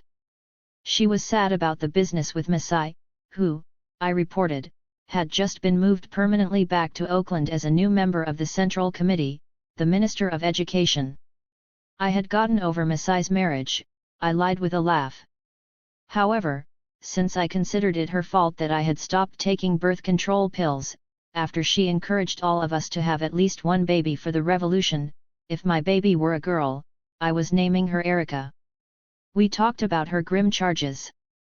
We talked about her life with the Huggins family and about her own family. She painfully talked about how she felt seeing her mother beaten up by her father for years. I told her about my feelings on York Street, and about my overnight visit with my grandmother there, on my way to New Haven.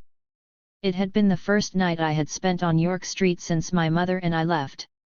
I was not sure why I went there, I told Erica not until I left. Carrie Brown had always been my grandmother, not a woman unto herself, as grandmothers never are. I saw that she was the same, as Aunt Mary was the same, as the roaches and rats and darkness were the same. The only thing that was new was my sense that my grandmother and aunt seemed so little and alone there on York Street. Aunt Mary went to bed not much after I arrived. She had to get up early to go to work. My grandmother hobbled into the dining room, beckoning me to follow. She poured us a glass of her homemade elderberry wine, which was in a pretty decanter on the buffet brought from Richmond, Virginia, when she was young, waiting for such a moment. She began to talk. She told me about my grandfather, not her long-gone husband but the father of my father. Dignified man, she said, as she easily found a book among a collection of papers and junk stuffed inside the buffet, a history book, to show me his picture. She showed me other pictures, the most noteworthy of which was her wedding photograph, more than half a century old. I was thinking that I understood why she had been charmed by my grandfather, seeing his youthful face fine, and very black, to get some color back into the family, she always said. That was what made me think about her, what she had been, what she was, as a woman other than my hobbling, hymn-singing grandmother. We talked through the night, until dawn. During those hours I began to see the woman. She told me stories about Randolph, the dressed-up 22-year-old in the wedding picture, stories about Virginia and how she had been one of the only colored women in her time to learn to read and write, she even had her certificate. Listening, I wondered if I should tell her what I was doing. She did not blink an eye. I wondered if she understood me. You know something, girl, she said after a bit of sighing when I told her, back in the old days, white men used to have their way with black gals. It was black, she said, I noted to Erica. Her voice was strong. Yes, and, Lord, some of them men would make those black gals have a baby for 'em. She did not say rape. She just sat there, rocking a bit, with her light, almost white skin flushed, her thin lips tight. And sometimes, Lord, forgive me, she said finally, forgive me, Lord. Sometimes I've wanted to burn 'em all up. All of 'em. Erica howled one of her deep-down laughs, teeth and all, which was the first real gut laugh I had known her to have since January 17th. I had been in New Haven less than a week when the news bulletins raged out of Chicago on December 4. Fred Hampton had been murdered. An early morning police raid had been made on Fred's house. He and another brother in the house, Mark Clark, had been killed. Fred's body had been riddled with bullets while he slept in his bed. Another news bulletin about Panthers came over the radio as I was preparing to leave for Chicago on the morning of December 8. Another police assault, on other Panthers. This time, it was in Los Angeles. Once again in the pre-dawn hours, a massive police force had assaulted 3 of our facilities there. The battle at the headquarters on Central Avenue was still going on. Police had sealed off blocks around Central Avenue. Gunfire had been exchanged for the past 3 hours, and was continuing even as I listened. Police were still being pushed back by Panther bullets from rapid-fire rifles, the radio was saying. Police helicopters had been unable to land or fire on or take the building. An hour passed. There were continuing reports. Those of us in New Haven gathered around radios and television sets. There was no one to call. Another hour passed. It was a standoff, the reports said. We cheered. We cried. I was sure everyone I knew would soon be dead. The television bulletins soon flashed pictures of my comrades, walking out of Central Avenue, hands above their heads, alive. The battle was over. There were only 11 of them. There they were, Cotton and Robert Bryan and Wayne Farr and Mims, along with Peaches and Tommy Williams, the only women. The press immediately dubbed the assault a mini Vietnam. Still photographs were shown of those who had been arrested after assaults on the other facilities, Evan Carter, Craig Williams, and Al Armour, even Geronimo.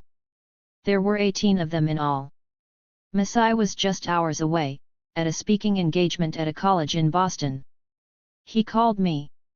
I met him in Boston, and together we headed for Chicago, to attend Fred Hampton's funeral. I found Deborah. Our bellies touched as we fell into a weeping embrace.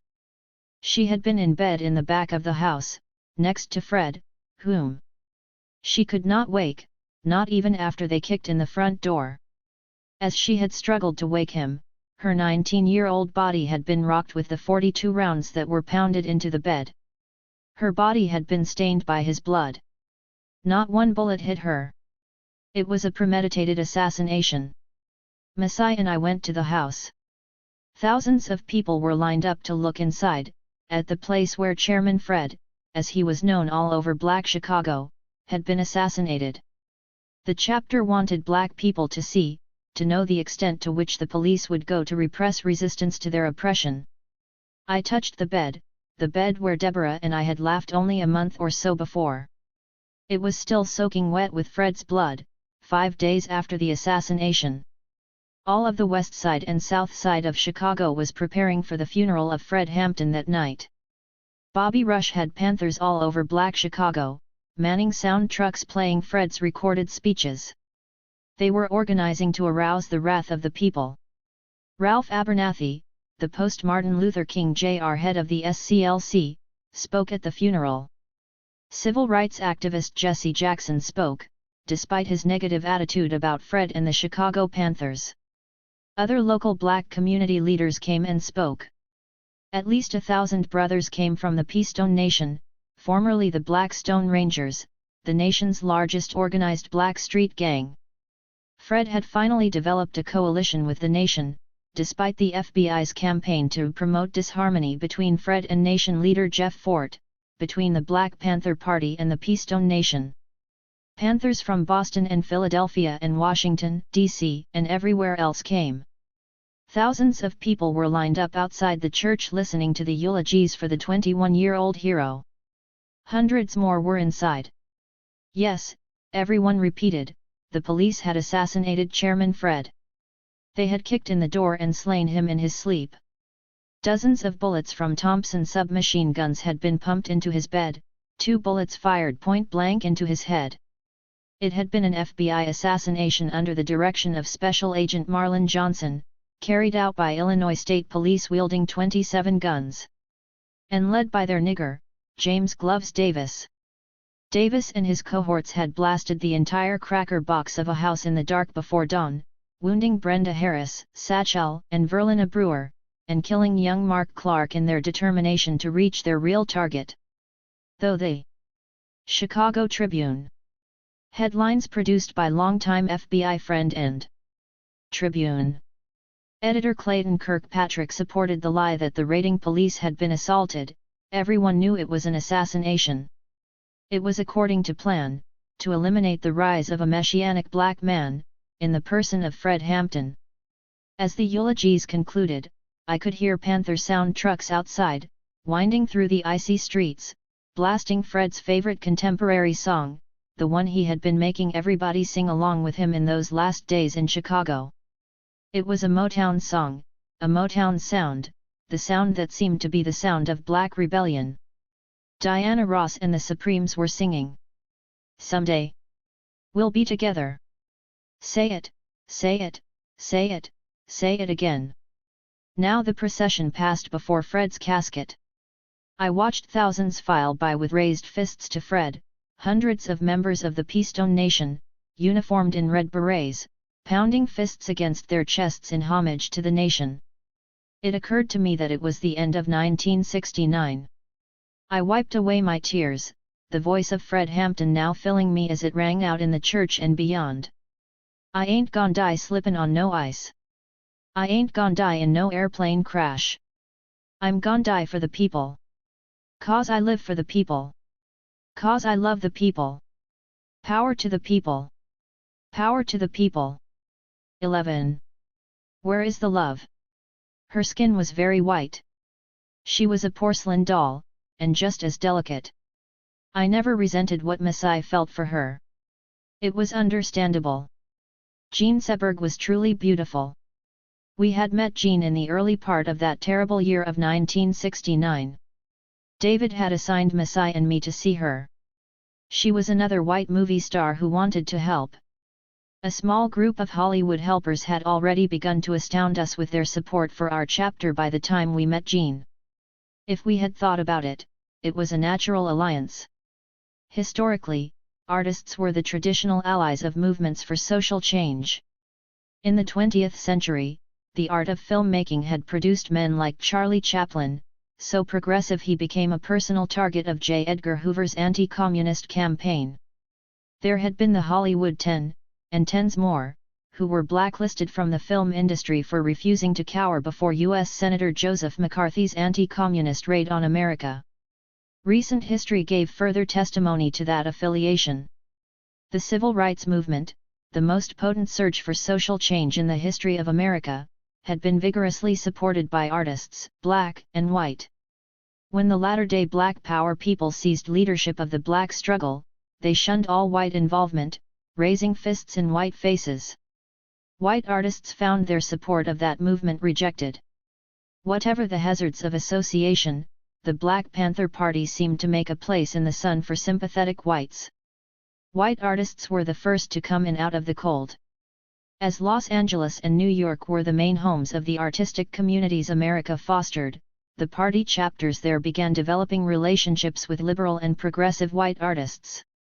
In New York, there were such notable supporters as Leonard Bernstein. Our chapter in Southern California, however, was becoming the beneficiary of the support of the most powerful collection of artists in America, the Hollywood film industry's actors, actresses, producers, writers, and directors. People like Don and Shirley Sutherland, and the writer Don Freed, and actors like John Voight and Susan St. James and Jane Fonda, and, most consistent of all, producer Bert Schneider had begun lending us their homes for fundraising soirees that produced thousands of dollars in hard cash. They subscribed to and helped obtain other subscriptions for our newspaper. They sent monthly checks for our breakfast program, and paid our incessant bails.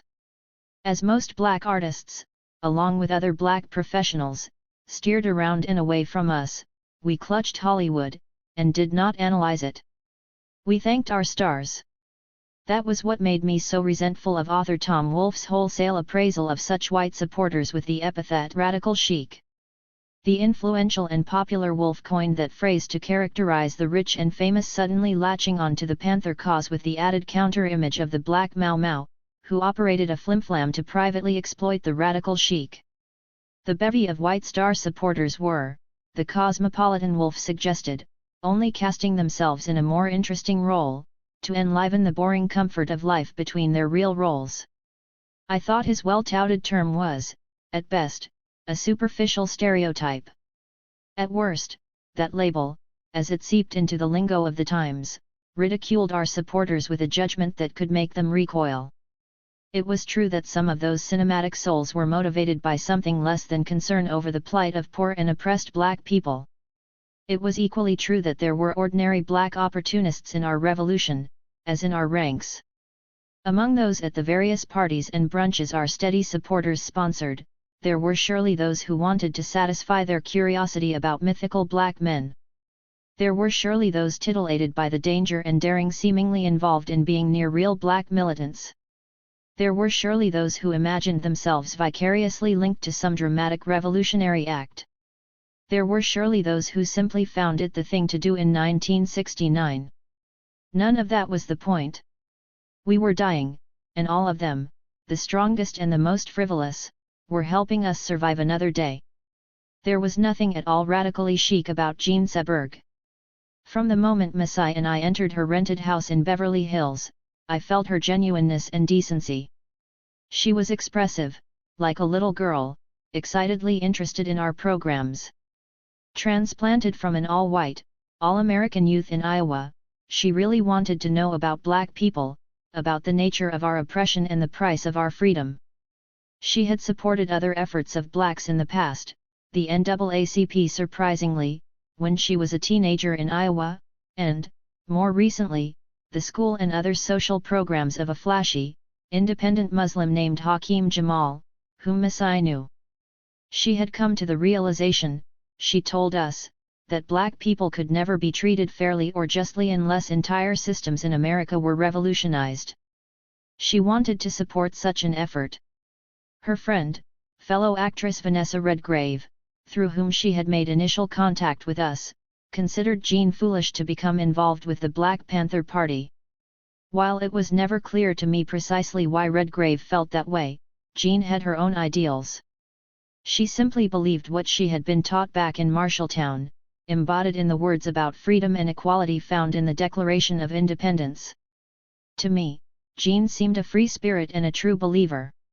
After several hours of listening to Masai and me discuss the ideals and goals of the party, and the specifics of our programs, she offered her financial support and something more, I sensed, as she and Masai lapsed into a long, personal conversation about Hakeem Jamal.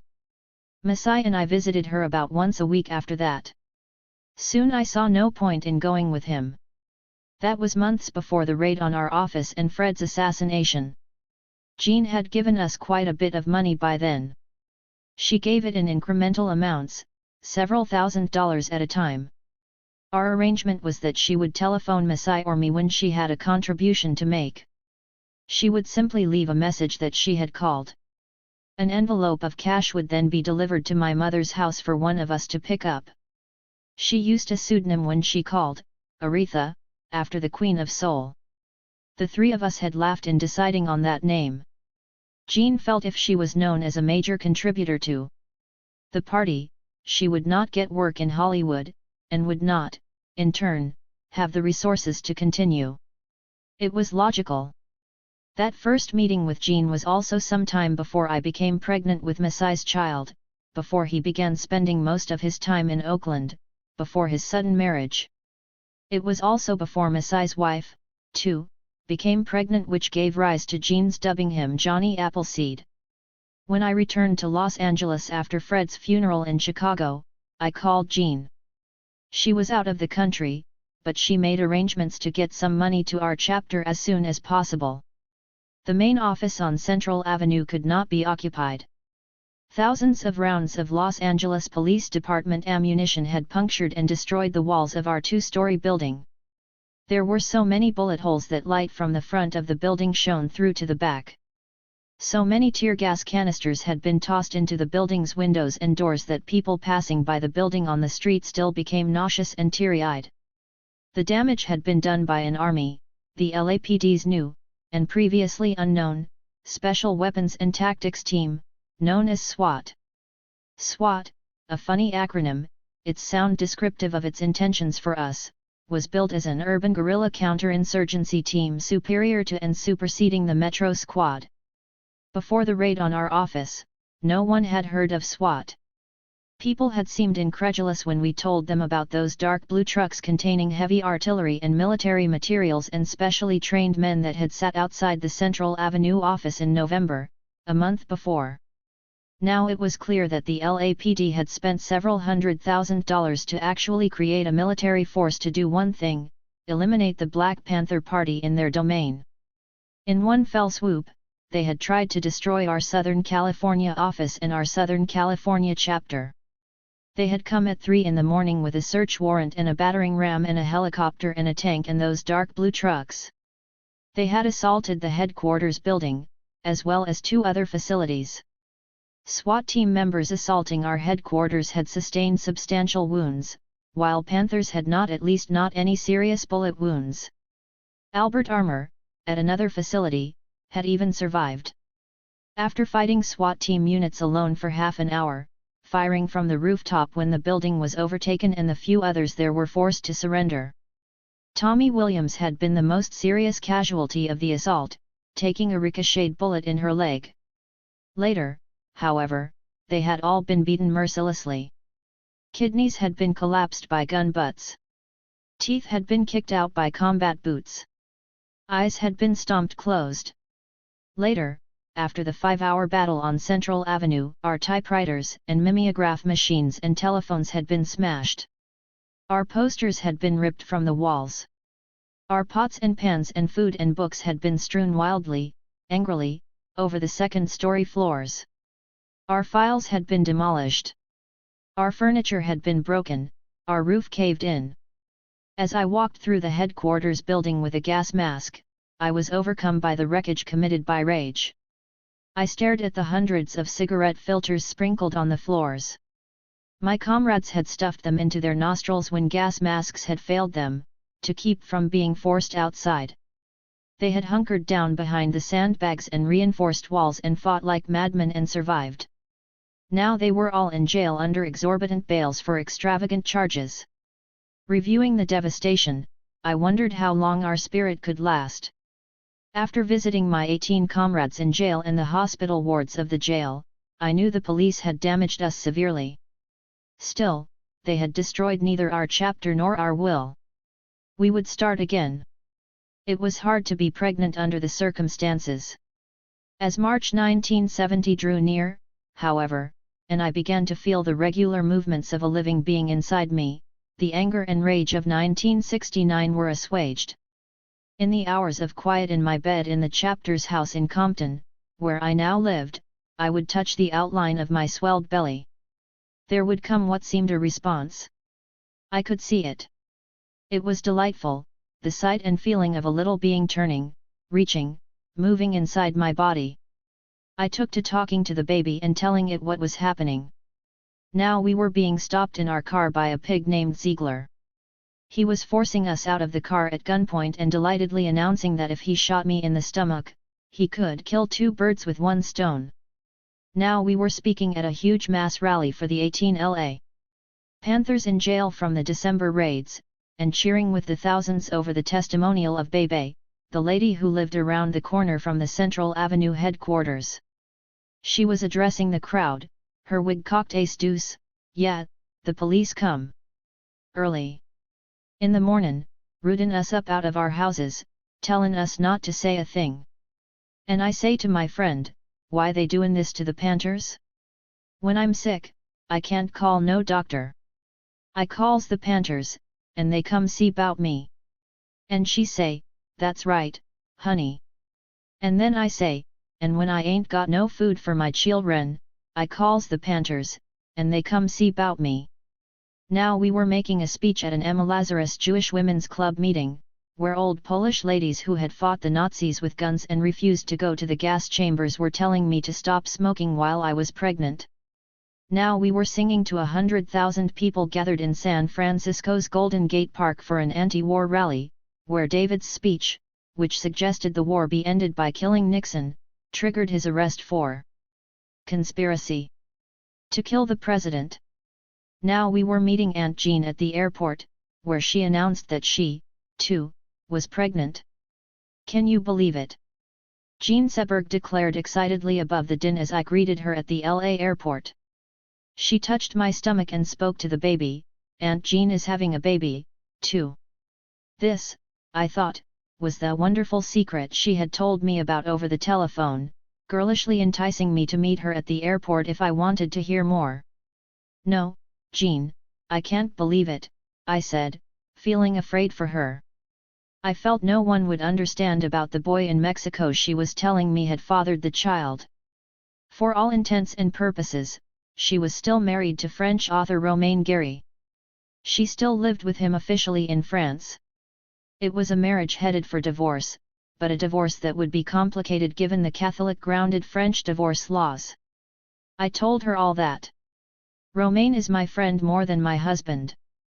He'll understand when he sees how happy I am, she said, beaming.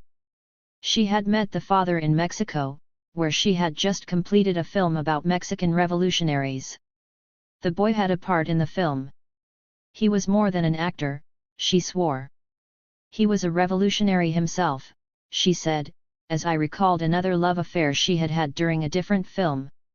Maybe she had confused everything. Maybe Tom Wolfe was right. But I had come to love Jean. She was happy, and she needed to be loved. So you had a love affair, I finally declared, but this is really foolish, Jean. I tried suggesting she return to Mexico to have an abortion. You should be happy for me, she exclaimed brightly, sidestepping everything I had said. You, of all people, should be really happy for me. I want this baby, don't you see?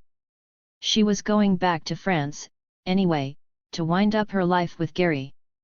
I am happy for you, I said, resigned to the notion that she did not live by the rules. Her blonde hair was still close-cropped, a remnant of her debut film. Saint Joan. She looked the part even then. She was the part, an absurd girl who could never accept brutality or oppression or injustice, and who really believed in love. She handed me a present she had bought for her niece or nephew and kissed me goodbye. I was sure Jean would have held my hand. I longed for someone to do so, though I tried to be stalwart. I realized I had done nothing to prepare for the moment of the birth of my baby. The Vietnamese women had their babies one day and got back into battle the next, I had told myself. I was, after all, a revolutionary. There were bullets or prisons waiting to take me. There was the grave, ultimately. Surely I could have a baby. The pain was more than I could bear. I felt alone, and sad for being so. I felt powerless. I did not want to go through with it. I could not believe I would have to give birth to that baby who had been with me for those past months, whose face I did not know. A living being would actually have to emerge from my body. I was frightened. Masai, who in the last month had decided to behave like the father of my child, arrived at the hospital. He brought my mother with him. Dorothy Phillips, a sister in the party who lived with me and the others in the Compton house, was there. She had driven me to the hospital at 4 in the morning, Masai being elsewhere with his pregnant wife.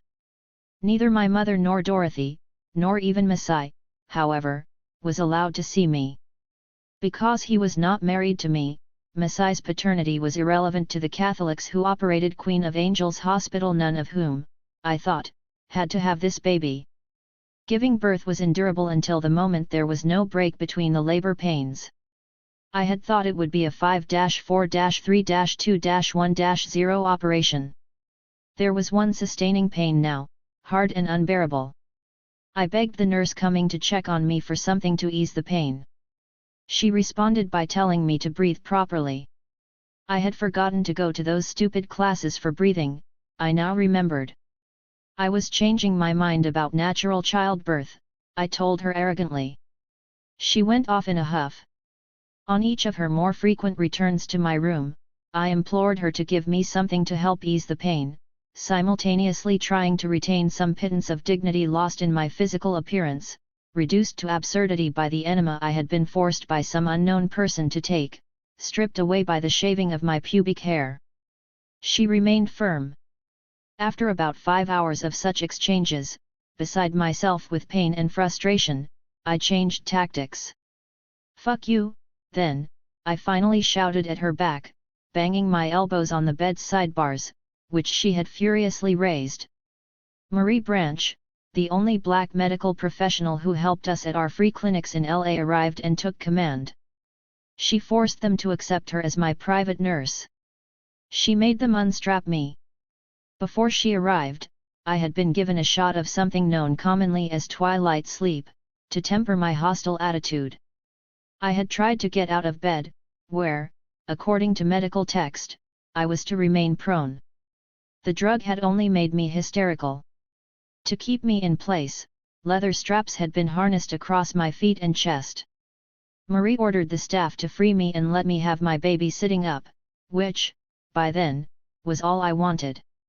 The hysteria and pain subsided. My mind grew silent, contemplating the magnitude of the process.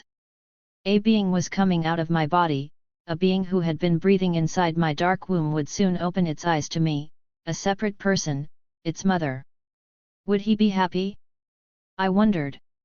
Would she be whole, not damaged by my life and the way I was living it? Would he grow up in a welcome world or a still hostile one? I suddenly loved that little being whose face I did not know. She was more than revolutions or oppression or freedom or time or death. To give that being life, I would die. I did die, for my ego vanished at the moment of her birth. Erica. It was June of 1970, 3 months after Erica was born, right after the fantastic and dirty little story had been printed in the Los Angeles Times about Jean Seberg. We were still reeling from the repercussions of columnist Joyce Haber's FBI-sponsored story. Let us call her Miss A. She is beautiful and she's blonde. According to those really in international sources, topic A is the baby Miss A is expecting, and its father. Papa's said to be a rather prominent Black Panther. Jean had called me and cried over the story. It had been published around the world, landing on the front covers of French journals. She had pledged she would never return to the United States. Romain Gary had slapped her around because of it. He had accepted the pregnancy at first, but the publicity hurt him, and he hurt her. Panthers were outraged by the possibility of its truth, grumbling about which Central Committee member had fucked that white bitch. Hollywood supporters were worried about their own association with the party. No one was interested in the truth. The FBI had done well. Its telephone wiretaps had picked up information about Aretha in conversations between her and me, or her and Masai. They had placed FBI interpretation on the funny little appellation Johnny Appleseed, which Jean had given Masai after she learned he was fathering 2 children, his wife's and mine. They had followed him on his visits to her. They had made their move. The secret, internal memorandum the FBI's Los Angeles office forwarded to Hoover in April 1970 read: Bureau permission is requested to publicize pregnancy of Jean Seberg, well-known movie actress, by Raymond Hewitt, Masai, of the Black Panther Party by advising Hollywood gossip columnists in the Los Angeles area of the situation. It is felt that the possible publication of Seberg's pregnancy could cause her embarrassment and serve to cheapen her image with the general public. Hoover's immediate response had been: Jean Seberg has been a financial supporter of the Black Panther Party and should be neutralized. Her current pregnancy by Raymond Hewitt while still married affords an opportunity for such effort. I talked to Jean a few times afterward. I would never see her again. She would return to Marshalltown to have a bizarre funeral for her stillborn baby, madly displaying the little corpus in a glass casket to refute the FBI. Years later, she would commit suicide in France. Now, in June, Eldridge was calling me away from the never-ending madness. That was how I felt as I listened to David Hilliard. Eldridge was forming a delegation of radical American journalists to join him in North Korea. He had left Cuba and was now in exile in Algeria, where he had met the North Koreans. I was to join this delegation to North Korea, David was saying, as a representative of the Black Panther newspaper. David was slightly perturbed about that. Eldridge had specifically ordered that I be sent, as Deputy Minister of Information for Southern California. While David said he was comfortable with the idea of my going, he seemed distraught that Eldridge had not requested that a member of the Central Committee be part of the delegation. After all, Emory Douglas, Minister of Culture, and Masai, Minister of Education, had accompanied David to see Eldridge in Algiers in 1969. In any event, David himself could not leave the country. He was facing trial. The federal kill Nixon charge had been dismissed. David was, however, preparing for the trial on charges stemming from the April 6 events that had sent Eldridge into exile. We would be in North Korea 3 weeks, David was explaining. Eldridge would outline everything about the nature of the trip when we met him in Moscow. My heart sang. I returned to Oakland weeks later, in early July. David wanted to see me before I left the country. I was planning to leave that evening and had with me my packed bags and passport. It was rather ludicrous to have a passport, I thought with a smile, since travel to North Korea was specifically forbidden to U.S. citizens. But we were not U.S. citizens. We were outsiders, runaway slaves. At any rate, I was ready. I had made arrangements for my little Erica to be cared for by my comrades. Gwen Goodloe would personally supervise it all. I was ready to see Papa again. Find out when Eldridge plans on opening the International Section office, David said in our secret meeting. I made mental notes. Find out if Kathleen is returning, he said, referring to Eldridge's wife, who had joined him when he moved to Algiers. Ask him what really happened to Byron Booth. Did DC make it to Algiers, he continued, speaking about San Francisco Captain Don Cox, who had disappeared after a shootout in the Hunters Point section of San Francisco. Tell Papa my case looks bad. I'll probably do some time. David went on for almost an hour, thrusting me into a whole new world. I had not known that DC had been sent to Algiers. I had never heard of Byron Booth. Apparently he had disappeared after arriving in Algiers. I did not know there was to be an international section of the Black Panther Party. In listening to David, I realized that the party seemed to be growing into a legitimate member of the international family of communists. Before taking me to the airport, David had to make a stop at the party's national headquarters. The aroma of spicy barbecue was wafting through the rooms of the building. The Bay Area branches were about to hold an anti-4th of July picnic and rally in West Oakland. Tons of ribs and chicken were being roasted over charcoal in the facility's backyard. The kitchen was filled with sisters and brothers making potato salad and lemonade. David ushered me into a small office to wait for him. There were several Panthers inside awaiting work assignments. I sat down next to the only one I knew, Jonathan Jackson. He was reading a book by Che Guevara. Have you spoken to your brother, lately? I asked, interrupting. He had, he said, without looking up. It was typical behavior for Jonathan. I thought he was too serious most of the time, though he was only 17 years old. The year before, he had seriously asked Angela Davis to permit him to be her bodyguard. Angela had become caught in a morass of media and police attention over her battle with UCLA, based on the university's refusal to reinstate her faculty position because she was by then a member of the Communist Party USA. Jonathan had also learned most of the songs on my album. Seize the Time. After I brought it to his family's home in Pasadena on one of my visits there, in particular, the song written for Franco, the Panther, dubbed Get Guns and Be Men. He was most serious about his beloved brother, George Jackson, his imprisoned hero, whose book, Soledad Brother, was about to be published. Jonathan and his mother, Georgia, had recently moved their things from Pasadena to Berkeley, into one of the party's houses there, so that they could visit George regularly at nearby San Quentin prison. He had been transferred from Soledad prison after he was charged with the murder of a prison guard. Even when Georgia joined us in the little office, Jonathan did not look up from his reading. "Jonathan! At least stop long enough to give Georgia a chair," I said, giving him an admonishing smile. Georgia greeted me with a hug and a wink. "Oh yeah. Right on," he said, getting up without putting down his book. He leaned against a wall near his mother and continued reading. I chatted with Georgia a few minutes, until I saw David waiting in the doorway for me. I kissed Jonathan goodbye on the cheek. It was the sweetest face, one had to kiss it. His fair complexion took on the blush of a boy. He finally looked up with his big, questioning, sad eyes.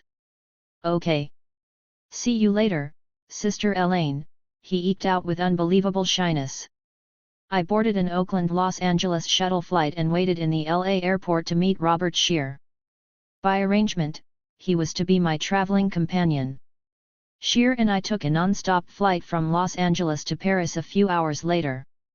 Scheer was a writer, and one of the editors of Ramparts magazine. He was also some sort of radical hippie, it seemed, from Berkeley. With a group of his white radical friends in the area, he had formed something called the Red Brigade, whose purpose was unclear to me, even as he talked about it. Scheer also, according to David, had been instrumental in getting Eldridge into Cuba. He and I would be joining some of the others in Paris. We would meet Eldridge and the rest in Moscow. The United States had diplomatic relations with the French had diplomatic relations with the Russians had diplomatic relations with the North Koreans, the Democratic People's Republic of Korea. Those who met Scheer and me in Paris were also white, Jan Austin and Andy Truskier and Anne Froens and other radical journalists. There would be 11 of us in all, including Eldridge. When the Aeroflot jet landed in Moscow, it was dark. Eldridge loomed forward out of the crush of heavyweight Russians. He was elegant and not in the least worn.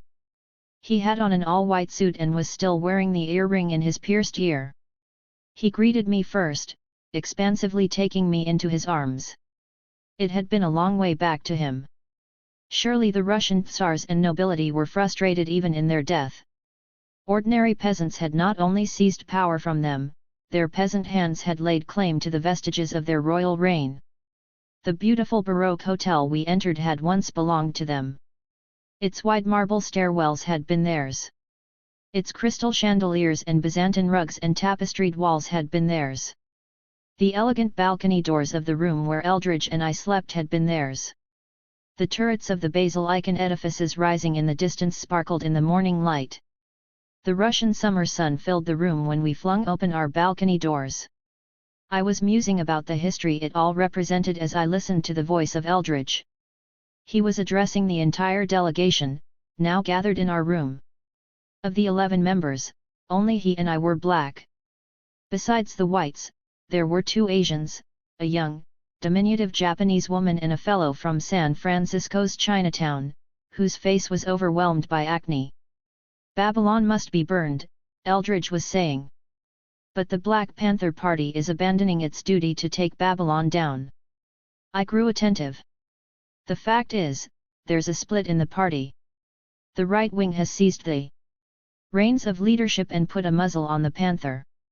The Vanguard Party has become a breakfast for children club." Was he serious?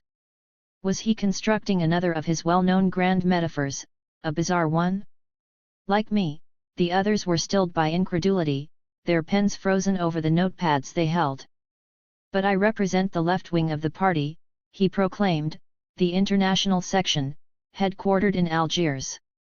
We're saying it's time to clip the right wing operating out of national headquarters, dominated by the reformist David Hilliard and his nepotistic hierarchy, which includes his reactionary brother, June, and his silly wife, Pat." I could hardly think, much less respond. It was impossible to believe what I was hearing. Babylon is quiet. Pigs are comfortable. Why? Because the vanguard is cooking fucking breakfasts instead of drawing guns, he boomed. Had exile driven him so mad he did not see? Had he been given some new mind-altering drug that had erased the police raids and assassinations from his brain? He had obviously forgotten the detail of the party mandate, based on the teachings of Malcolm X, that no member speak against another outside the ranks. The entire movement will follow suit, Eldridge went on to open mouths. I'm not going to stand for it. You can't stand for it. The left wing of the Vanguard Party is calling upon you, our white, radical mother country brothers and sisters and you others to stand with us. Support the international section, the hijackers and the ex-cons and revolutionary warriors in exile, who mean to set fire to Babylon. With your assistance, the real party can rise again, and we can return to finish what we started, he finished in a dramatic whisper.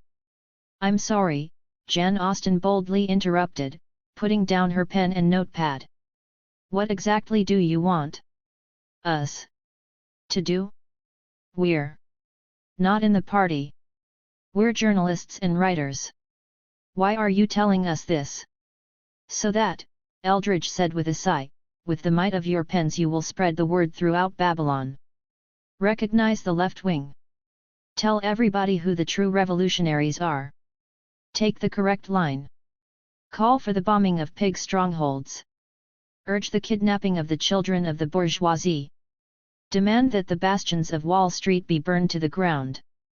Stir some shit in Babylon. Show some fucking spirit. Is that why you asked us to travel all the way here? Andy Truskier asked, unmoved. Basically. I had to talk to all of you in person. I had to personally let you know what was happening to the party. With the help of Scheer, I handpicked each of you for this mission. I noted Bob Scheer's silence. I'm trying to get this train rolling again. But I can no longer communicate with any of the members of the Central Committee in Oakland. They're all Hilliard lackeys. I brought Sister Elaine here to be my personal emissary. She's loyal to me. She and I go a long way back.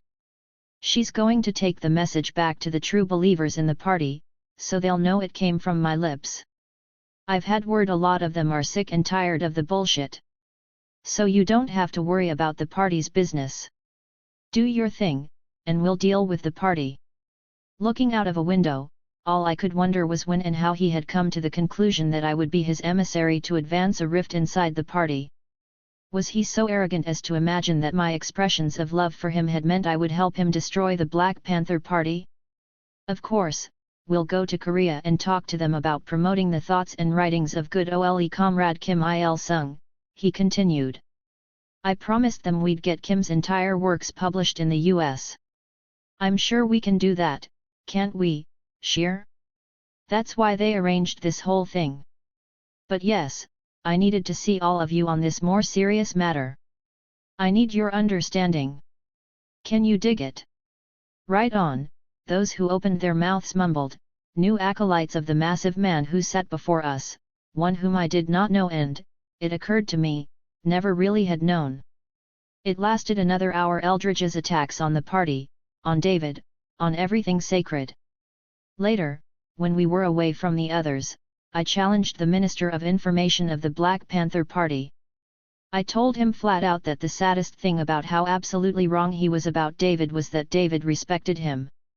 I asked him why he could not see that it was David who had held the party together through all of the hell we had faced since he left. Furthermore, David had always been in constant communication with the Minister of Defense, the leader of the party, Huey P. Newton, in prison at San Luis Obispo, whom Eldridge had not attacked. He told me I did not understand. He knew David. David was ignoring the directives of Huey, whose hands were tied, because David was pussy. That was why the party was stuck in reform. He knew what was happening. I did not, for which he might forgive me. David was destroying the vanguard, buying more eggs than guns. The rank and file wanted to move. Loyalty to the party was the only thing holding them back. He had solid information about that from brothers out of New York who had joined him in Algiers. Who were these brothers? I asked him. All I needed to know was that they were bad motherfuckers.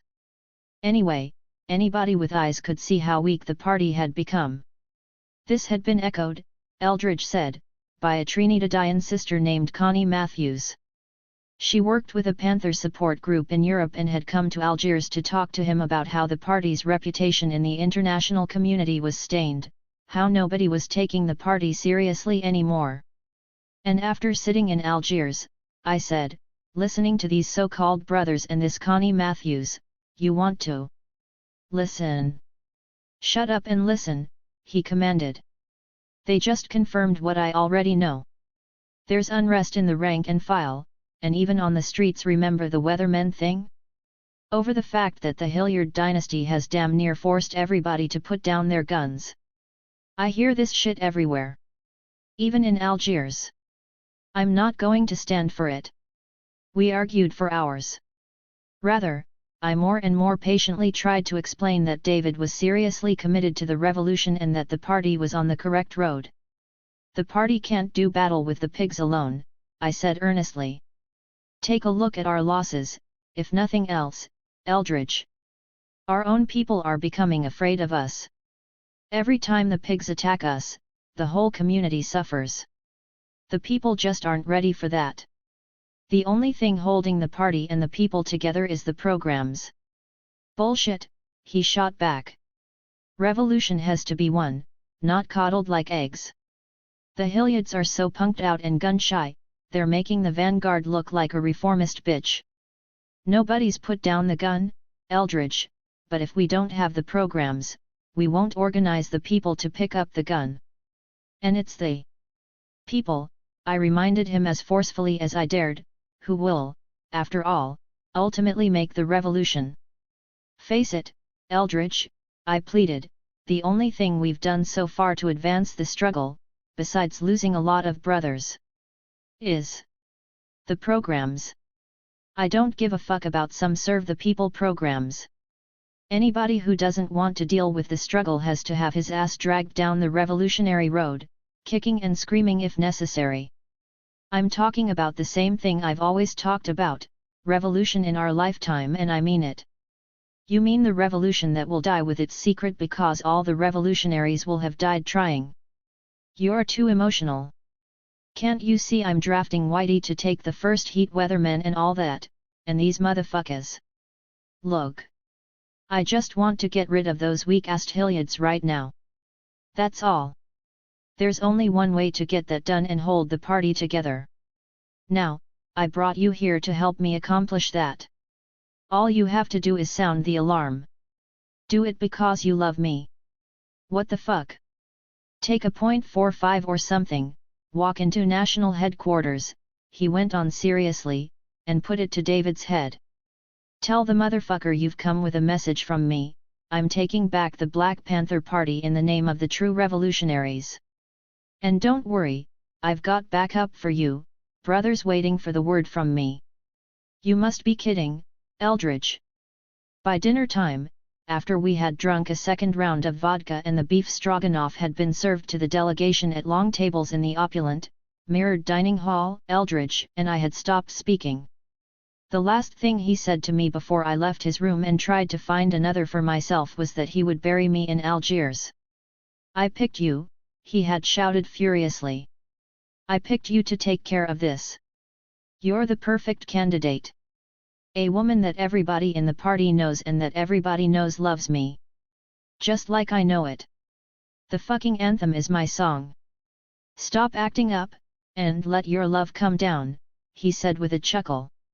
Eldridge, you're crazy. I can't deny I loved you. I have truly loved the idea of you. But you can't be serious about any of this. Please. Look, I'll go back and I'll leave the party, and I won't tell anyone. Anything. I know you can find yourself another emissary. 'Cause it's over for me. It's all over, Eldridge. You won't get back, bitch, unless you do what I say. Do you actually think I'd let you walk away from here and mess up the cha-cha?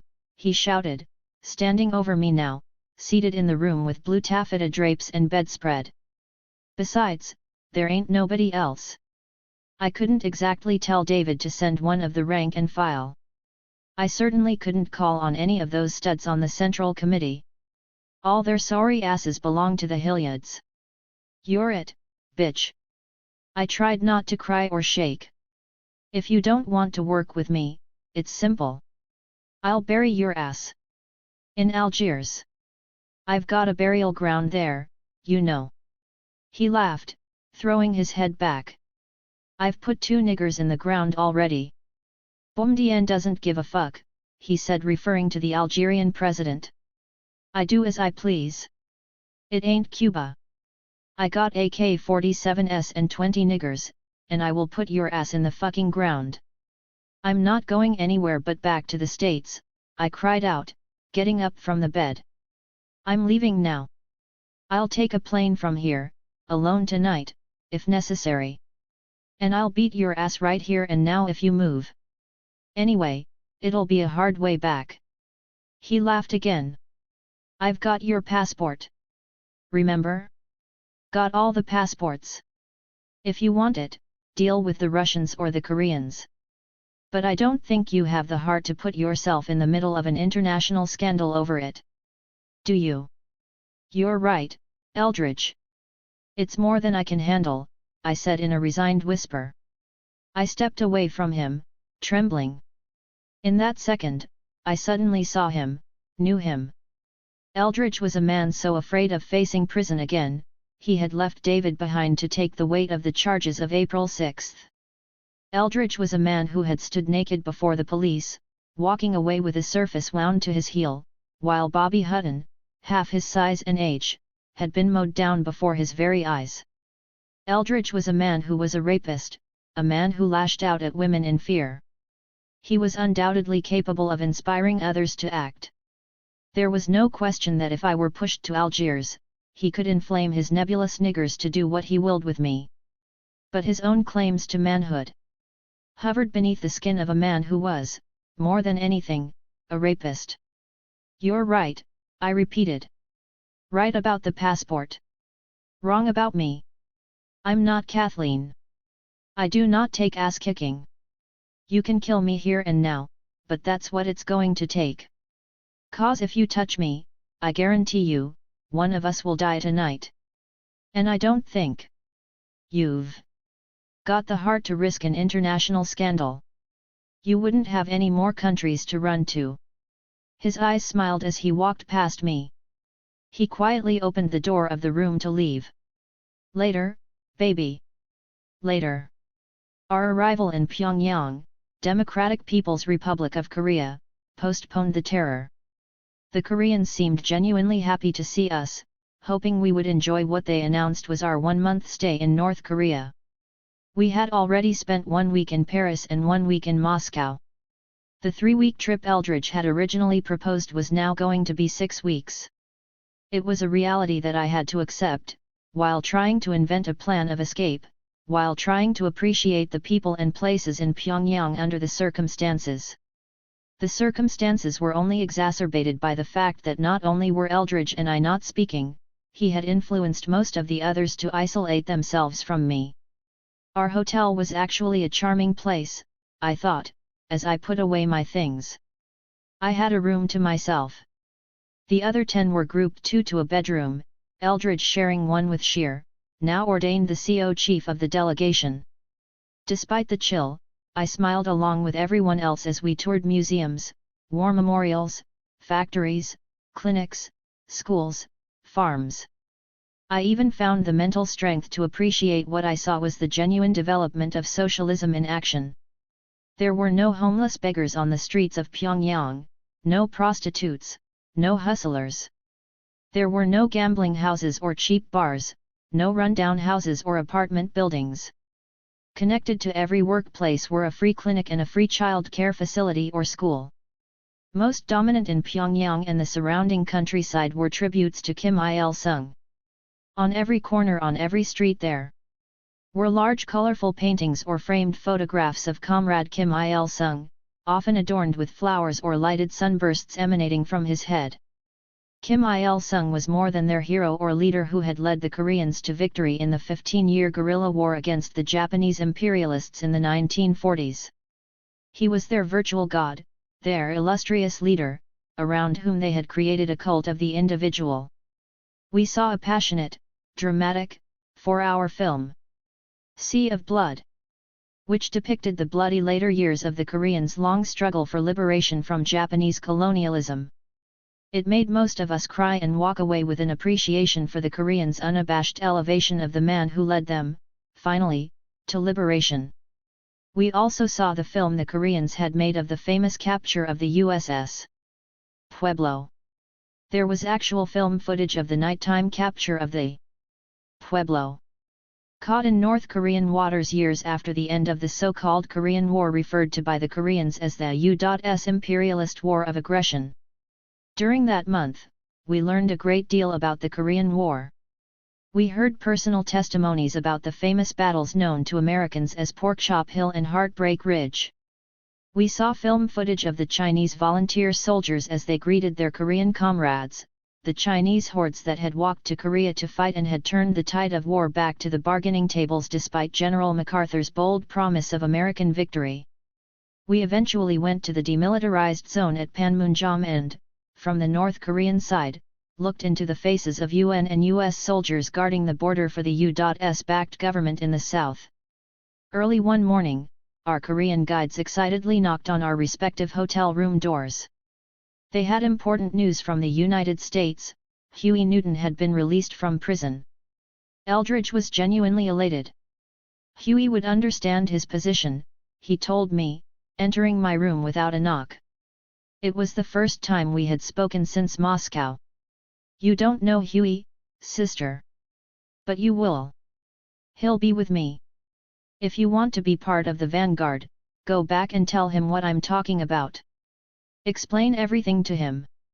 Tell him how the Hilliards are making the party lose face in the international revolutionary community with their bullshit breakfasts for children.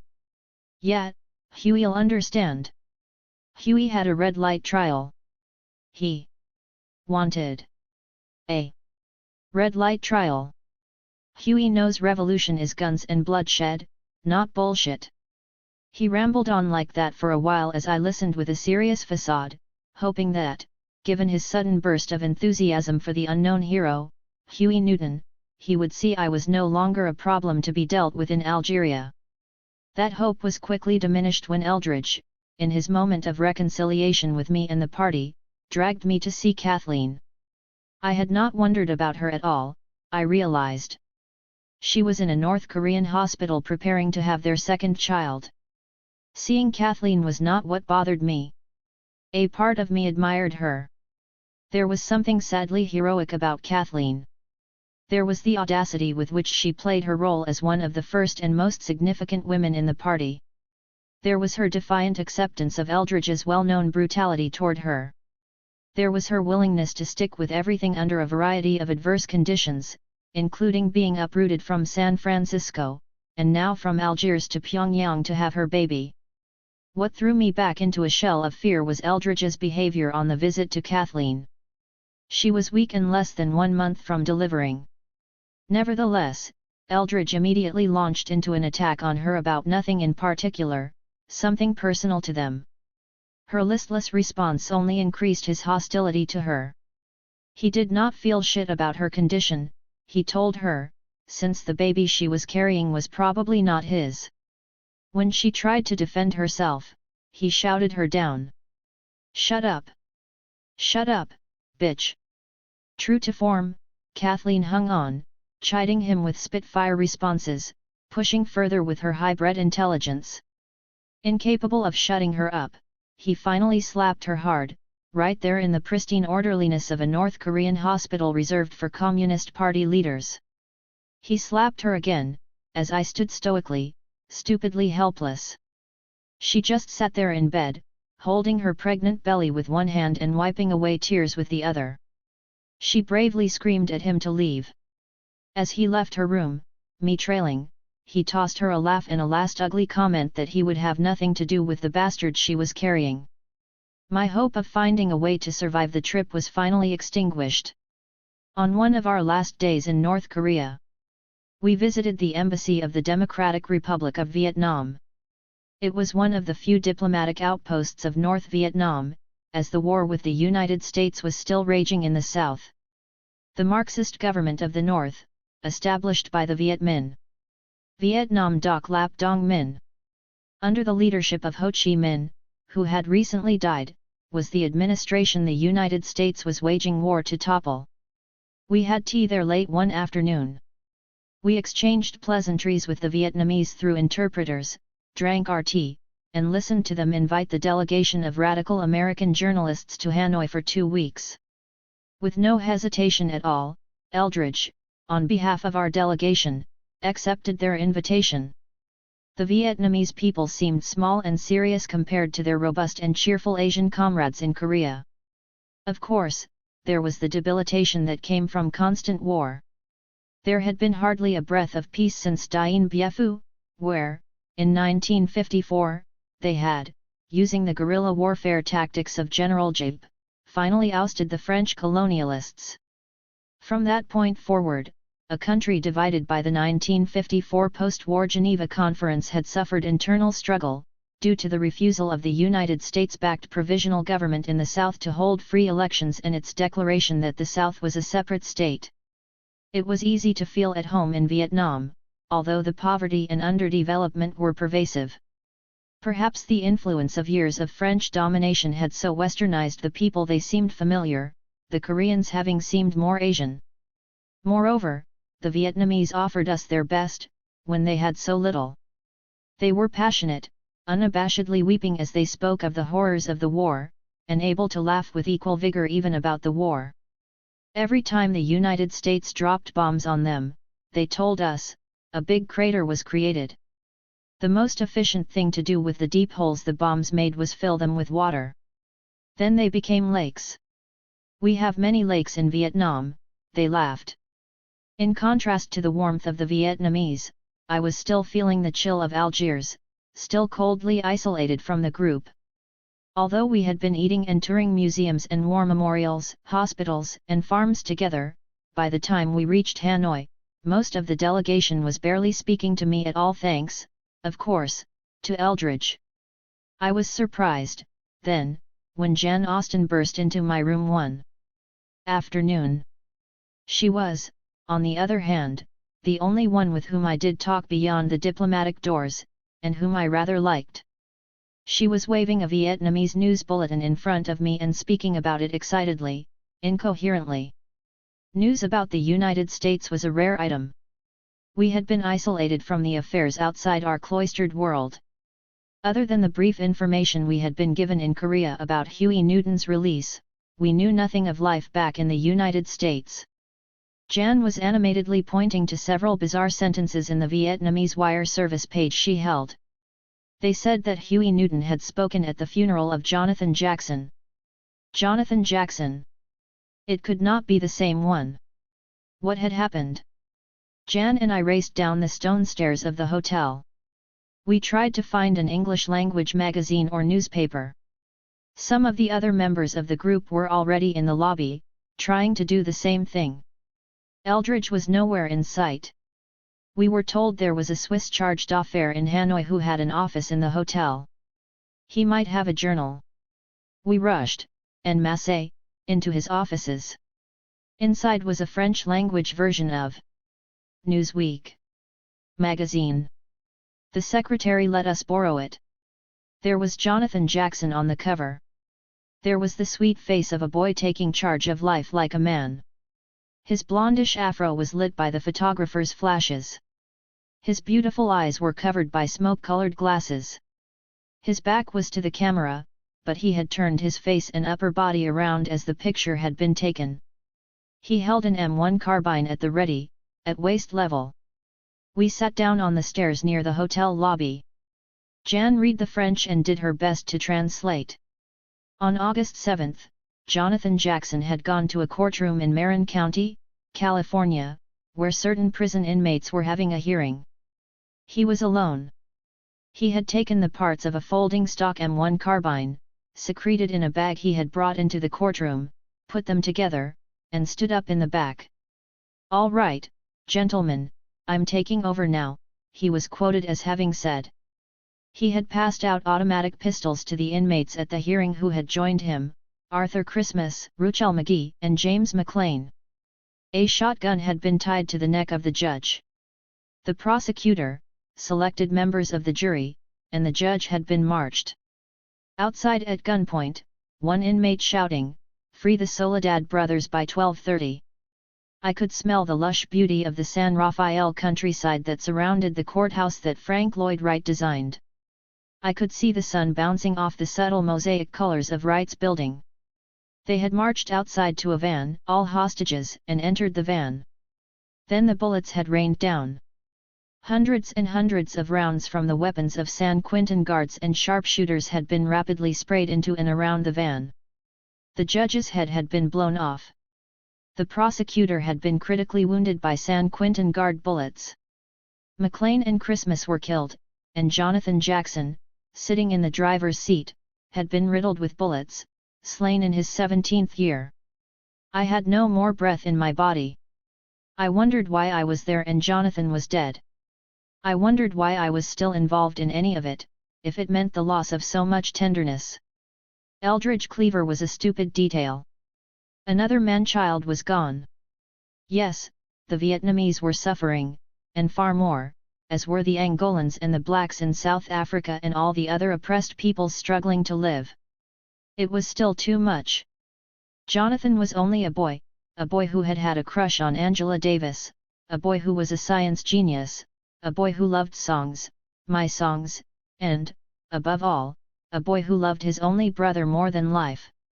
Lying on my bed in the waning light and crying, I wrote another song, a ballad, a lamentation for the man-child who should not have died so alone. You weren't there, you didn't see. Jonathan. Or do you care, what do you mean? Jonathan.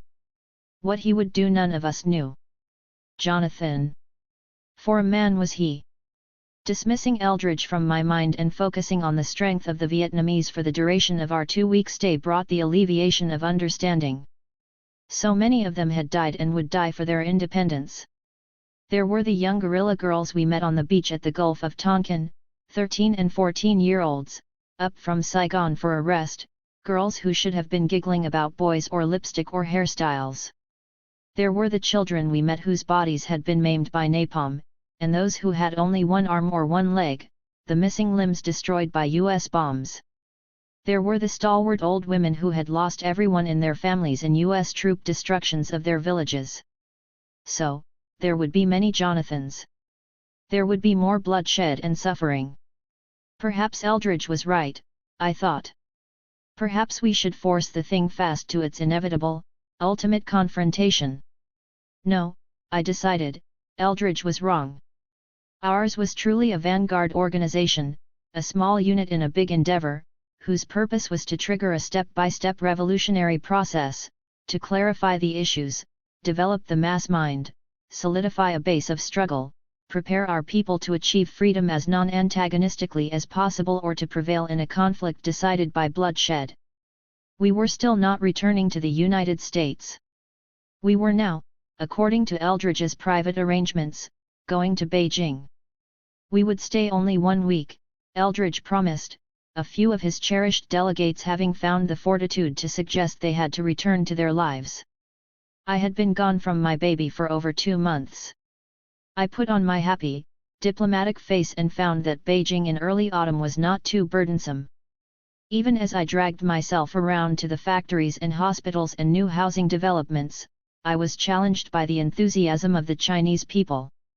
Old and young would spontaneously give emotional testimonies, like Baptist converts, to the glories of socialism. There was a refrain, it seemed. If it hadn't been for Chairman Mao and the Chinese Communist Party, I never would have lived in a house of brick.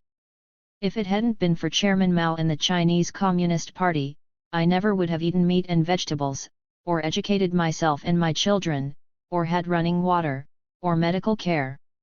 They affirmed that, but for the revolution, they would not have had the possibility of a decent life. Most of them would have lived and died eating the garbage of the feudal landlords for whom they had toiled. Simply surviving the brutalities of the landlords and the warlords and the opium wars and the invading armies of 8 different colonizing nations, never imagining happiness. In comparison to the clean crispness of Beijing, Algiers, a crumbling, dirty city, was a disaster. It was also a study in contradictions, 8 years after liberation from French colonialism. As we rode along the highway abutting the Mediterranean, all the signs were in French. Along the streets, however, women were babbling in Arabic, still hidden behind the veil. There were open, native marketplaces selling indigenous fruits and grains alongside French bistros advertising ice-cold Coca-Cola. The building that Eldridge referred to as the Embassy of the International Section of the Black Panther Party had previously been the residence of the North Vietnamese ambassador and his staff. Eldridge had secured it with the help of the Koreans, probably with another revolutionary lie. It was a white stucco and marble building, with open, airy, arched doorways, very Mediterranean in its feeling. There were 3 levels, the ground floor and one above and below, connected by whitewashed stairwells. A maid and cook lived on the lower level. A small black woman was the first person I saw, standing in front of the house. Eldridge introduced her, Connie Matthews. I did not bother to speak to her. There were several Panthers inside from New York, men who had actually hijacked airplanes to get there. There was also the dashing DC, Don Cox from San Francisco. They all greeted Eldridge as though he were a nobleman returning from a crusade, taking his bags, showing him telephone messages and stacks of mail and newspapers.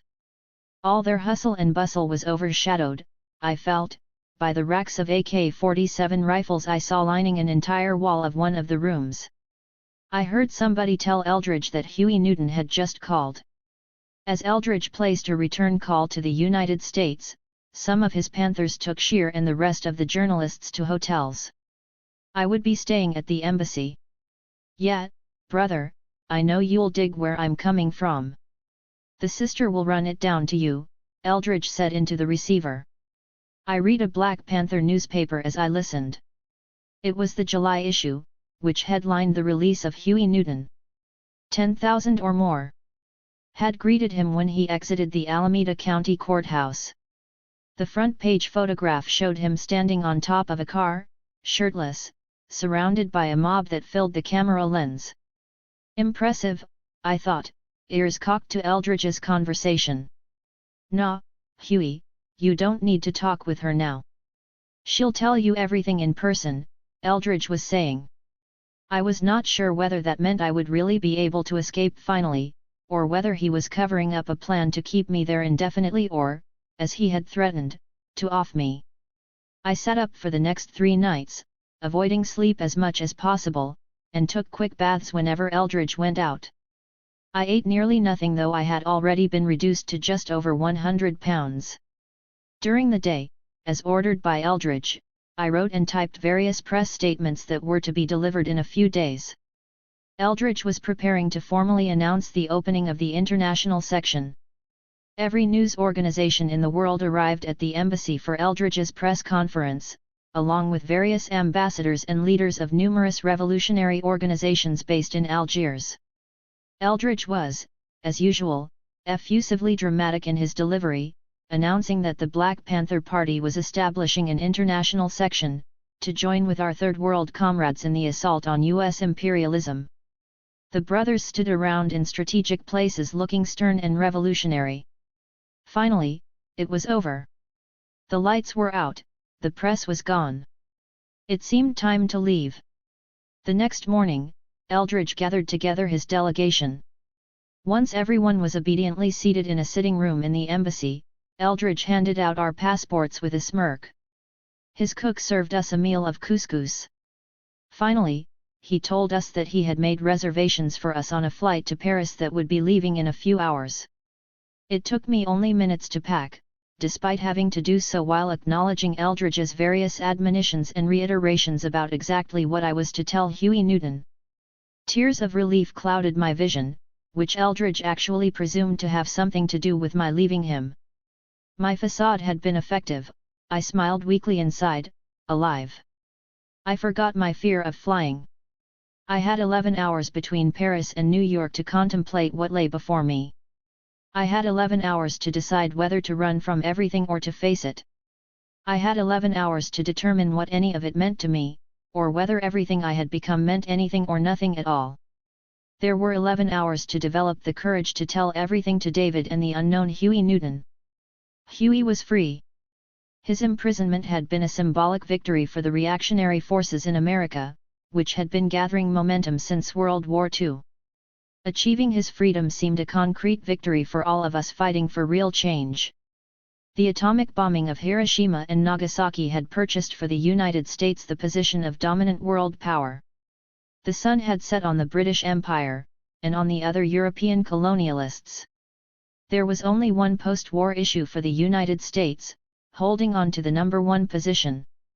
There was only one external threat to that, the Soviet Union, its wartime ally. The most critical issue facing America at home was the maintenance of internal security. Strife or disruption inside the stronghold would waylay the global march, rust the new imperial sword, give free rein to the voracious appetite of former friend Stalin. Ranks had to be closed. A post-war anti-communist paranoia was constructed by J. Edgar Hoover, a friend and manipulator of every president since the 1920s. It flared in the machinations of the House Un-American Activities Committee, HUAC, formerly the DICE Committee. It spread like the proverbial prairie fire, fanned by the shameful Senate hearings conducted by Hoover's close friend Joseph McCarthy. In 1956, the FBI's counterintelligence program, COINTELPRO, was created, the aim of which was not merely to investigate dissidents but to disrupt, disorganize, and neutralize them. Now there was wholesale suppression of all dissident citizens of the United States. The new public enemies were anybody and everybody designated as communists. The majority of people in the United States were unaffected by all of this.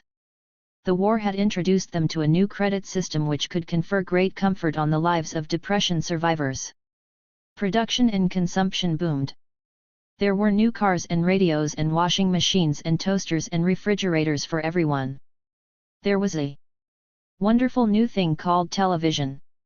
Everybody liked Ike and J. Edgar Hoover. Happy days had come again. It was okay to round up and jail or even kill communists and communist sympathizers.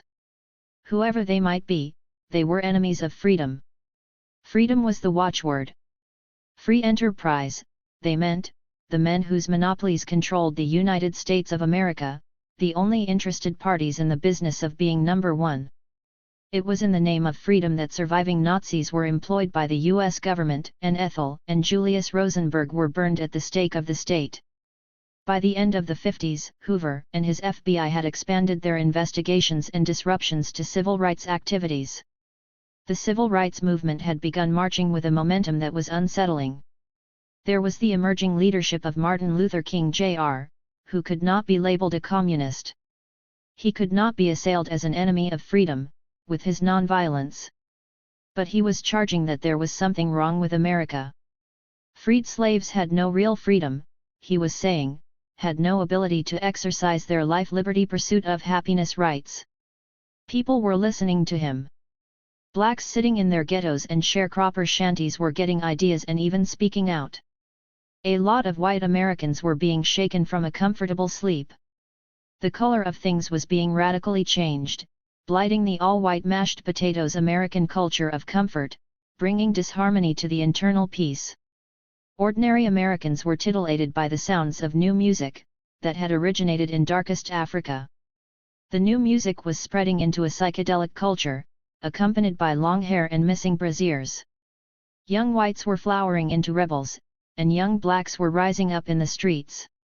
In 1968, Hoover forced a massive augmentation of his COINTELPRO budget and forces.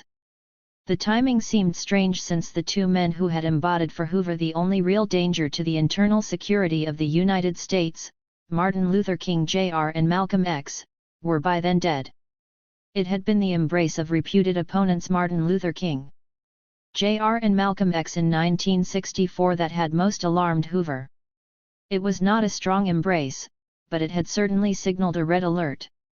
Before 1964, Malcolm X had been dismissible as a racist and hate-monger, with his visions of black independence from the devil. His appeal had been limited to a relatively small segment of the black population, even though his freedom by any means necessary exhortation had quickened the rebellious pulse of black urban youth. Besides, Malcolm's Muslims had been talking mostly about a separate program, and that did not interfere with the free enterprise designs of the rich. Then Malcolm had abruptly left the Nation of Islam, disavowed narrow nationalism, and begun espousing an internationalist ideology. Through his new organization of Afro-American Unity, he began linking blacks impatient for freedom to the international community. At the same time, the program of Martin Luther King was receiving international acclaim.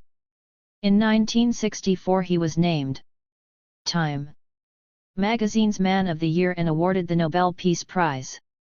Hoover saw that the union of Malcolm and Martin was the worst possible threat to the internal security of America.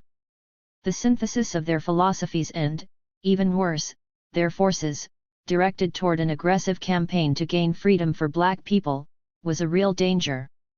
Both men were assassinated not long after that embrace, Malcolm X in 1965 and King in 1968. Nevertheless, in 1968 Hoover intensified his COINTELPRO activities. The domestic situation had become a brewing tempest that Hoover knew could not even be stemmed by the millions of dollars assigned to waging the war on poverty of his close friend Lyndon Johnson. Young whites, the generation born after the war, the children of the days of civil defense drills in Hiroshima and James Dean, the kids of good American families who had been bred on "Father knows best" philosophies, were doing more than dancing in the streets like their black counterparts. Grown up, they were sitting in front of their television sets watching the brutal realities of the war their freedom-loving government was waging in Vietnam, outraged. Young urban blacks, who had idealized Malcolm X, who had always thought nonviolence an absurdity, who had tossed Molotov cocktails at America, were militantly claiming they were black and proud. The domestic threat that caused Hoover to bolster his COINTELPRO forces arose the moment these two groups, black and white, came together not under a psychedelic umbrella of flower power or to sing "We shall overcome," but to shout "Free Huey! Free Huey!" Before then, Hoover had not even noticed Huey Newton. Huey Newton had been characterized by Oakland police reports as a small-time gangster. Hoover did not even pretend to deal with gangsters, any more than he dealt with American Nazis, the Ku Klux Klan or organized crime syndicates. Hoover had been busy with his post-Malcolm X campaign against Martin Luther King. He had also been watching the angry new generation of war babies dancing to the music of the legatees of Malcolm X.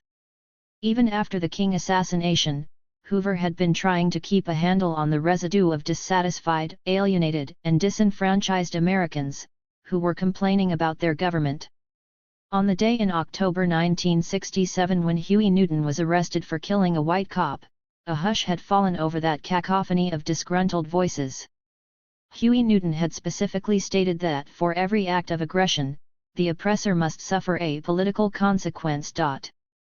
Huey Newton was not grumbling about problems, he was addressing problems. It was a Jeffersonian address. The cop-killing charge against Huey was soon defined as a revolutionary act, and Huey became a political prisoner. By the time Huey was put on trial in 1968, he was gasoline on a nationwide spark. The question of change in America had become a matter of revolution. It was the year Free Huey erupted as a kind of universal battle cry that J. Edgar Hoover openly pronounced, "The Black Panther Party is the single greatest threat to the internal security of the United States." By early 1970, Hoover and his new best friend in the White House, Richard Nixon, declared that the destruction of the Black Panther Party was a national security priority. Huey Newton had become more than just another leader of a black organization.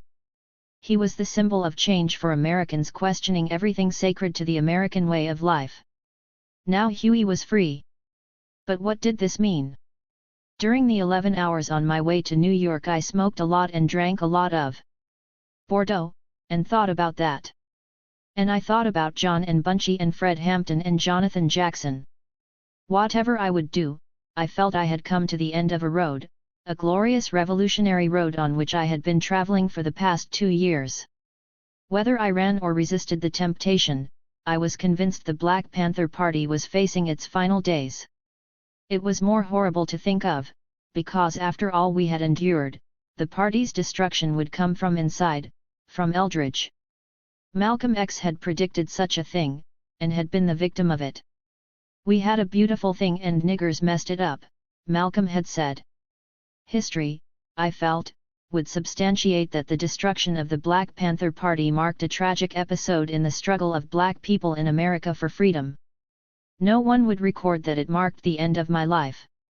Our feet had barely touched the terminal floor when we were snatched up, as such, by unknown officials, men in suits, perhaps customs agents. Their guns were their identification.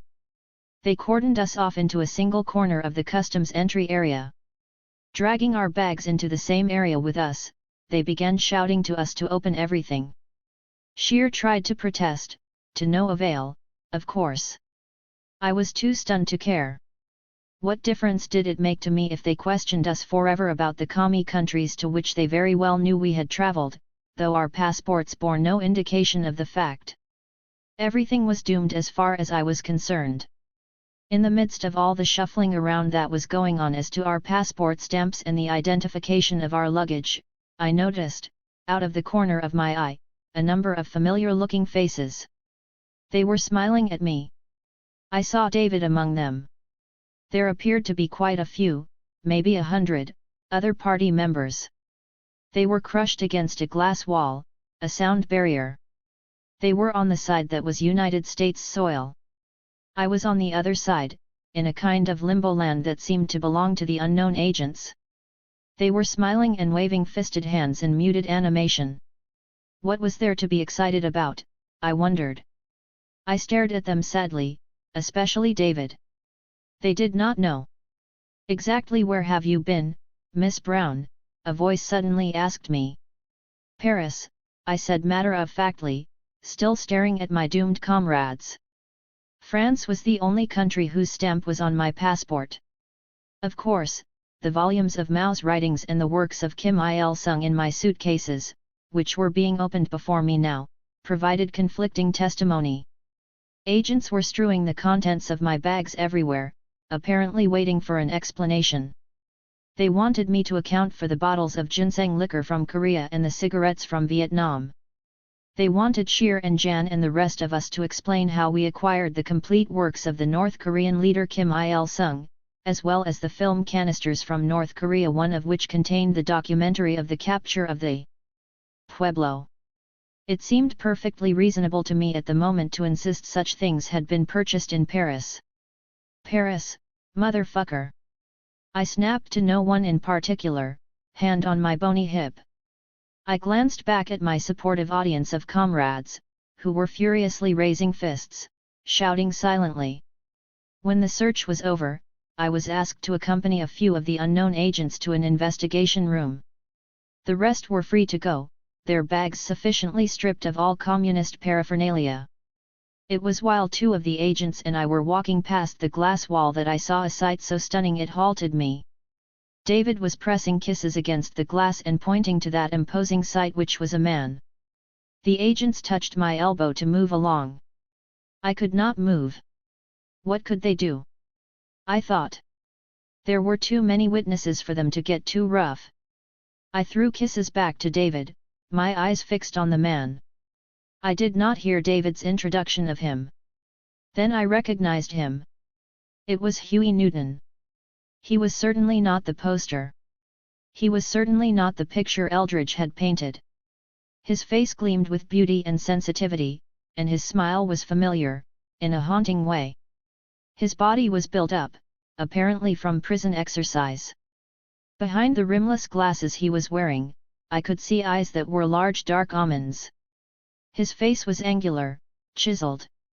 He wore a fastidiously groomed afro hairstyle, and had beautiful teeth and flawless skin, the color of honey. He sort of bowed to me, and I felt a loss of energy, like finishing a foot race or reaching a climax. It was an exquisite exhaustion that buckled my knees.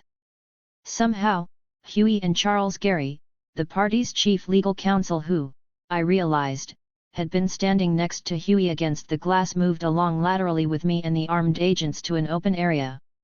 It seemed to be a bridge between the territory beyond the glass wall and our limbo land. As we passed that area, Gary called out to me not to worry if I was arrested. He would get me out immediately.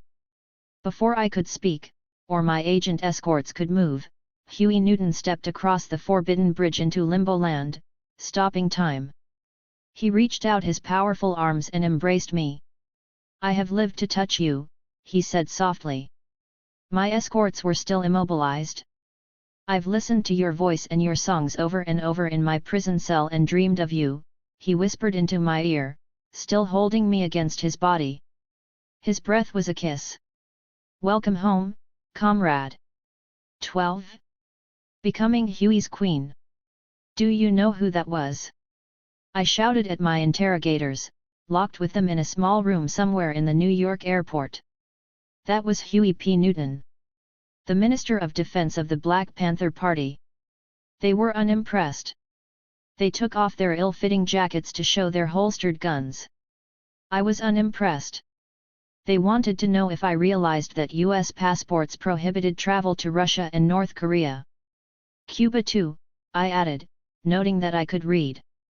They wanted to know if I realized that the United States was at war with North Vietnam, and thus if I had gone there, I could be charged with treason.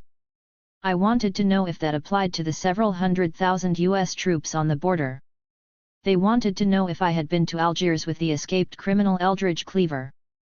I laughed in response, thinking that having been there was not the question, having survived was. During the rest of the 2 hours, I laughed a lot, mostly thinking about Huey Newton and a funny thing my old girlfriend Desiree Fontaine used to say whenever she met a fellow she thought was exceptionally fine. "Girl," Desiree would say, "take me away now, 'cause I've seen all I came for." When I left the airport interrogation room, a few party members were waiting for me. I walked with them in a daze.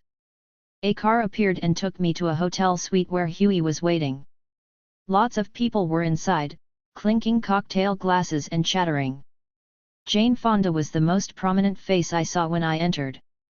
She had paid for all of it, I recalled having been told in the car. They were there to celebrate Huey's signing of a publishing contract for his first book. As I stood in the doorway, I concentrated on the people in the room, blacks and whites, Panthers and progressives, lawyers and writers. They looked gaudy and somewhat decadent to me. I was suffering from culture shock, having become accustomed to the ways of people in the socialist Asian countries I had just visited, people who wore plain clothes and lived simple lives. Huey emerged from the crowd and rushed over to me. "Would you stay here with me tonight?" he whispered in a strong embrace. I nodded. In a short time, Huey dismissed everyone from the suite. Only the Panther bodyguards remained, on guard in the sitting room. At first I felt ashamed to be naked in front of him. It was something deeper than the skin disease I had contracted in Korea, which had left my body marred with discolored splotches. I felt unworthy somehow, not an unfamiliar feeling, I realized, as I showered behind a closed door. I walked out of the bathroom like a virgin, wrapped in a towel. He did not remove the towel. Grabbing another one, he dried my back and neck and face. He was nude, thin legs and narrow waist, muscular torso and tight buttocks. He took my hand as though he thought I might break, and led me to the bed. He whisked back the covers and bowed chivalrously, assisting me into the crispness of hotel sheets. We lay in the dark next to each other, neither speaking nor touching. "I know you're exhausted," he whispered eventually. "I just wanted to be near you, after dreaming about you for so long. May I hold you?" As I snuggled into the strength of his arms, I asked him how he had heard my songs. "David's cassettes," I laughed, when he told me. He began to rock me back and forth, so gently that tears fell from my eyes. He brushed them away with the tenderest of kisses. When he spoke again, his Louisiana accent sweet and soft. It was very studied. He talked to me about loneliness. When I was more alone than I thought a human being ever could be, my insides screamed out begging to know why. Why was I alive? Why couldn't I die? It was back in '64, before the party. I was in the Alameda County Jail, in the part they called the Soul Breaker, which you've probably heard about. It was an understatement. The Soul Breaker was as known in and around Oakland as his having been there was. It consisted of a series of special jail cells constructed to do exactly what its name implied. No inmate had lasted in there more than 48 hours. The most angry and rebellious, the most sturdy resistors, for whom the cells had been designed, were usually released in a day, having been reduced to screaming morons. I'd been in isolation in jail before, but this was harder than anything, he said. Not a ray of light filtered into the cell. There wasn't a window. No knob on the door. No bed or toilet. Just 4 black walls, a rubber floor, and me, nearly naked. The minute I stepped inside, I wanted to beg them to let me out. I was ready to do anything they wanted me to do. I didn't care about appearing tough. I just wanted out. I was shaking with fear when it occurred to me that it was important to hold on. Not for them, but for me. If I could withstand the total deprivation of my senses, I might see something I needed to see. You know, learn something that could set me free forever. Free from all my fears, free enough to look at myself, into the dark corners, come to terms with myself and the universe I occupy. I was sobbing and he was holding me hard in the dark. You don't have to shed any tears for me, 'cause I survived 15 days of the pig's so-called soul breaker, and came out more powerful than any of them, all of them, he said with a cocky laugh. It's not your pain, I told him. It's that I know that pain. I know who you are. I've known you in my soul. But I never thought you existed. Here was a man who had stepped out boldly and begun an attack on the forces that dominated us. Yet here was a man who was opening all the wounds, boring through the rhetoric of rage to the point of pain. It was a place I knew. He was no hero. He was a man. It was ridiculous to feel sorry for him. I loved him. At one point he said, "I'm not a man, I'm not a woman, I'm just a plain-born child." He went on to tell me that after a while they slipped food through a slot in the bottom of the door of the soul breaker. He soon vomited up that food. Later, he became sick from the smells of his vomit and his defecation and urine. He tried to calm himself by imagining beautiful things and keeping close to a wall to place himself. All his imaginary images began to rush together, turning into gargoyles and monsters. He fell on his back and tried to find a position that would ward off madness. He began to hear the sound of his own breathing. He clung to it. He heard his heartbeat start to regulate. That was when he let go, reached out with his mind to the expanse of infinity. He began to feel at peace, he said. He stopped throwing up, and he stopped trying to mark time. After what seemed hours of talking, he asked me to sing for him. Lying there in the dark of the hotel room, I hoarsely sang a few songs until I fell asleep. Huey would heal everything, my heart said as I opened my eyes to him the next morning. He seemed a giant hand that would slap the grinning faces that shamed and shunned and severed lives like mine.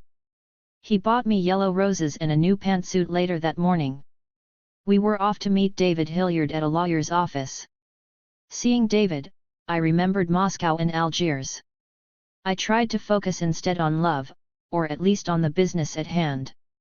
"What do you think of the name Stronghold, Elaine?" Huey was asking me. He was very animated, his cologne filtering lightly through the air as he walked, like a tiger, back and forth in front of the lawyer's desk. "That's a fine name, man," David offered, to fill the beat of time in which I had not responded. "Oh yes, it's wonderful," I said. Stronghold was Huey's name for an entity under which the party would legally receive revenues from various artistic and business enterprises, beginning with his first book to be published, a collection of essays. "To Die for the People." He was laughing about the pun in it, a one-word idea that captured what the party intended to erect inside the walls of the citadel of capitalism. Once the three of us returned to the hotel, Huey launched right into the issue I had been dreading. "Now, what the fuck is wrong with Eldridge? Is he crazy?" he asked, easing the tension in my jaws and neck and back. "I told you about all that bullshit he told me on the phone, didn't I, David?" "Yeah, man, but I think we need to hear Elaine run it down." I told David everything Eldridge had said about him, how Eldridge had openly denounced him, how Eldridge had even proposed that I be part of a move to push him out of the leadership. Then, looking into Huey's almond eyes, I explained to him how Eldridge had insisted he would agree with him about the party, since he had had a red light trial. "Is this what you're upset about? Eldridge told me enough of that bullshit already." "But worrying about what Eldridge says is like worrying about the paper he wipes his ass with. This is actually some funny shit, man, when you think about it," Huey said to David. "I mean the idea of Eldridge wanting to get down. I guess that's how Bobby Hutton ended up dead," he added.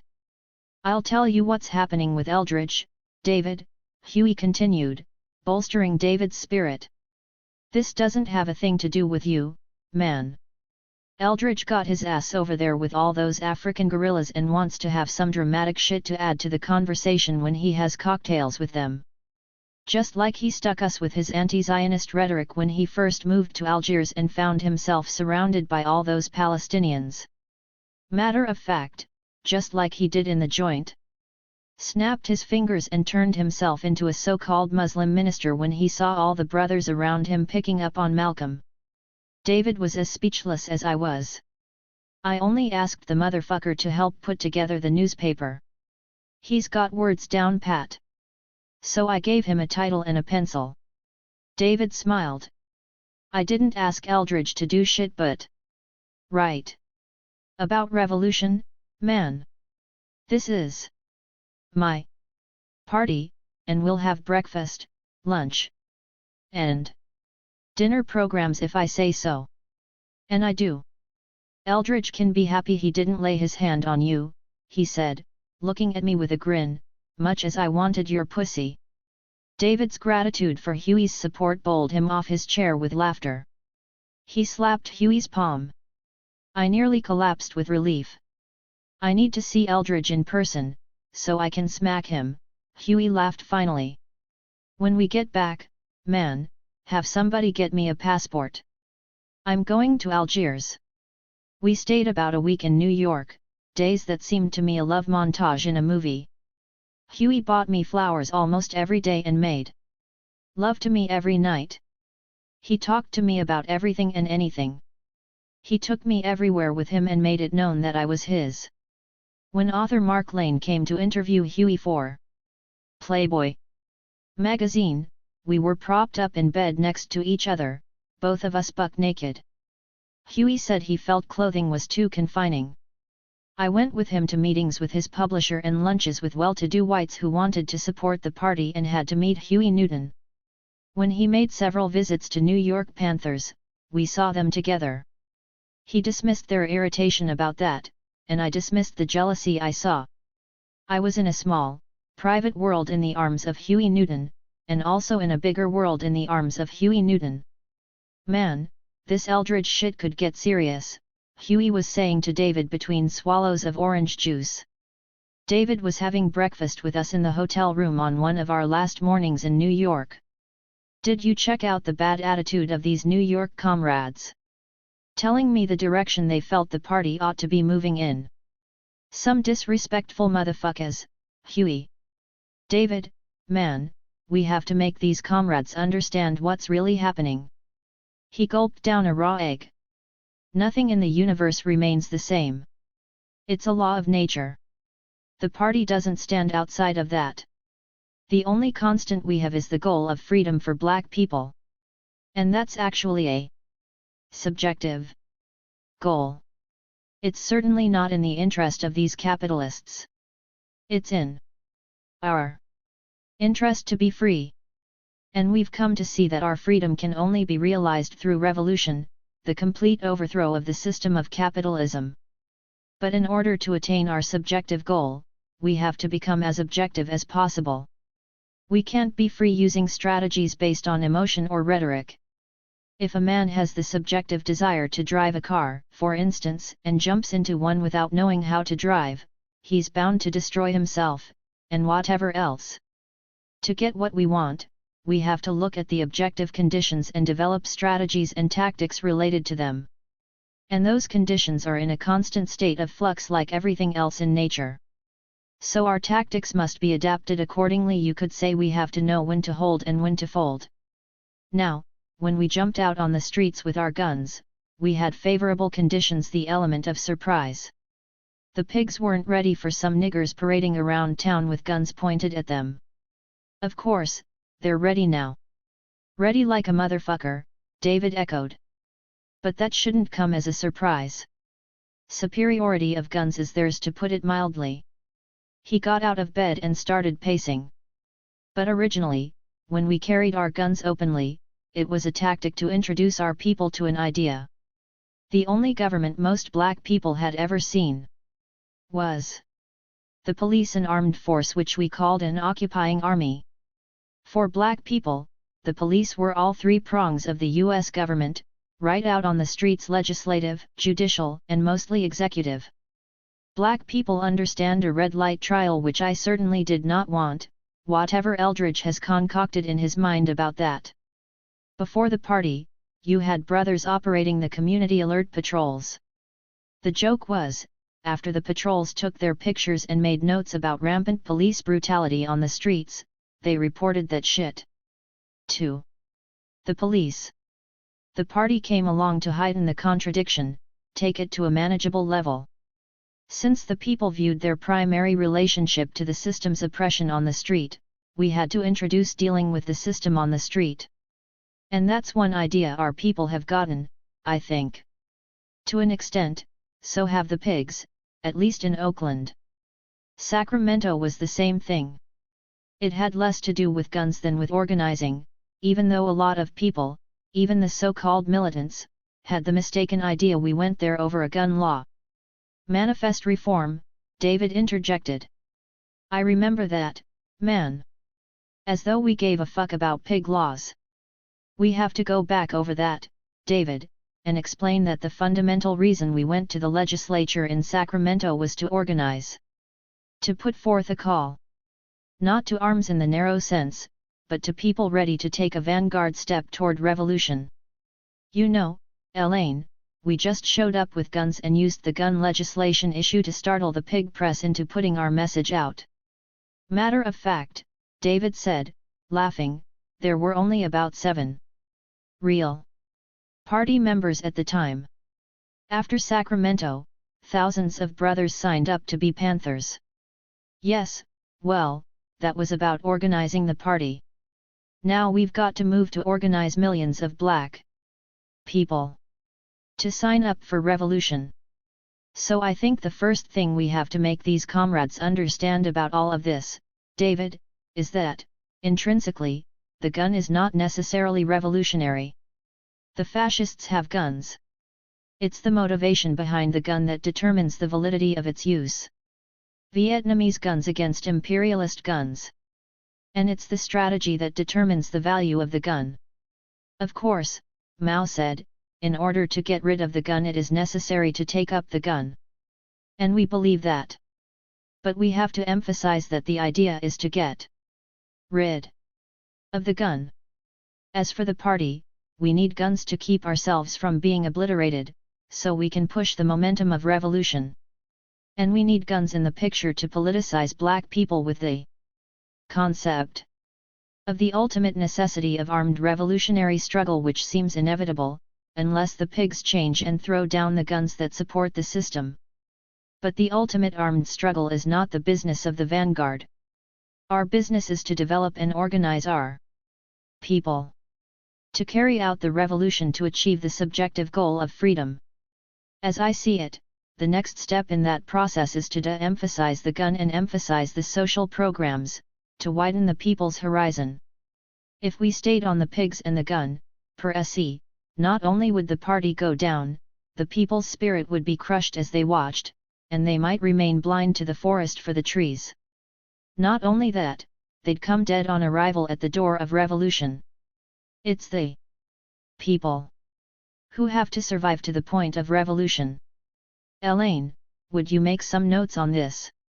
From now on, we're going to call the breakfast program and the clinics and so forth survival programs. We have to educate the comrades, David, that these programs are neither revolutionary nor reformist, no different than the gun.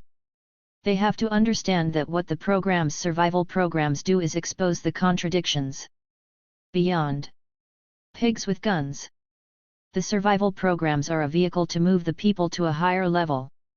Now, Martin Luther King was dealing with or had started to deal with this primary contradiction, going beyond civil rights to the economic question. But his Poor People's Campaign had some major flaws. Not to mention that Martin had no chance to correct them, which I think he might have if he'd lived.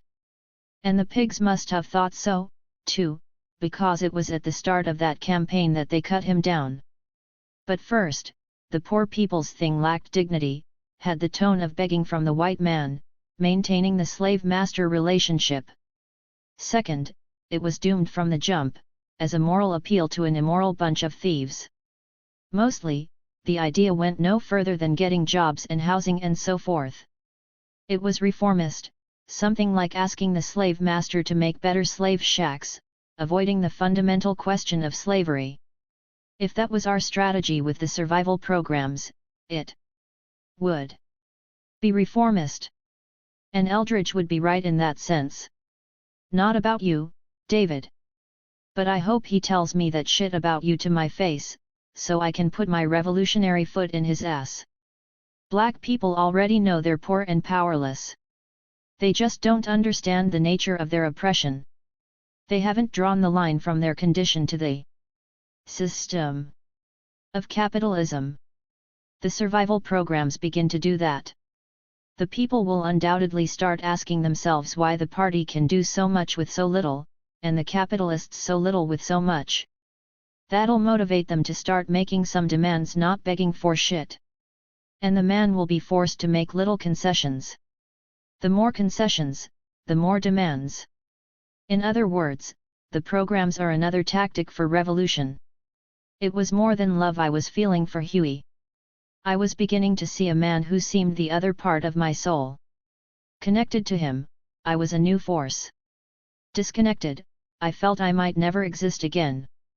Huey, David, and I returned to Oakland, to sort out the pieces, or what might be the pieces, of the party, given Eldridge's machinations. In the meantime, Huey prepared to deal with Eldridge in person. Everybody I saw on my arrival in LA was complaining about the heat, with the exception of one little being, who was concentrating all her energy on a lime popsicle. There was no interest in my "Hello my darling baby, how you have grown" sentiments. Erica Brown did not even look up from her crib. She never noticed the grand entrance of her mother. She did not concern herself with my tears, as I looked at her, or Gwen, her mother for half her life, standing over her, smiling. It is very hard to eat a popsicle with no teeth, especially when it is so hard to sit up. Thus, Gwen had propped a wardrobe of support pillows behind my baby's back and, wrapping a piece of wood with layers of cool white sheet, had invented a mouth-high plank across the small crib.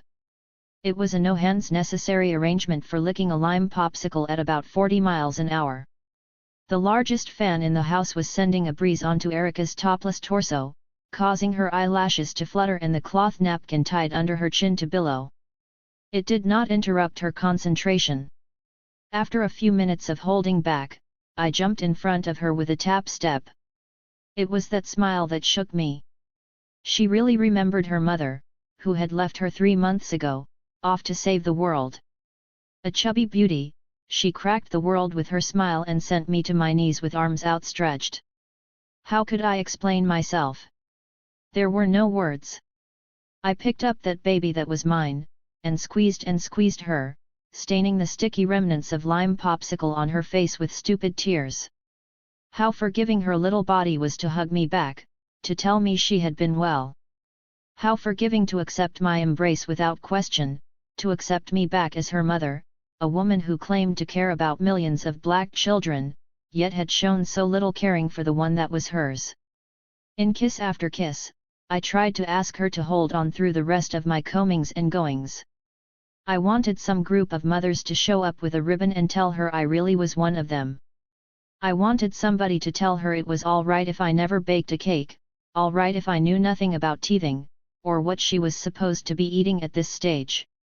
I wanted somebody to make amends for what I would not do for her, because I was doing this intangible thing, with this grand idea about my role in it. I wanted to explain myself. If anything, I had the instincts of a father to provide for and protect. I wondered if that was enough when you had a cold and needed your nose wiped, when you could not sleep and needed a hug, when you needed a ribbon in your hair, or your shoe tied. My mother did not hesitate to inform me that no committee would be coming to give me the motherhood stamp of approval. She told me that if I were too busy to take care of my own child, the least I could have done was to leave her in a decent home, hers.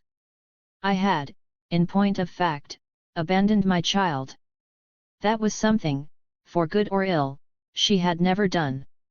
She was right, right about everything I was not. I just listened.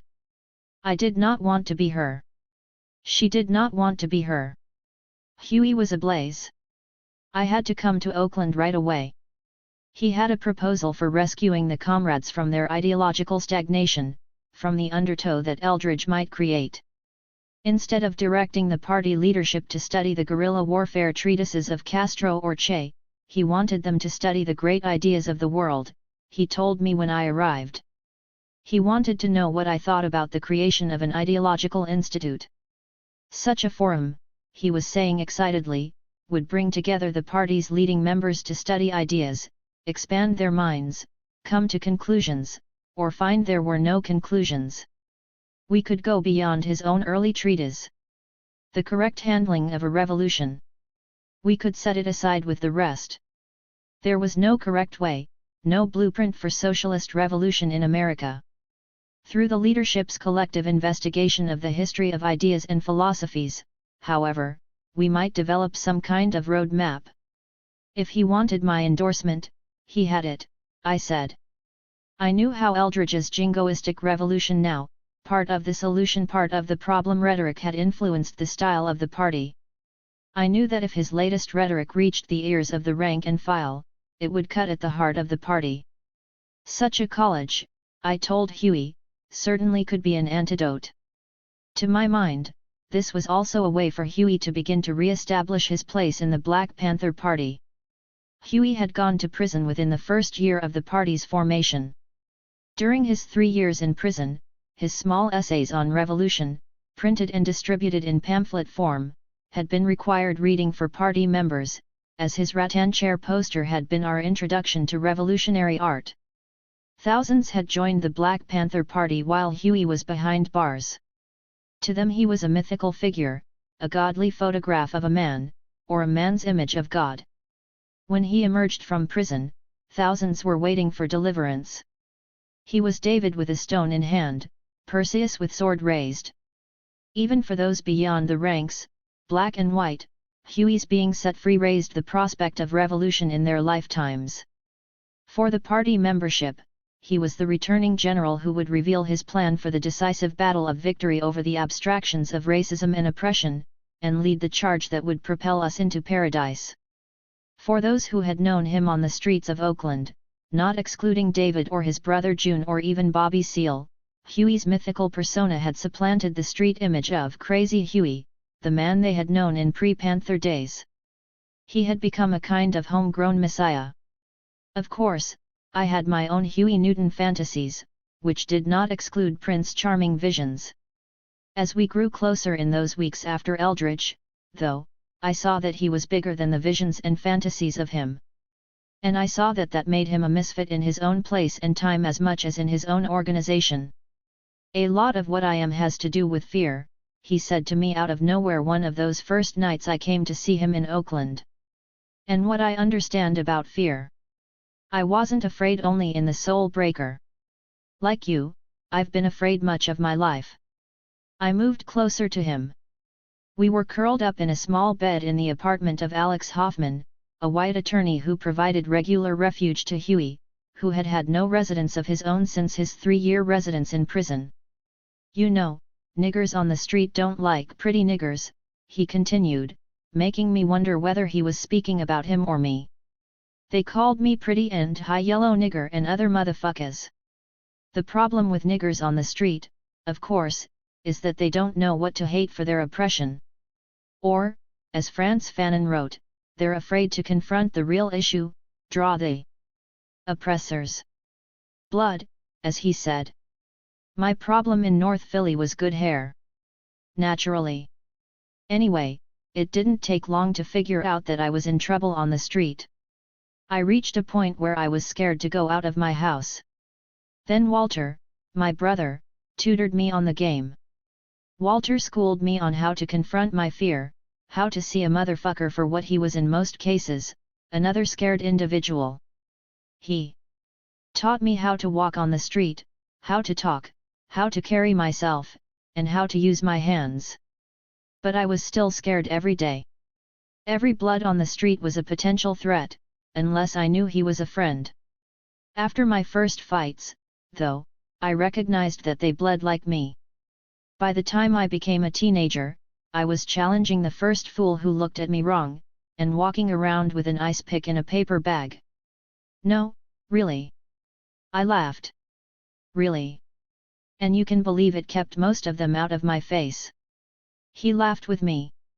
The rest I knew how to beat with my fists, unless they wanted to deal with my ice pick.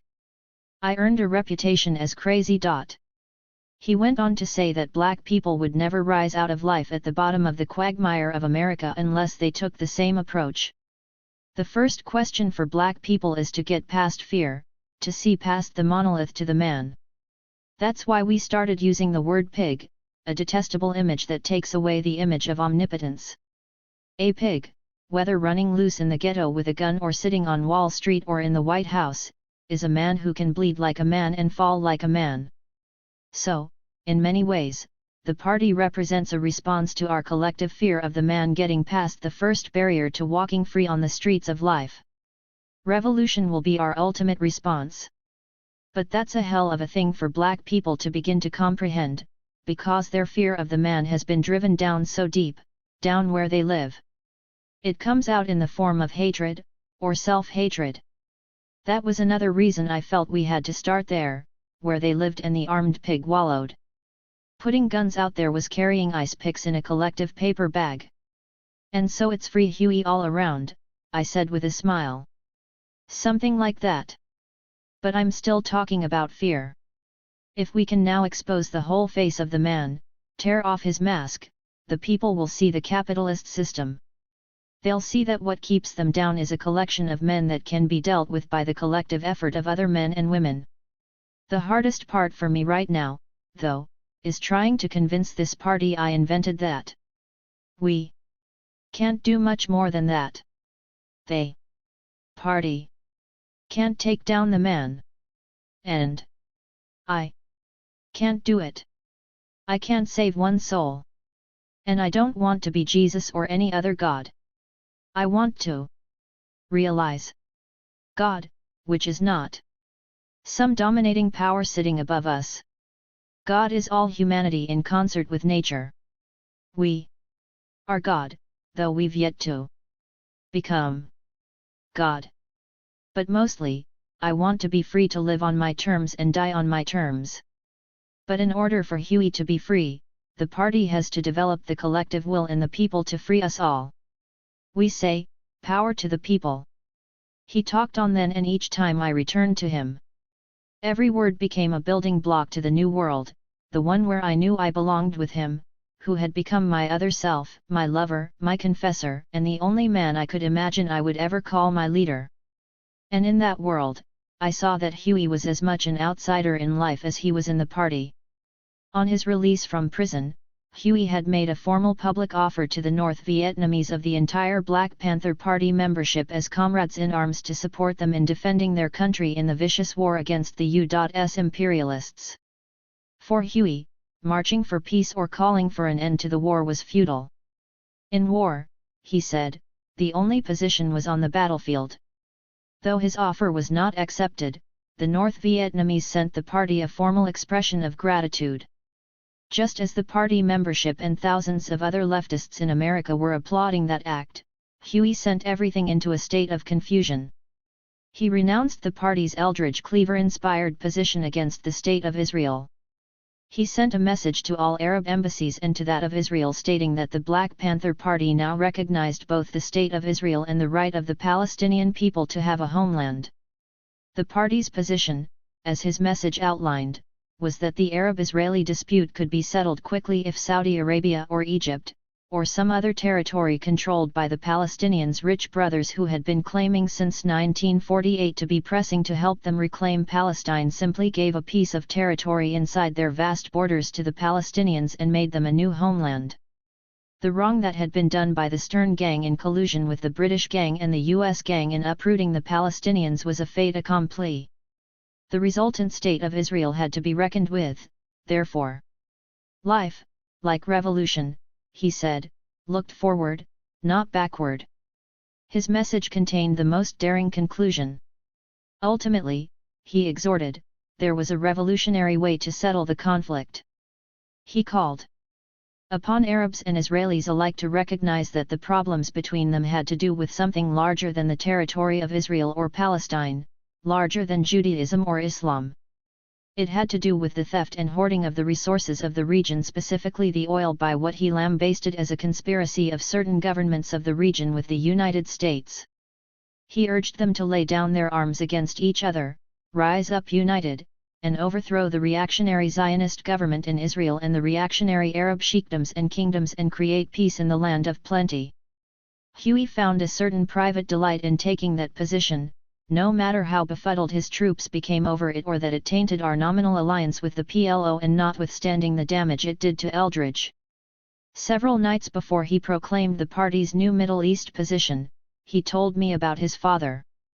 Huey's father, Walter, was half white, or half Jewish actually, the product of a black woman and a Southern Jew named Simon. The question of whether or not Walter Newton's mother was forcibly raped, working in the house of Simon, was a technicality lost to history as far as Huey was concerned. What disturbed him was the damage that had been done to his father, whose self-hatred and hatred of whites was that of the son of a presumed rapist, despite his mother's subsequent marriage to a black man named Newton, who gave him his name. Somewhere in the outer regions of Huey's thinking, he saw a connection between the bitterness of Walter Newton and the bitterness of Arabs and of Jews, and that of black people in general. It was, to him, a useless response to the sting of the past. They had all looked back so long, he declared, the present was obliterated and the future eclipsed. The relief of change was only for those who could create the future. There was, therefore, something poetically proper, healing, even, he thought, for the black son of the bastard son of a Jew to take that position. The confusion of Arab-Israeli positions for Black Panthers far from the Sahara was only temporary. It did, however, begin to disturb the poster image of the homecoming hero who was to off the pig. As Huey was defining his leadership, his troops were trying to decipher the man they had created, with whom they were now face to face. Now they were wondering about his ideological institute. I saw the questions as the local leadership cadres came trooping to Oakland from as far away as Boston, Philadelphia, and Chicago for bi-monthly, two-day learning sessions led by Huey. Where was the stuff about the pigs? They seemed to ask, as we studied not only Mao and Marx but Aristotle and Plato. Where was the stuff about urban guerrilla warfare? Their expressions conveyed, as Huey led us in discussions of the philosophies of Rousseau and Kant, Kierkegaard and Nietzsche, about existentialism and determinism and free will. I saw their faces when we examined and questioned the theories of capitalism and socialism and communism, Huey asking whether our systematic use of the tests of dialectical materialism meant anything. If, under a dialectical materialist analysis, nothing stood outside of the process. Did that negate the process itself? He asked. In that time of reawakening, as I came to think of it, it never dawned on Huey that he ought to have a place to live.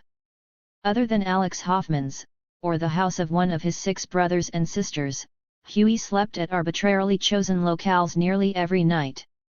On one hand, that arbitrariness had its benefits. A potential assassin could make no plan. It necessitated, however, that David undertake the difficult task of providing security for Huey, which was worsened by Huey's frequent, unannounced jaunts into the streets by himself, unarmed.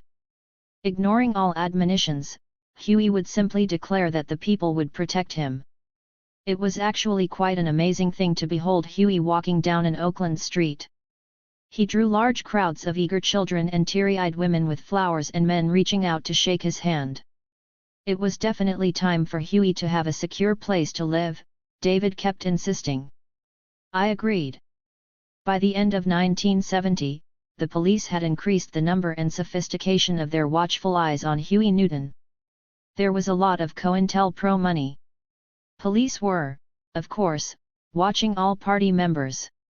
That Huey Newton himself, however, was the target of an FBI-sponsored assassination plan was becoming more and more evident.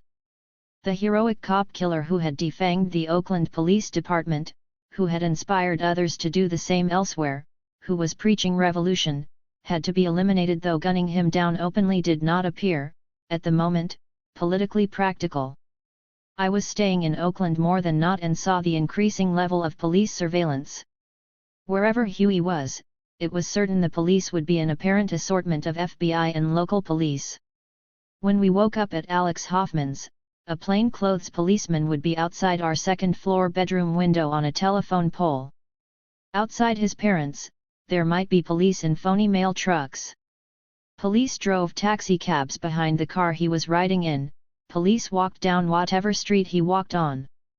They were so invasive, it became necessary, David insisted over Huey's protests, to post a bodyguard overnight with Huey wherever he stayed. In time, Huey himself began feeling the strain of looking over his shoulder, sleeping very lightly and eventually trying to keep alert with Ritalin pills. Huey, man, this arrangement of yours about housing has got to go, David commanded with finality one afternoon at his house. I'm going to trial soon, man. And I'm sure to get a conviction. Then what happens? Even if Bobby gets out of his New Haven case, he's facing the Chicago trial. Anyway, you think Bobby can take care of things? I want you to get a place to live. Now. I have one wherever I want. Huey laughed. This is not funny, brother.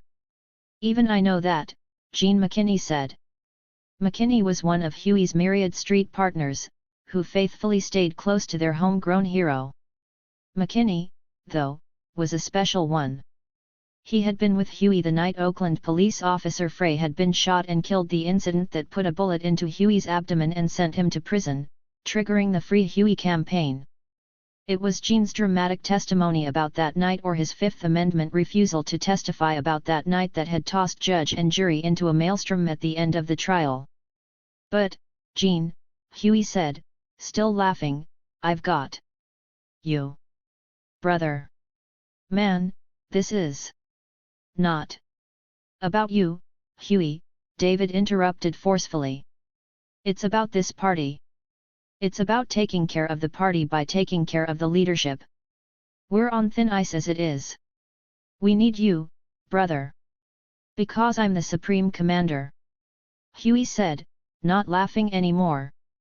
His title had been changed by the Central Committee from Minister of Defense when he was released from prison. Because you're.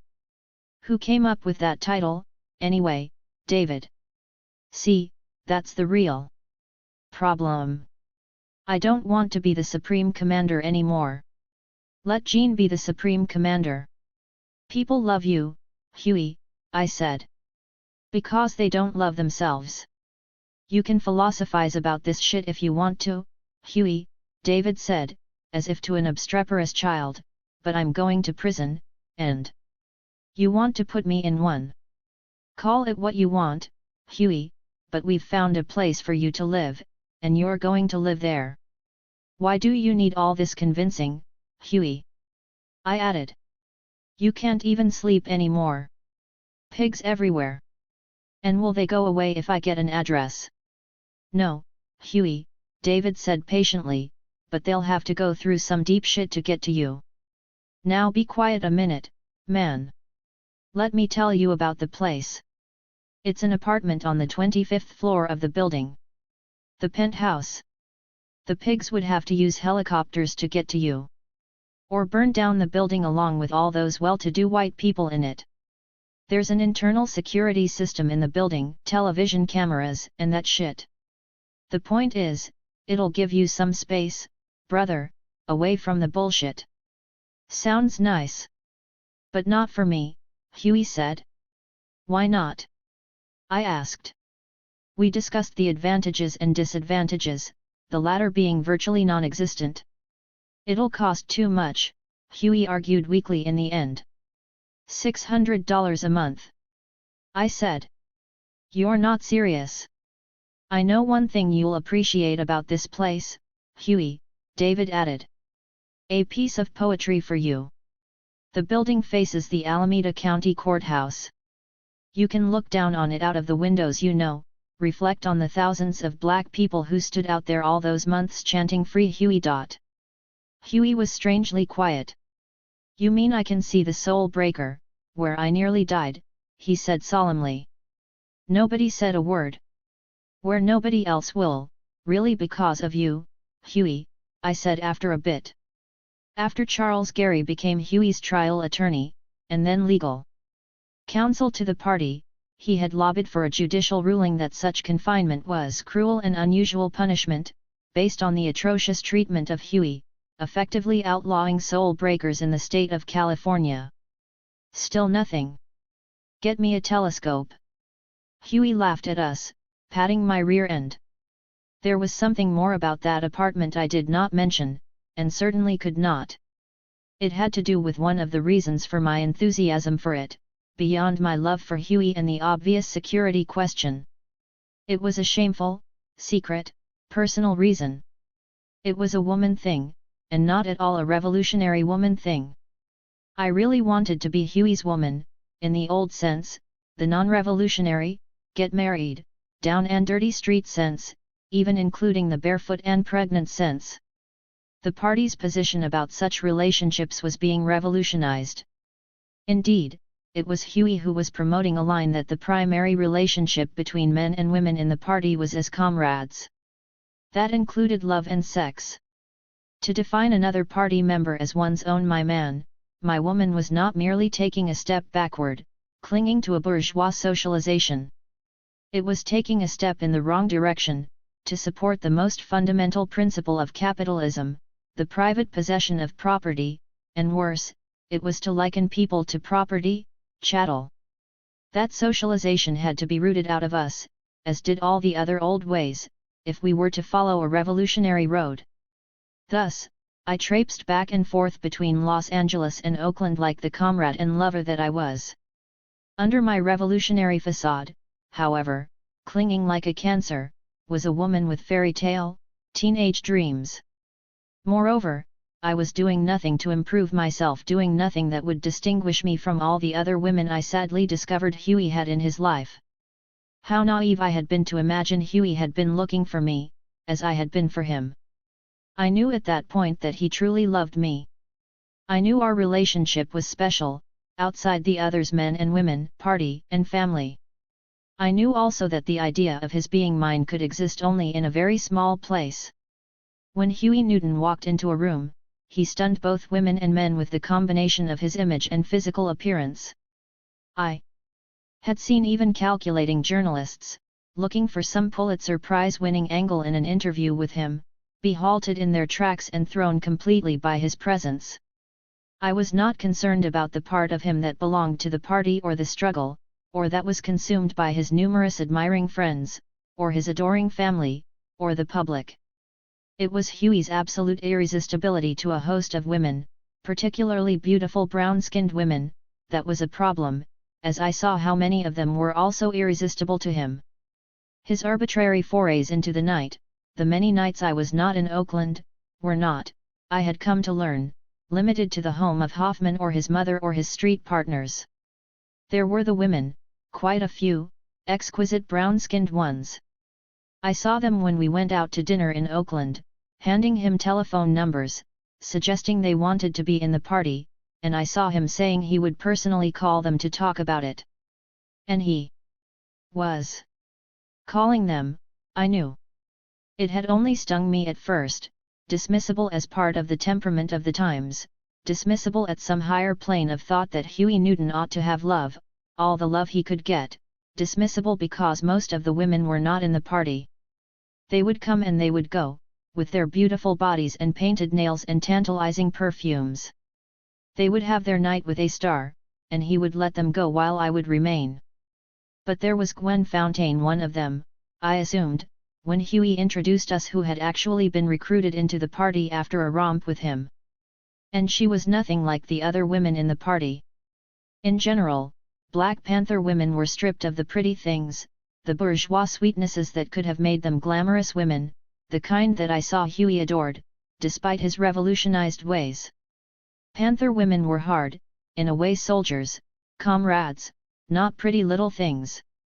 Gwen was a pretty little thing with beautiful brown skin inherited from her absent black father and beautiful big eyes like her Greek mother's. She had actually shown up to do graphics work on the newspaper, more or less joining the ranks. The problem with Gwen was not simply her nominal membership in the party. It was that Huey was leaving clothes at her private apartment in Berkeley, the one that was away from the collective. The problem was that I felt threatened, in that old "what you doin' with my man," that old bitch sense. As Huey was the leader of the party whose life was definitely at risk, as Huey was the man I loved in my ether world, I wanted him to have a secure place to live. I also wanted him to hang his clothes in a place that was not the place of Gwen or any other Gwen who might happen along. I would be queen in his world, I thought, as the bourgeois cancer began to infect my conscious thought. The only issue remaining regarding the apartment, as far as David and I were concerned, was finding the $12,000 we determined was needed to pay for it. We thought 1 year's rent should be paid in advance, lest there be an early eviction notice once it was discovered who occupied the apartment. We also wanted to buy some furniture. Every dime the party had was locked up in publishing our newspaper, maintaining our survival programs, paying rent and operational expenses, and securing ammunition and guns. By the beginning of the next year, we had become urgent about the apartment. David's trial was about to commence, and a problem more compelling than the police had begun to erupt. Though Huey had talked to Eldridge every week over those months since my return, Eldridge remained adamant about ousting the Hilliards and instituting his terrorist agenda. Huey kept insisting he wanted to talk about it in person. Since Huey had not been able to obtain a passport, and Eldridge would not be coming to the United States, Huey suggested at one point that Eldridge send Kathleen to Oakland as his emissary, to try to settle the differences. Sends police telephone monitors. Eldridge offered Connie Matthews instead. She lied from the moment she stepped into Oakland. She said she had only agreed with Eldridge because she thought he was crazy. She said she was ready to take orders from Huey. In response, Huey had ordered her to stay in Oakland, perform secretarial duties for him only, and never do anything, not even receive or place a telephone call, without his express permission.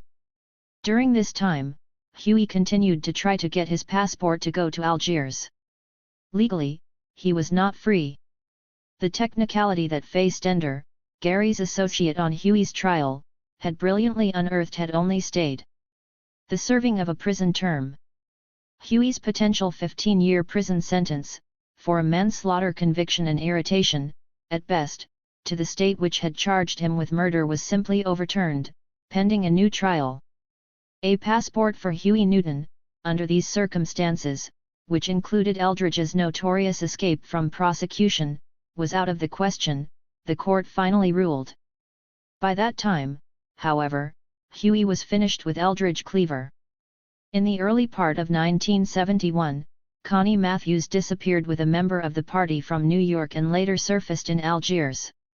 At the same time, the Panthers who formed the highly publicized New York 21 sent Huey a letter stating they were resigning from the party because it was no longer the vanguard of the revolution. And while the Weather Underground issued a statement that the party was reformist, Eldridge openly declared that there was a split in the Black Panther Party. In a nationally televised broadcast from Algiers, Eldridge claimed he and his international section represented the true vanguard, the left wing of the party, while the right wing, headed by David Hilliard in Oakland, was a reformist faction that had taken over the party. He was issuing a call for other true revolutionaries to join his vanguard soldiers. Huey responded through the party newspaper, castigating Eldridge as an ordinary renegade. He had me write many articles for the paper supporting the party and lambasting Eldridge. Message after message shot out from Oakland. There was no split in the party. As a result of Eldridge Cleaver's defection, he and all who supported him were now expelled from the Black Panther Party. People inside and outside the party began to take sides, however. Most Panthers wandered around in confusion. Papa was an unknown dynamo whose rhetoric had fueled their passions. Huey was also unknown, but was the hero and near deity who had created the Black Panther Party. A domestic battle line was drawn. That Huey should have a secure place to live was no longer debatable. The only question was money. The emergency quickened my brain. I had not been the party's chief liaison to the stars in the land of movies and money for nothing. If no one else, there was certainly Bert Schneider. I had met Bert in early 1969 as a result of one of my various calls to Jay in those desperate months. Jay knew Bert's father, who was president of Columbia Pictures.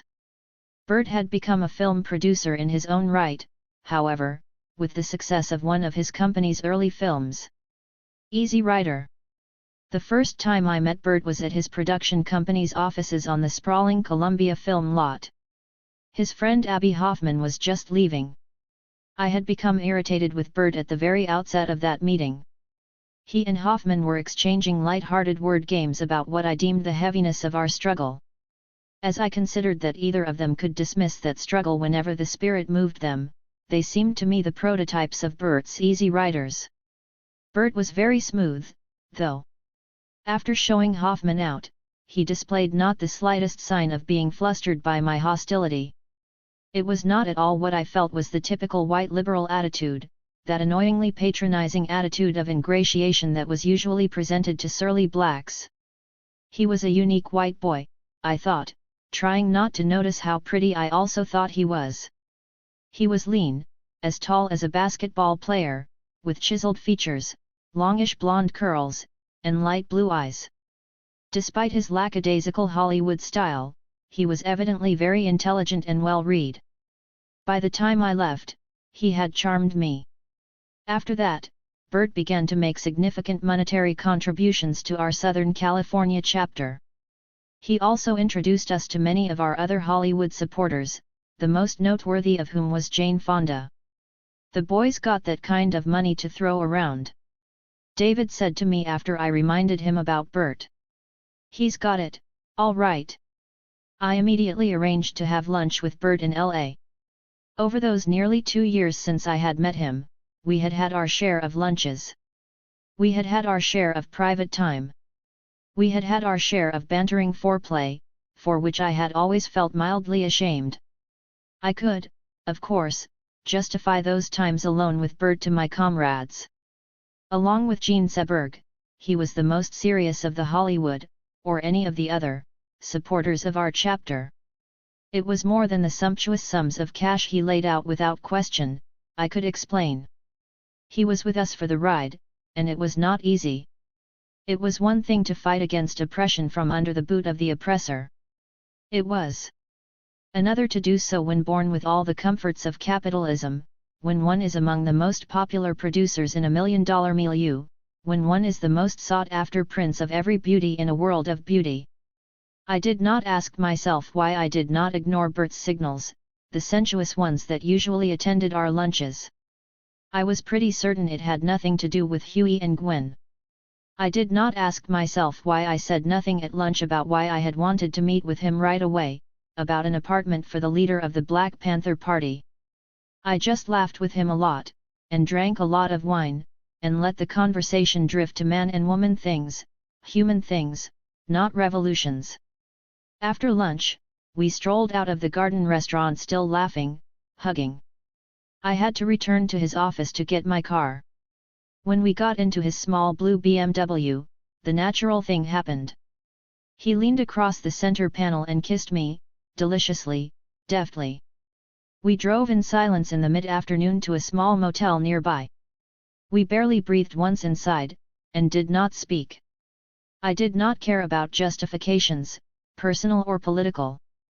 I lost myself in the frenzy of stripping off clothing, tossing back bed covers, making love, hard and passionate. "Bert," I said finally, as we dressed, "we need some cash.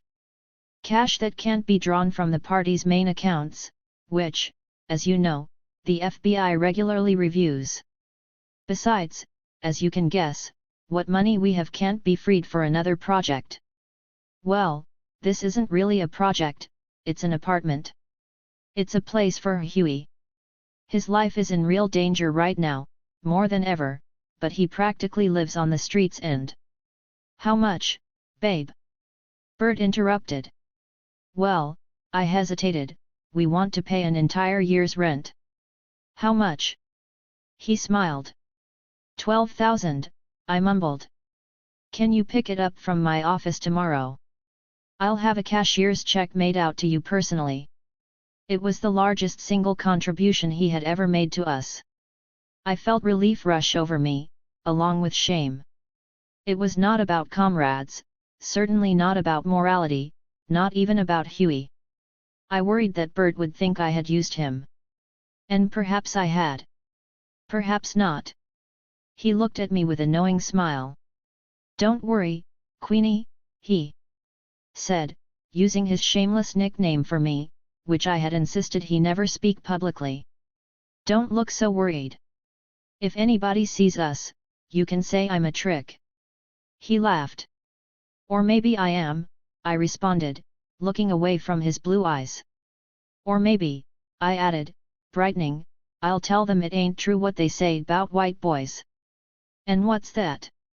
He smiled, helping me into his car.